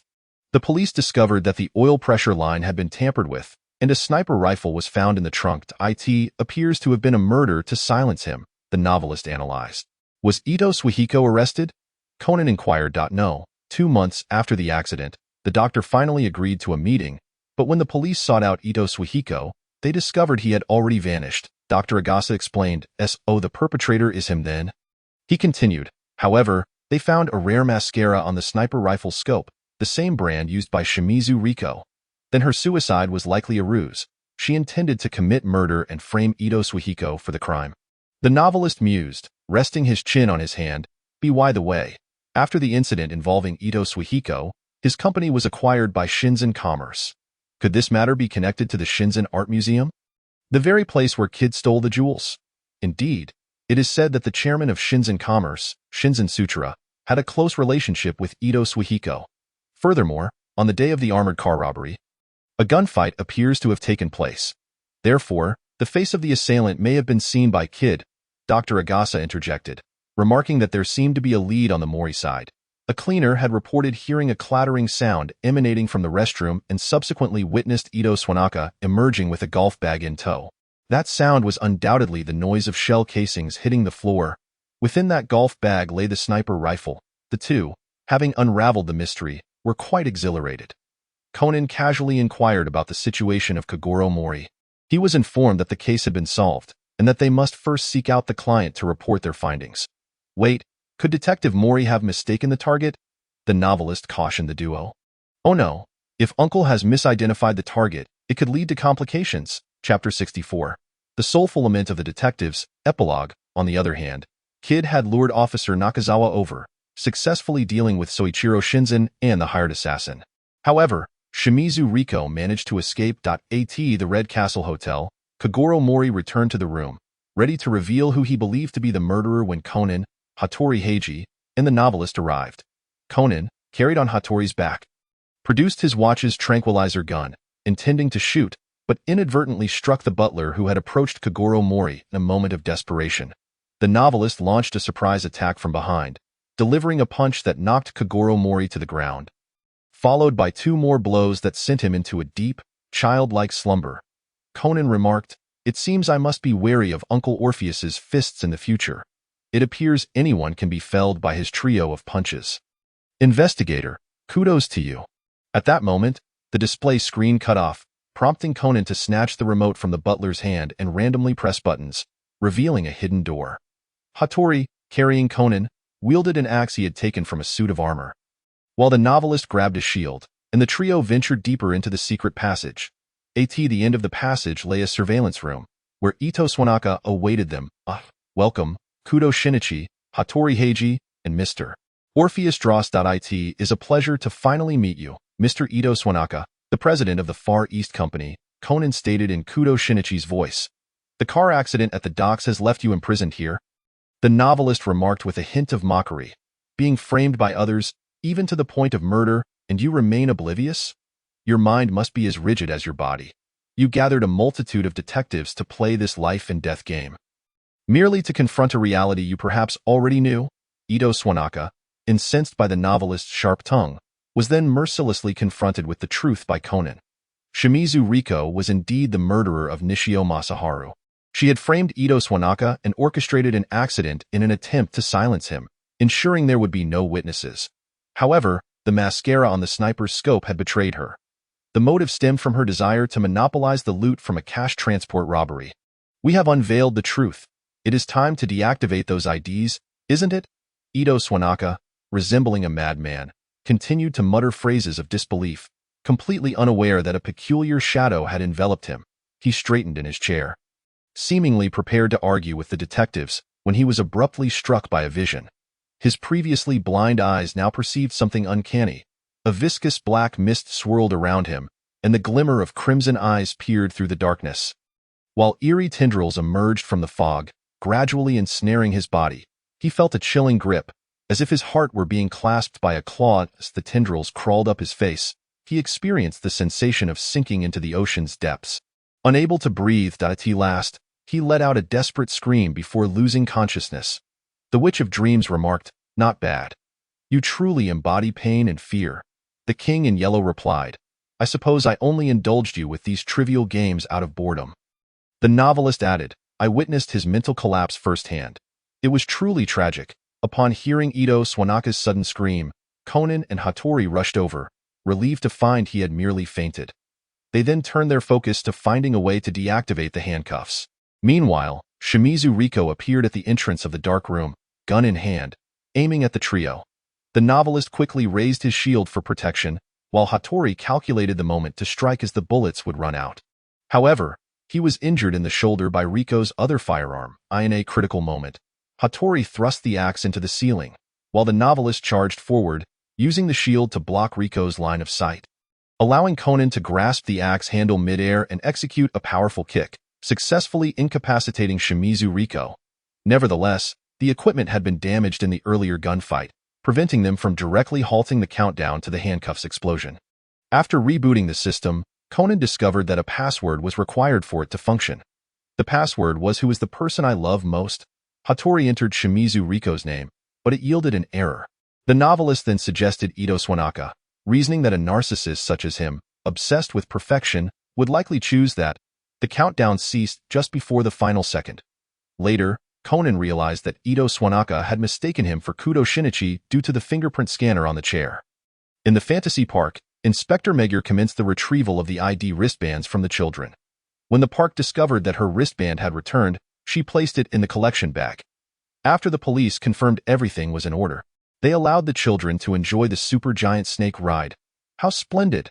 We have the entire venue to ourselves now," Genta exclaimed with excitement, having neglected to remove his ID wristband. "Everyone is quite spirited," Hattori noted, gripping the horizontal bar tightly. "If you're scared, you needn't let go," Keiho teased from the side. "Who's scared? I could even forego the safety belt." "Ah," Hattori yelped, noticing that Genta still had the wristband that would explode if he left the park's boundaries. Realizing this, Conan shouted for Genta to remove the wristband immediately. Ultimately, Hibara, seated behind Genta, sternly prevented him from moving and removed the wristband. However, as the roller coaster began its operation, the wristband slipped from Hibara's grip and landed in Hattori's hands after a sharp turn. Conan attempted to pry the horizontal bar apart with his powered sneakers, but they were interconnected, posing a danger to the others if detached in a moment of desperation. Conan turned to see a native follower in the second to last row contorting her body in an exceedingly twisted manner. Like a snake, reaching back to grasp the wristband and hurling it into the air. The moment the wristband exceeded the park's boundaries, sinister tendrils enveloped it, and then a dark force began to retract, culminating in a brilliant explosion of fireworks. Although the King in Yellow's powers rendered the explosion harmless, the emotions of those aware of the bomb's true nature but oblivious to the switch were tumultuous. After disembarking from the roller coaster, Conan hurriedly checked on the native follower to see if she was all right. "I'm perfectly fine. I've trained in dance, so this is a piece of cake," she said, her face lighting up with a radiant smile, particularly in her striking red dress. The Witch of Dreams remarked, "So, my child, do you know how to revert to a human state?" The native follower replied, "Praise be to our Lord, Dallin knows." The benefactor sighed, "Though these wristbands have long been rendered ineffective by Hastur's power, their anxious demeanor has made me tense as well," the King in Yellow suggested. "Perhaps next time we could arrange something more thrilling, like—" The novelist interjected, "Ahem. I believe you might consider finding some amusement in the deep sea instead of tormenting those poor mortals." The Witch of Dreams responded, "It matters not. Amusement can be found at any time, can't it?" The King in Yellow mused, "I must admit, I am somewhat intrigued." The little girl chimed in, Yet aside from these minor interruptions, this park experience was quite delightful. Wasn't it? The crybaby agreed. Indeed, indeed. The benefactor remarked, I sincerely hope that when we next venture out, it will be with a genuine VIP pass, rather than this underhanded business. The novelist replied, there will surely be opportunities ahead.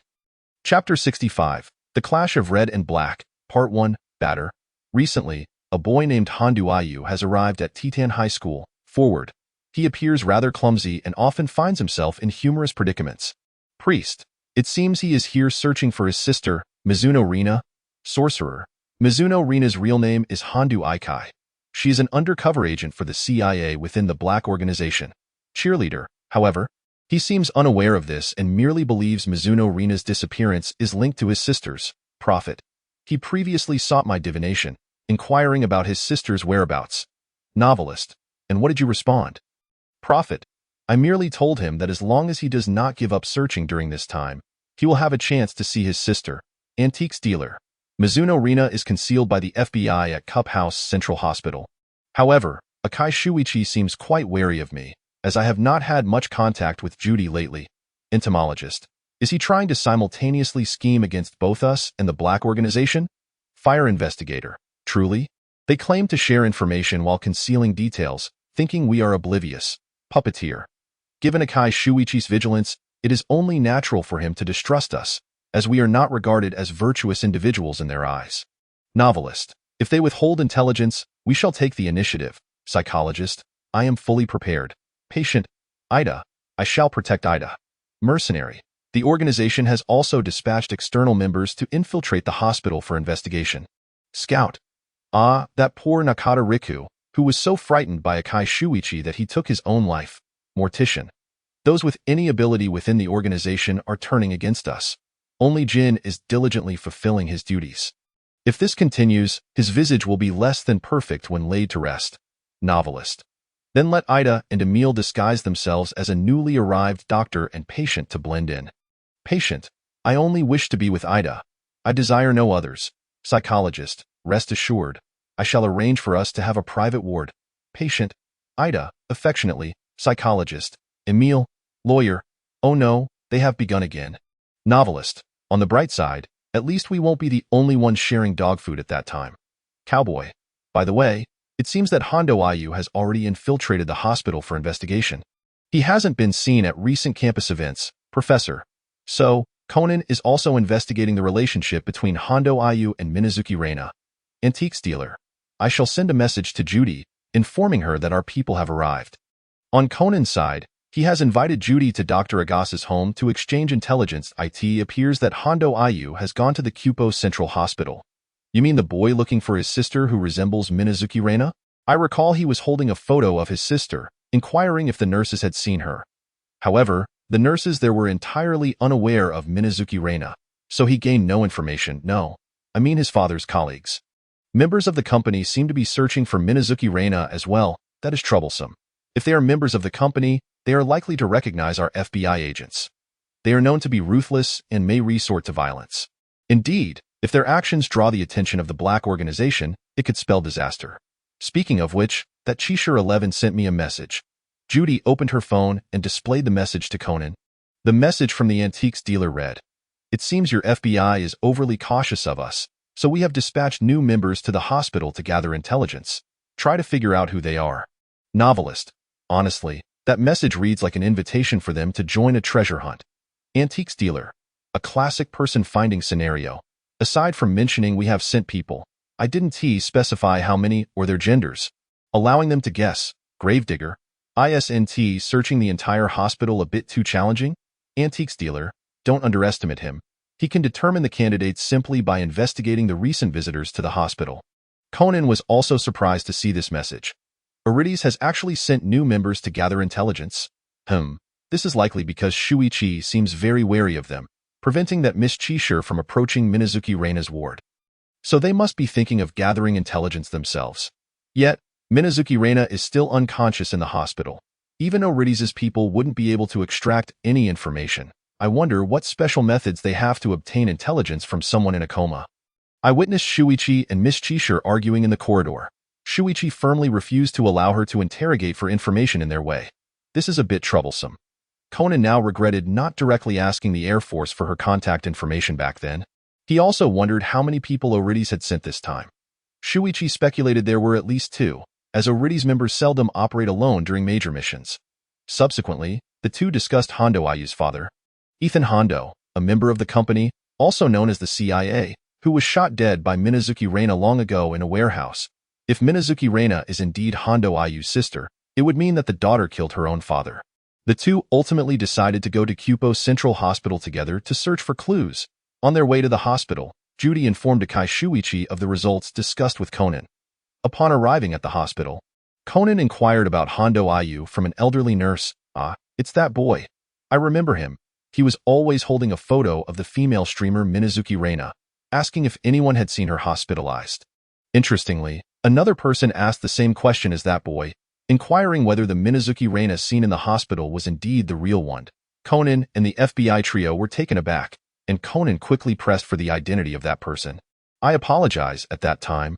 I was knocked and lost my glasses, so I couldn't see clearly. I only know he was wearing a very new pair of slippers, so he must have been hospitalized not long ago." Back in the ward, Judy's face was grave. "It seems that members of that organization have indeed infiltrated. We must act swiftly to transfer Minazuki Reina." James expressed his concerns. "However, if we act too hastily, it would be tantamount to informing the Black organization of her presence here. Moreover, Ordis' people are lurking in the shadows. We cannot predict if they will strike during the transfer. I believe we should maintain the status quo." Since that Black organization member still needs to inquire with the nurses, it indicates he has yet to grasp specific intelligence. Akai Shuichi interjected. "Furthermore, this also presents an opportunity to lure the snake out of its hole. If we can catch this individual, the leads we hold will increase." I shall now go to the hospital director and request the list of patients admitted during the year-end period. James exited the ward. "But what about that boy? From the FBI's perspective, getting involved with the NOC could obstruct our future operations. We should set that aside for now." "NOC?" Conan, unfamiliar with the term, inquired with the non-official cover. "Referring to spies involved in infiltration operations. For someone as knowledgeable as you, how have you not heard of this term?" "No, I know it, but it always feels like this term is related to something." Chapter 66, The Collision of Red and Black, Part 2. Continuing his search for clues in the hospital, Conan encountered the elderly nurse again, who informed him that Hondo Ayu had suffered from leukemia in his childhood and had undergone major surgery.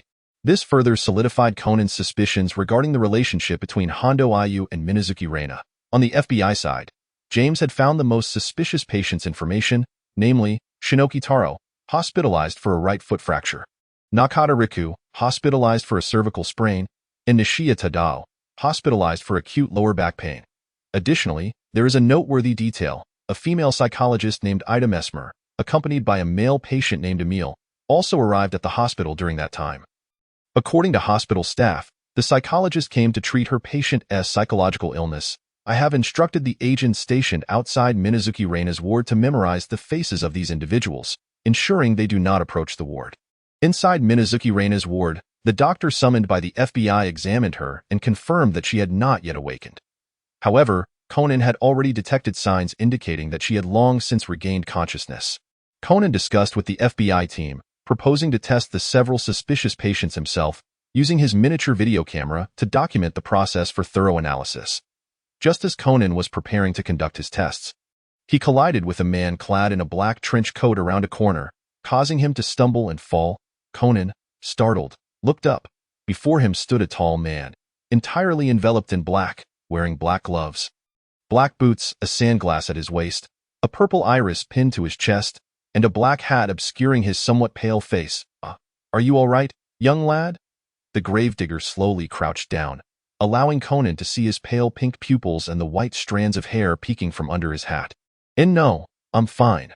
Regaining his composure, Conan grasped the gravedigger's hand to stand up, but intentionally pulled at the gravedigger's glove, causing it to slip off.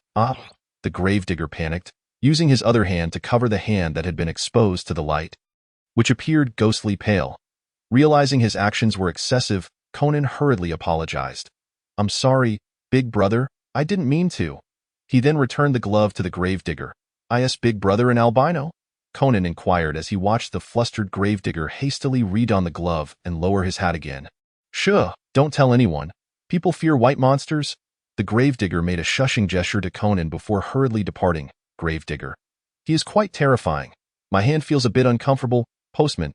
Andrew, are you all right? Gravedigger. Perhaps I should avoid going out during the day. Puppeteer. That little brat. He guessed you had albinism and tested you in that manner. Psychologist. Wait. Soon Emil and I will teach him a lesson. Patient. I will follow Aida's lead. Seeing Conan collide with the gravedigger, Judy approached to inquire. Conan, was that person a member of the organization? No, just someone with albinism. He dressed that way to avoid sun exposure. After probing the new characters, Zhang Tairang, Nakata Riku, and Nishiya Tadao, Conan pushed open the door to the room where the psychologist and the patient were. Just as he was about to perform a little act at the doorway, he was suddenly knocked to the ground by someone. Dazed and seeing stars, Conan was about to rise when the person on top of him forcefully pinned his shoulder down. He felt as though his shoulder might dislocate, and he struggled to look at the man pressing down on him. His eyes were bloodshot. His expression twisted, and he emitted a guttural growl like a beast, as if ready to tear him apart at any moment. Just as Conan felt he might be literally torn in two, a sharp whistle pierced the air, and the pressure on him suddenly eased. Emil, behave yourself and stop this at once, commanded a woman in a white coat with long flaxen hair. Conan watched as the man named Emil, upon hearing her voice, immediately became submissive like a trained dog, returning to her side. The psychologist approached Conan, who had just managed to get back on his feet, panting heavily. Little brother, this is a psychiatric ward. You cannot just barge in here, understand? I'm sorry, doctor, I'll leave right away, Conan replied, fleeing the room without a backward glance. Patient. Emil, did I do well? Psychologist. Yes, you did quite well, Emil. Composer. That child has no understanding of personal boundaries. Novelist. I believe we are not close enough for that composer. Silence, gravedigger. In any case, thank you both. Psychologist. No need for thanks. That child certainly needed a lesson. Returning to the FBI team, Conan breathlessly explained that the psychologist and the patient were undoubtedly not affiliated with the Black organization, which would not be absurd enough to send a psychiatric patient to gather intelligence. Only Akai Shuichi slightly furrowed his brow at Conan's account. After reviewing the footage and analyzing it, they concluded that the individual sent by the Black organization was indeed Nakata Riku, who, despite having a neck injury, was able to tilt his head back and finish a can of coffee. They immediately intensified their surveillance on him. That evening, Nakata Riku indeed began his operation. After luring away the nurse on duty, he photographed the wall displaying the names of the hospitalized patients, searching for Mizuno Reina's name. Soon after, Judy and other FBI agents surrounded Nakata Riku with their weapons drawn. Its the FBI. So it seems, Mizuno Reina must be here in a state of unconsciousness. Nakata Riku smirked, realizing his scheme had succeeded. I was initially hoping to wait a while longer for more concrete evidence before arresting you. But it appears that is no longer necessary. Judy aimed her silenced pistol at Nakata Riku. Surrender now before the other patients awaken, and I'll let them all remain asleep. Then I shall awaken them all. Nakata Riku retorted, unfastening the device around his neck to reveal a C4 bomb and pulling out the detonator. Don't move, unless you wish for this building to be reduced to ashes. Clearly fixated on the FBI, Nakata Riku failed to notice the shadow darting behind him. Just as he turned to flee, he was met with the gravedigger's shovel. However, the gravedigger evidently showed restraint, in an effort to leave him alive. The shovel that was originally aimed at his head was redirected towards his waist. Nakata Riku was knocked to the ground, and the detonator flew from his grasp. The knight indeed suits my capabilities far better. The gravedigger tightened his grip on the shovel, drawing a cross over his chest in a gesture of respect. Good evening, everyone. I am the gravedigger of Olithus. I hope my appearance has not frightened you. Chapter 67. The Clash of Red and Black, Part 3. You are the one I encountered this morning. Conan gazed at the gravedigger in surprise. He initially assumed the gravedigger to be a member of the Black organization, but after probing, he believed he was merely a person with albinism, only to discover that this individual was indeed a member of Olithus. The sunlight burns my skin. My hands still ache, the gravedigger frowned, adjusting his gloves. Thus, I prefer to operate at night. I trust it will aid you. Conan felt a twinge of guilt upon hearing this. realizing that his probing had indeed harmed this ally. Sensing Conan's discomfort, the gravedigger continued, I believe our Romeo and Juliet has imparted a lesson to you. Little detective, an excessive curiosity about others' secrets can be detrimental. However, just as the gravedigger finished speaking, Nakata Riku, fully aware of his doomed fate amidst the FBI agents, shot himself, enduring the pain from his injured waist. Ah, he is dead. The gravedigger observed Nakata Riku's lifeless body with an unchanging expression, starkly contrasting with his earlier panic at the sunlight. Though you require my assistance in dealing with the body? FBI agents. Judy, somewhat disheartened, remarked, we were so close to capturing him, it's of no consequence. However, this means the Black Organization is likely already aware that Mizuno Reina is in this hospital. They may arrive tomorrow, Akai Shuichi stated calmly. Furthermore, you will have to share the intelligence from this operation with us. The psychologist led the patient over to the gravedigger's side. Akai Shuichi, once you agree to cooperate, you cannot withhold information, correct? Allow me to introduce myself. I am psychologist Ida Mesmer, and this is patient Emil. Conan was taken aback. These were the very individuals he had attempted to probe earlier, only to be thwarted by the patient's sudden outburst. So you are the Romeo and Juliet? Conan recalled the gravedigger's earlier words. They are indeed our model couple here. Referring to them as such is entirely appropriate, the gravedigger smiled. Moreover, their earlier intimidation was merely in my defense. Your hand still requires examination. Sunlight can be quite harmful to you. The psychologist offered a tube of ointment. Apply this. It may provide some relief. Recalling the events of the morning, Conan grimaced. He had genuinely believed his shoulder was about to be dislocated. He resolved to keep his distance from this doctor-patient duo. Mercenary, the Black Organization has also received word. It seems trouble is brewing shortly, novelist. Andrew should refrain from daytime operations. The sunlight is too damaging for him. Matthias will take over instead. Puppeteer, I'm fine with that. Psychologist, I will also be prepared. Patient, I will protect Ida. Fire investigator, you three make quite the legendary trio. Is there truly anyone who can match your strength? Gravedigger, enough with the banter.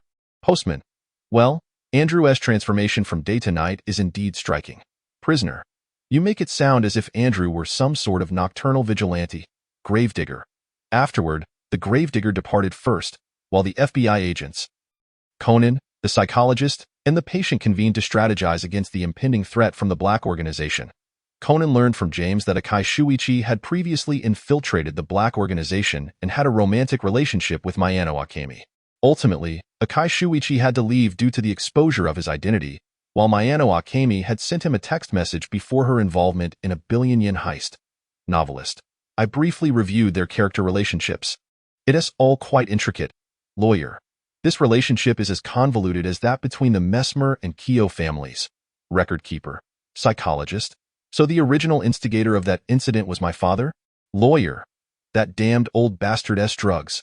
It was Charles who caused Martha's demise. Factory director. How dare you even mention Martha? Lawyer. I admit, I envied your success. Leo, so I deceived you into purchasing that debt-ridden arms factory, allowing me to claim the beloved Martha for myself. Ironically, I was delighted then, believing my legal knowledge would effortlessly shield me from all risks.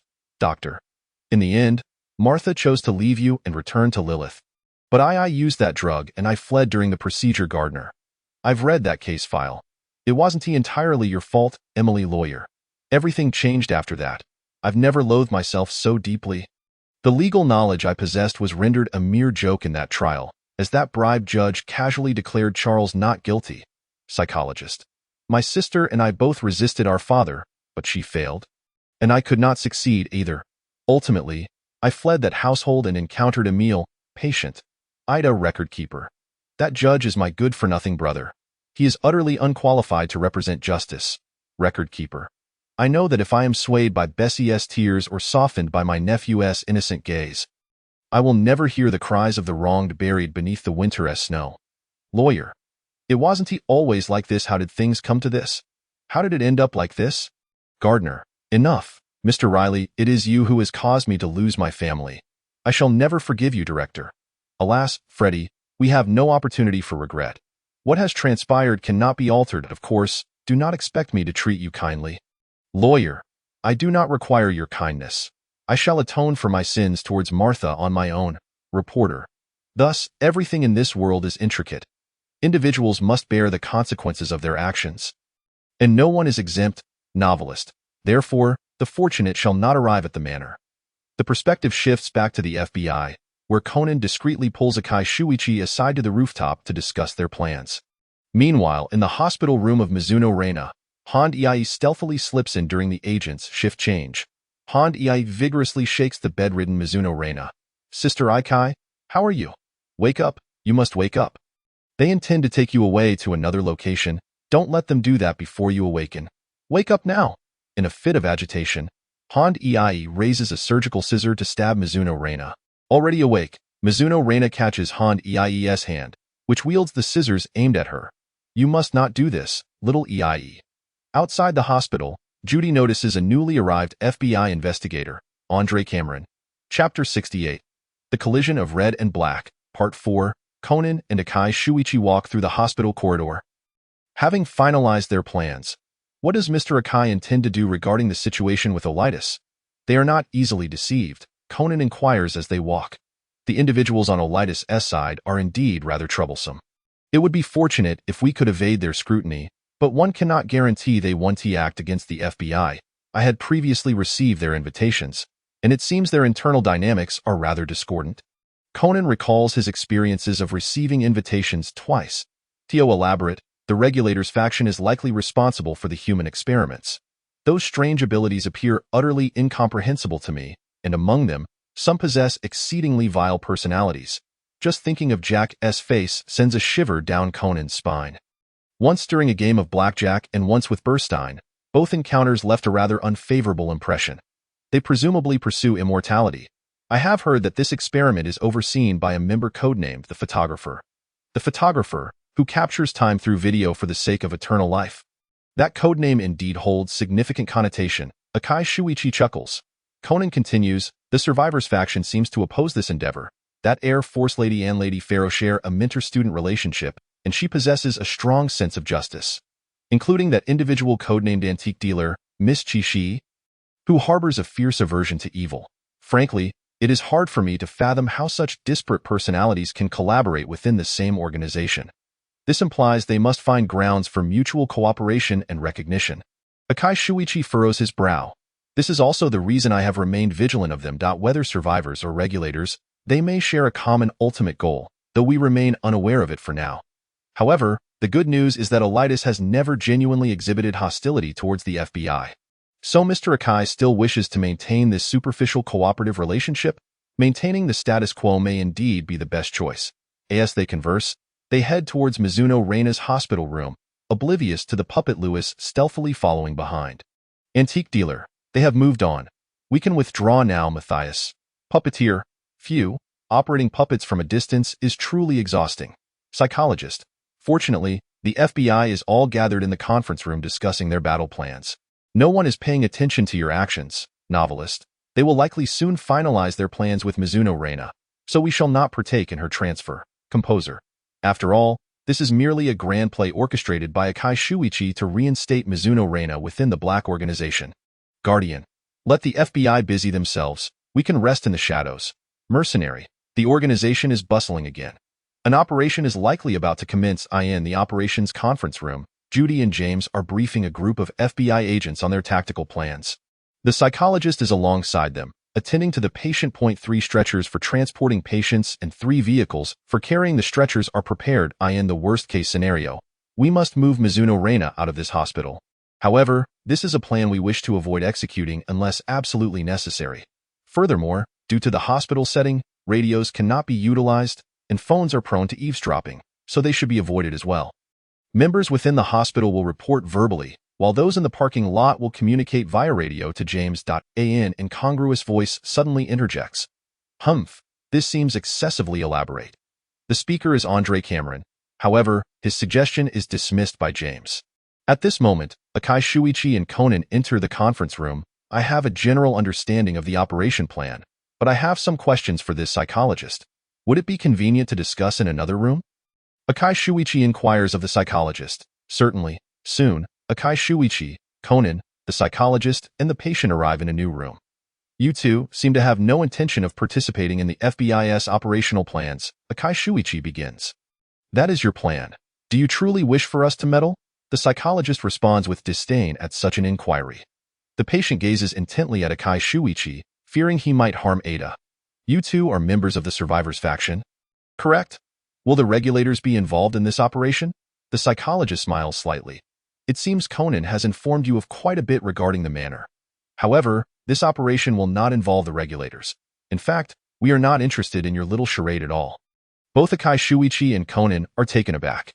You seem to be planning to allow the Black Organization to reclaim Mizuno Reina, after which she can serve as a pawn to relay information about the organization to your FBI.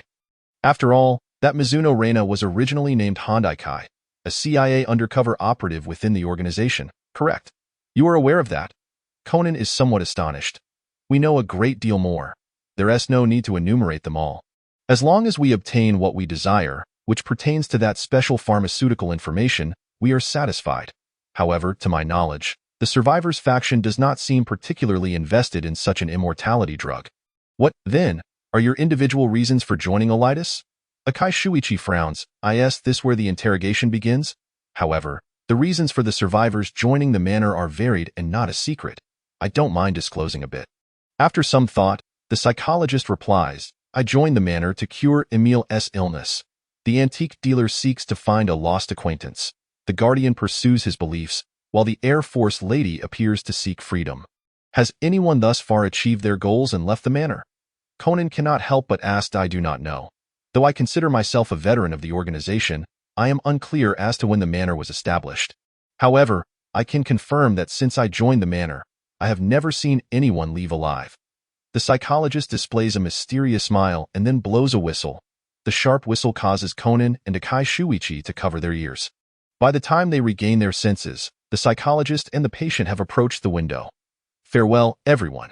Since the members of the Black Organization are about to launch an attack, and you have prepared the corresponding measures, I believe it is best for me and my dear Emil to distance ourselves from this play, which has long been scripted.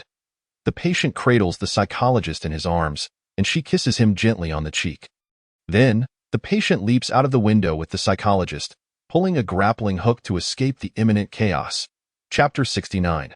The Collision of Red and Black, Part 5. At this moment, various disturbances of varying scales erupt around Cupido Central Hospital. The cafeteria experiences a significant food poisoning incident, toxic gas is released at crowded stations, and a fire breaks out in the cinema. A throng of people floods into the hospital, among them numerous couriers delivering packages sent by the Black Organization under the name of Nanada Rikid. The red column flowers, known as Ninghuan flowers in Japan, are these gifts from the organization? James unwraps the package. This is the state flower of Colorado. It must be obtained, is the flower's meaning, Conan explains nearby. Additionally, it seems to symbolize an absolute victory. This serves as a declaration of war? Does it not? Akai Shuichi smiles slightly. The surging crowd prevents the FBI agents from conducting thorough inspections, and a ticking sound emanates from the flower pot beside the fort. Is that a bomb? Judy gasped. There are still over 30 minutes until the explosion. It seemed as though time was being deliberately delayed. Subsequently, in an effort to manage the bomb, Judy proposed driving it to the waste disposal site, and Cameron volunteered to accompany her. With remarkable driving skills, he managed to toss the bomb into the river just before it detonated.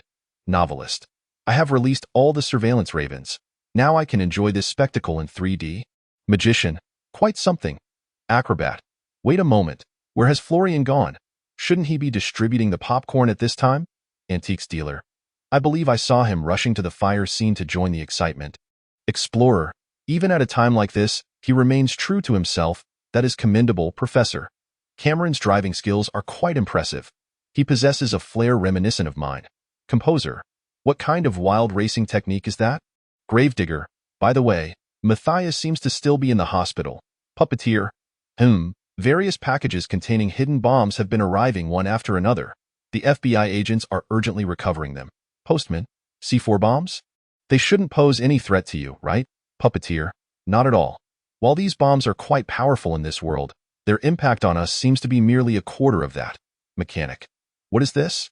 A Bomb Promax version? Bomb. Mad Eye. We'll enhance the bombs later. Cowboy. Wait, old man, didn't you say you would abide by the law? As the agents hurriedly recovered the bombs hidden among the get-well gifts for the patients. Suddenly, the hospital's display screens began to show a video of Mizu no Rina.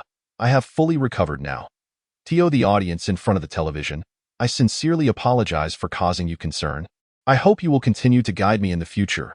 Watching the scene unfold on the screen, the FBI agents exchanged glances. Although they knew that Mizu no Rina showed no signs of waking, seeing this made all the agents' first instinct to rush to her hospital room to check on her. The puppeteer, hidden in a corner of the hospital, silently observed everything. They've been played. Lewis. Their psychology is completely manipulated by the organization in black. Upon arriving at Mizu no Rina's hospital room, the FBI agents found her lying peacefully in her bed. We've all been tricked. Akai Shuichi slowly approached the room. That video was fabricated, intended to gather the FBI here. Conan added, the bombs you just collected likely all have transmitters. Therefore, the black organization probably already knows the location of this room. At this point, we cannot remain here any longer. We must immediately implement the final strategy mentioned this morning. Everyone will take 3 different vehicles to confuse the organization's eyes and leave the hospital in batches. At that moment, Conan deliberately took out his phone to contact Dr. Agasa for assistance, but it was snatched away by Akai Shuichi. This is our work as the FBI. We cannot allow more innocent citizens to be implicated, Akai Shuichi said, returning the phone to Conan. Leave the rest to us. Akai Shuichi then suggested they could still carry the bombs with intact transmitters to mislead the enemy while allowing the experienced Cameron to drive the vehicle carrying Mizu no Rina. Conan wore a serious expression, while Akai Shuichi comforted him. Don't wear that face. This operation plan will definitely succeed. Or is it that my personal assurance is not enough for you? No, not at all. Just as the plan was about to be executed, Judy suddenly approached Cameron, wanting to drive the most dangerous vehicle herself, but Cameron knocked her out with a single punch. Mortician. The organization has already set up an ambush. Postman, ISOs, where are you now? Mortician. I'm in Jin's car. The FBI dispatched 3 vehicles. Kianti pursued the first car, Corlin the second, and Vodka the third. Puppeteer. The third vehicle must be the one carrying Mizu no Rina. Mortician. By the way, Vermouth seems to have set off too. Meanwhile, the 3 members of the black organization in pursuit transmitted infrared scan images to Jin, who discovered Akai Shuichi's Chevrolet. Akai Shuichi's position was closest to the second vehicle being tracked by Corlin. Then Kilkin is definitely in the car Corlin is pursuing, Kianti exclaimed excitedly. Both Akai Shuichi and Conan, who were also in a car, noticed Vermouth's presence and suddenly accelerated to shake her off. However, Jin ordered everyone to track the third vehicle that Vodka was following, Mechanic. Honestly, how did he figure that out? Prisoner. Perhaps it's a tacit understanding between rivals. Mercenary. Understanding? Are you referring to the time you attempted to predict a flash, only to find the regulator's flash crashing into a wall, while you, quicker than your mind, ended up face to face with the regulator and delivered a stun? Prisoner. It's maddening. Where is the trust between people? Explorer. Or perhaps the regulator pretended to flash, and you were fooled into spinning and losing everything in a defeat. Prisoner. I can't take it anymore. Eli Clark, this is all your fault.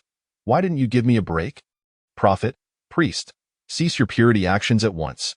Back with the black organization, Jin sneered. With Akai's personality, he won't allow the enemy's gaze to focus on the vehicle he is protecting. He wouldn't make such a mistake. This is a trap he set to lure us. Vodka, confused, said, but the vehicle I'm tracking has only 2 FBI members. The back seat is empty. The driver is indeed an FBI agent, but the passenger seat is occupied by Kilkin.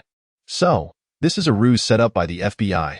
You really understand him well, said the mortician from the back seat of Jin's car. Once I execute that guy in the future, you might have the chance to give him the most exquisite makeup. Yukiguni, Jin said, starting the vehicle and giving chase. If it's a mortician's job, I'm always willing to serve. Chapter 70. The Clash of Red and Black, Part 6. At this moment, Cameron realized he was being closely followed by the entire black organization. He immediately called James to report. What? A black Porsche and 4 motorcycles. Could it be that those guys have already discovered us? Yes, it seems so. Cameron replied while focusing intently on driving. But with my driving skills, I'll shake them off. With that, Cameron accelerated forward. As they approached a road with a guardrail, Mizu no Rina woke up and knocked Cameron unconscious with the bomb box she had. The vehicle lost control and crashed into the guardrail, while Mizu no Rina exited the car to face the pursuing members of the Black Organization. Jin ordered Kianti to take out the unconscious Cameron in the car, but just as she was about to fire, the vehicle exploded. Could it be that the impact ignited the fuse? At this time, passers-by noticed the accident. To avoid drawing attention, Jin quickly ordered a retreat. Once the members of the Black Organization left, Cameron, hiding beneath the guardrail, crawled out to inform Akai Shuichi. The plan succeeded. Back at the hospital, Judy, who had been kept in the dark, learned the truth behind this part of the plan. What? All of this was part of your plan? Judy clearly looked displeased. After all, only Cameron possesses such driving skills. The two then explained to everyone what had transpired in Mizu no Rina's hospital room the previous night. In the hospital room that night, Conan had informed Hondu Ayu that Mizu no Rina was actually his sister and that both his father and sister were CIA agents. Subsequently, they struck a deal with Mizu no Rina, agreeing to protect Hondu Ayu in exchange for her returning to the Black Organization as an informant. Upon learning the truth, the FBI agents couldn't help but complain. Even so, what would it have cost you to inform us in advance? Judy crossed her arms and quipped. Exactly. Do you have any idea how devastating it was for us when we learned she was taken away? We lost our fighting spirit because of it. Isn't that exactly what he wanted? To deceive the enemy, one must first deceive their own people. The puppeteer opened the door and entered. Moreover, your FBI communications may already have been intercepted. Who are you? Upon seeing the puppeteer's burned half-face and peculiar behavior with the strange puppet, Judy couldn't help but feel puzzled. Akai Shuichi turned to the puppeteer. You are one of Alatitha's people, aren't you? I noticed a subtle gaze on me in the hospital when the plan commenced. That must have been you. It is I, code-named puppeteer. Dr. Mesmer is not suited for executing tasks amidst chaos, so I let her accompany Emil for some quality time alone. Of course, I also didn't want to be the third wheel in their relationship. Conan displayed a crescent-eyed expression. What? One moment executing a mission, the next escaping with a grappling hook for some alone time? Puppeteer. Carrying a puppet. Quite a fitting code name. After a brief exchange of information, the puppeteer departed. The FBI then proceeded to discuss the witness protection program with Ben Tangyud. A few days later, Dr. Agasa took the three young ones along with Conan and Hybera to a buffet restaurant for a meal. Just as they were halfway through their meal, police cars screeched to a halt outside. Conan inquired with Officer Takagi about the situation, learning that the president of a foreign agency on the 39th floor of the building had been murdered. Prompted by Conan, Officer Takagi apprehended two suspects. Officer Magyar, with a serious expression, cautioned Officer Takagi against his tendency to speak too freely, while the Junior Detective League expressed that this would expedite the identification of the culprit. Subsequently, Officer Chiba also apprehended two individuals on the staircase. Upon seeing them, Conan was taken aback. One of the apprehended was Inspector Cameron, while the other was a high-profile suspect, Negroini from the Black Organization. The mercenary lamented his misfortune, having just finished browsing the food street on the top floor and intending to indulge in a second round at the buffet on the first floor, only to stumble into a murder case. Upon noticing Conan's presence, everything suddenly began to make sense. Novelist, is this for real? Encountering such an event while dining? Mercenary, truly unfortunate. Should I make my exit soon? Antique dealer, could this be the consequence of your gluttony during the full moon incident? Mercenary, enough, I admit my fault. Novelist, just cooperate for now. The police are unaware of the Black Organization, and the FBI won't disclose much. Conan, upon seeing the mercenary, nearly dropped his jaw in shock. Could this murder be related to the Black Organization? Officer Magyar surveyed the four suspects. Are these the culprits? Takagi affirmed, indeed. The one lurking at the top floor South Food Street is Mr. Toby Keynes. Hiding in the restroom is Mr. Hal Buckner, and the one sweating profusely while descending the stairs is Mr. Ander Cameron. Finally, there's Mr. Nabe Sabita, who also came running down the stairs. Conan was intently observing the mercenary, silently noting down his personal information. Mercenary, what are you looking at? It's all your fault that I can't enjoy my meal. Mr. Toby Keynes first declared that he was merely hesitating over which delicacy to choose. His father is American, and his mother is Japanese, hence his proficiency in Japanese. He is a model who has graced magazine covers. Hal Buckner claimed to be an English teacher, troubled by a student's issue in the restroom. The mercenary interjected before Cameron could speak. Hey, how is this even related to me? I merely intended to enjoy a buffet on the first floor after indulging in the delicacies upstairs. Moreover, I'm Nepalese, completely uninterested in modeling, Conan noted. Jotting this down, Negroini, real name Nabe Sabita, Nepalese, seeing his actions, the mercenary, damn it, this kid, veins bulging on his forehead, antique dealer, patience is a virtue. Hold it together, mercenary, fine. Genta immediately remarked that the mercenary's reasoning was entirely reasonable. Sometimes I, too, crave a second meal after finishing one. Conan recalled the mercenary's previous behavior and found it rather plausible. Thus, could this case actually be unrelated to the organization? Finally, it was Cameron's turn. He stated that he was merely exercising by running up and down the stairs. Hikaru promptly suspected Cameron of being a professional killer, a notion that garnered unanimous agreement from the detective group. Realizing that Cameron could not directly disclose his profession, Conan had no choice but to call Judy for assistance.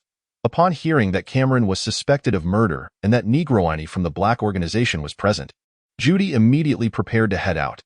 Hearing this news, Akai Shuichi smiled. It is indeed plausible that Cameron uses the stairs for exercise, as for Negroini, he likely just wanted to enjoy a meal. Outside of his tasks, he tends to be quite amiable. We must not let any information leak. Given the suddenness of the situation, apprehending him in a crowded area would be too risky. It's best to monitor his movements discreetly when he leaves, suggested James. All right then, I shall set out. Chapter 71. The Clash of Red and Black, Part 7. Judy arrived at the restaurant to validate Cameron's identity. Officer Magyar was quite astonished. But what is he doing in Japan? I have not neglected my duties at the FBI.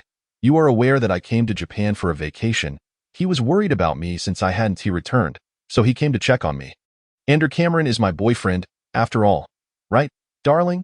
Upon hearing Judy's explanation, everyone could no longer contain their reactions, with Conan revealing a half-moon-eyed expression. Oh? I thought Miss Judy's boyfriend was the one we encountered at the dock last time. It seems I was mistaken. The mercenary spoke up. At this, everyone's gaze fell upon the three of them, and the previously tense atmosphere of interrogation was swiftly replaced by excitement akin to watching a spectacle. Ah, that was a misunderstanding. I was merely at the dock to unwind and happened to run into him. Haha, Judy quickly covered up. Officer Magyar seized the opportunity.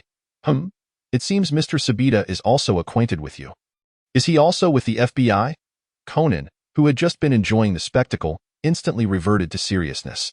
The notion that someone from the Black organization was mistaken for the FBI was utterly shocking. No, we merely have a professional connection, the mercenary explained himself. Officer Magyar continued to speculate. Ah, so perhaps he is a government official. At this point, even the mercenary could no longer maintain his composure and hastily changed the subject. Ahem. The priority now is to resolve the case to indeed. I almost forgot the main issue.